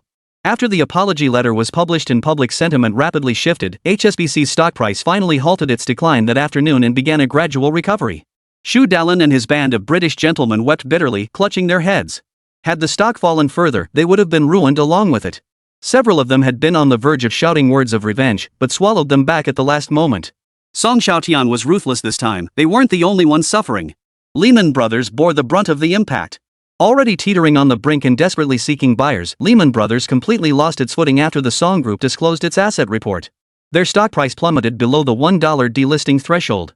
The Federal Reserve and Treasury Department both stated they would not consider bailing out Lehman Brothers. Banks in the United States that had been watching the situation unfold quickly announced they had no intention of acquiring the company. Shortly after HSBC's apology letter to shareholders, Lehman Brothers president formally announced the company had entered bankruptcy protection. Simultaneously, news broke of a new wave of mass layoffs sweeping Wall Street. Citigroup, another struggling peer of HSBC, fared no better. Its stock price plummeted in a cliff-like drop, with even the legendary investor Warren Buffett unable to halt its downward momentum. This meant the Song family had made another fortune shorting Citibank. The thought made Xiaotian's scalp tingle. They had just sent Xiaotian a wave of money, and now the Song Group had made two more huge profits shorting Citibank and HSBC. Xiaotian couldn't even begin to imagine how much cash flow Xiaotian now controlled. With such vast resources at his disposal, who would dare cross Xiaotian now? Even the notoriously defiant Xiaotian couldn't bring himself to utter a word of retaliation. Xiaotian's hunch proved correct. Xiaotian was indeed counting his money. Early that morning, Lu Lin called with the good news. Boss, we've struck gold literally. We've scored a huge win shorting Citibank. Song Group's short position in Citibank had long exceeded tens of billions of dollars. When New Century Financial and the U.S. housing market imploded, Citibank's stock price had already plummeted for a period. Only after Warren Buffett stepped in did Citigroup's stock stabilize. But with John Paulson and numerous other short sellers ramping up pressure, Citigroup suffered massive losses in credit insurance. Subprime losses and insurance payouts caused Citigroup's profits to plummet as 2008 began, placing immense pressure on its stock price. Lu Lin of the Song Group's public short-selling campaign became the final straw that broke Citigroup's stock. Citigroup's stock has plummeted, and we've already booked nearly $70 billion in gains on our books. Hearing this figure, Xiaotian stroked his chin. A very bad feeling washed over him. Lu Lin, order your people to immediately close out all Citibank positions. Boss, this drop in Citibank is just the beginning. Isn't it a bit early to close our positions now? Citibank isn't some small Wall Street firm, it's America's first bank to break the $10 billion asset mark. It's backed by many of America's oldest money families and stands as a spiritual symbol of American banking. If I were old Barr, I'd be calling on the US government to step in and bail out the market. But with Lehman filing for bankruptcy protection and Citibank taking a severe hit, the US government now has a reason to intervene. The US government had previously bailed out numerous institutions, sparking widespread public resentment over taxpayers footing the bill for corporate giants. But now it was different. Lehman could be left to fail, but Citibank held the savings of millions of depositors, giving the US government the perfect excuse to intervene. Lu Lin was slow to realize that once the US government intervened, Citibank's stock price would inevitably rebound from its low point, meaning the Song Group would inevitably lose a significant amount of profit. The line went dead immediately. After a long pause, Lu Lin picked up the receiver again to report. "Boss, we're already closing our positions." "Good. Your next move is to contact Lehman's shareholders and major creditors." "You mean, acquire Lehman?" Lu Lin found the idea terrifying. She knew Lehman's situation all too well. Insolvent was putting it mildly. Lehman's biggest problem wasn't even its rapidly depreciating subprime mortgage securities portfolio, it was its real estate holdings valued at hundreds of billions of dollars. Real estate assets accounted for half of Lehman's total assets. The subprime mortgage crisis had largely been triggered by the US real estate bubble. With countless borrowers defaulting on their loans, banks and mortgage institutions had no choice but to repossess these properties. Hundreds of thousands of homes were foreclosed en masse. With the market saturated, these properties repeatedly failed to sell at auction. Even as starting bids were slashed repeatedly, before this wave of foreclosed homes could be cleared, another massive wave of properties imploded. Commercial real estate followed a similar trajectory, and Lehman's real estate holdings were staggering in scale. What was once considered a safe haven for value preservation by numerous institutions had now become a hot potato that everyone shunned. This is the fundamental reason why Wall Street and the White House consistently refused to bail out Lehman Brothers. Its assets no longer held anything appealing to them. Capitalists aren't running charity shops, why would they take on something worthless? Lu Lin explained the risks involved, hoping to dissuade Mr. Song from pursuing the acquisition of Lehman Brothers. "Lin, I know full well Lehman is unsellable. Its debt is astronomical. Buying it means assuming the debt. I wouldn't make such a foolish move." "Then what do you suggest?" "Under the guise of an acquisition, we'll investigate what real estate assets Lehman has that are worth selling." To many observers, the US real estate bubble was rapidly inflating, making Lehman's properties a hot potato that would be difficult to offload in the short term. As someone who had been reborn, Song Xiaotian knew full well that property prices in major American cities would gradually recover in the coming years. Especially core properties in New York and Los Angeles, where prices fluctuated daily. Every high-rise mansion for the wealthy in the United States commanded a price tag of hundreds of millions of dollars. With the US currently mired in a real estate bubble, now was the perfect time to buy low. And there were still many gems among the properties under Lehman Brothers. Others found them difficult to handle because they lacked sufficient cash flow to hold them until the market recovered. Unable to absorb these properties themselves, they naturally don't want others to scoop them up cheaply, so they keep touting real estate as Lehman's biggest downfall. Upon grasping her boss's strategy, Lu Lin felt a sudden clarity. "Understood, boss. I'll send someone to sound out Lehman immediately." Chapter 71, Acquiring Lehman? Dick Fuld, CEO of Lehman Brothers, was raging in his office. For days, he had been pleading with Federal Reserve Chairman Ben Bernanke and Treasury Secretary Henry Paulson, hoping both would provide Lehman Brothers with some form of assistance. What infuriated him was that both men were adamant Lehman Brothers would receive not a single penny in government aid. What infuriated Dick Fuld even more was the attitude of his Wall Street peers. Bank of America preferred to acquire Merrill Lynch over the cheaper Lehman Brothers. If Lehman wanted to survive, it had to save itself. That was the final advice those people gave Dick Fuld. In other words, the entire United States had abandoned Lehman, leaving it to fend for itself. Dick Fuld knew Lehman had entered bankruptcy countdown mode. If no buyer emerged during the bankruptcy protection phase, Lehman would have no choice but to declare bankruptcy on the spot. In truth, Dick Fuld's anxiety was largely feigned. He was merely a high-level employee. During his tenure at Lehman, he had received a total of $500 million in compensation. Whether Lehman collapsed or not, he could live comfortably off that salary. Perhaps the most anxious parties now were Lehman's major shareholders and its creditors. They called daily to inquire about the progress of acquisition negotiations. But since the Song Group exposed Lehman's financial situation these past 2 days, the frequency of these inquiries has dropped to an all-time low. Perhaps in their minds, Lehman Brothers had become a hopeless case beyond salvaging. Just as Dick Fuld was preparing to play out the final scenes of this drama, the phone on his desk suddenly rang. "Boss, it's Lu Lin from the Song Group's investment department. Do you want to take it?" The mere mention of the Song Group sent Dick Fuld into a rage. If it weren't for the Song Group pulling down their pants, no one would have known they were swimming naked. It could be said that half of Lehman Brothers' current predicament was attributable to the Song Group's short selling. He was about to wave it off, but then curiosity got the better of him. What could Lu Lin possibly want? Lehman Brothers had already been forced off the market. Did they intend to hunt them down to their very home? That seemed a bit too much like bullying. He answered the call, his voice tinged with anger. "Ms. Lu, what exactly do you want?" Lehman Brothers has already delisted and filed for bankruptcy protection. Are you still intent on pursuing us? Lu Lin was startled by his angry outburst. She knew the Lehman CEO was overthinking it. Calmly, she replied. Our Song Group intends to acquire Lehman Brothers. Her words instantly sent shockwaves through the already dead silent office. The Chinese actually wanted to acquire Lehman Brothers. Dick Fold's mocking retort was on the tip of his tongue, but the memory of Song Group's lucrative short selling of numerous American companies made him swallow his words. When it came to which global corporations possess the strength to take over Lehman Brothers today, the Song Group was undoubtedly among the contenders. At this stage, no investment bank on Wall Street dared to underestimate the Song Group anymore. Dick Fold remained somewhat bewildered. As a former adversary, the Song Group knew Lehman Brothers inside out.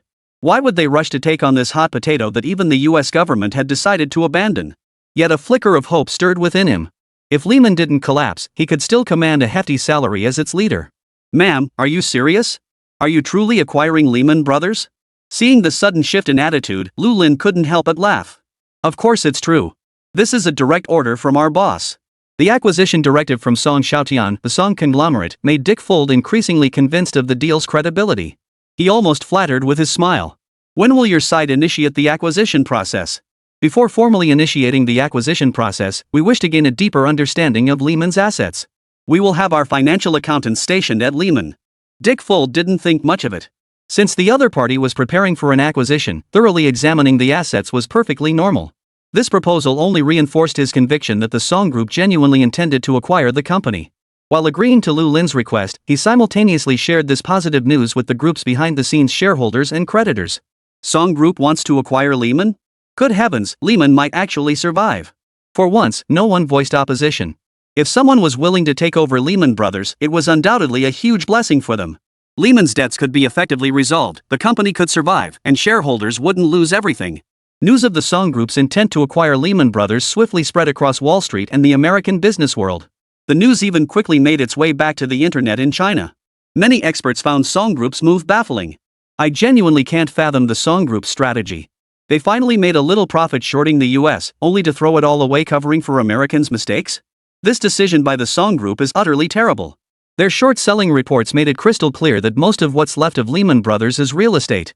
With the US real estate market so difficult to navigate right now, buying it would make it hard to break even. Who knows how much worse the US housing market will get? Numerous netizens left comments on the Song Group's official website, urging Mr. Song not to acquire Lehman Brothers. Song Xiaotian hadn't expected such a minor decision to attract so much attention. Young master, many people are urging us to abandon the Lehman acquisition now, hoping we steer clear of America's imploding real estate market. Han Yuyu had also come to dissuade Song Xiaotian. She too believed the US real estate market was deteriorating relentlessly, making it impossible to predict the future if they took over now. Yuyu, there's a saying, when others fear, I go wild. Real estate investment has always been cyclical. I don't want to acquire Lehman Brothers' mess either. What interests me are some of their core real estate assets like commercial properties in major cities. Besides, even if I were to acquire real estate, I'd drive down the price first. Don't be fooled by those big Wall Street institutions complaining about Lehman's overexposure to real estate. Once Lehman collapses, they'll swarm like old turtle doves smelling a carcass, feasting on the remains of Lehman Brothers. Lehman's real estate is like stinky tofu, it smells awful, but tastes delicious. This analogy made Han Yuyu laugh until she trembled. Young master, knowing you're aware puts my mind at ease. After auditing Lehman's accounts on site, Lu Lin sent the compiled report to Song Xiaotian. The debt problem is severe, far exceeding the value of existing assets. Lehman Brothers' assets had severely shrunk after the subprime mortgage crisis and the bursting of the real estate bubble.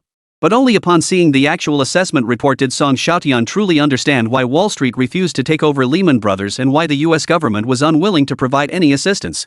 I've marked the real estate properties with the most investment potential. They're mainly concentrated in Manhattan, New York, and downtown Los Angeles. I see. Your valuation puts the market value of these dozens of properties at $8 billion? Yes, this $8 billion valuation takes into account the current drastic contraction in the US real estate sector and the evaporation of assets. Song Xiaotian pondered for a moment before instructing. Send Lehman Brothers a quote for these properties. Offer $4 billion. If they haggle, you can raise the price slightly. $40 billion? Lu Lin was immediately taken aback. This was practically daylight robbery. Lehman doesn't have much time left. Either they accept our acquisition offer to secure working capital, or they'll declare complete bankruptcy and liquidation in a few days. This was Song Xiaotian's pragmatic approach, offering Lehman hope only to extinguish it at the last moment. He was confident Lehman's shareholders would make the most rational choice. If Lehman went bankrupt with liabilities exceeding assets, their entire investment would be wiped out. But completing this deal would allow Lehman to continue operating. If they could just weather the most difficult period ahead, there might still be hope for a turnaround in the future. As Lu Lin led her team out of Lehman, Dick Fold, who had pinned his last shred of hope on her, panicked. "Madam, you can't just walk away like this. I've spoken with the creditors, they're willing to accept a discount on the debt. All you need to pay now is $20 billion to acquire Lehman outright." $200 billion? Lu Lin smiled. "Do you really think Lehman is worth that much?" Morgan Stanley only spent a few billion when they acquired Bear Stearns. Lehman is different from Bear Stearns. Their assets were mostly subprime mortgage packages, while we have substantial real estate holdings. Lu Lin shook her head. "Dick, you know as well as anyone that real estate isn't exactly considered a prime asset in the eyes of most investors these days." Dick Fold was instantly speechless. If he'd known the US real estate market would experience a massive bubble, he'd never have bought so much real estate, even if it cost him his life. The very real estate acquisitions that had once made Lehman shine were now becoming its death knell. "Sir, we won't be acquiring Lehman Brothers, but I can point you in another direction." "What do you mean?" "Sell this entire list of properties to our Song Group as a package deal for $40 billion. That would inject massive cash flow into your company, allowing you to temporarily avoid bankruptcy." $40 billion? Dick Fold twisted his mouth. He noticed the list comprised all of Lehman's core assets. There was no way they should be valued at that price. At the peak of the American real estate bubble, these assets wouldn't have drawn a second glance without a $24 billion offer.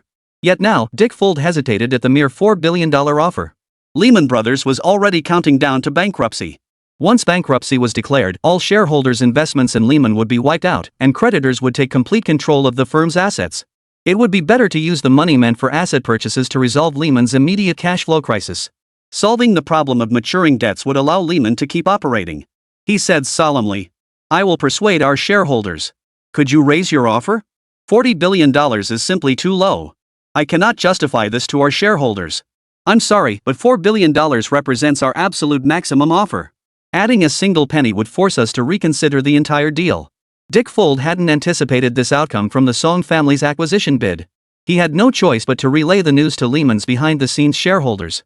His report extinguished the last glimmer of hope in the shareholders' hearts. They had hoped to recoup some capital from the Song acquisition, only to receive a definitive rejection. "Gentlemen, we have less than a week before Lehman's bankruptcy. If no one steps forward to take over Lehman within that week, I will have no choice but to declare formal bankruptcy, lay off all remaining employees, and shut down operations.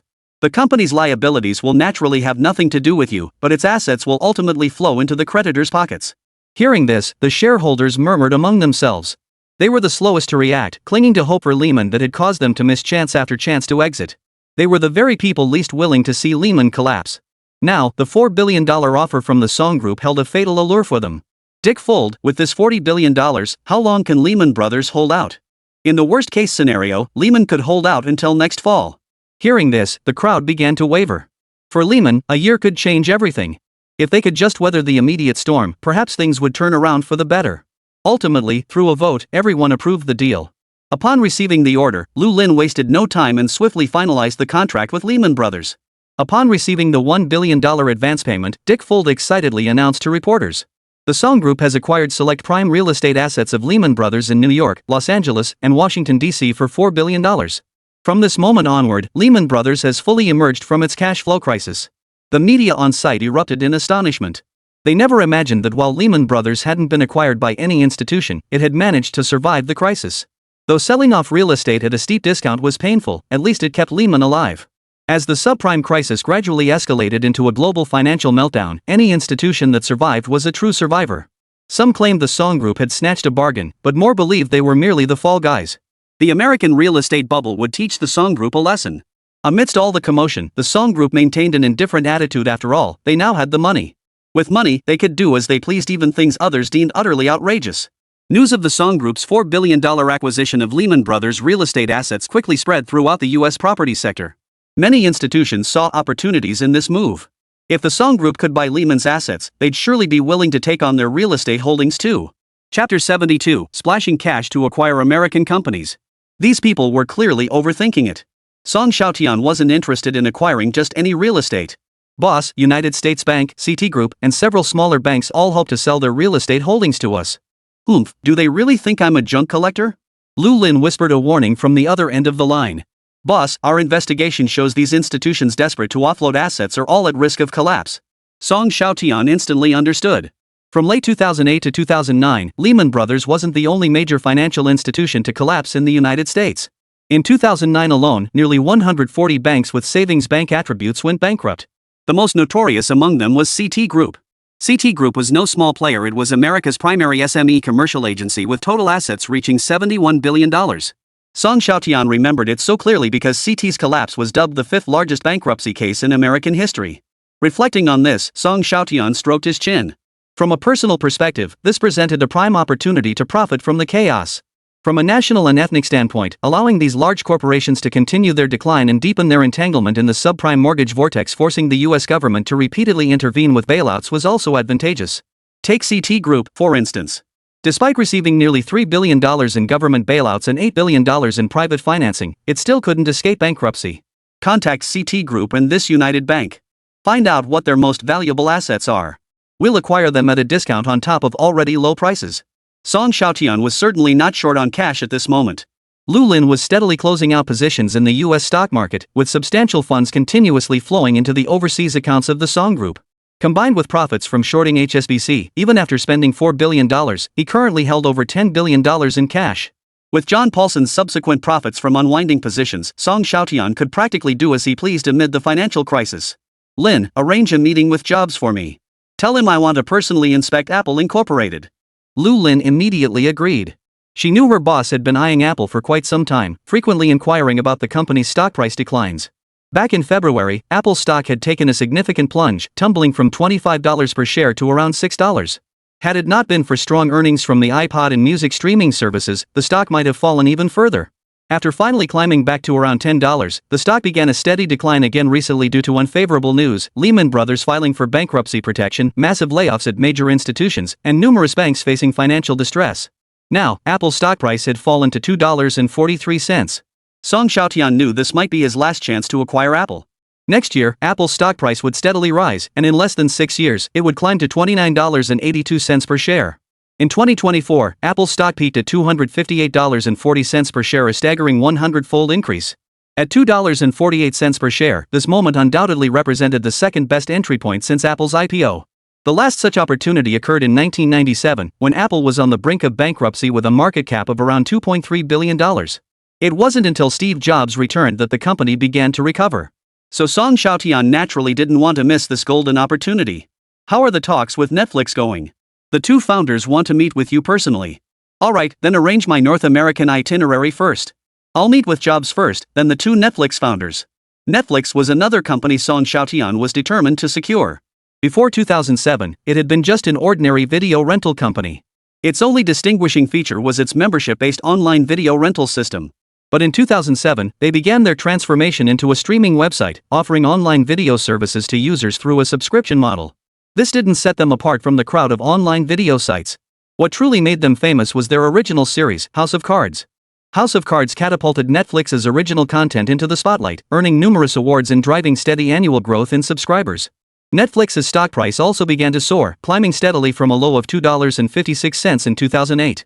By 2010 alone, it reached a high of $29.41 per share. By 2024, the stock price peaked at $700 per share. Netflix's market capitalization soared from $1.5 billion in 2008 to $387.9 billion by 2024. With a steady stream of high-quality original series, Netflix successfully established itself in Hollywood, emerging as a new media giant capable of challenging Disney and Universal Studios. Acquiring Netflix would also greatly benefit Marvel's development. Thinking of this, Song Xiaotian couldn't help but recall Akeem Piermont's invitation. Iron Man 1 was scheduled for a global release on October 1st. According to the original timeline, Iron Man should have been released in April, but Marvel used the billion-dollar investment to upgrade certain scenes and special effects. Additionally, to avoid the crowded summer blockbuster season, they pushed the release date all the way to October. Fortunately, after overcoming numerous hurdles, Song Xiaotian secured domestic distribution rights, allowing the film to release simultaneously during the National Day holiday. Inside Apple's endless campus, Steve Jobs watched Apple's stock price plummet repeatedly, his face turning alarmingly pale. These past 2 years had been the most successful since he took the helm at Apple. With the iPod's global sales boom, revenue from music download sites had skyrocketed. Apple's performance had been growing at nearly double-digit rates year after year. Anyone could see Apple's investment potential and its stock price was poised to double. But no one could have predicted the financial crisis triggered by the subprime mortgage crisis. Even the 5 major Wall Street investment banks were struggling, with capital rapidly evaporating from the US stock market. Apple was not immune. Despite continuous sales growth and rising profits, its stock price suffered a devastating defeat. It plummeted repeatedly from the beginning of the year. After finally stabilizing its stock price with its second quarter earnings report, it was hit by the Lehman Brothers collapse. Lehman Brothers' bankruptcy protection filing triggered a series of confidence crises, with numerous banking institutions issuing profit warnings and facing cash flow crises. These unfavorable developments triggered another sharp decline in U.S. stocks. Amid this turmoil, Apple hit a new all-time low, with its market cap plunging below $70 billion. Jobs knew that if he did nothing, that $70 billion would shrink to below $65 billion by year-end. For a major tech company poised to surpass $30 billion in revenue and $5 billion in net profit, such a market cap was clearly disproportionate. Based on the average price-to-earnings ratio for internet companies, Apple's stock price should have been around $250 $300 billion. In Jobs' mind, Apple was worth at least $150 billion. Yet Apple's market cap had now fallen below the $70 billion threshold and continued to slide. Apple's behind-the-scenes investors are deeply dissatisfied with the current stock price. They believe that despite strong sales performance, the market cap keeps falling, largely due to Jobs' lack of marketing acumen as the leader. Jobs also felt compelled to take action to appease these short-sighted investors. If major shareholders continued selling off shares, Apple's stock price would become even more precarious, plunging into a vicious cycle. Just then, Jobs received a call from his assistant. Did someone from the Song Group really say that? Sir, absolutely. The caller was Ms. Lu Lin from the Song Group's investment department. Ms. Lu Lin? A striking figure immediately flashed through Jobs' mind. Lu Lin had become quite prominent in American business circles, widely recognized as Song Xiaotian's representative in North America. So the Song conglomerate genuinely intends to invest in Apple? It appears they have that intention. Recently, the Song Group has acquired several major real estate holdings, so it wouldn't be surprising if they're eyeing the tech sector next. Very well. If the Song conglomerate wishes to inspect Apple, I will personally welcome them. Major institutional investments in public companies are never simple decisions. Beyond high-level meetings, factory inspections and undercover visits are commonplace. Jobs' high priority on this matter was largely due to Song Xiaotian's reputation in North America. Who in American business circles didn't know the name of the Song Bear? He had publicly challenged HSBC, shorted Citibank, and sent numerous American flagship companies tumbling under his short-selling attacks. His net worth had skyrocketed like a rocket, rising relentlessly. Forbes revised its wealth estimates multiple times within a single year. Were it not for some old money circles disliking Song Xiaotian, Forbes and other Western financial publications would have hyped him to the heavens. Now the global elite know Song Xiaotian profited handsomely from shorting HSBC, winning a $2 billion bet. In terms of cash flow, the Song Group undoubtedly ranks among the world's top tier. Such a god of wealth was impossible to turn away. Moreover, with the Song conglomerate's endorsement, Apple's stock price would surely regain public favor. He paused, then deleted the carefully drafted email he'd intended to send to Tim Cook. Now, on Wall Street and across the global financial world, the most celebrated figure was no longer the legendary stock guru, but the great short seller, Song Xiaotian. Just as Jobs was eagerly awaiting Song Xiaotian to come knocking, the tycoon who had swept through Wall Street with his short-selling tactics arrived at a cinema near Marvel's headquarters. Accompanying him were Marvel Group president Akeem Piermont and his daughter Lucy. With executives flocking to Iron Man's premiere, lead actor Robert Downey Jr. was naturally in attendance. Song Xiaotian rarely chased celebrities, but he was quite fond of the actor who played Iron Man. He even went so far as to sign a deal with Downey for the next 10 films at a staggering $10 million per movie. $10 million was an astronomical sum for Downey, who was in the depths of a career slump. After all, his paycheck for this Iron Man film was a mere $500,000. His low pay was largely due to his past struggles with drug addiction and a string of negative publicity. The fact that a major studio was willing to cast him as the lead made him deeply grateful. Faced with Song Xiaotian's $10 million long-term binding contract, Downey had no reason to refuse. He signed his name on the binding contract almost without hesitation. He even transferred his talent agency contract to Marvel's in-house agency, becoming a full-fledged Marvel artist. Ike Perlmutter found this utterly perplexing. He felt Song Xiaotian's offer of such a lucrative deal to Downey was somewhat capricious. Yet he also believed in Downey's comeback. If he didn't have faith in the actor's talent and artistry, why would he entrust such a crucial Marvel project to a former wild child? He didn't oppose the binding deal with Downey, but he did think the $10 million per film price tag was a bit steep. Hearing Ike's complaints, Song Xiaotian nearly offered a meaningful smile. He knew that Iron Man, starring Downey, would be a massive success, and that Downey would become the soul of Marvel's entire franchise. By Iron Man 2, Downey's salary had climbed to $10 million, and by the third installment, it skyrocketed to $50 million. By the time the Avengers franchise exploded in popularity, his salary had soared to $75 million. It could be said that without this binding contract, the salary Marvel paid Downey would have become a significant burden on their production budget.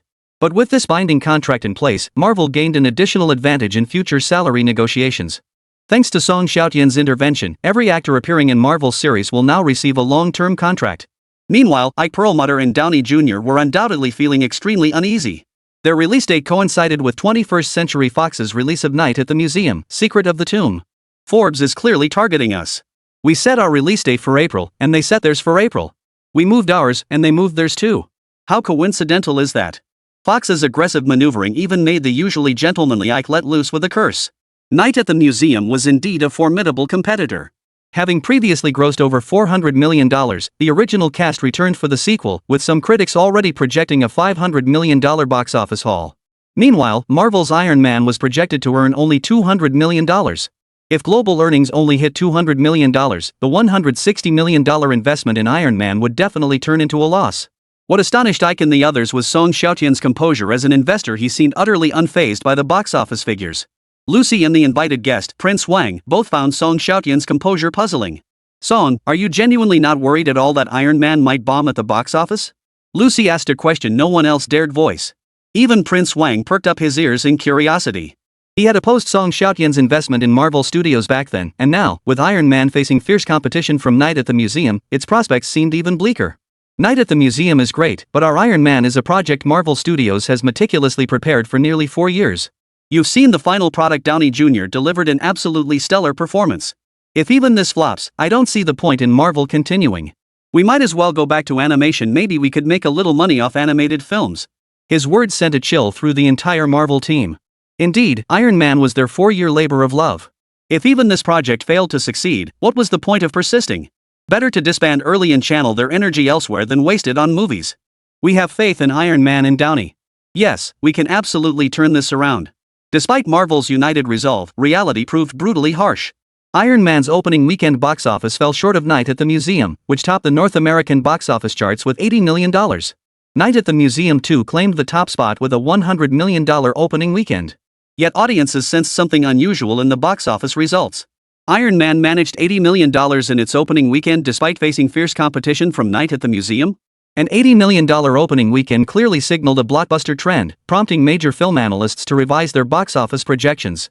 They were astonished to discover that if Marvel's Iron Man maintained its current box office trajectory, global earnings could potentially exceed $400 million.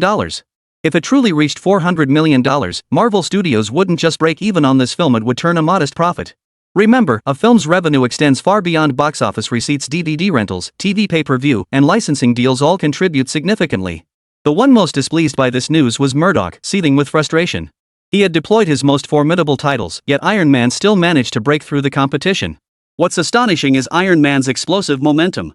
By its third day in theaters Monday, Iron Man's box office had only dipped slightly. Boosted by mainland China's strong performance, it surged past Night at the Museum, Battle of the Smithsonian. It claimed the top spot at the box office that day.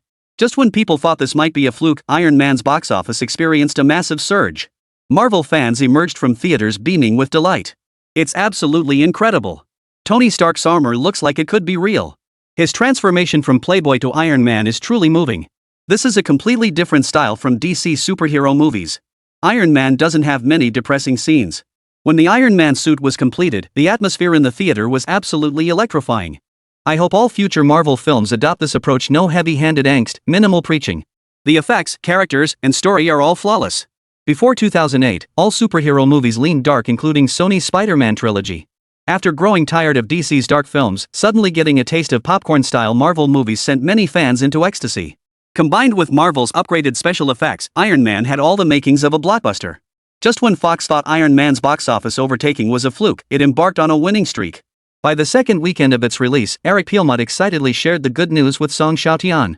"Mr. Song, Iron Man's global box office has surpassed $300 million. Ecclemute was visibly shaken, his hand trembling slightly as he gripped Song Xiaotian's. He had endured nearly a decade from Marvel's darkest hour to the faint glimmer of hope Iron Man now offered. Marvel had waited 10 years for this day. The rating agencies have already revised our box office projections up to $600 million. Based on the box office revenue share, Marvel stands to gain at least $100 million in profits. And that didn't even include Marvel's merchandise and licensing profits. Merchandise sales were the biggest moneymaker for animated adaptations. I couldn't even begin to imagine how wildly popular Iron Man toys would sell. All that remained in Akamult's mind was sheer relief. Had he granted all Marvel toy licensing rights to Hasbro back then, Marvel wouldn't just have lost a huge chunk of middle profits, its toy division would have missed a golden opportunity to take flight again. He believed Iron Man's massive success could revitalize Marvel's toy division. Song Xiaotian wore an extremely composed smile. He knew Iron Man would be a hit, and he knew Marvel would go on to dominate the box office charts year after year. Mr. Pillmutt, I believe it's time to put Iron Man 2 on the agenda, along with the other superhero films we're preparing. His composure left Ekpir mute, feeling profoundly embarrassed. As a Marvel veteran, he lacked the confidence in his own company's projects that this young man possessed. Instead, he found himself needing reassurance from the investors. After a moment's thought, he replied, "The other superhero films are already in development. With Iron Man's success, casting should be easier. As for Iron Man 2, I'll have the company put it on the agenda immediately. You can invite me for Iron Man 2 casting. Do you have any suggestions for potential candidates? Scarlett Johansson would be great. She could try out for the role of Black Widow." At that moment, Song Xiaotian couldn't help but recall that passionate encounter. Back then, he never imagined he'd one day become the behind-the-scenes boss of Marvel. The massive success of Marvel's Iron Man had the entire investment industry taking notice. No one could have predicted that a comic book company notorious for constant embarrassments could unleash such immense power. Was this really the same Marvel that had flopped with every project, perpetually living off past successes? How could it have been revived so dramatically after Song Xiaotian's acquisition? Even the capitalists who had looked down on Song Xiaotian from the bottom of their hearts couldn't help but take him seriously now. They even began to harbor the illusion that no matter how poorly a company had been performing, it would rapidly improve under Song Xiaotian's stewardship. Although Fox ramped up marketing for Night at the Museum in the following months, it was utterly insignificant in the face of the sudden Marvel storm. While other films opened strong but faded fast, Iron Man defied expectations with steady box office performance. Especially across the ocean, Iron Man dominated the entire October release window with no major competition. In just 2 weeks, it racked up nearly 200 million yuan in box office revenue. This achievement caught the attention of numerous Hollywood studios. After investigation, it was discovered that the local distributor had focused its promotional efforts on Song Xiaotian, known as Boss Song. They touted it as the first film produced by a Dragon Nation acquisition of a Beautiful Nation studio. Song Xiaotian propelled Iron Man to conquer Hollywood, and so on. Most mainland audiences initially went to support Song Xiaotian, hoping his first Hollywood investment wouldn't flop. But after watching, they found the film's quality truly impressive. By the second week, when Iron Man topped the box office, they felt a shared sense of pride. The Dragon Nation has gone mad. To support the Song conglomerate, some are watching Iron Man 3 times in a row, a scene only witnessed during the premiere of Titanic. Box office forecasters were forced to reassess Iron Man's global earnings projections. By the fourth week, Iron Man's projected earnings had soared to $700 million. Undoubtedly, Marvel's first film since its acquisition by the Song Group was already profitable, generating nearly $150 million in box office revenue alone. Potential revenue projections soared to a staggering $400 million. Marvel nearly doubled its market valuation with just one Iron Man film. Even Prince Wang no longer questioned Song Xiaotian's acquisition. Instead, he began regretting not investing in it himself. That evening, Prince Wang interrupted Song Xiaotian and Lucy's cheek-to-cheek dance at the party. "Xiaotian, can I invest in Marvel's next funding round?" "Absolutely. But Marvel's next funding round might not happen until the initial public offering IPO." Hearing this, Prince Wang froze, asking in astonishment, "Does Marvel plan to go public all at once?" "Yes. Marvel is comfortably supporting 3 major productions simultaneously. Eric and I plan to raise substantial capital through the IPO to acquire cinema chains. With the current downturn in US real estate, it's the perfect time to acquire theaters and chains. We plan to release 4 productions within the next 2 years, aiming to complete the IPO before 2011. Listening to Song Xiaotian's blueprint for Marvel's future, Wang felt an intense pang of regret. If all 4 of these productions became blockbusters, the IPO would undoubtedly be a massive success. Waiting until the public offering to invest would mean missing out on significant profits. But he quickly regained his composure and pressed further. "Xiaotian, what other promising investment projects do you have lined up? Could you give your brother a ride? Whatever I earn, I'll give you your cut as per our old agreement." Song Xiaotian hadn't forgotten the days he and Wang Gongzi had sweated through together. As a close buddy who'd weathered tough times with him, he wouldn't abandon his old friend now that he'd made it big. "Old Wang, have you been feeling a bit stressed lately?" "Yeah, you noticed?" Old Deng invested heavily in real estate earlier. He got substantial dividends from the Song family's private equity fund these past 2 years, but after all the buying and selling, there's barely anything left. Your dad isn't rushing to sell those properties, is he? No. Seeing you acquire properties, he abandoned the idea of a quick sale. Song Xiaotian nodded. If they didn't sell, gritting their teeth through this slump might still yield profits down the line. Selling now would mean losing everything. Xiaotian, if I don't step up my game, my little stash of savings won't be enough to cover expenses. Song Xiaotian knew all about Wang Gongzi's extravagant spending habits. It wasn't an exaggeration to call him a spendthrift. Sometimes he genuinely envied Wang Gongzi's lifestyle. Had he not inherited the Song family fortune, he'd likely be living much the same way. If you're after quick cash, I don't have any solid advice. But if you want to coast through life in the future, I've got plenty of avenues to explore. Tian, everyone knows sudden wealth comes with risks. I'm just feeling a bit anxious. I don't want to keep living like this.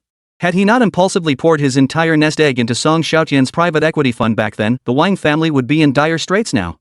Now, young Master Wang had unexpectedly become the family's pillar of support.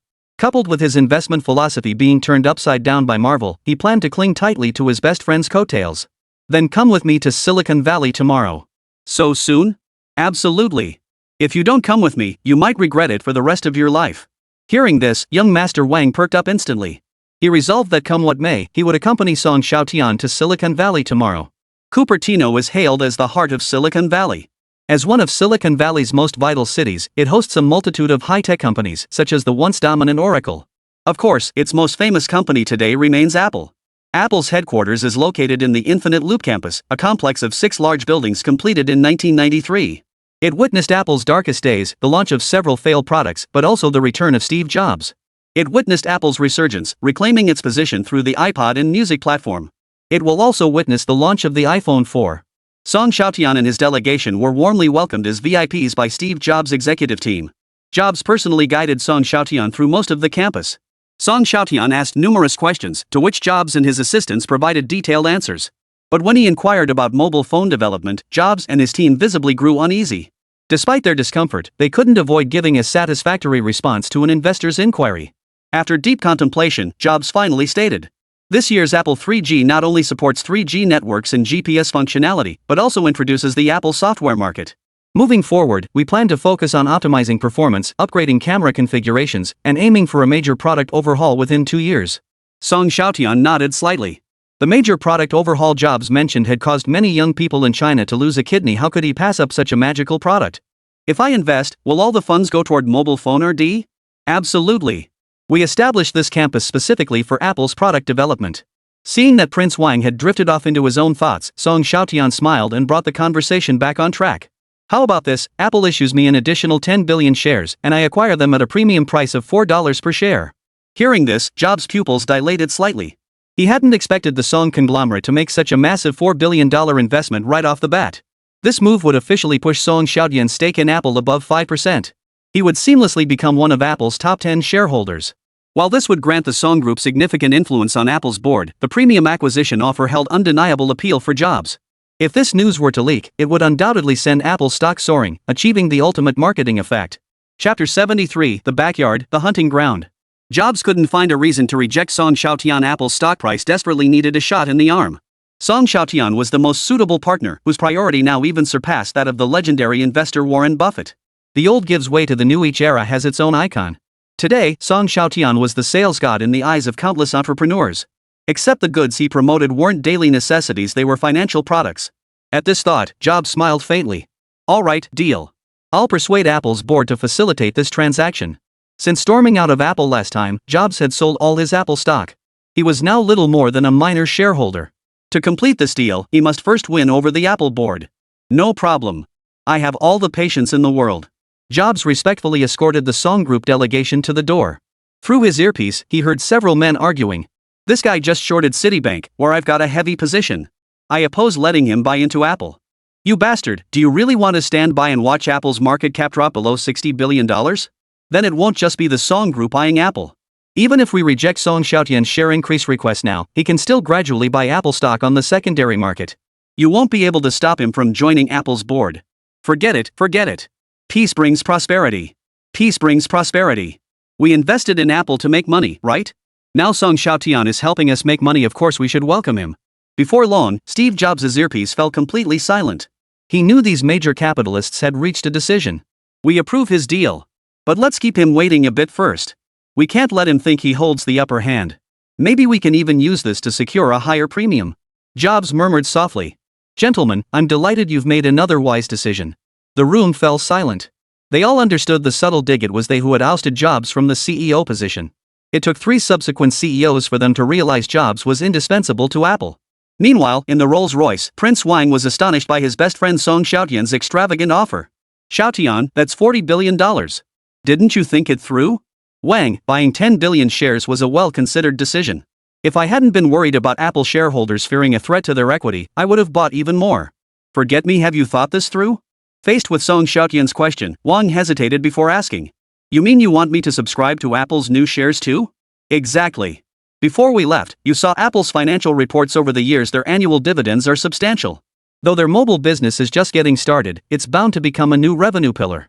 Now everyone says Apple is just an MP3 company, overly reliant on iPod sales and iTunes revenue, which makes many underestimate the company. They think Apple's market cap of hundreds of billions is already quite impressive. After hearing Song Xiaotian's assessment of Apple, Wang Gongzi seemed to finally make up his mind. I want to subscribe to 100 million shares too. An exceptionally wise decision. Your future is set. Young Master Wang nodded uncertainly. This 100 million shares nearly depleted his entire fortune. Had it not been for his trust in Song Xiaotian, he would never have made such a heavy bet. Over the next few days, Song Xiaotian stayed busy, taking Wang Gongzi to meet numerous Silicon Valley giants. They even toured major internet companies like Oracle, Yahoo, and Google. Young Master Wang gained immensely from these experiences, though he could clearly sense Song Xiaotian's distracted demeanor during these corporate tours. Tian, you don't think highly of Oracle? Throughout their tour of Oracle, Song Xiaotian wore a stony expression. Wang Gongzi even saw flashes of anger flickering in his eyes. Oof. If you knew what this company has done, you'd be just as furious as I am. Oh? What did they do? Back in 2006, when China Unicom upgraded its systems, they refused to use Oracle's designated team. Oracle slapped them with a 40 million yuan fine. But if they had used that team, they'd have been stuck paying exorbitant, long-term protection fees. Oracle constantly threatened to cut off their systems. Half their business is in China, and their founder, that guy who always smiles at you, once stated in an internal meeting, "We don't need to train Chinese engineers. We just need them to know how to operate the systems." Their R&D center in China has over 800 employees, yet not a single Chinese person is in management. When a Dragon Country engineer developed an upgrade solution boosting performance by 30%, his promotion request was denied on the grounds that Chinese individuals were unsuitable for management roles. His achievement was then credited to a colleague from the United States. By this point, young Master Wang's eyes were bloodshot, his teeth grinding audibly. A company like this deserves to be humanely destroyed. Song Xiaotian nodded. Having lost the Dragon Country market, Oracle's market value growth had virtually stalled for the next decade. For a company with technological monopolies to let its stock price plummet like this was nothing short of utter failure. Amazon looks promising though. By year-end, it should dip to around $2 per share. Buy as many shares as your budget allows, then guaranteed to double in value over the next few years. Meanwhile, numerous news outlets in the United States had also noticed Song Xiaotian touring Silicon Valley. One outlet captioned a photo, "The Chinese king is inspecting his backyard," implying that Silicon Valley was becoming a hunting ground for the Chinese billionaire. Their once proud industries were now targets for acquisition by this Chinese-American tycoon. The article didn't cause much of a stir. With the United States credit collapsing, even its own billionaires were moving their assets abroad. Investors willing to pour money into the country were a rare blessing. Apple shareholders who saw the news, however, grew restless. Steve Jobs, contact Song Xiaotian immediately. If he changes his mind and invests in another tech company, won't we miss out on a chance to send our stock soaring? They all recognize Song Xiaotian's critical importance to Apple at this stage. The Song conglomerate holds vast cash reserves, and Apple is far from its only investment option. Oracle, Yahoo, Amazon each a standout among American tech giants. They'd heard rumors that even Microsoft was trying to persuade Song Xiaotian to acquire their shares. If they didn't act proactively, they risked being beaten to the punch by other tech rivals, a prospect that would surely haunt them with regret. Jobs knew he couldn't hesitate any longer and reached out to Song Xiaotian. "Mr. Song, our board has unanimously approved your subscription proposal. We're ready to sign the contract and proceed with the private placement at any time." On the other end of the line, Song Xiaotian sensed Apple's desperation and chuckled lightly. "No problem, we can proceed with the transaction anytime. But I have one small additional request." Jobs knew things wouldn't go smoothly. He smiled and asked, "Please state your request directly. I can agree on behalf of the board. My good friend, Mr. Wang, also intends to subscribe for a portion. It's not a large amount, he only wants 100 million shares, also priced at $4 per share." No problem at all. Jobs thought. After giving away 1 billion shares, an extra 100 million was mere pocket change. The Song Group will hold at least one seat on the board. That's your rightful entitlement. I'm sure the board won't object. Song Xiaotian nodded slightly. This meant the Song Group would now have a say in both major and minor decisions on Apple's board. Though minimal, this seat granted access to the table, a crucial advantage given Apple's complex board composition. Both sides then ironed out some transactional details.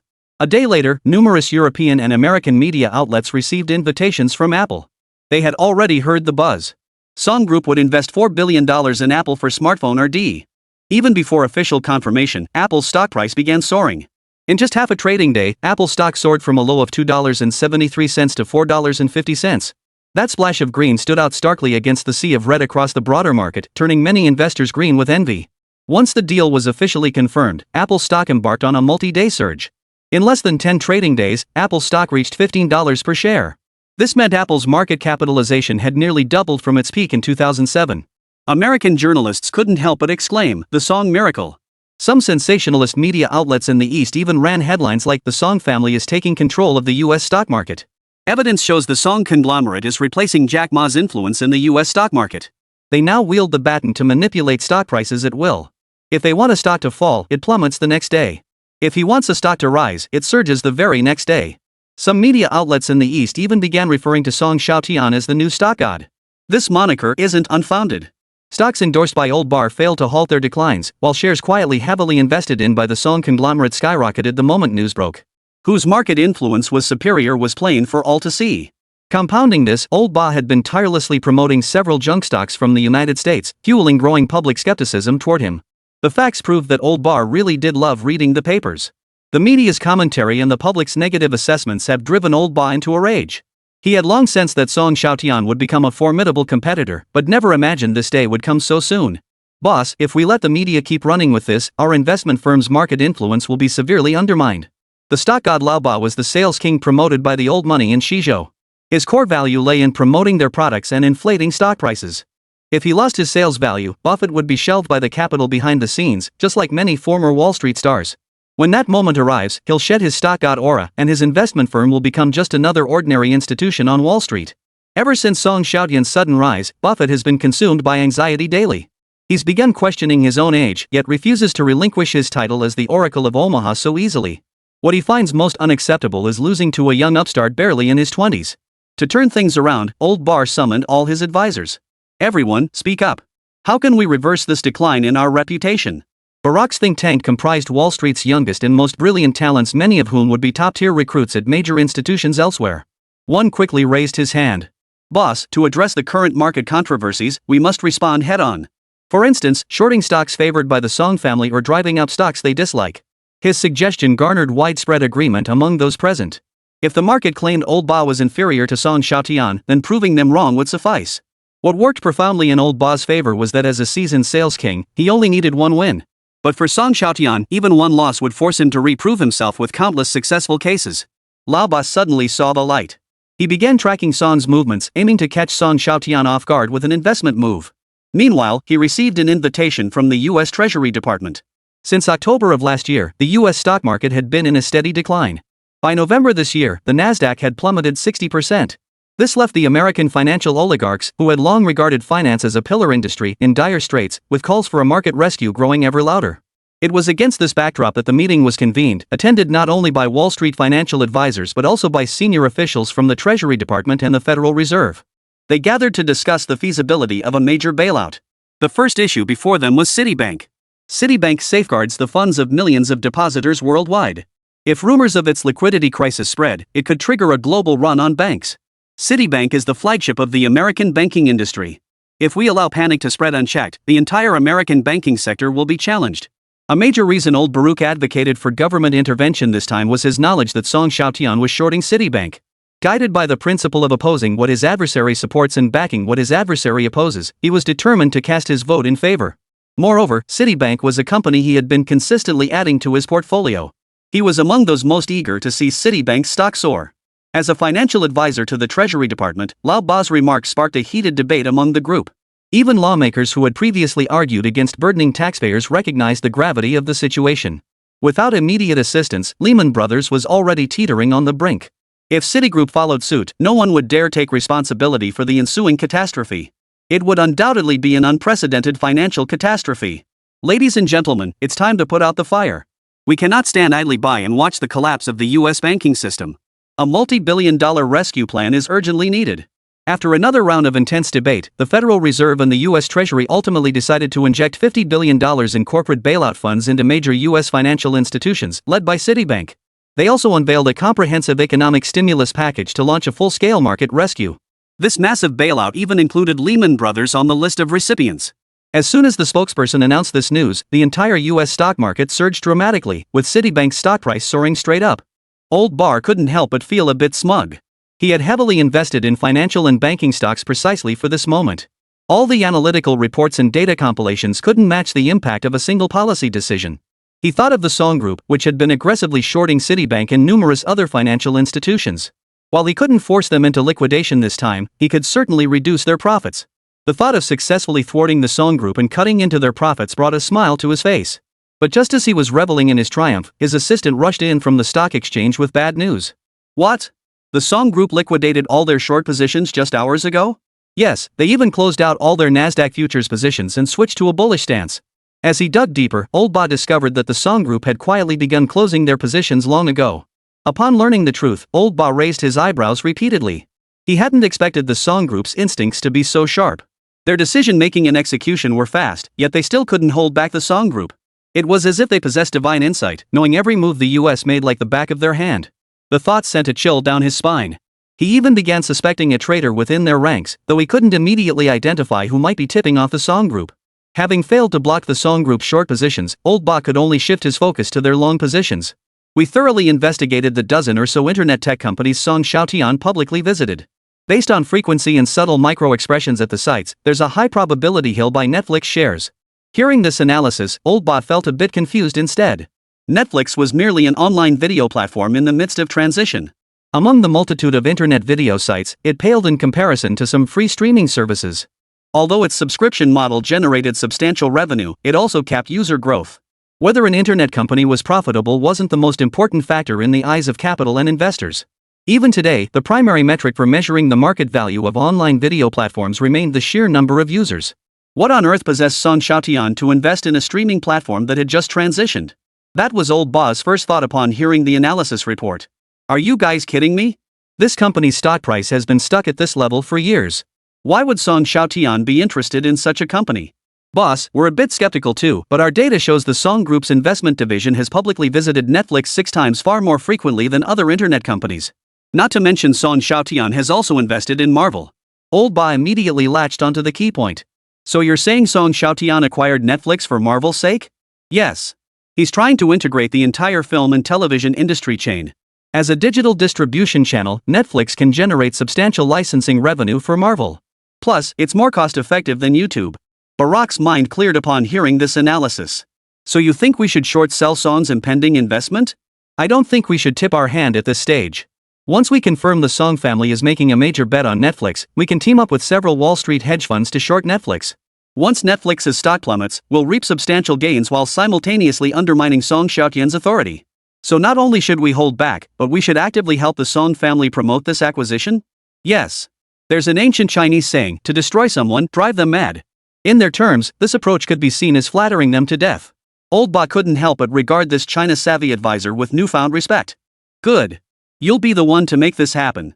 Song Xiaotian remained completely unaware of Lao Ba's scheme. The United States' early intervention to rescue the market had indeed startled the entire Song Group.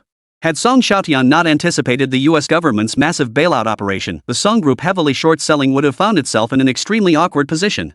While massive losses weren't inevitable, the group stood to lose billions or even tens of billions in potential profits. Song Xiaotian himself was caught off guard by the sudden shift. He had originally planned to scoop up shares in several more companies before this, but now he could only wait helplessly for the heat of the US stock market to gradually dissipate. This policy shift had completely disrupted his bottom fishing strategy. Meanwhile, far away on Wall Street, Lu Lin felt immensely relieved that she had heeded her boss's advice and avoided overcommitting. Lin, this major rebound in the US stock market is only temporary. It won't be easy for the US to fully shake off the impact of the financial crisis.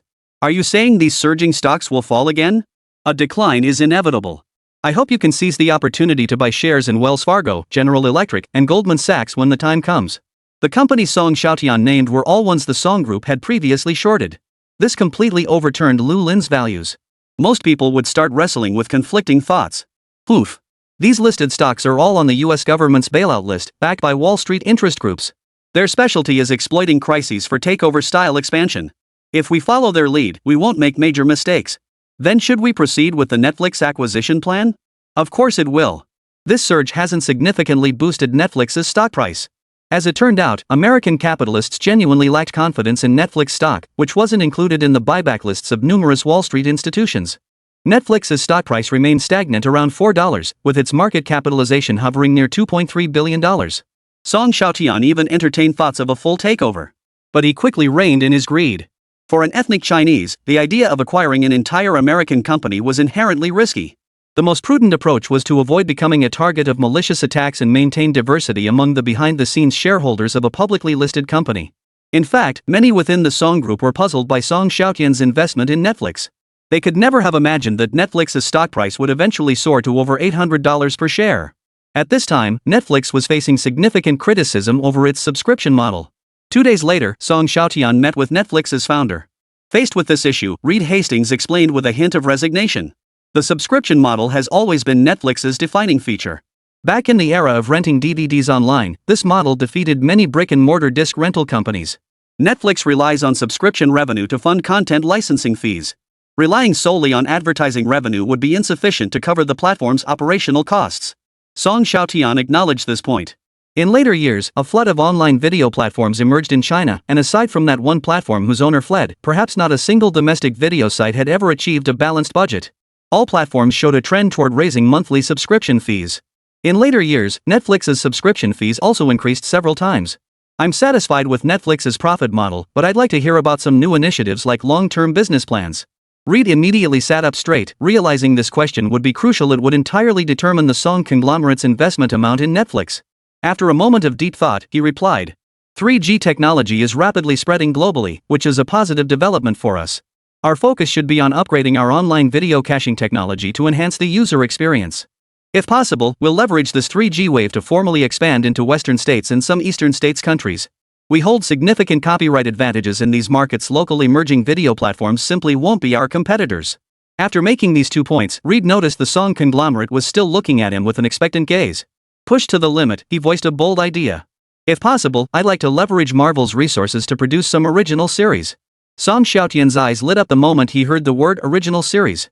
Netflix's greatness and its stock soaring past $800 per share stems largely from its massive success in original content. Combining its own distribution platform with the capability to produce original content amounts to a monopoly in the film industry. How terrifying was Hollywood's monopoly? It prompted the US government to intervene with the Paramount Decree, dismantling the Big Five studios and forcibly separating theater chains from production companies. Now, if Netflix gains the ability to produce long-form series and films while retaining its own distribution and subscription platform, it's like a chick growing wings ready to take flight. The Big Five studios would be pushed aside. Isn't it more enjoyable to just sit at home and watch shows?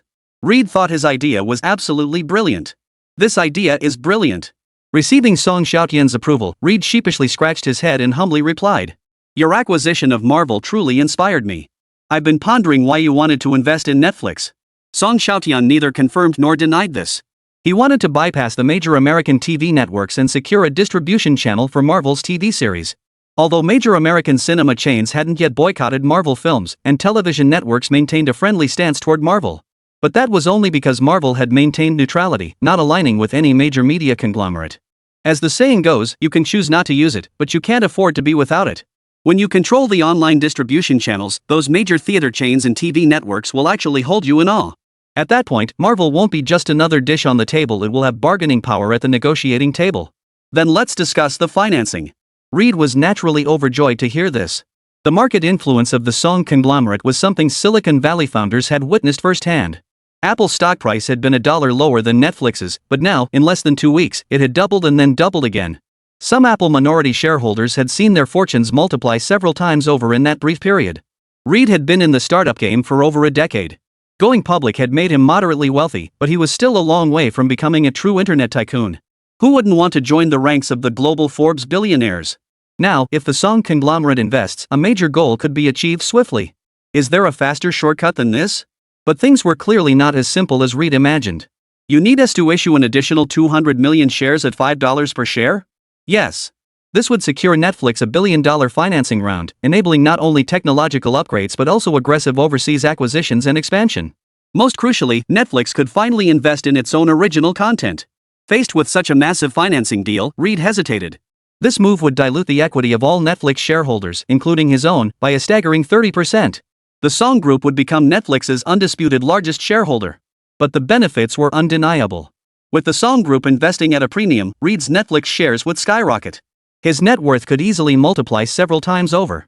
A look of obvious struggle flashed across Reed's face. Song Xiaotian observed every nuance of his expression. He knew Reed had already conceded internally, merely needing a way to save face.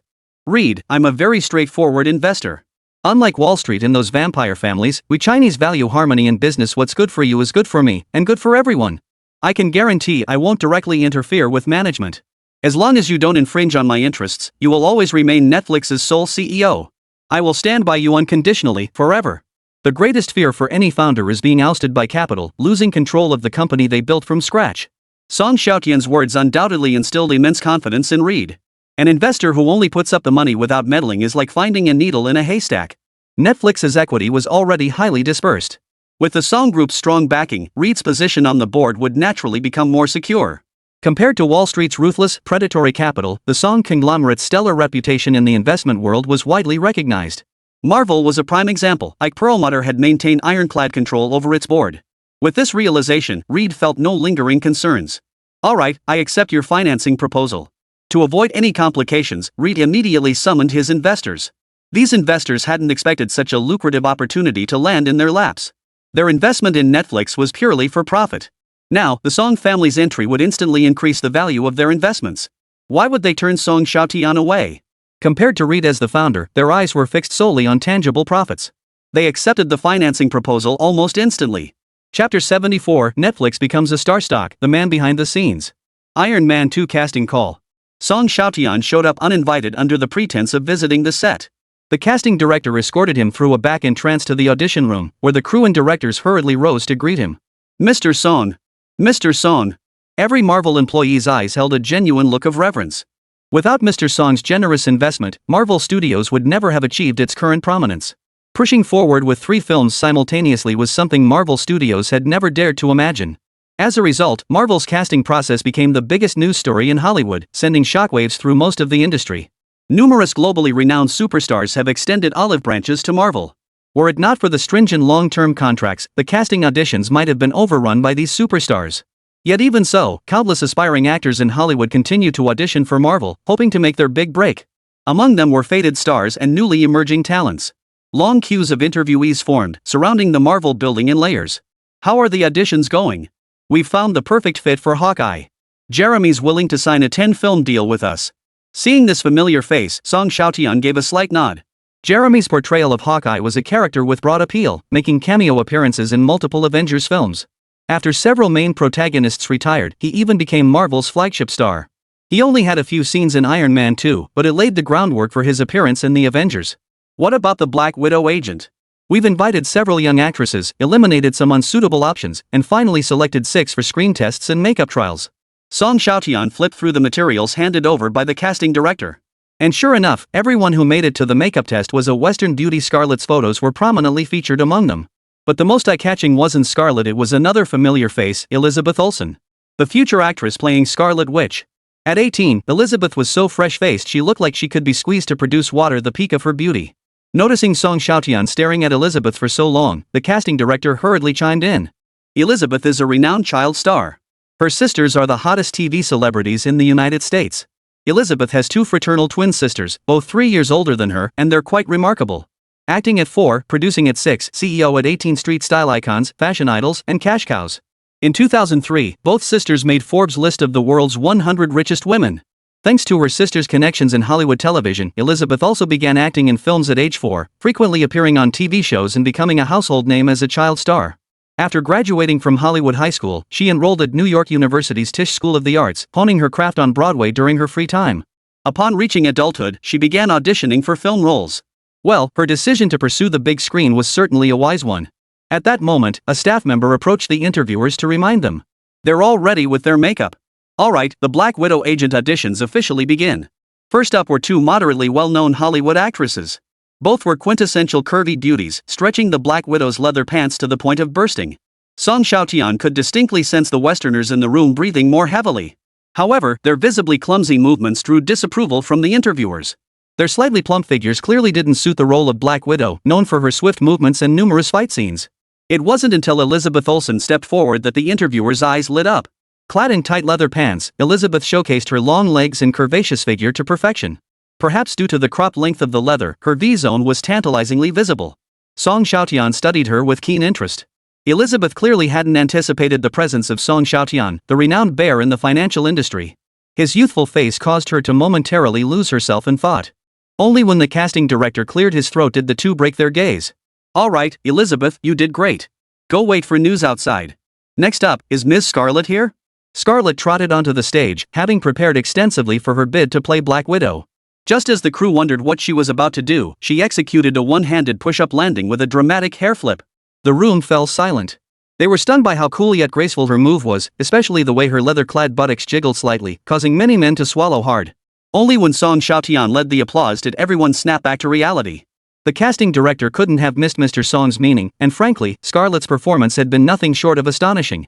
Scarlet hadn't expected Song Xiaotian to be present.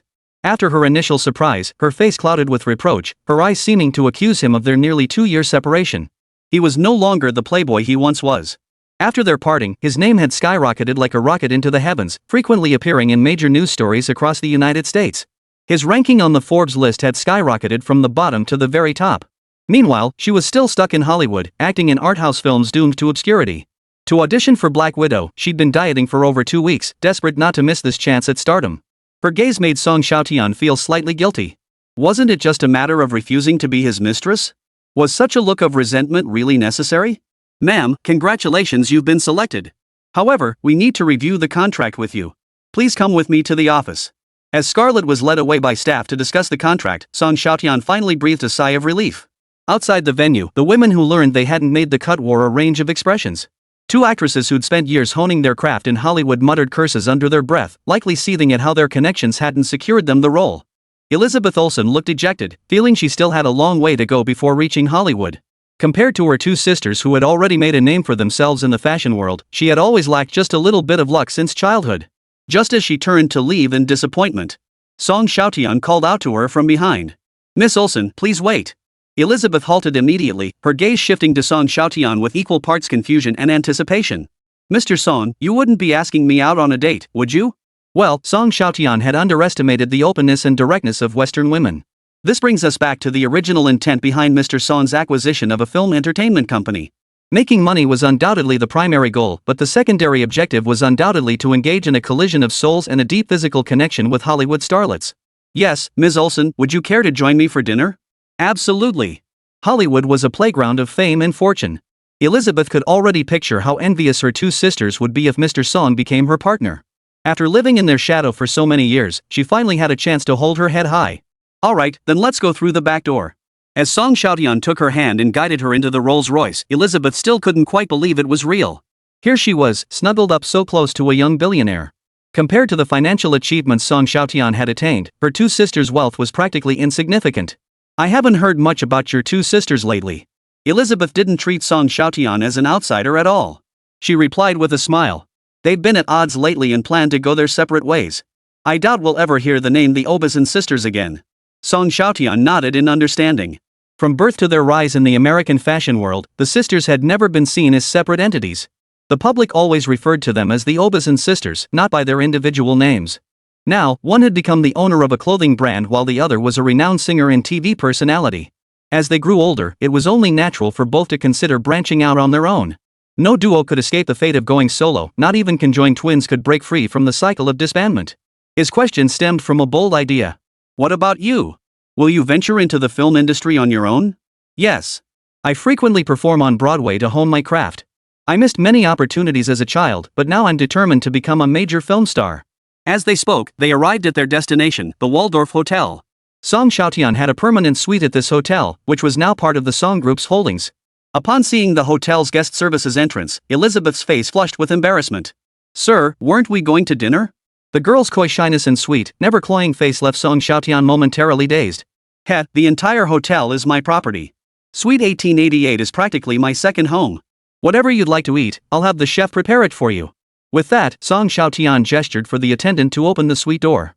What caught Elizabeth's eye was the suite's decor, simple yet exuding understated luxury. To her delight, two little kittens peeked out, curiously eyeing her. Kitties? The girl had zero resistance to these adorable creatures and scooped both clueless kittens into her arms. The two clueless kittens, unaware of what was happening, were pinned to the floor and subjected to a vigorous belly rub.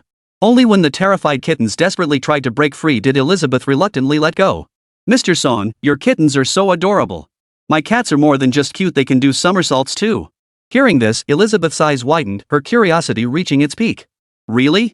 If you don't believe me, come with me to the bedroom and see for yourself.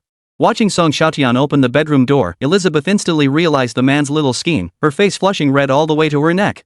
She hesitated only for a moment before following him inside. Elizabeth truly lived up to her reputation as a heavenly beauty. In her youth, she was so vibrant and charming that Song Xiaotian managed to go at it 4 times a rare feat for him. The next day, Elizabeth lay limp in Song Xiaotian's arms.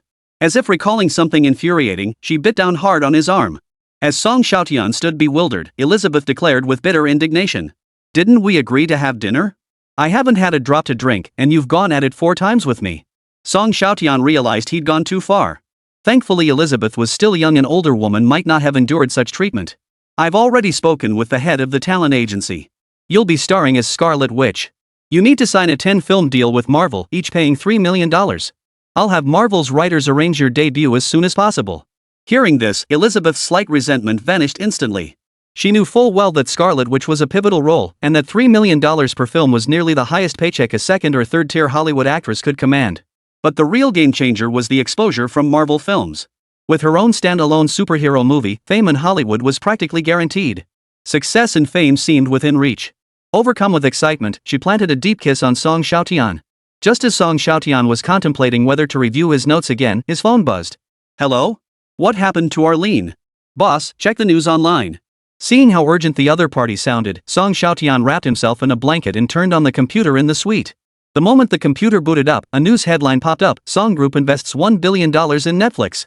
He opened several news sites, and every headline was about the Song Group's massive investment in Netflix. Eileen, did you buy the news headlines? Marketing on this scale must have cost a fortune. Song Xiaotian was completely baffled. He was the type to stay low-key whenever possible, and Lu Lin understood his personality well. She rarely took the initiative to buy news coverage about the Song Group. Boss, I didn't buy the headlines. I thought maybe you had someone buy them. Lu Lin's words made Song Xiaotian pause in thought. If it wasn't an internally purchased headline, the Song Group's investment move simply wouldn't have garnered such massive attention. Previously, when investing in Apple, it was Jobs and the behind-the-scenes shareholders who had pushed for the promotion. Could it be Reed from Netflix who bought the news? Facing Lu Lin's speculation, Song Xiaotian shook his head. He knew Reed's character well. Even with the funds, he wouldn't spend money buying news coverage. Few organizations could get so many media outlets to report the same story. Song Xiaotian quickly zeroed in on a suspect. Eileen, stop guessing. It's definitely the work of a group of Jewish tycoons. Only these Judas tycoons who monopolize the news industry possess such immense influence. They've always been at odds with us. Why would they? Song Xiaotian also sensed something off about these individuals. This free marketing help couldn't be anything good. It was definitely a weasel paying a New Year's visit to a chicken, with no good intentions whatsoever. Song Xiaotian glanced at his Rolex watch. It's been half an hour since the market opened. What's Netflix's stock price doing now? It's skyrocketing, boss. Netflix's stock has surged to $5.62 within half an hour, a whopping 40% jump. A bad feeling instantly washed over Song Xiaotian. This surge even outpaced Apple's historic gains. If the news continued to gain traction, Netflix breaking the $8 mark today was practically a certainty. He had begun to grasp the deeper intentions behind this group of Judas tycoons. The masterminds behind this scheme want to make a killing by driving up Netflix's price first, then burst the bubble and short it. This tactic was all too familiar to Song Xiaotian. When it came to shorting, he was the real expert. He could tell what they were up to just by the slightest shift in their stance. Hearing this, Lu Lin felt a sudden pang of unease. Her concern wasn't that the Song Group's investment would evaporate due to the shorting, but rather that Netflix's brand reputation would be damaged by the malicious attack. Retail investors would be fleeced, and they wouldn't vent their anger at the short-hellers behind the scenes. They'd only blame the listed stock for swindling their hard-earned money. The damage would be to Netflix's reputation and goodwill, making it incredibly difficult to regain investor trust in the future.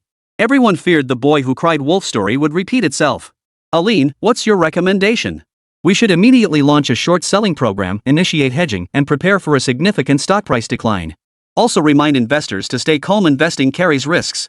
Song Xiaotian, however, believed this was merely treating the symptoms, not the root cause. Once the stock market goes wild, you can't just pull the plug whenever you want. Contact Reed and have him. Lu Lin on the other end nodded repeatedly, unable to resist flattering him. Boss, with these two powerful moves, the bears will surely suffer a crushing defeat. That's just the beginning. To ensure absolute success, I need you to handle one more thing. Upon hearing Song Xiaotian's backup plan, Lu Lin was utterly bewildered. Boss, will posting online really work? Of course it will. Water can carry a boat, but it can also overturn it. I want those Judas financial oligarchs to taste the power of the masses. Got it. I know what to do. When Lu Lin reached out to Reed, he was basking in the euphoria of his company's soaring stock price. $7. $7. Reed shouted excitedly into the phone. Who could remain calm when their net worth doubled overnight? He now felt bringing in the Song Group as an investor had been an exceptionally wise decision. Their formidable marketing prowess alone spoke volumes about their capabilities. Lu Lin couldn't help but whisper. Reed, calm down. Ms. Lu, aren't you excited? Netflix's stock nearly doubled today. Shareholders are going wild. Reed, I'm sorry to break it to you, but this is all part of a scheme by certain Wall Street players. They're trying to inflate Netflix's stock to bursting point. Reed, a self-made business prodigy, instantly regained his composure upon hearing Lu Lin's slightly anxious tone. Ms. Lu Lin, what do you mean? Those headlines weren't orchestrated by the Song Group. Netflix is being targeted by short sellers. They're driving up the stock price to set it up for a massive short squeeze. Hearing this, Reed finally realized Netflix's stock price had been rising far too rapidly, clearly abnormal. He could envision the frenzied bubble fueling such rapid growth, and the thought sent a chill down his spine. If Netflix's doubled stock price were to collapse entirely, the consequences would be unimaginable. Beyond the betrayal of countless investors, it would leave a mess in its wake. He genuinely wanted Netflix's market value to grow, but he certainly didn't want it to be a one-time deal. No one desired Netflix's steady growth more than he did. By now, Reed was sweating profusely. He simply couldn't bear the thought of Netflix being attacked by short-selling capital. So what exactly are you suggesting? Mr. Song's point is that you need to expedite the upgrade of video caching technology and expand into global markets. To that end, we've already connected you with 4 or 5 university research labs to tackle the final technical hurdles in video technology. We've also compiled a list of overseas video platforms. You can either acquire them or engage in aggressive, cash-burning competition. The boss's directive is to pursue both strategies simultaneously. Netflix doesn't have much time left. Understood. Rest assured, Mr. Song, I will accomplish both tasks. In truth, Netflix had already laid significant groundwork for these breakthroughs. Previously constrained by limited funds, progress was slow. But now, with Song's capital infusion, any problem solvable with money ceases to be a problem. Reed was confident in achieving breakthroughs in both technology and market share within a very short time frame. Our Song Group will also deploy online trolls to muddy the waters. If we set the right tone, we'll definitely give those Judas short sellers a taste of their own medicine. Manipulate the narrative? Guide retail investors to target short sellers? Reed found this idea rather far-fetched. As everyone knows, the stock market is a financial game where big fish eat small fish, and small fish eat shrimp. Retail investors were perpetually the harvested group. Wasn't it a bit too fanciful to expect them to join the table and block the short sellers? But with no better plan at hand, he could only silently pray things weren't as bad as he feared. Meanwhile, at the hotel, Song Xiaotian had already dressed.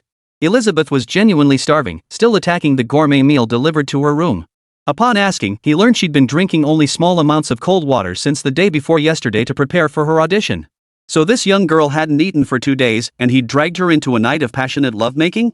Song Xiaotian chuckled awkwardly as he pulled out a room key card. This is the key card for this suite. Come by whenever you're free to help me feed the kitties. At the mention of feeding cats, Elizabeth nodded eagerly. I absolutely adore cats. Watching the 2 kittens cowering under the table, trembling, Song Xiaotian chuckled helplessly. Song, where are you going? I need to have a chat with some people. The individuals behind the Netflix short had successfully provoked Song Xiaotian. Passive defense simply wasn't in his nature. Elizabeth knew Song Xiaotian's investments had hit a snag. Though she desperately wanted to stay by his side, she could only nod in agreement. Upon returning to the New York branch of the Song Group, Song Xiaotian immediately summoned Lu Lin. Lu Lin was swamped with work. She collapsed into Song Xiaotian's executive chair and reported weakly. Boss, I've had people look into it. Some brokers say Old Ba used multiple straw men to lease a large number of Netflix shares. I verified this with my editor friend at the New York Times. It was indeed Buffett's investment firm that bought their news headline. Old bar? Song Xiaotian's gaze sharpened. This stock guru wasn't the first to cause him trouble. He'd ignored past incidents, but now the man was pushing his luck further than ever. Boss, it's probably all social media hype. I recently saw an email survey from a financial magazine. 80% of respondents felt you were more deserving of the stock god title than old bar. Readers of financial publications are mostly industry professionals or at least semi-professionals who follow the stock and futures markets. A prize-winning email survey conducted within this group carried considerable credibility. One could imagine how anxious old Ba felt upon learning of this trend. For the former king of stock promotion to have all the spotlight stolen by a newcomer is inherently dangerous. To avoid being washed ashore by the rising tide, old Ba could only fight back in anger. But trying to manipulate Song Xiaotian was clearly targeting the wrong person. Song Xiaotian stroked the stubble on his chin and chuckled. Now that we know who's pulling the strings behind the scenes, this just got a lot easier. Alan, have the troll army post immediately someone's deliberately inflating Netflix's stock price to short it at the peak. Boss, if we move so quickly, won't we scare the snake out of its hole? Old Bao wouldn't see himself as a sneaky snake. He's too proud and arrogant for that. It won't be easy to startle the old man. Lu Lin nodded. She knew the battle between the two had already begun. And I dislike being called the stock god. In public settings, make sure to convey to the outside world that I prefer being referred to as the stock king. Only the weak worship gods. Watching Netflix's soaring stock price, even the seasoned Buffett couldn't help but cheer repeatedly. Song Xiaotian's name really carries weight. Even if I'd stepped in personally, the stock wouldn't have surged this fast. By the time he uttered these words, old Bar was already drenched in sweat. Only now did he fully grasp the scale of the threat Song Xiaotian posed to him. If he didn't rein him in, retirement would be just around the corner. But for now, the plan was proceeding smoothly. This time, Song Xiaotian would surely suffer a crushing defeat under his short position. Destroy Netflix's reputation, and he'd be the winner of this game. But just then, his assistant whispered a warning. Boss, there are suddenly a lot of posts online hinting that this surge in Netflix's stock price is being driven by short-selling capital. They're inflating the bubble just to short it big time. Hearing this, old Bar raised an eyebrow. He knew full well this was undoubtedly Song Xiaotian's doing. What's the online reaction? Netflix's stock is going crazy right now. Everyone thinks it's a speculative bubble stock. Who's going to listen to their warnings? Those posts quickly died down, and a few people even started arguing with the original posters. Old Ba couldn't help but burst into laughter. Just a bunch of sheeple. Give them a shred of good news, and they swarm like moths to a flame. Old Bar considered himself an expert on these retail investors, the easiest crowd to manipulate. They were prone to herd mentality and idolized public figures. He exploited this psychology to pump up several stocks that had hit rock bottom. He rarely missed. This time was no exception. He was waiting for Netflix's stock price to break through the $18 mark before publicly shorting it. The moment he raised his arm in a rallying cry, Netflix's stock would be uprooted and collapse swiftly under his spearheaded sell-off. Chapter 75, Old Barge steps in, Wall Street Titans fall. $12. When Netflix's stock climbed to $12, investors went completely wild. Even many Hong Kong residents caught wind of Netflix's soaring stock price. Did you hear? Song Sheng invested $1 billion in Netflix, and the stock's gone through the roof. You bet. Our Song Sheng is something else, just a little hint from him, and the entire US stock market follows suit. Hurry up and buy some. Experts in the States say Netflix still has room to run. I already bought 1,000 shares through First Securities at $10 each. I've made over 10,000 Hong Kong dollars so far. Really? I'll rush back and buy some too. Not only were Hong Kong investors eagerly snapping up Netflix shares, but some of the city's wealthy tycoons were also starting to load up on the stock. Dad, should we buy some Netflix shares too? Young Master Huang's question made the wealthiest man in Hong Kong City frown slightly. What? Have you started worshipping that charlatan Song Xiaotian too? Asked the tycoon sarcastically, fingering his prayer beads. The eldest son immediately sensed his father's unease and quickly offered a sheepish explanation. Dad, I just noticed many Hong Kong tycoons are buying Netflix. It's surging so aggressively we could make some quick money too. Huang Baihe scolded him impatiently. Poof. I suspect there's something fishy behind this. Even the street thugs who park cars know Netflix is going up. That's never a good sign. He'd witnessed too many cases of blind herd mentality in investing. If even the lowest level laborers knew something was profitable, the venture was nearing collapse. Huang Baihe was famously sharp-witted. His ability to walk away unscathed every time relied on spotting these subtle signs. Young Master Huang wasn't a fool either. Hearing old man Huang dismiss his analysis, he immediately calmed down. Not to pour cold water on your enthusiasm, but Song Xiaotian is way too flashy.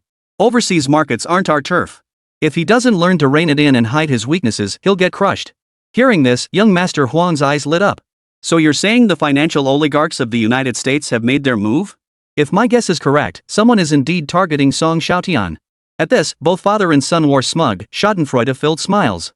Dad, should we start preparing? We should prepare, but for now, we'll wait and see. If Song Xiaotian takes a big fall, that's when we'll strike while he's down. Meanwhile, at the Song family's private health retreat on Big Fish Island, Zhang Jihao was accompanying Song Guoyu as they fished by the Lotus Pond. The conversation inevitably turned to Netflix stock. When news broke that Xiaotian had invested, I immediately bought into Netflix too. So far, I've acquired 800,000 shares. Zhang Jihao had lost a fortune in real estate, but he'd learned his lesson. Now, whatever Song Xiaotian invested in, he followed suit. This strategy had finally allowed the Zhang family to recoup substantial losses. If anyone in Hong Kong City could be called Song Xiaotian's #1 fanboy, it was undoubtedly Zhang Jihao. This time, when Song Xiaotian invested in Netflix, Zhang Jihao poured in $5 or $6 million. To his delight, Netflix's stock price skyrocketed rapidly, doubling his investment in no time. This was far quicker than the profits from the old house renovation business he and his daughter were running. You bought that much? Song Guoyu was slightly surprised. He remembered old Zhang being rather conservative with his stock investments. $6 million was practically half a small fortune. That's nothing. I have friends who bought hundreds of millions of Hong Kong dollars worth of Netflix stock and keep adding to their positions. Hearing Zhang Jihao say this, Song Guoyu couldn't quite muster any enthusiasm. Netflix never seemed that impressive before. There are tons of streaming companies out there. Everyone rushing to buy it isn't that risky? Song Guoyu had weathered many storms. Though he'd stepped back from the front lines, his business acumen remained sharp. Something about this situation felt off. I need to call Xiaotian. Seeing old Song had already dialed the number, Zhang Jihao couldn't help but lean in. Xiaotian, you're not asleep, are you? Song Xiaotian, who had been thinking about reviewing his English lessons with Elizabeth, quickly wriggled free from Bai Nu's eager grasp. Dad, what's up? Hong Kong is practically tearing each other apart trying to buy Netflix shares. Is this stock really that magical? Hearing Song Guoyu's words, Song Xiaotian frowned slightly. How could he have forgotten about Hong Kong? It was one thing for American investors to jump on the bandwagon, but why were Hong Kong folks getting in on the action too? What left him speechless was that these people were buying Netflix stock solely because of his endorsement. Dad, I'll have Yo-Yo post some cooling off messages. You should advise Uncle Zhang to buy fewer Netflix shares. Even if the price drops, he shouldn't rush to sell. Song Guoyu simply handed his phone to Zhang Jihao, who was still reeling in disbelief. Those who became wealthy in this region were no fools. Zhang Jihao grasped the deeper meaning behind Song Xiaotian's words. He asked nervously, Xiaotian, could Netflix's stock price be facing major volatility? Yes. It's a bit complicated, but basically, Netflix has been targeted by short sellers. They want to make an example of Netflix and teach me a lesson. Hearing this, Zhang Jihao grasped the gravity of the situation. What can I do about it? Song Guoyu chimed in from the side. Xiaotian, if you need anything, just say the word. Your dad is now the president of the Hong Kong Commercial Retirees Association. Song Xiaotian felt a twinge of doubt. The association sounded rather dubious, wasn't it just some makeshift operation? But he didn't want to offend the two elders. With a smile, he said, if you really want to help me, tell all your friends and family to pause buying Netflix for now. Don't rush to sell either. Wait for my signal before buying back in together. Alright. Us old folks could use a little action too. Hong Kong investors went on a buying spree, and the happiest person of all was undoubtedly old Ba. Boss, after this round of buying by the Hong Kong public, Netflix's stock price has soared to $15 a share. Cheers and laughter filled old Bar's investment firm. Stupid Chinese, a little bit of good news and they rush in like sheep. We'd be doing ourselves a disservice not to cash in on them. How stupid can you get to even try stock trading? Guys, does making money off them make us dumber? Old Ba calmly trimmed a cigar, puffing away as his secretary lit it. He beckoned, and his assistant immediately crouched before him. Tell the team below to close the net. Dump all stocks immediately and use every last cent to establish short positions. Hearing this, the assistant froze in surprise. Boss, using all our profits for shorting, isn't that? What's there to fear? Only by doing this can we maximize our gains. If we don't go all out, do you think we can defeat Song Xiaotian? The capital he controls is no small sum. How can we defeat him without going all out? If we really push him to the brink, we need to be prepared to cover our positions. Old Ba had never considered Song Xiaotian an easily defeated opponent. The gap in the scale of assets they controlled wasn't as vast as one might imagine. Boss, we don't have much liquidity on hand right now. The financial crisis triggered by the subprime mortgage crisis had old Ba heavily invested in US stocks, scrambling to add positions and cover losses everywhere. Money was needed everywhere, leaving old Ba stretched thin. Even the landlord had no grain left in the granary. We're not the only company looking to make trouble for Song Xiaotian. Just watch, once we take the lead, plenty will jump in to reap the rewards. It'll be nearly impossible for Song Xiaotian to walk away unscathed. Old Ba's voice dripped with smug satisfaction. This was his turf, after all, and he wasn't the only Judas among the financial oligarchs. Go tell my friends the time for settling scores has come. The next day, numerous major institutions in the United States received rumors a major oligarch was preparing to short Netflix, and a massive sell-off of Netflix shares would commence after the market opened today. The rumor spread like wildfire, prompting emergency meetings among many institutional executives. Inside a Goldman Sachs conference room, several men in suits sat stiffly, holding their breath as they waited for the final instructions from the man at the far end of the table. Minutes later, the man turned and addressed the group. Since it's old Bar himself at the helm, we owe him some respect. The bosses have also decided to step in and teach Song Xiaotian a lesson. Go ahead and execute the plan. Such scenes played out across multiple major investment banks. Many well-connected tycoons hurriedly instructed their funds' private managers to prepare for sell-offs. In the end, even Lu Lin and Song Xiaotian heard the news that old Ba was teaming up with Wall Street to dump Netflix shares this morning. Poof. Song Xiaotian let out a cold laugh, unsure whether it stemmed from anger or quiet satisfaction. I had hoped to coexist peacefully with them, but now it seems that was just wishful thinking on my part.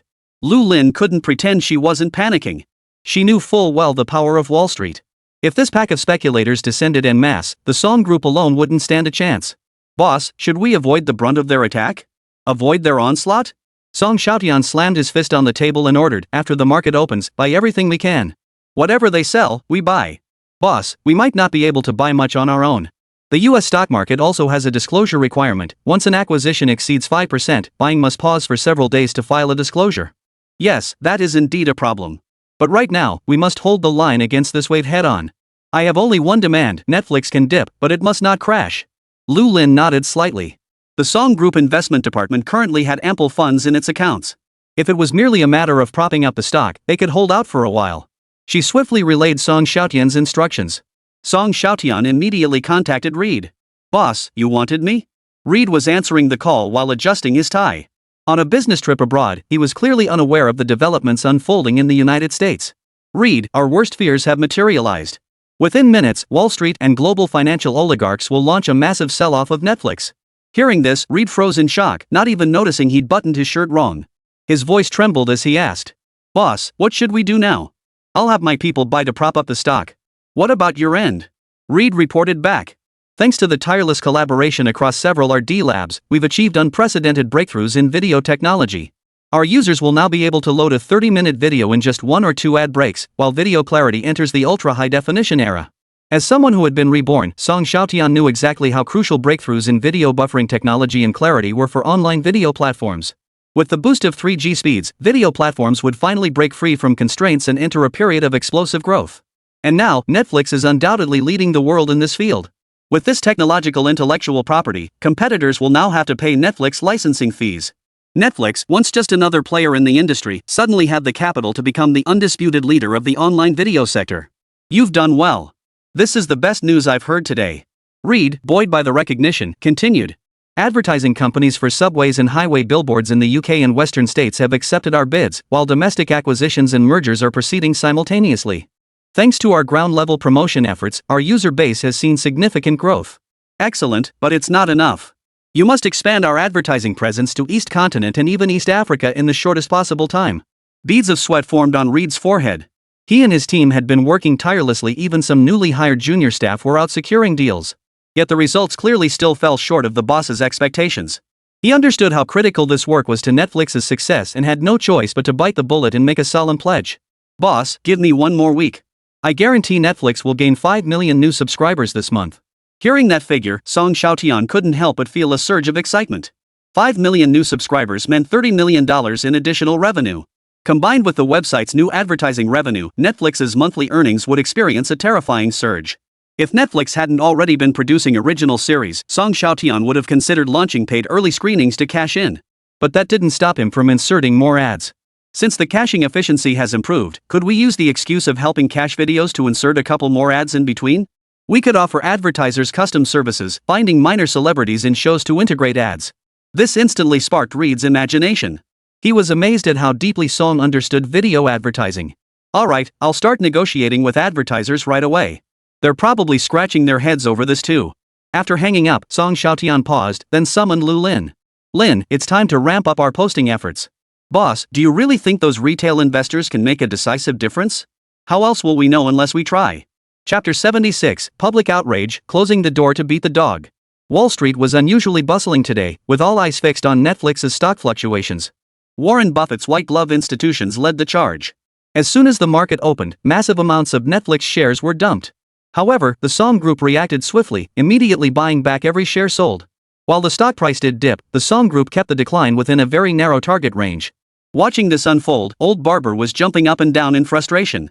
Where are the other institutions? Weren't we supposed to dump Netflix together? Well, Wall Street institutions are often in cahoots, but backstabbing is common too. This time, however, most institutions held back, adopting a wait-and-see approach.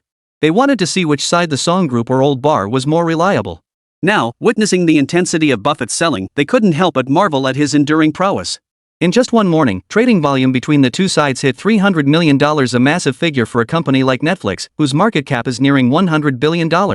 After the afternoon tea break, the Song Group once again filed a disclosure notice with the NYSE.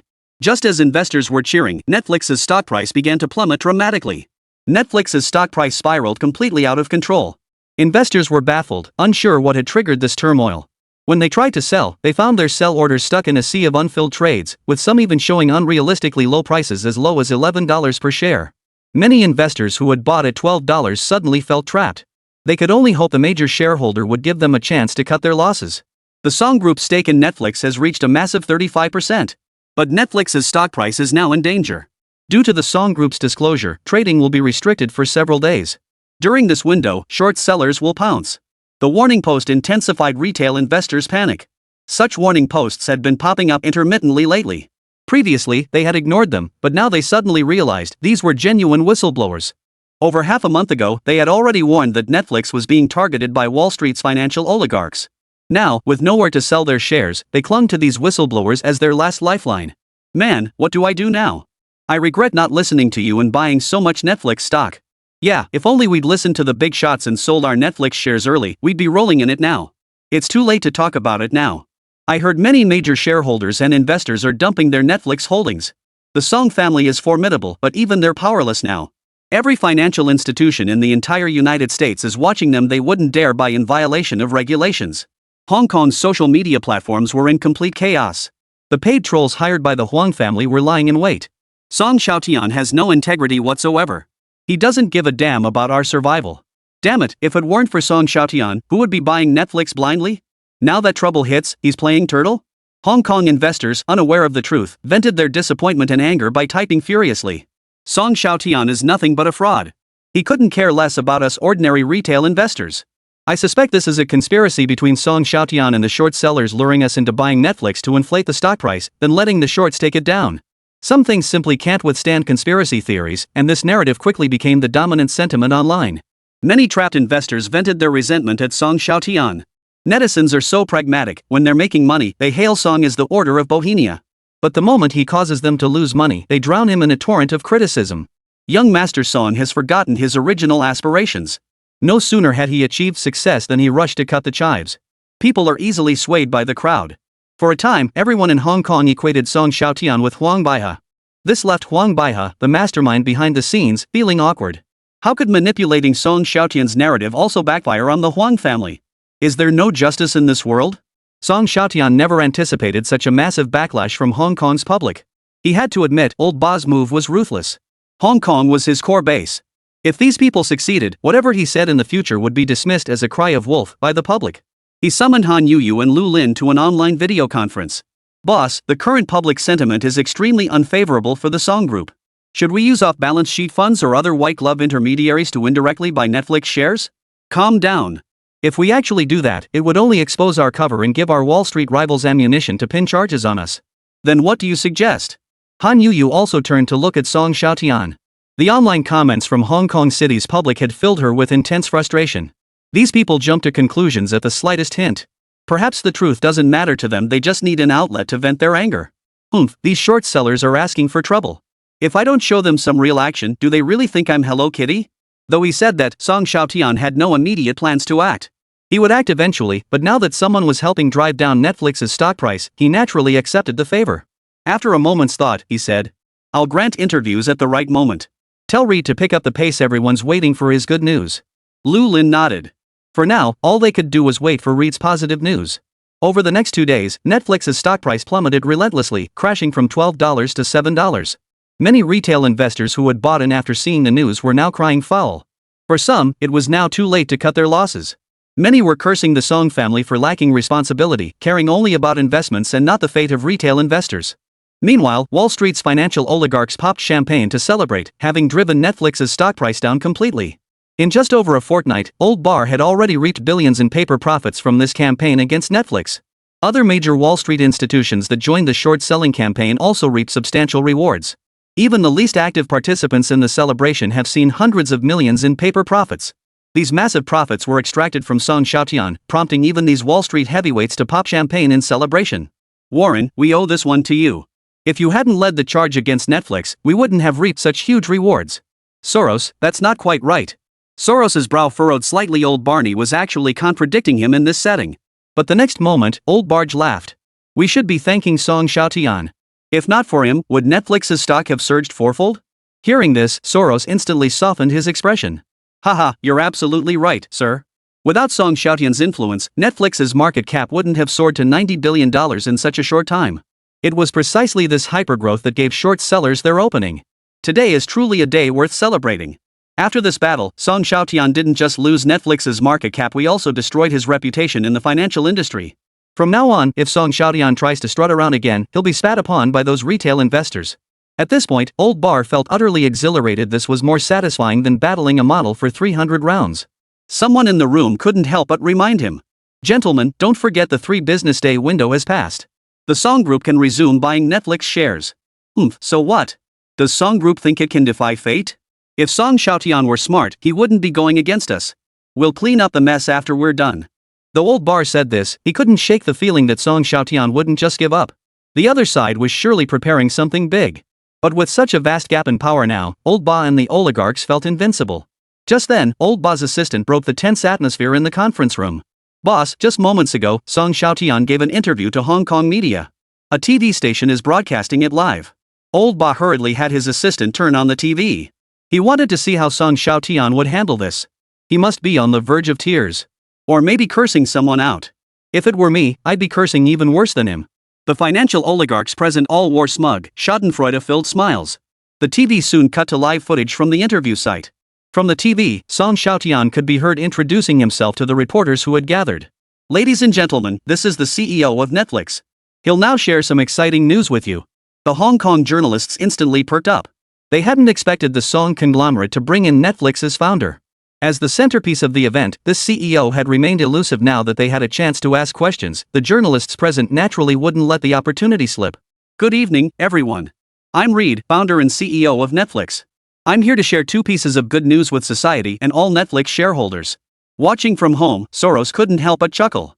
Trying to boost Netflix's stock price with positive news? Isn't Song Xiaotian being a bit naive? Unless it's a major technological breakthrough or a significant earnings surge, boosting the stock price under these circumstances is simply impossible. Everyone agreed with Soros. Now that investors worldwide knew Netflix was under malicious short-selling pressure, ordinary positive news couldn't dispel their doubts. Unless it was truly major positive news. Old Ba, however, had a bad feeling. Song Xiaotian surely understood this logic too. Reed didn't keep them waiting. He displayed the announcement on the large screen. Netflix has achieved an epic breakthrough in video caching technology. As you can see, on a 3G network, we can cache a half-hour video in just the time it takes to watch 2 ads. This means Netflix subscribers will never again experience buffering interruptions. They can now enjoy seamless playback from start to finish. Before he could finish, murmurs erupted throughout the venue. Many in the audience were internet users themselves, accustomed to multiple buffering interruptions while streaming even a few minutes of news. Now Reed was claiming that watching just 1 or 2 commercials could cache a 30-minute video? It felt like a regular browser user suddenly gaining access to a premium download channel. Reed had to rephrase his words before continuing. At the same time, our technological innovations have enhanced video clarity. Soon, everyone will be able to enjoy high-definition videos on their computers and experience just like being in a movie theater. The murmurs in the room grew louder. Video buffering and low resolution had long been the 2 main criticisms of online video platforms. And now Netflix had solved both of these major pain points. Reporters personally tested the service on their computers and were astonished by the experience. Even seasoned figures like Buffett and Soros looked stunned. They opened the Netflix website, clicked on several videos, and tested them. While it wasn't quite as dramatic as Reed claimed, the improvements in buffering efficiency and picture quality were undeniably significant. The online movie streaming experience was now immeasurably better than before. Even then, Soros stubbornly reassured everyone. It's just a minor technological innovation. Perhaps it represents a major shift for online video, but it won't change Netflix's predicament anytime soon. His words might fool some uneducated rednecks, but they certainly didn't reassure anyone present. Netflix's technological innovation could easily cement its position as the undisputed leader in video streaming. From an investment perspective, Netflix was now the streaming platform with the most growth potential. At this point, many financial tycoons were already contemplating closing their positions. What made them feel particularly awkward was that the next 2 days were holidays, meaning they'd have to wait 2 more days to liquidate. Adding to their anxiety, Reed showed no signs of stopping. Ladies and gentlemen, beyond this, with the assistance of the Song Group, we have acquired several overseas streaming platforms. We have now successfully penetrated major markets in Western State, Eastern State, and East Africa. In a short period, we've added 30 million new video users, with subscription members surging by 4 million. With this massive user growth, we've secured partnerships with multiple advertisers, resulting in advertising revenue surging by $160 million compared to last month. Netflix's total revenue this month has increased by $40 million compared to last month. Hearing this, the room erupted. Netflix's profitability had always been solid, but it had never reached a level that truly wowed investors. But now it's different. A $40 million overseas revenue increase is something any internet company would be proud of. If Netflix can sustain this growth in overseas markets, its revenue will soon reach staggering levels. Many attendees were seasoned financial journalists who quickly crunched the numbers. Whether viewed through technological innovation or surging international revenue, Netflix's market valuation should easily reach around $10 billion. Why can Wall Street short sellers so brazenly bet against Netflix? It's because many believe Netflix's stock price is overvalued, and investors lack confidence in its valuation. But times have changed. Everyone now recognizes Netflix's bright future and its profitability far surpassing competitors. Its stock price fully justifies $15 or even $20. As reporters debated this, the atmosphere in Warren Buffett's private box had frozen solid, plunging into dead silence. Even Soros couldn't muster any self-deceptive rhetoric at this point. He knew that anything he said now would only make him look like a clown. It was old Barr that finally broke the silence. Next Monday, let's close our positions together as soon as the market opens. If we act fast and decisively enough, we'll still make a decent profit in the end. The mood in the booth instantly perked up. Song Xiaotian moved too late. The stock price has already been shorted down to $6.70 per share. As long as we close our positions before it climbs back to $12, we'll still make a killing off Netflix. Song Xiaotian was a bit slow. Had he moved just 2 days earlier, we wouldn't have walked away empty-handed. Everyone looked relaxed, convinced they'd merely missed out on a bit more profit. None considered whether they could fully exit before the price hit $12. They knew that even if Netflix surged, it couldn't possibly recover to $12 within a day or two. By then, they'd already closed their positions and safely landed their capital. Old Barr also let a faint smile escape his lips.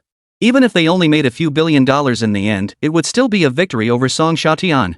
When the press releases were written later, all the shareholders would feel that Old Barr had gotten the better of Song Xiaotian. At this thought, Old Barr felt a touch of smug satisfaction. But when the microphone was handed to Song Xiaotian, the group of tycoons fell silent once more. Mr. Song, rumors are circulating online that you abandoned investors, disregarding their losses. Even conspiracy theories are emerging. Song Xiaotian cut off the aggressive female reporter before him. What I want to say is that the stock market carries risks, and investing requires caution. Long ago, the Song Group's official website issued warnings, but unfortunately, who would listen? As someone who never charged a penny in consulting fees, they didn't share a dime of their profits with me. Now that they're losing money, they're shifting all the blame onto me. And they've got one thing wrong: I wasn't the one shorting the stock. I invested $14 billion and countless Song Group resources into Netflix. I'm not stupid enough to short my own company. If they must direct their anger, it should be toward those Wall Street short sellers who inflated Netflix's stock price only to short it once the bubble burst. I am a socially responsible individual. Next Monday, the Song Group will continue buying Netflix shares to stabilize the market, all within legal and regulatory boundaries. His words, broadcast live and rebroadcast across television networks, instantly reached the ears of countless investors.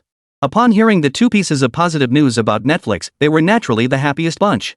These seasoned investors could finally use this opportunity to exit their positions and maybe even turn a profit. Their mood was like bungee jumping: one moment agonizingly painful, the next soaring through the clouds. Their resentment toward Song Xiaotian and Netflix instantly turned to delight. Not only were they avoiding losses, but they stood to gain. They were naturally filled with gratitude toward the Song Group, which had never given up its relentless struggle. Hearing Song Xiaotian's words now, they were overcome with shame. Mr. Song is absolutely right. We followed his lead and bought Apple stock, yet after making money, we didn't share a single penny with him. Now that we're losing money, we come out complaining? That's just not right. Even if Brother Song really wanted to take advantage of us, we'd have brought it upon ourselves. That's a bit harsh. Mr. Song never intended to rip us off. He already holds 35% of the shares. Why would he be foolish enough to short his own stock during the lockup period? Even if he did want to cut us down, he'd wait until after the lockup period. What's the point of arguing, you two? Hurry over to the Song Group website and line up to apologize. I'll go first. Alright, netizens are scrambling to apologize to Song Xiaotian again. The customer service team at Song Group's official website has grown accustomed to this. What puzzled customers was, how long had it really been since the last time they pulled this stunt? Wasn't this nationwide apology campaign happening a bit too frequently? A ripple of soft laughter rippled through the private room. Old Ba and the others thought Song Xiaotian was about to deliver some harsh words, but instead, he announced plans to keep buying Netflix shares on Monday. Even if the Song Group were to buy another 5% stake, it wouldn't change the fact that they were closing their positions and cashing out. Pfft, boring. Let's keep drinking and dancing. Soros' eyes brimmed with contempt. He'd harbored resentment towards Song Xiaotian for quite some time.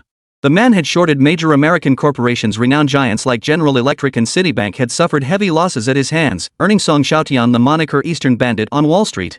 His momentum even surpassed Soros' own. In Soros' eyes, Song Xiaotian was merely a rookie short seller. Every one of his shorting cases had captured global attention and caused worldwide uproar. He was the undisputed king of the short-selling arena. To be compared to a junior was utterly unacceptable. That's why he responded most enthusiastically to Old Bar's invitation this time to show Song Xiaotian who the true king of short-selling really was. The moment Hong Kong media wrapped up their interviews with Reed and Song Xiaotian, the American internet erupted. Glad I didn't dump my Netflix holdings. After all this time, Netflix and the Song Group finally dropped a bombshell like this. Exactly. I was ready to give up hope, but Netflix really pulled through. That's a stock backed by the new stock audit, must have some hidden gems. Looking at it now, Song Sheng's investment vision is truly sharp. Netflix will definitely become the top online video stock. Just as American and European investors were celebrating, the long-dormant whistleblowers sprang back into action. Hey, folks, we can't just let this slide. Regular forum users instantly recognized the commenter. Wait, aren't you the guy who warned us earlier about short sellers targeting Netflix? Boss, what are you getting at? We have to fight back against those short sellers. This isn't the first time these capitalists have toyed with us.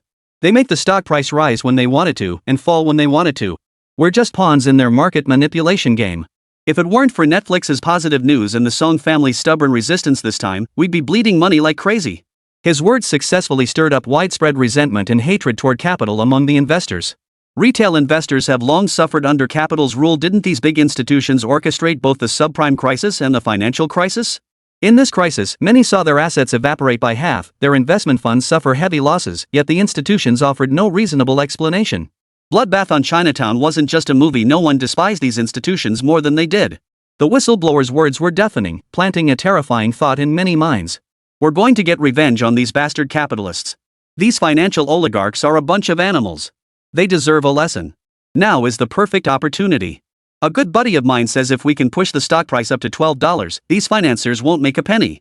If we push it to $15, those short sellers risk getting wiped out. Not only will they walk away empty-handed, but they'll pay dearly for their short positions. Reading this, many retail investors began to get excited. Some who had been merely spectators perked up. And some self-proclaimed experts started analyzing the situation with great seriousness. Based on Netflix's current earnings and internet sector PE ratios, its market cap surpassing $10 billion is entirely feasible. A share price reaching $20 is inevitable. Buying in now not only promises huge profits but will also deal a crushing blow to the short sellers. A towering thread of replies instantly formed beneath this comment. Crush the short sellers. Make sure the short sellers never come back. We must rise up and fight back. A spark can start a prairie fire. Before long, the entire internet was buzzing with talk of blocking the short sellers. Soon, Old Ba also received alerts from his assistants. Ha, a bunch of retail investors dare to brag about blocking us? Making a few $1,000 a month and thinking they can play the stock market? Don't I know these retail investors? Give them a glimmer of hope and they swarm and inflict a little pain and they scatter like a flock of birds. His assistant hurriedly interjected. Boss, there are just too many people shouting. The scene is downright terrifying. Just thinking about those frenzied posts demanding to teach the capital short sellers a lesson sent a chill down the assistant's spine. What the hell are all those protection fees we pay every year for? To get posts deleted and suppress the backlash. The assistant nodded in agreement. Old Ba tapped his fingers lightly on the desk. He knew this was Song Xiaotian's backup plan. Interesting. But these retail investors might add some flair, but expecting a mob to become the main force? Song Xiaotian is completely delusional. He had made up his mind, come Monday's market open, he'd liquidate his positions regardless of the consequences.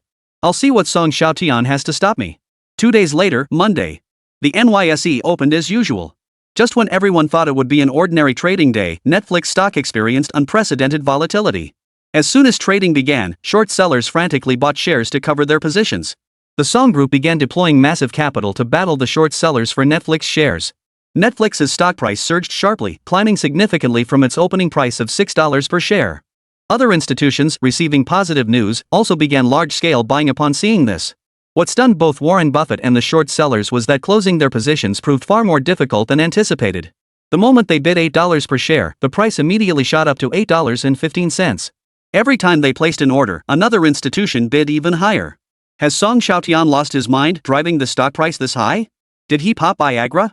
Now he's biting everyone in sight? Mad dog. Let him keep bidding, I'll see how long he can sustain it. Short sellers could only watch Song Group's performance in a cold sweat, planning to close their positions once the frenzy subsided. When the Song Group made another tender offer, Netflix's stock had already hit $10. He finally calmed down. Close our positions, close them. Just as they breathed a sigh of relief, a powerful force suddenly emerged. This force completely stunned the short sellers. They couldn't close their positions normally. The stock price kept surging higher and higher, jumping relentlessly.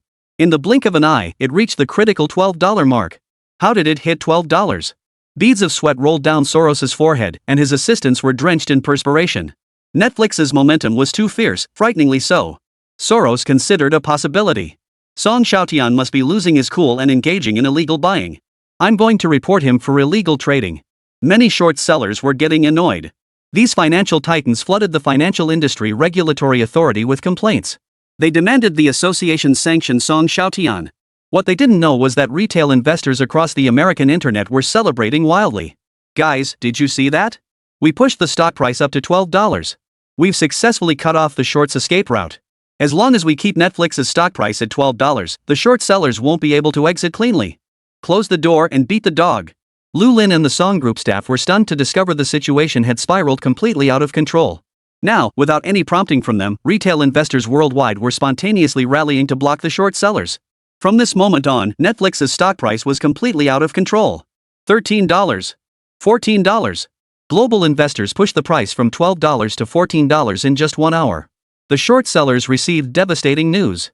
Boss, the Financial Supervisory Association says these buying accounts come from dozens of countries worldwide, with tens of thousands of accounts participating in the purchases. They don't believe the Song Group is engaging in illegal buying. Old Bar and Soros were stunned. They realized it was the retail investors they had underestimated who were driving the surge. Margin call. In the rush, Old Bar and the other short sellers opted to cover their margin calls. They planned to wait out the frenzy and see how things played out. Chapter 77, All for Nothing. It wasn't until another Friday market close that Old Bar and the other short sellers finally came to their senses. How did things get this bad? Soros found the current situation utterly unbelievable. Just a week ago, everyone had been gloating over Song Xiaotian's misfortune, happily discussing how to divide the spoils. How had they fallen so fast into the position of having to cover their positions? Those retail investors are acting like they've taken Viagra. Who knows what they're so excited about? What good could it possibly do them to see us take losses? Old Ba had long noticed the Song Group's underhanded maneuvers and coldly retorted. It's all Song Xiaotian pulling the strings behind the scenes. Soros sighed beside him. Even if we know Song Xiaotian is behind this, there's nothing we can do about it. Now the retail investors are all on his side, calling us old bloodsuckers. It wasn't just one or two people eager to kick a man when he's down. Everyone present had climbed to their current positions by stepping over others' corpses. They'd offended more than a handful of people. Back when they were powerful, these individuals couldn't touch them. But now the tide had turned against them, and these people weren't about to pass up such a golden opportunity to kick someone when they were down. Let's talk about something more practical. What should we do now? At this, the room fell silent. They had posted additional margin to protect most of their principal, but this had also significantly increased the cost of their short positions. We haven't lost yet. Once the storm passes and retail investors' enthusiasm for Netflix gradually fades, we'll still have a chance to make a comeback. Soros chimed in from the side. Exactly. It's too early to admit defeat. Song Xiaotian has merely stirred up a temporary frenzy among retail investors. Once their excessive enthusiasm fades, we'll face the most terrifying period of calm. If we guide those retail investors, then Netflix will face its biggest plunge ever. Hope ignited in everyone's hearts. If they could truly achieve this outcome, even if they suffered losses, they'd only lose a little and might even make a small profit. Their spirits instantly lifted, revitalized from their earlier setbacks. Old Ba couldn't help but channel his inner question. As long as we can smoothly close our Netflix positions, Song Xiaotian still falls short of us. If we can escape this, doesn't it prove the capabilities of everyone here? But Song Xiaotian clearly didn't see it that way. Inside the New York branch of the Wall Street Song Group, Lu Lin was reporting on Netflix's rising stock price. At this point, as the instigators, both Song Xiaotian and Lu Lin found it somewhat unbelievable. Retail investors had managed to push Netflix's stock price up to $15 per share in just 1 week. This far exceeded their expectations.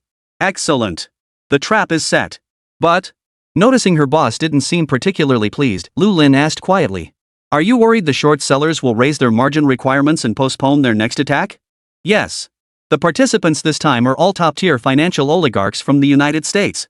They won't just stand by and watch their positions get liquidated. They have ample capital to cover their positions and meet margin calls. Lu Lin smiled. "Boss, we've done remarkably well holding our ground against attacks from several giants half of Wall Street, practically. It seems their losses far outweigh ours." No, Eileen, you don't understand. I said I wanted to teach old Bar a lesson. There's no way we'd let him off that easily. Lu Lin was puzzled. A clash between two major institutions wasn't a mere spat of pride. It hardly seemed worth risking billions over. "Eileen, have our people post a few more threads." Song Xiaotian whispered something to Lu Lin. The power of retail investors made Song Xiaotian feel there was still vast untapped potential. This battle might just end with old boss suffering a crushing defeat. Song Xiaotian's instructions were swiftly relayed. Many salespeople got back to their keyboards. "Everyone, did you see that? This is the power of unity. The short sellers are cowering in fear under our relentless pursuit, but now is not the time to celebrate. In the past, we became tools of capital because we lacked patience and the resolve to fight a protracted battle. Now the short sellers are adding margin, hoping to strike back when our enthusiasm wanes. Do you think we'll let them succeed?" Netizens under the post instantly grasped the gravity of the situation. If the short sellers make a comeback, all their previous efforts will be in vain. Retail investors who had just bought Netflix shares also grew anxious. "We must unite and not let our guard down. We're not a mob. We'll keep Netflix's stock climbing and cut off the short sellers' retreat completely." The retail investors' resolve to crush the short sellers was stronger than ever. Not only did they spontaneously increase their positions, but they also continuously recommended Netflix stock to friends and family. Surprisingly, Netflix's stock price maintained its rapid ascent even after the new Monday. Warren Buffett and George Soros were both taken aback. These retail investors just wouldn't let up. They could only keep adding margin, their costs mounting daily. Amidst this, a new meme spread across the global internet. Retail investors are accomplishing an unprecedented feat in financial history. Their united front is driving Wall Street's financial oligarchs to distraction. Driven by relentless retail buying, Netflix's stock price is now closing in on the $20 threshold. Time is running out for Wall Street's giants. Global retail investors unite. They're making Wall Street look foolish, and shorting Netflix has become a laughingstock. The tale of retail investors taking on Wall Street giants has ignited passion among netizens. What's sending shivers down the spines of Warren Buffett, George Soros, and others is that Netflix's stock price has surged again. They've been pushed to the brink of liquidation once more. Forget it, let's cut our losses. We've already poured in so much capital. These retail investors are out of their minds. More and more will join the rally pushing Netflix higher. I can't even imagine how devastating our losses would be if we hold on. But we've invested so much capital.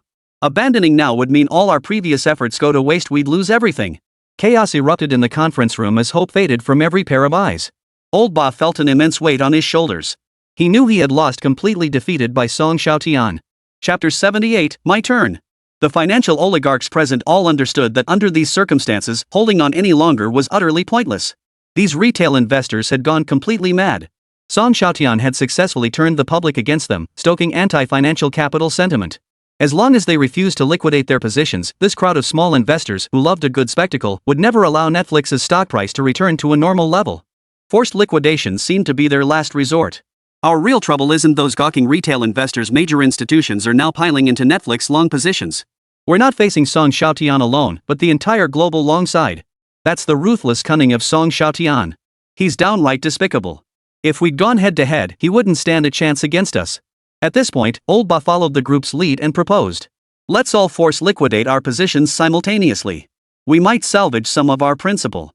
With Lao Ba, the main player and initiator, making this suggestion, the others naturally lost their reason to persist. They all agreed. Alright, I'm in. I agree too. Watching the retreating crowd, Soros gritted his teeth in frustration, muttering through clenched jaws. What a terrible short. As soon as the market opened, the short sellers led by Buffett and Soros began aggressively liquidating their positions.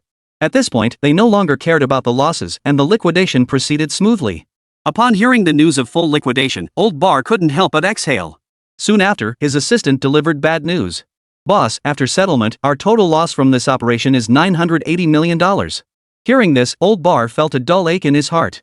Apart from stock market crashes and global financial crises, he rarely suffered such massive losses. This money wasn't just evaporating, it wouldn't bounce back. It was his own capital at stake. For Old Ba, who was already deeply entangled with American finance, this was excruciating. If the US financial markets had been in better shape, he could have sold stocks for arbitrage profits. But now, he can only watch helplessly as his money vanished into thin air. He tugged at the corner of his mouth, swallowing his harsh words. Other short sellers wore equally grim expressions. They were accustomed to reaping others' losses, but now they tasted defeat themselves. Having lost hundreds of millions of dollars, Soros issued a final threat before departing. I, George Soros, will make sure Xiaotian pays for his actions. Everyone shook their heads in unison.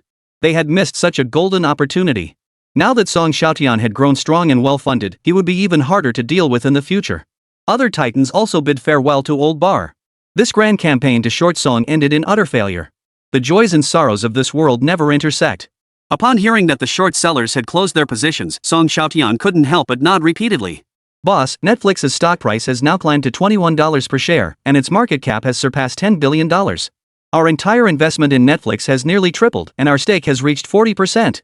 The major shareholders who previously reduced their Netflix holdings are all deeply regretting it now. At this point, Lu Lin couldn't help but feel a bit of schadenfreude. The institutions that invested in Netflix back then clearly believed in its future. Unfortunately, they lacked the resolve to hold on, selling off significant stakes when Warren Buffett and others aggressively shorted the stock. Now, buying back shares has become incredibly difficult. Netflix is no longer priced as it once was. I also heard that Buffett and Soros suffered massive losses this time, possibly over $20 billion in total. Lu Lin's eyes gleamed as she looked at Boss Song. These institutions weren't small fry, they were legitimate financial titans. Small nations tremble at the mere mention of their names, yet now they've fallen at the hands of the Song Group. They hadn't even spent a penny, it was all about outsmarting them. Even the American regulatory agencies that had been watching the Song Group closely were left somewhat helpless. Any minor misstep or regulatory violation by the Song Group would provide them with grounds to enforce regulations and expel the group from the American financial market. Unfortunately for them, Xiaotian showed no inclination to take risks. Instead, he mobilized the masses to counter the short sellers. People will forever remember this autumn they fought a grand battle. Retail investors from around the world united to deliver a crushing blow to short-selling capital. The Song Group would undoubtedly leave an indelible mark in this chapter of history. Boss, this matter is finally settled. No, it's not over yet. I haven't gotten my revenge back. Lu Lin was utterly baffled. She'd heard that Old Ba, who'd led the charge, had lost nearly $10 billion. If that wasn't revenge, what was? Did he plan to send someone to eliminate the opponent? Not quite. Our conflict is a business rivalry, so naturally, we'll resolve it through business means. At this, Xiaotian flashed a cruel smile. Spread the news that Old Ba lost nearly $10 billion shorting Netflix. Let the investors know they've won this war. I understand. Lu Lin instantly grasped the deeper meaning behind Xiaotian's actions. On one hand, it would undermine Old Bar's reputation as the stock god, revealing him as the mastermind behind the short sellers. On the other hand, the news of his company losing nearly $10 billion was major bearish news. The stock price of his investment firm would inevitably plummet. And they could seize this opportunity to short his stock aggressively. Old Bar. Now it's our turn to short you. Xiaotian shifted gears abruptly, initiate a covert financial investigation into Wells Fargo. Secretly investigate Wells Fargo? Lu Lin knew this bank well. She had once shorted this bank, a major holding of Old Bar's portfolio, which was the root cause of her falling out with him.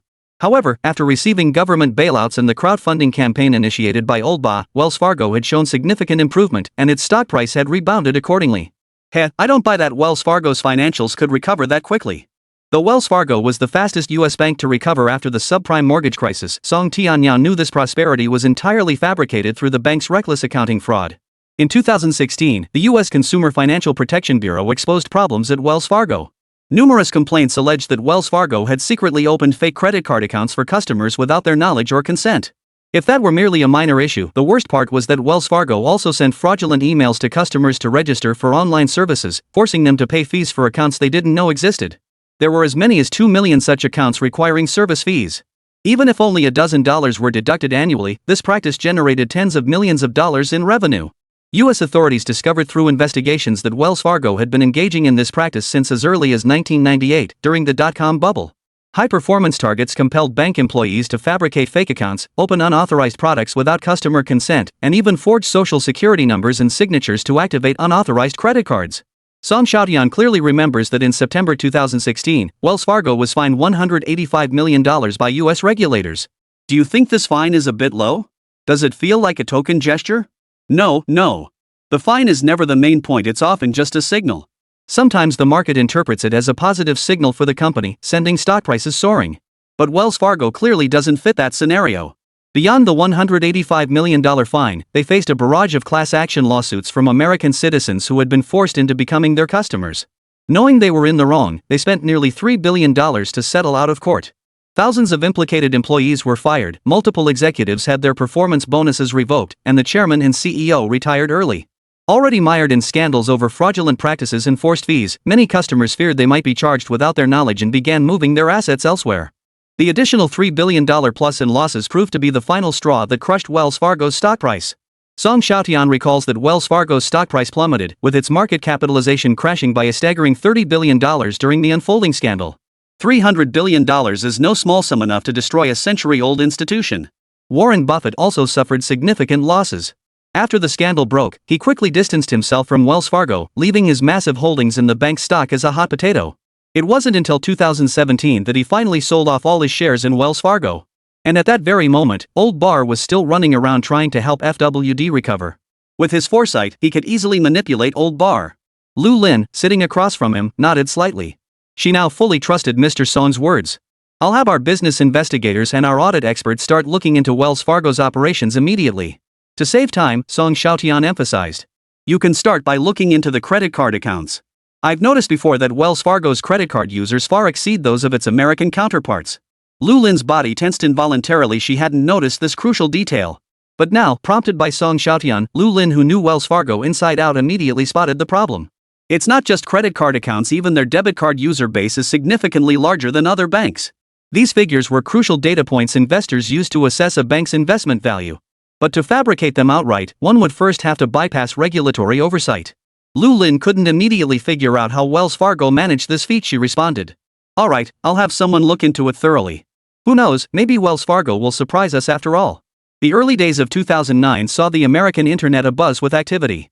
The global retail investors' rout of Wall Street wolves was already thrilling enough, but today at 7 p.m. New York time, the internet was flooded with posts about the stock god losing nearly $1 billion shorting Netflix. This must be true. I have a friend who worked at Buffett's investment management firm, and he just got laid off. Die-hard fans of the Oracle of Omaha immediately pushed back. Which major Wall Street institution isn't laying off employees right now? The subprime crisis has triggered a global financial crisis, and even the Oracle of Omaha's company is no exception. Isn't it normal for financial firms to lay off employees? Immediately beneath his comment, someone replied. Man, you just reminded me, didn't Buffett's company invest in Wells Fargo and General Electric? Not only that, he's invested in Citibank too. And recently raised a huge sum for Citibank and GE. An employee of the Song Group immediately replied with feigned surprise. Holy crap! Old Barr is a major supporter of these companies. Last year, their stock prices took a massive plunge. Doesn't that mean? His words sparked wild speculation. If Old Barr was trying to retaliate against the Song Group but ended up suffering massive losses himself, wouldn't that be adding insult to injury? The prospect of taking on Wall Street capital had already thrilled these retail investors. Now, with an opportunity to short the investment firm of the legendary stock guru, they were naturally eager to jump in.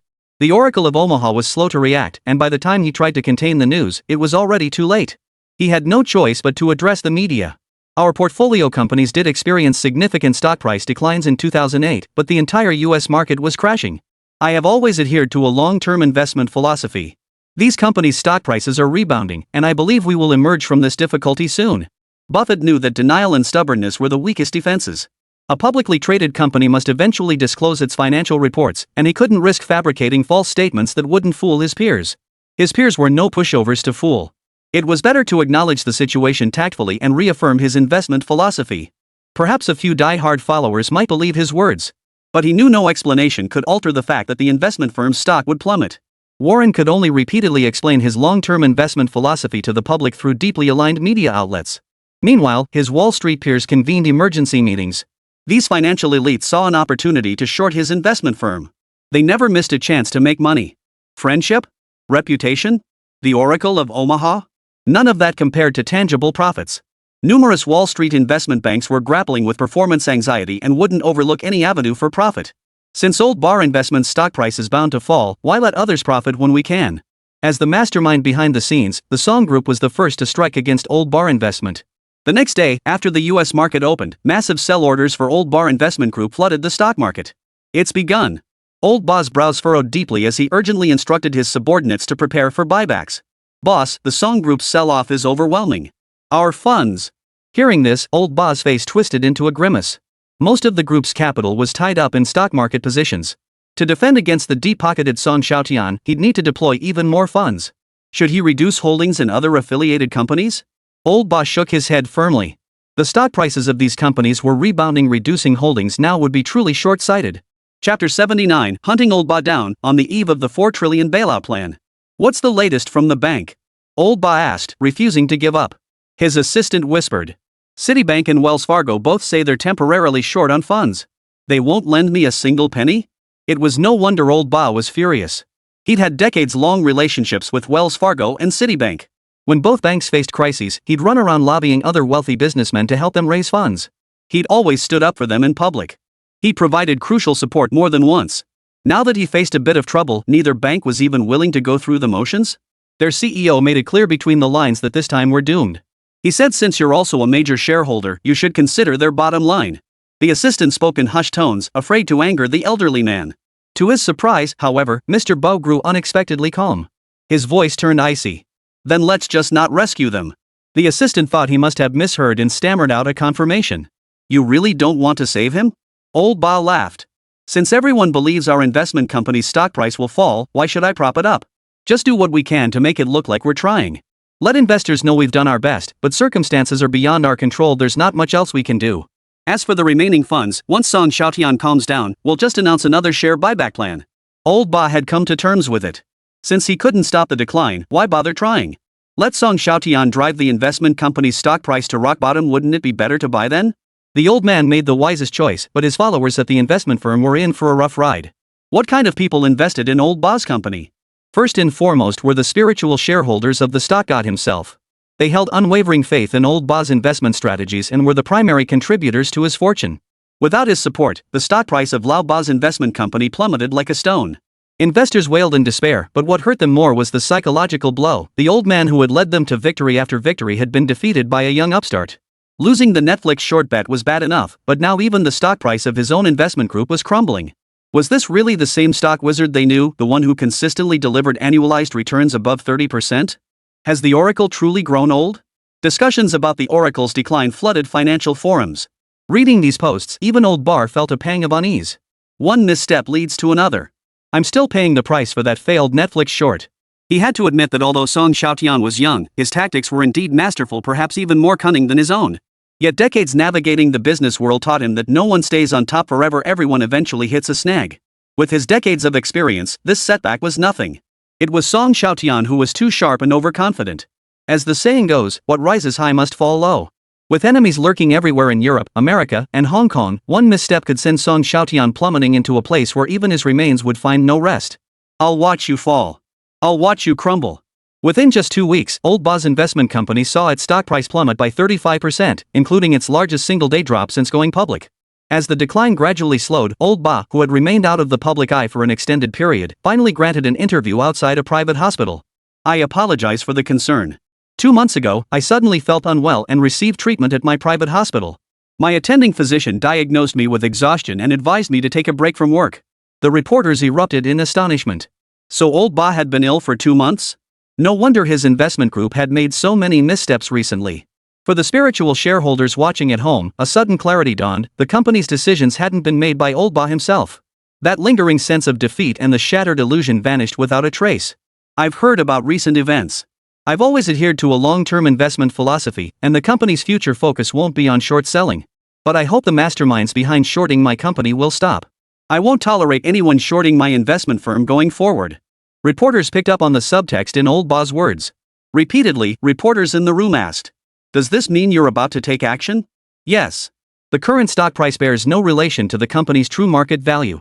I will direct the group to invest heavily in repurchasing our shares on the secondary market. His words rang out with conviction, and the institution still shorting old Bar's investment firm sensed danger. When the old man got serious, it was no joke, especially since they had already made substantial profits. It was time to cut their losses and run. Meanwhile, at the New York branch of the Song Group, Xiaotian and Lu Lin were watching the live news broadcast. "Boss, should we close our positions immediately?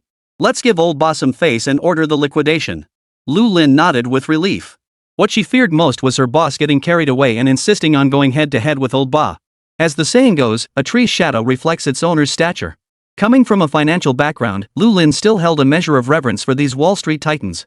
Shortly after the closing order was issued, Lu Lin shared some good news with Song Xiaotian. "Boss, we've made a killing on old Ba this time." "How much did we make?" "We leveraged $3 billion to short old Ba's investment firm, and the final profit hit $1 billion. Though not net profit, this gain was substantial enough to warrant a celebratory announcement. What's more, this figure was nearly identical to the losses old Bar had incurred shorting Netflix. Once he found out, he'd likely suffer another bout of mental anguish." Just as Lu Lin was about to leave, Song Xiaotian called her back. "What about the investigation I asked you to look into?" "Boss, investigations don't happen overnight, but we did uncover something." As she spoke, Lu Lin's eyes betrayed a hint of astonishment. "Oh? What did you uncover?" "Well, Wells Fargo does indeed have a large number of ghost accounts. We can confirm that quite a few people had services purchased for them without their knowledge. There were even several extreme cases." "Oh? Extreme cases?" "Several elderly individuals claim Wells Fargo swindled them out of their entire retirement savings." Hearing this, Song Xiaotian realized this was major news, a scandal that would later be exposed in full force. He never imagined Wells Fargo had been doing this for so long. "Hurry up and tell me the specifics." Originally, Wells Fargo was merely bundling certain services onto customers' accounts without their knowledge. But these seniors claim they were told by bank representatives that opening long-term deposits with them would earn high interest rates. And they believed it? These elderly folks lacked family care and affection from their children. Wells Fargo staff would regularly check in on them, offering warmth and concern, and occasionally giving small gifts. So they trusted these people implicitly. Even after realizing they'd been bundled into unwanted services, they understood the representative's predicament and never considered reporting it. Until they discovered the high-interest fixed deposits were fake, and the wealth management products the salespeople had bought for them had suffered massive losses. Song Xiaotian suddenly understood. There's no such thing as a free lunch in this world. Any investment product carries inherent risks. Don't be fooled by so-called high returns. The higher the advertised rate, the more vigilant you should be. These salespeople might think recommending low-risk financial products won't cause trouble, but things often turn out contrary to their expectations. How did Wells Fargo handle these incidents? They denied the elderly client's claims for compensation, claiming it was the salesperson's personal conduct and unrelated to the bank. Doesn't that sound all too familiar? The seniors were misled, that's a fact. The employees work for you. The financial products were purchased at your bank. Yet when trouble arises, you wash your hands of it once they leave the counter? Didn't these seniors sue Wells Fargo? They were already vulnerable seniors lacking care and social support. Facing a giant like Wells Fargo, winning a lawsuit over a private dispute in America is nearly impossible. You can't prove it was fraud. Lu Lin sighed helplessly, so they chose to swallow their anger. Better safe than sorry. Hearing this, Song Xiaotian shook his head. The facts show this isn't an isolated case at Wells Fargo. Individual lawsuits are indeed tough, but what if we unite all victims and unauthorized users of Wells Fargo credit cards to fight for our rights? Lu Lin felt a slight headache coming on. She was already working towards this goal, but rallying so many people to join a collective action was incredibly difficult. The most critical factor was the immense time investment required. Sitting in his executive chair, Song Xiaotian saw her dilemma and offered advice with a smile. "Lin, you could establish a charitable organization dedicated to protecting the rights of elderly individuals without family support. Take the initiative to file lawsuits against Wells Fargo on behalf of these seniors. You could also publicly solicit cases where Wells Fargo secretly opened accounts or conducted business without users' knowledge, all under the charity's name. This way, you could efficiently gather evidence of Wells Fargo's violations and crimes in the shortest time possible. One example might be an isolated case, and Wells Fargo could still wriggle out of it. But 10, 100, 1,000, 10,000, or even hundreds of thousands? Then it wouldn't be something the bank could dismiss with a simple "it's unrelated to us." Hearing this, Lu Lin's eyes lit up, though she still had reservations. What if we alert them prematurely? Wells Fargo probably doesn't even know how many ghost accounts it's created. This isn't something you can just delete with a single keystroke. US banking regulators keep decades of backup records. Unless Wells Fargo burns down the entire Banking Regulatory Commission, they can't completely erase the evidence. But doesn't that prove they're guilty as charged? Hundreds of thousands of victims, unwitting depositors who had fees deducted without their knowledge, were indeed deceived. They won't let Wells Fargo off easily.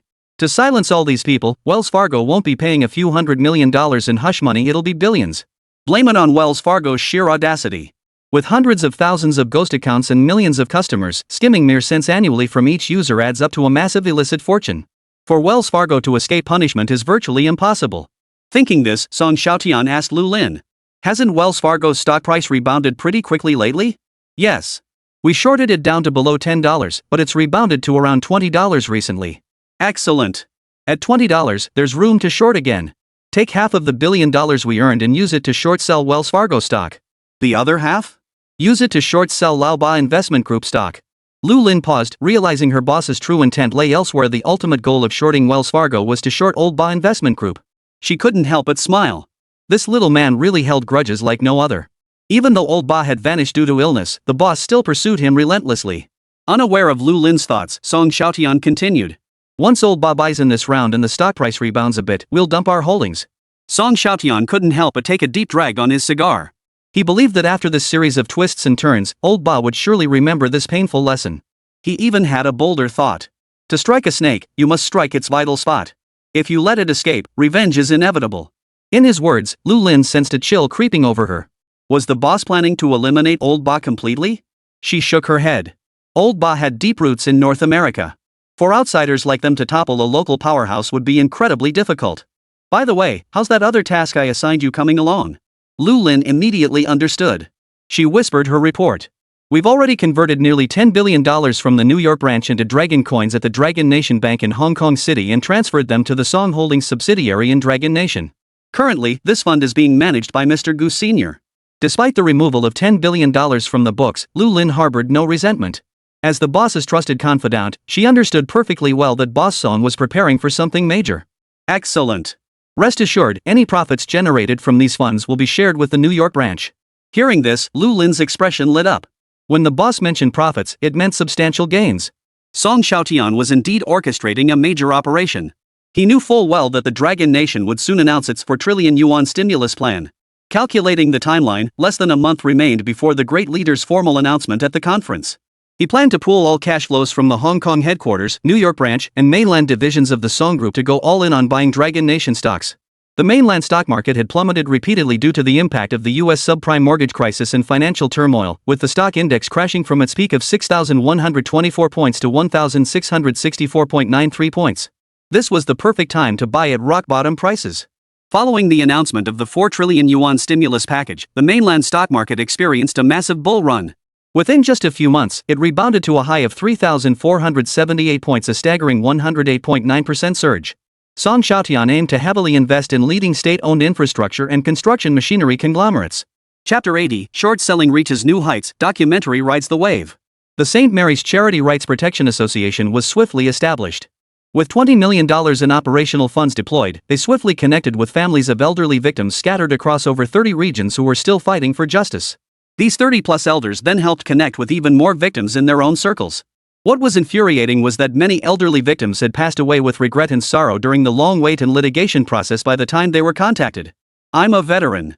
When my mother was defrauded, I was serving in Iraq. By the time I received the notification, she was already in intensive care. Until her dying breath, she felt guilty toward me and remained preoccupied with that doomed lawsuit. At this point, tears welled up in the eyes of the steel-willed warrior who had survived the battlefield. I don't care what your goals are. As long as those scoundrels playing legal games get what they deserve and my mother can rest in peace, I support your actions. Sergeant Sherry, rest assured. We've reached out to many people. Moving forward, we'll use broader channels to find more victims of Wells Fargo. We have sufficient funds to win this class action lawsuit. As a former professional soldier, Sherry had long seen through the true nature of this country. He knew that to defeat a ruthless capitalist, one must rely on the power of another capitalist. Magic could only be defeated by magic. He nodded firmly, pulling a heavy laptop from his backpack and declared, "This contains all the evidence I've gathered over the past 4 years documenting Wells Fargo's crimes. It includes recordings of salespeople deceiving elderly clients and internal data obtained through non-standard means. Hearing this, the project manager in charge of the Rights Protection Initiative froze for several seconds. He never imagined this man who had come knocking on their door would bring such a massive payoff. You couldn't have arrived at a better time. This evidence will be the decisive blow to bring down Wells Fargo. Sari raised an eyebrow at the word bring down. He hadn't realized the capital backing St. Mary's charity advocacy was so ruthless. Their ultimate goal was to destroy Wells Fargo. He deeply admired their ambition. Such a predatory bank had no place in the financial world. What's your next move? File a class action lawsuit against Wells Fargo? Man, this isn't the age of poor communication anymore. Our investigation shows at least 500,000 potential victims of Wells Fargo. Our next step is to use the internet to find those remaining 500,000 people. Hearing this, Sherry, who had long since come to terms with life and death, felt a jolt of shock. He could envision the immense public and societal pressure Wells Fargo would face if they truly located those hundreds of thousands. No, even if they found just 10,000 victims. At that point, it would be nearly impossible for Wells Fargo to use its influence to suppress the matter. Through years of investigation, Sherry knew Wells Fargo had committed numerous violations, issuing credit and debit cards without customers' knowledge, enrolling them in paid services without consent, and worst of all, forging customers' signatures on a massive scale. On a larger scale, this could become the United States' biggest public financial security incident of the century. Once the scandal erupted, Wells Fargo would have no way to contain the damage. A flicker of emotion flickered in Sherry's otherwise death-defying gaze. After 4 years, he finally saw hope for avenging his mother. He had once contemplated using guns and explosives to punish these bloodsuckers who devoured their victims whole, yet at the critical moment, pity arose in his heart, making him feel that killing low-level employees and managers was meaningless. This left Sherry in a state of confusion for a long time, even questioning the very meaning of all his advocacy efforts. But now, the St. Mary's Charity Advocacy Group had offered him a new perspective. As Sherry sank into deep thought, the Rights Protection Operations Manager reported this major development to Lu Lin, who then relayed it to Xiaotian. The boss is truly amazing. With this evidence, we can immediately proceed to the next step. Yes, this retired soldier has certainly brought us quite a surprise. Xiaotian pondered for a moment before saying, since he's so passionate about advocacy, let's make him the leader of the Rights Protection Association. He promptly received all information regarding Shali. His grandfather was a World War II veteran, his father had died in the Sino-Vietnamese War, and his mother had dedicated her life to community service. This was practically the American version of a family of patriots. He had way too many buffs stacked. Having someone like this spearhead the Rights Committee and launch a collective charge against Wells Fargo? That's way more electrifying than any Bobo person. Lu Lin quickly grasped Song Xiaotian's cunning scheme and couldn't help but chuckle. Alright, I'll get it arranged right away. Just as Shaylee was about to leave, the Rights Protection Supervisor stopped him. Sergeant, please wait a moment. Is there something else? Our Charity Rights Protection Association hopes you will personally lead all the victims in a public rights protection campaign. Me, lead the rights group? Sherry was utterly astonished. He couldn't believe the capital behind this would entrust him with such immense power. Wasn't the other party being a bit too bold? The supervisor sensed his hesitation and replied with utmost sincerity. It's true we intervened with some ulterior motives, but after visiting the elderly, we deeply sympathize with their plight. Wells Fargo robbed them of their retirement savings. Rest assured, we have no interest in the compensation awarded to the elderly. We will only charge standard attorney fees. Our goal is the same as yours, to make Wells Fargo pay for its despicable actions. Sherry sensed the supervisor's sincerity, though he still harbored reservations about the legal fees. In the United States, attorney fees are typically structured in stages and can be extremely high. Some prominent lawyers even demand a percentage of the substantial damages awarded if the case is won. It's common in the United States for lawyers to earn more than the victims. Hundreds of millions or even billions of dollars in settlements often see a significant portion going to the legal team. If you agree to take only 30% of the final settlement amount, I'll fight for you without reservation. Sergeant, you're mistaken. You're already fighting for the American people in another capacity. You're fighting for justice, not for us. Charging into battle for the American people? Sherry was shaken to his core, a profound respect welling up within him. Just as he began to hold this shadowy organization in high esteem, the supervisor shamelessly declared, "We demand at least half of the lawsuit settlement." The supervisor knew the mastermind's goal was to extract $30 billion in damages from Wells Fargo. Half that would be $15 billion. After paying the legal team, this project would net at least $10 billion in profit. That's compensation for the elderly and countless victims. Sergeant, you should understand the rules of the game. We've already invested massive resources in operations. Next comes PR with the media, the Supreme Court justices of the United States, and a whole host of influential figures. We need the best legal team, all of which costs money. In the United States, winning a lawsuit isn't always about who holds the moral high ground. More often, it's a contest of who has the stronger backing, the more effective network of connections, and ultimately, who has the deeper pockets. Sherry understood the rules implicitly. He'd seen too much darkness within the American military camp to be unaware that public relations permeated everything. Alright, I'll accept the terms for now. Next question, how do you want me to cooperate? The supervisor was quite satisfied with Sherry's attitude. He smiled and said, "We need to borrow your background." My background? Sherry was puzzled. His background was simply 3 generations of military service, none of them high-ranking officers. Had his father and grandfather still been alive, he might have secured an officer position. But reality was that after 4 years of service, he was still just a lowly sergeant. Yes, you'll find out soon enough. Sherry was led into a group of elderly men. Sherry, they haven't given you a hard time, have they? Old man, what nonsense are you talking about? The supervisors are all good people. How could they give Sherry a hard time? Facing the elder's concern, Sherry flashed a childlike smile. Everyone, the supervisor didn't give me a hard time.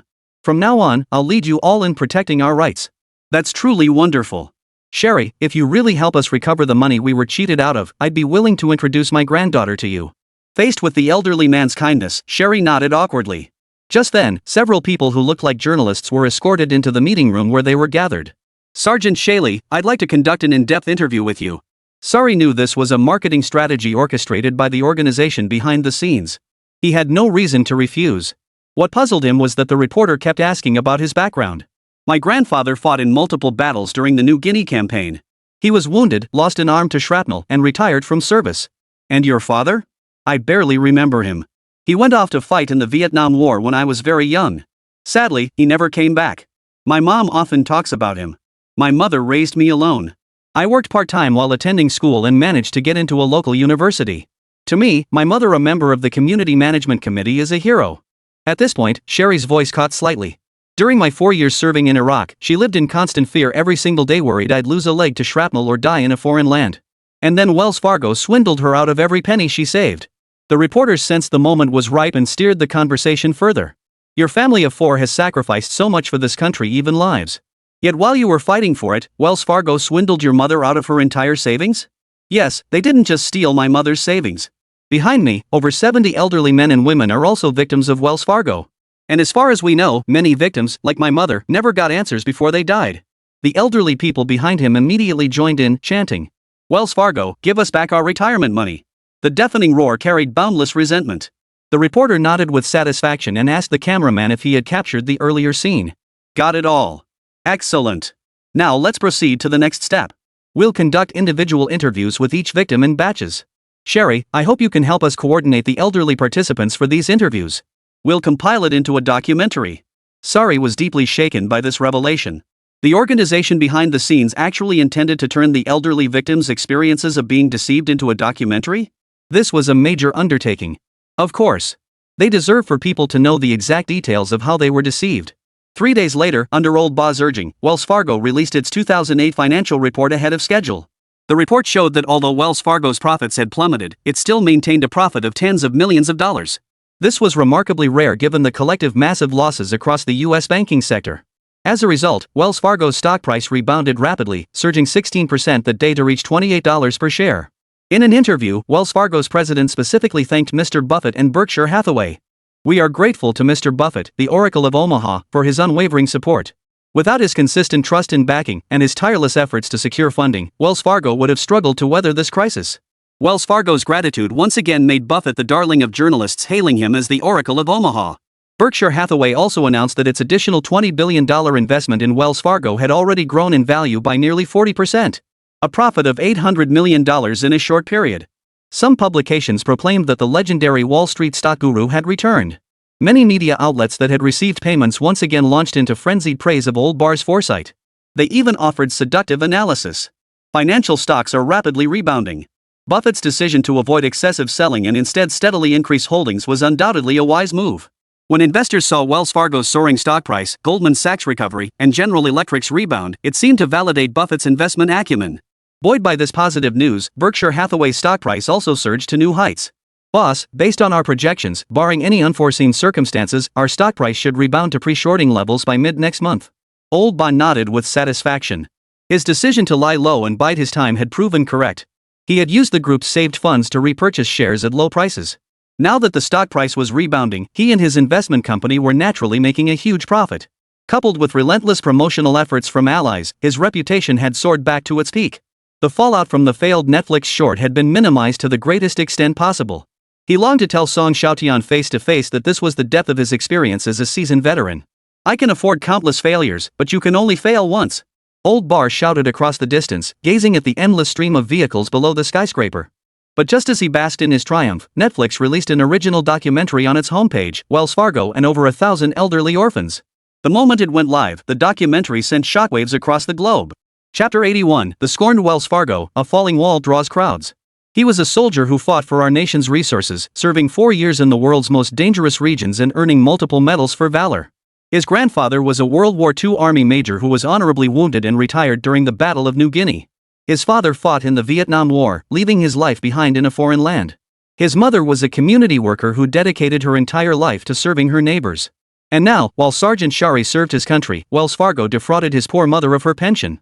Upon his return, he could only listen helplessly to his mother's anguished cries at her sickbed. Over 100 seniors from more than a dozen states across the nation have now gathered together. They are all victims of Wells Fargo's fraud. Now Sergeant Shari is leading them to seek justice for hundreds of thousands of citizens who had credit cards opened in their names without their knowledge, unleashing the fiercest outcry.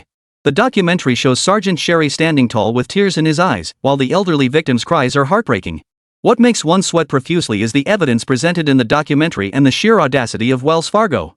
Through one-on-one interviews with the seniors, these stark figures become more than mere statistics. They represent real, living lives.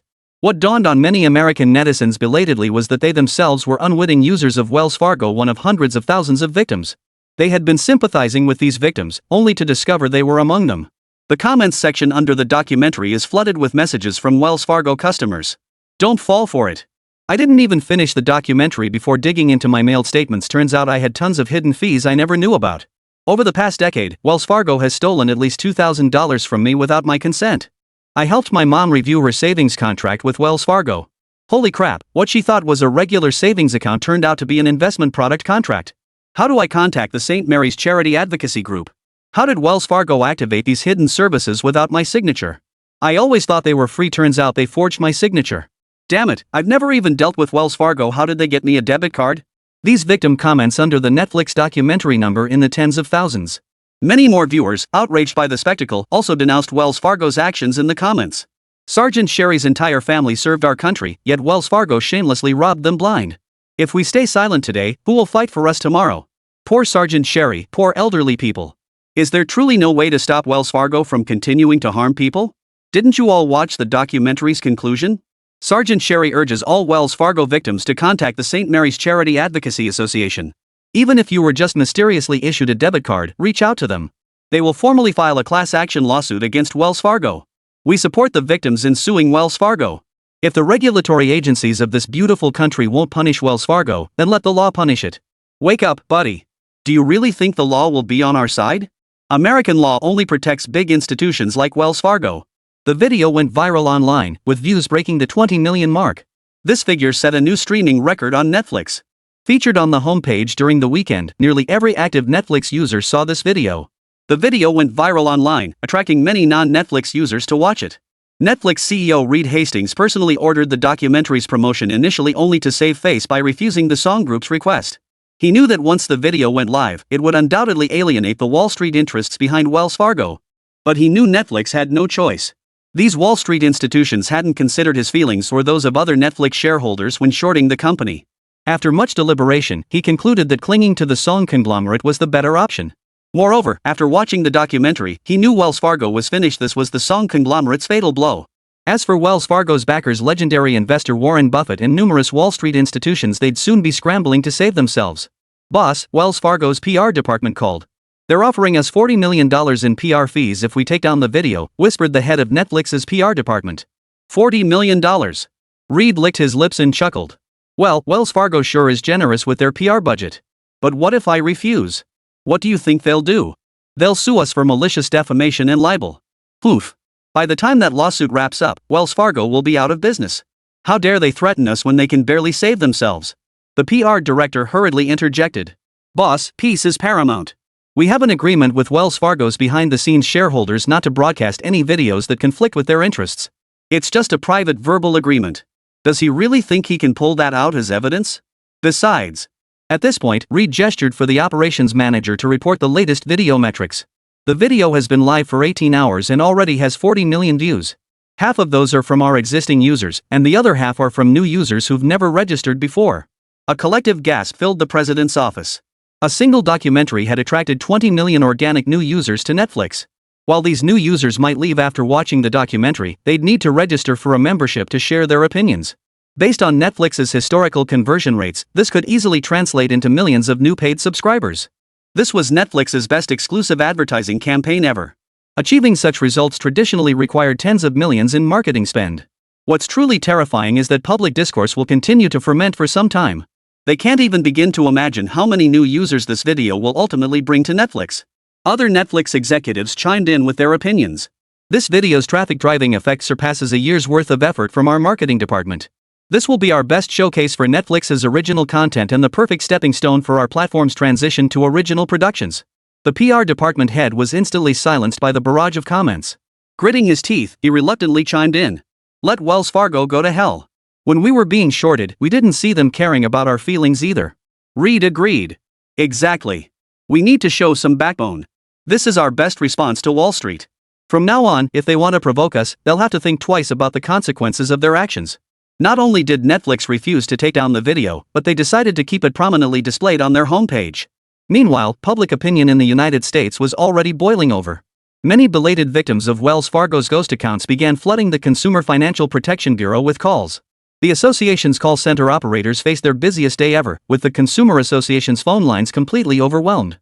Some even called local police, demanding officers arrest Wells Fargo employees for forging signatures and violating personal privacy. The internet, of course, was flooded with condemnation of Wells Fargo. Petitions demanding sanctions against Wells Fargo flooded the White House website. The headquarters of the St. Mary's Charity Advocacy Association expanded its call center to 500 lines just to barely withstand the initial wave of calls. Its operations manager reported directly to Xiaotian. Sir, we've added nearly 10,000 more verified victim cases. They're all willing to authorize us to file a class action lawsuit against Wells Fargo. Xiaotian was taken aback.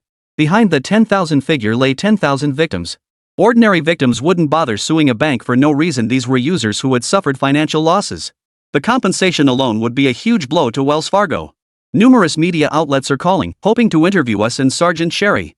Interviews? Ha! What good can come from what these media outlets say? Even a fool can see which side they'll take. Just then, the operations manager delivered another urgent update to Xiaotian.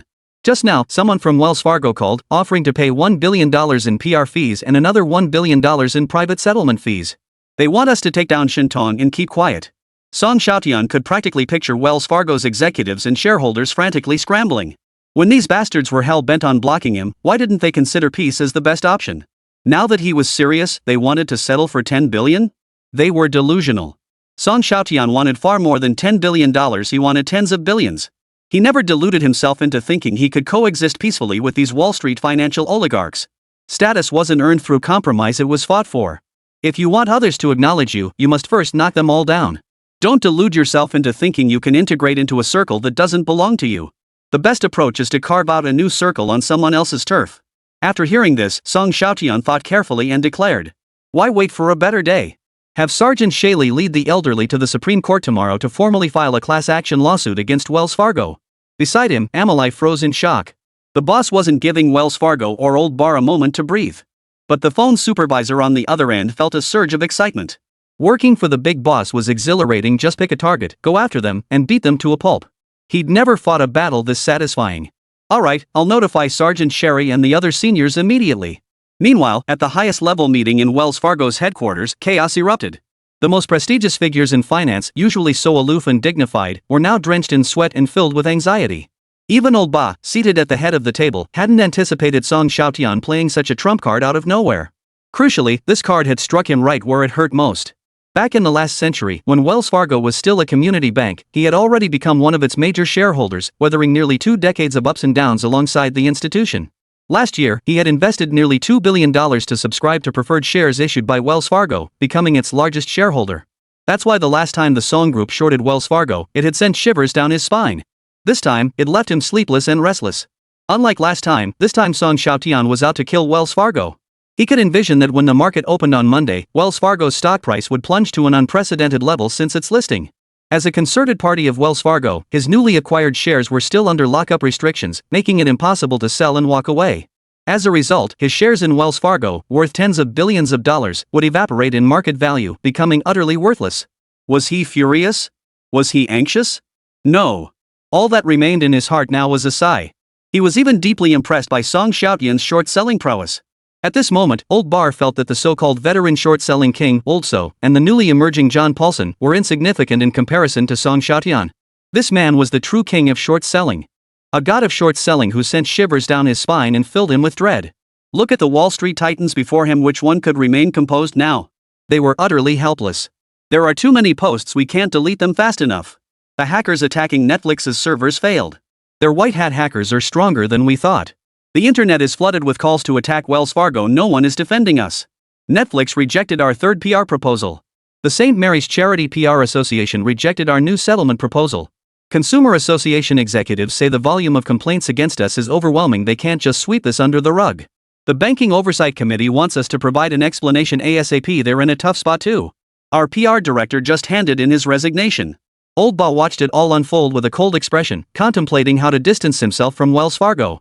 This sinking ship could go down at any moment. His only option now was to jump ship before others did. Then loudly declare his stance, joining others in condemning Wells Fargo's actions.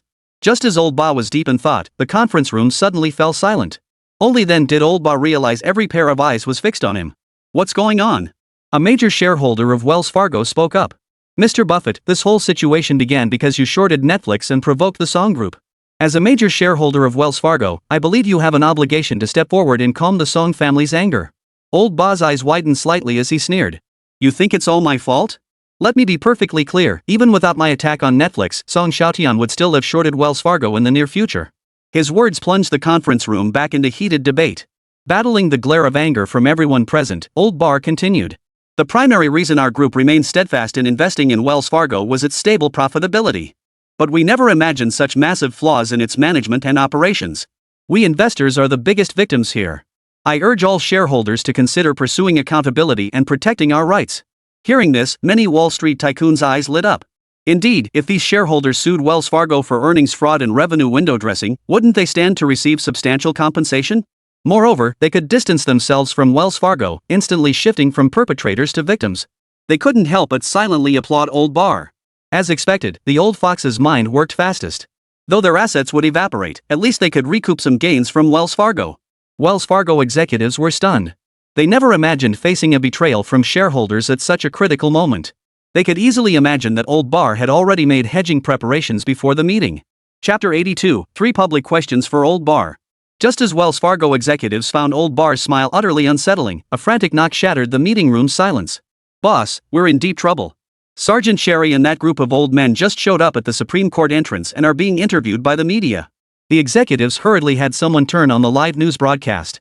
On screen, Sergeant Sherry, dubbed a champion of justice by the American public, delivered a passionate speech to the cameras. I once felt lost, wanting to take revenge on Wells Fargo's salespeople and unscrupulous executives. But I quickly dismissed that terrible notion. They are merely accomplices within Wells Fargo's management system. The true culprits are the bank's insatiable hunger for performance metrics and profits, and those greedy, insatiable financial oligarchs. It is their greed and ambition that forced Wells Fargo's executives and salespeople to take desperate risks, exploiting those even more vulnerable than themselves. This leads me to ask Mr. Buffett, the Oracle of Omaha, we trust you so deeply, viewing you as a deity. You clearly had the opportunity to gain deeper insight into Wells Fargo's operations and exercise oversight at any time. Beyond repeatedly urging us to buy it, what else did you do? Shouldn't you be held accountable for the safety incidents now plaguing the publicly traded company you so meticulously praised and promoted? More pointedly, did you instruct Wells Fargo to act this way? Having invested in Wells Fargo for over 2 decades and steadfastly supported it during its toughest times, were you already aware of its money-grabbing tactics? The federal courtroom fell deathly silent as Sergeant Sherry unexpectedly turned her fire on Wall Street's unquestioned stock guru, Old Bar. These 3 pointed questions resonated powerfully. The American public watching the live broadcast found Sharp's line of questioning compelling. You, Mr. Buffett, have long been a deeply entangled spokesperson for Wells Fargo. Now that Wells Fargo is in trouble, aren't you responsible? And what about your unwavering commitment to increasing your stake in Wells Fargo? Did you know all along about the bank's sophisticated money-making schemes? Doesn't that nearly 100 million shares of preferred stock prove even more clearly that you have some kind of vested interest in Wells Fargo? Some even speculated, could it be that the superior performance Barron touted actually put pressure on Wells Fargo to deliver results? Watching the breaking news, Old Bar's face twisted into a bitter smile. He knew he was finished the moment he heard the first question. The reputation he had painstakingly built over decades on Wall Street was utterly destroyed by these 3 questions. It was no exaggeration to say it had been uprooted. This was the most severe credibility crisis he had ever faced in his career. Who would dare partner with this disgraced stock guru for future investments? Even if they did, investors who once trusted him would hesitate. Would the guru recommend another Wells Fargo? Once doubt took root, trust would never be the same. Without the confidence of retail investors, his title as a stock guru became nothing but an empty label. Bitter thoughts filled Old Ba's heart. Song Xiaotian's move was ruthless. It felt like an attempt to uproot him entirely. If given a second chance, no matter how much others urged him, he would never choose to antagonize Song Xiaotian. As for Sherry's remarks, they were entirely due to Song Xiaotian's subtle guidance from afar. Upon hearing the message relayed by the head of the St. Mary's Rights Association, Sherry snapped out of his daze. He too felt that Wells Fargo had harmed so many people, and Old Ba, the so-called stock guru, could not escape blame. The reason Sherry remained so stubborn and convinced even the most steadfast believers was entirely because before Buffett invested in Wells Fargo, it had been a community bank. Warren Buffett played the most significant role in building Wells Fargo into the massive institution and market capitalization it is today. In the United States, large corporations operate under a professional management system. When major negative news hits a company, it's usually the CEO who takes responsibility and resigns, rarely implicating the owners behind the scenes. With numerous investors in publicly traded companies, accountability rarely extends to them. But now, Sherry believes that with this scandal at Wells Fargo, Buffett is the biggest accomplice. A reporter at the scene pressed the issue. So Sergeant Sherry, will you hold the Oracle of Omaha accountable? No. The crowd was baffled once more. If you're not suing him, why keep harping on him? The laws of this country protect the interests of the wealthy. There's no law stipulating that publicly buying or praising a listed company subjects you to joint liability when it goes under. I'm just representing a group of unfortunate people trying to recoup their losses. I'm no savior who can fix this rotten world. Though the law can't touch him, I despise him, and so will the world. His words sent a chill down the spines of viewers watching the news broadcast. Sergeant Sherry's statement delivered a wake-up call to every citizen of the United States. The law may not punish him, but we can despise him. These words resonated deeply with many Americans. It wasn't the first time capitalists had evaded punishment in the United States, but the public held a mirror to their conscience. Who would dare follow Old Ba in buying stocks now? Barack's face darkened instantly at the television. His mind raced, searching for a way out of this predicament. Frustration clouded his expression, erasing any trace of his previous composure. He abruptly stood up and strode straight toward the door, clearly heading to gather his advisors to devise a countermeasure. Those in the conference hall felt a collective sense of dread. Now Sherry and a group of senior investors are suing us collectively. We could face class action lawsuits from tens of thousands of clients. This incident will make us infamous worldwide. It's probably unrealistic for you bosses to distance yourselves from us now. Rest assured, your names will soon be all over the internet. You'll have no choice but to work with us to resolve this. The shareholders were equally distraught. The thought of their investments evaporating when Wells Fargo's stock plummeted at Monday's market open was agonizing. But the greatest fear was social ruin. With Sherry stirring the pot, public outrage might turn against them, potentially devastating their own businesses. If we can resolve all issues before Monday's market open, get Sherry and all clients to withdraw lawsuits, silence the protesters, and cut off online discourse, might the impact on Wells Fargo be less severe? Immediately, someone challenged this idea. These troublemakers are clearly backed by the Song conglomerate. Unless he backs down, this won't just blow over. A gentleman with a handlebar mustache suggested. Why don't we try talking to the Song conglomerate again? Ask him to pull some strings? This quickly became the consensus. Even Old Ba couldn't think of a better strategy and could only tacitly approve the group's actions. Soon after, Lu Lin reported to Song Xiaotian. Boss, the shareholder representatives from Wells Fargo want to speak with you. Hearing this, Song Xiaotian's eyes flashed with contempt. Every Tom, Dick, and Harry wants to sit at the negotiating table with me? Unless Old Ba himself comes to apologize, I might reluctantly consider talking to them. Song Xiaotian certainly had reason to be arrogant. He now held the upper hand over these people. Whether he negotiated or not, he stood to gain significantly. Fine. I'll send them packing. The Wells Fargo shareholders hadn't expected that after mustering the courage to take this step, they'd be met with such contempt. But circumstances forced their hand. Song Xiaotian had them on the ropes, and they were desperate. They pleaded. Ms. Lu, Old Ba is incredibly stubborn. Getting him to apologize is incredibly difficult. Why not let us propose a compromise? We hope to settle this out of court with the St. Mary's Charity Rights Association. To that end, Wells Fargo is willing to pay $20 billion, and we personally will contribute $10 billion in settlement fees to the Song family. We have no objection to the Song family continuing to short Wells Fargo stock. We only ask that after receiving compensation, the Song Group withdraws from this matter. Their offer was surprisingly generous. After pondering, Lu Lin relayed their proposal to Song Xiaotian. They think $10 billion will get rid of me? These people really think they're clever. If we stop now, our short-selling profits will be significantly reduced. The key point is that Wells Fargo isn't our main target. Our main target is the Old Bar Investment Group. Tell them our primary target isn't them. I won't back down until Old Ba pays the price. Hearing Lu Lin's message, the group of old money figures turned ashen. Lacking the courage to confront Song Xiaotian, they naturally directed their resentment toward Old Ba, who stubbornly refused to yield. If Old Ba hadn't provoked the Song conglomerate, things wouldn't have escalated to this point. If Old Ba had been willing to bow his head, there might still be room for negotiation. But the man was stubborn. He'd rather ruin his reputation and see his fortune plummet than apologize to Song Xiaotian. The entire group rushed to confront Old Ba again. Old Ba was berated by a crowd pointing fingers at him. These people had once been his friends, yet now they glared at him with fury. I won't apologize to Song Xiaotian. Even if it ruins me completely, I won't. Old Ba's words were unyielding. After all, he was the Wall Street stock guru, a revered investment expert for generations of traders. Now, asking him to apologize to a junior like Song Xiaotian felt worse than death. If he truly apologized, his inner convictions would shatter, and the hearts of the investors who worshipped him as a god would break along with his. Old Bar, if you want to die, don't drag everyone down with you. Apologize, and Wells Fargo might survive. Keep Wells Fargo alive, and its stock price will rise again someday. How can you not grasp this simple truth?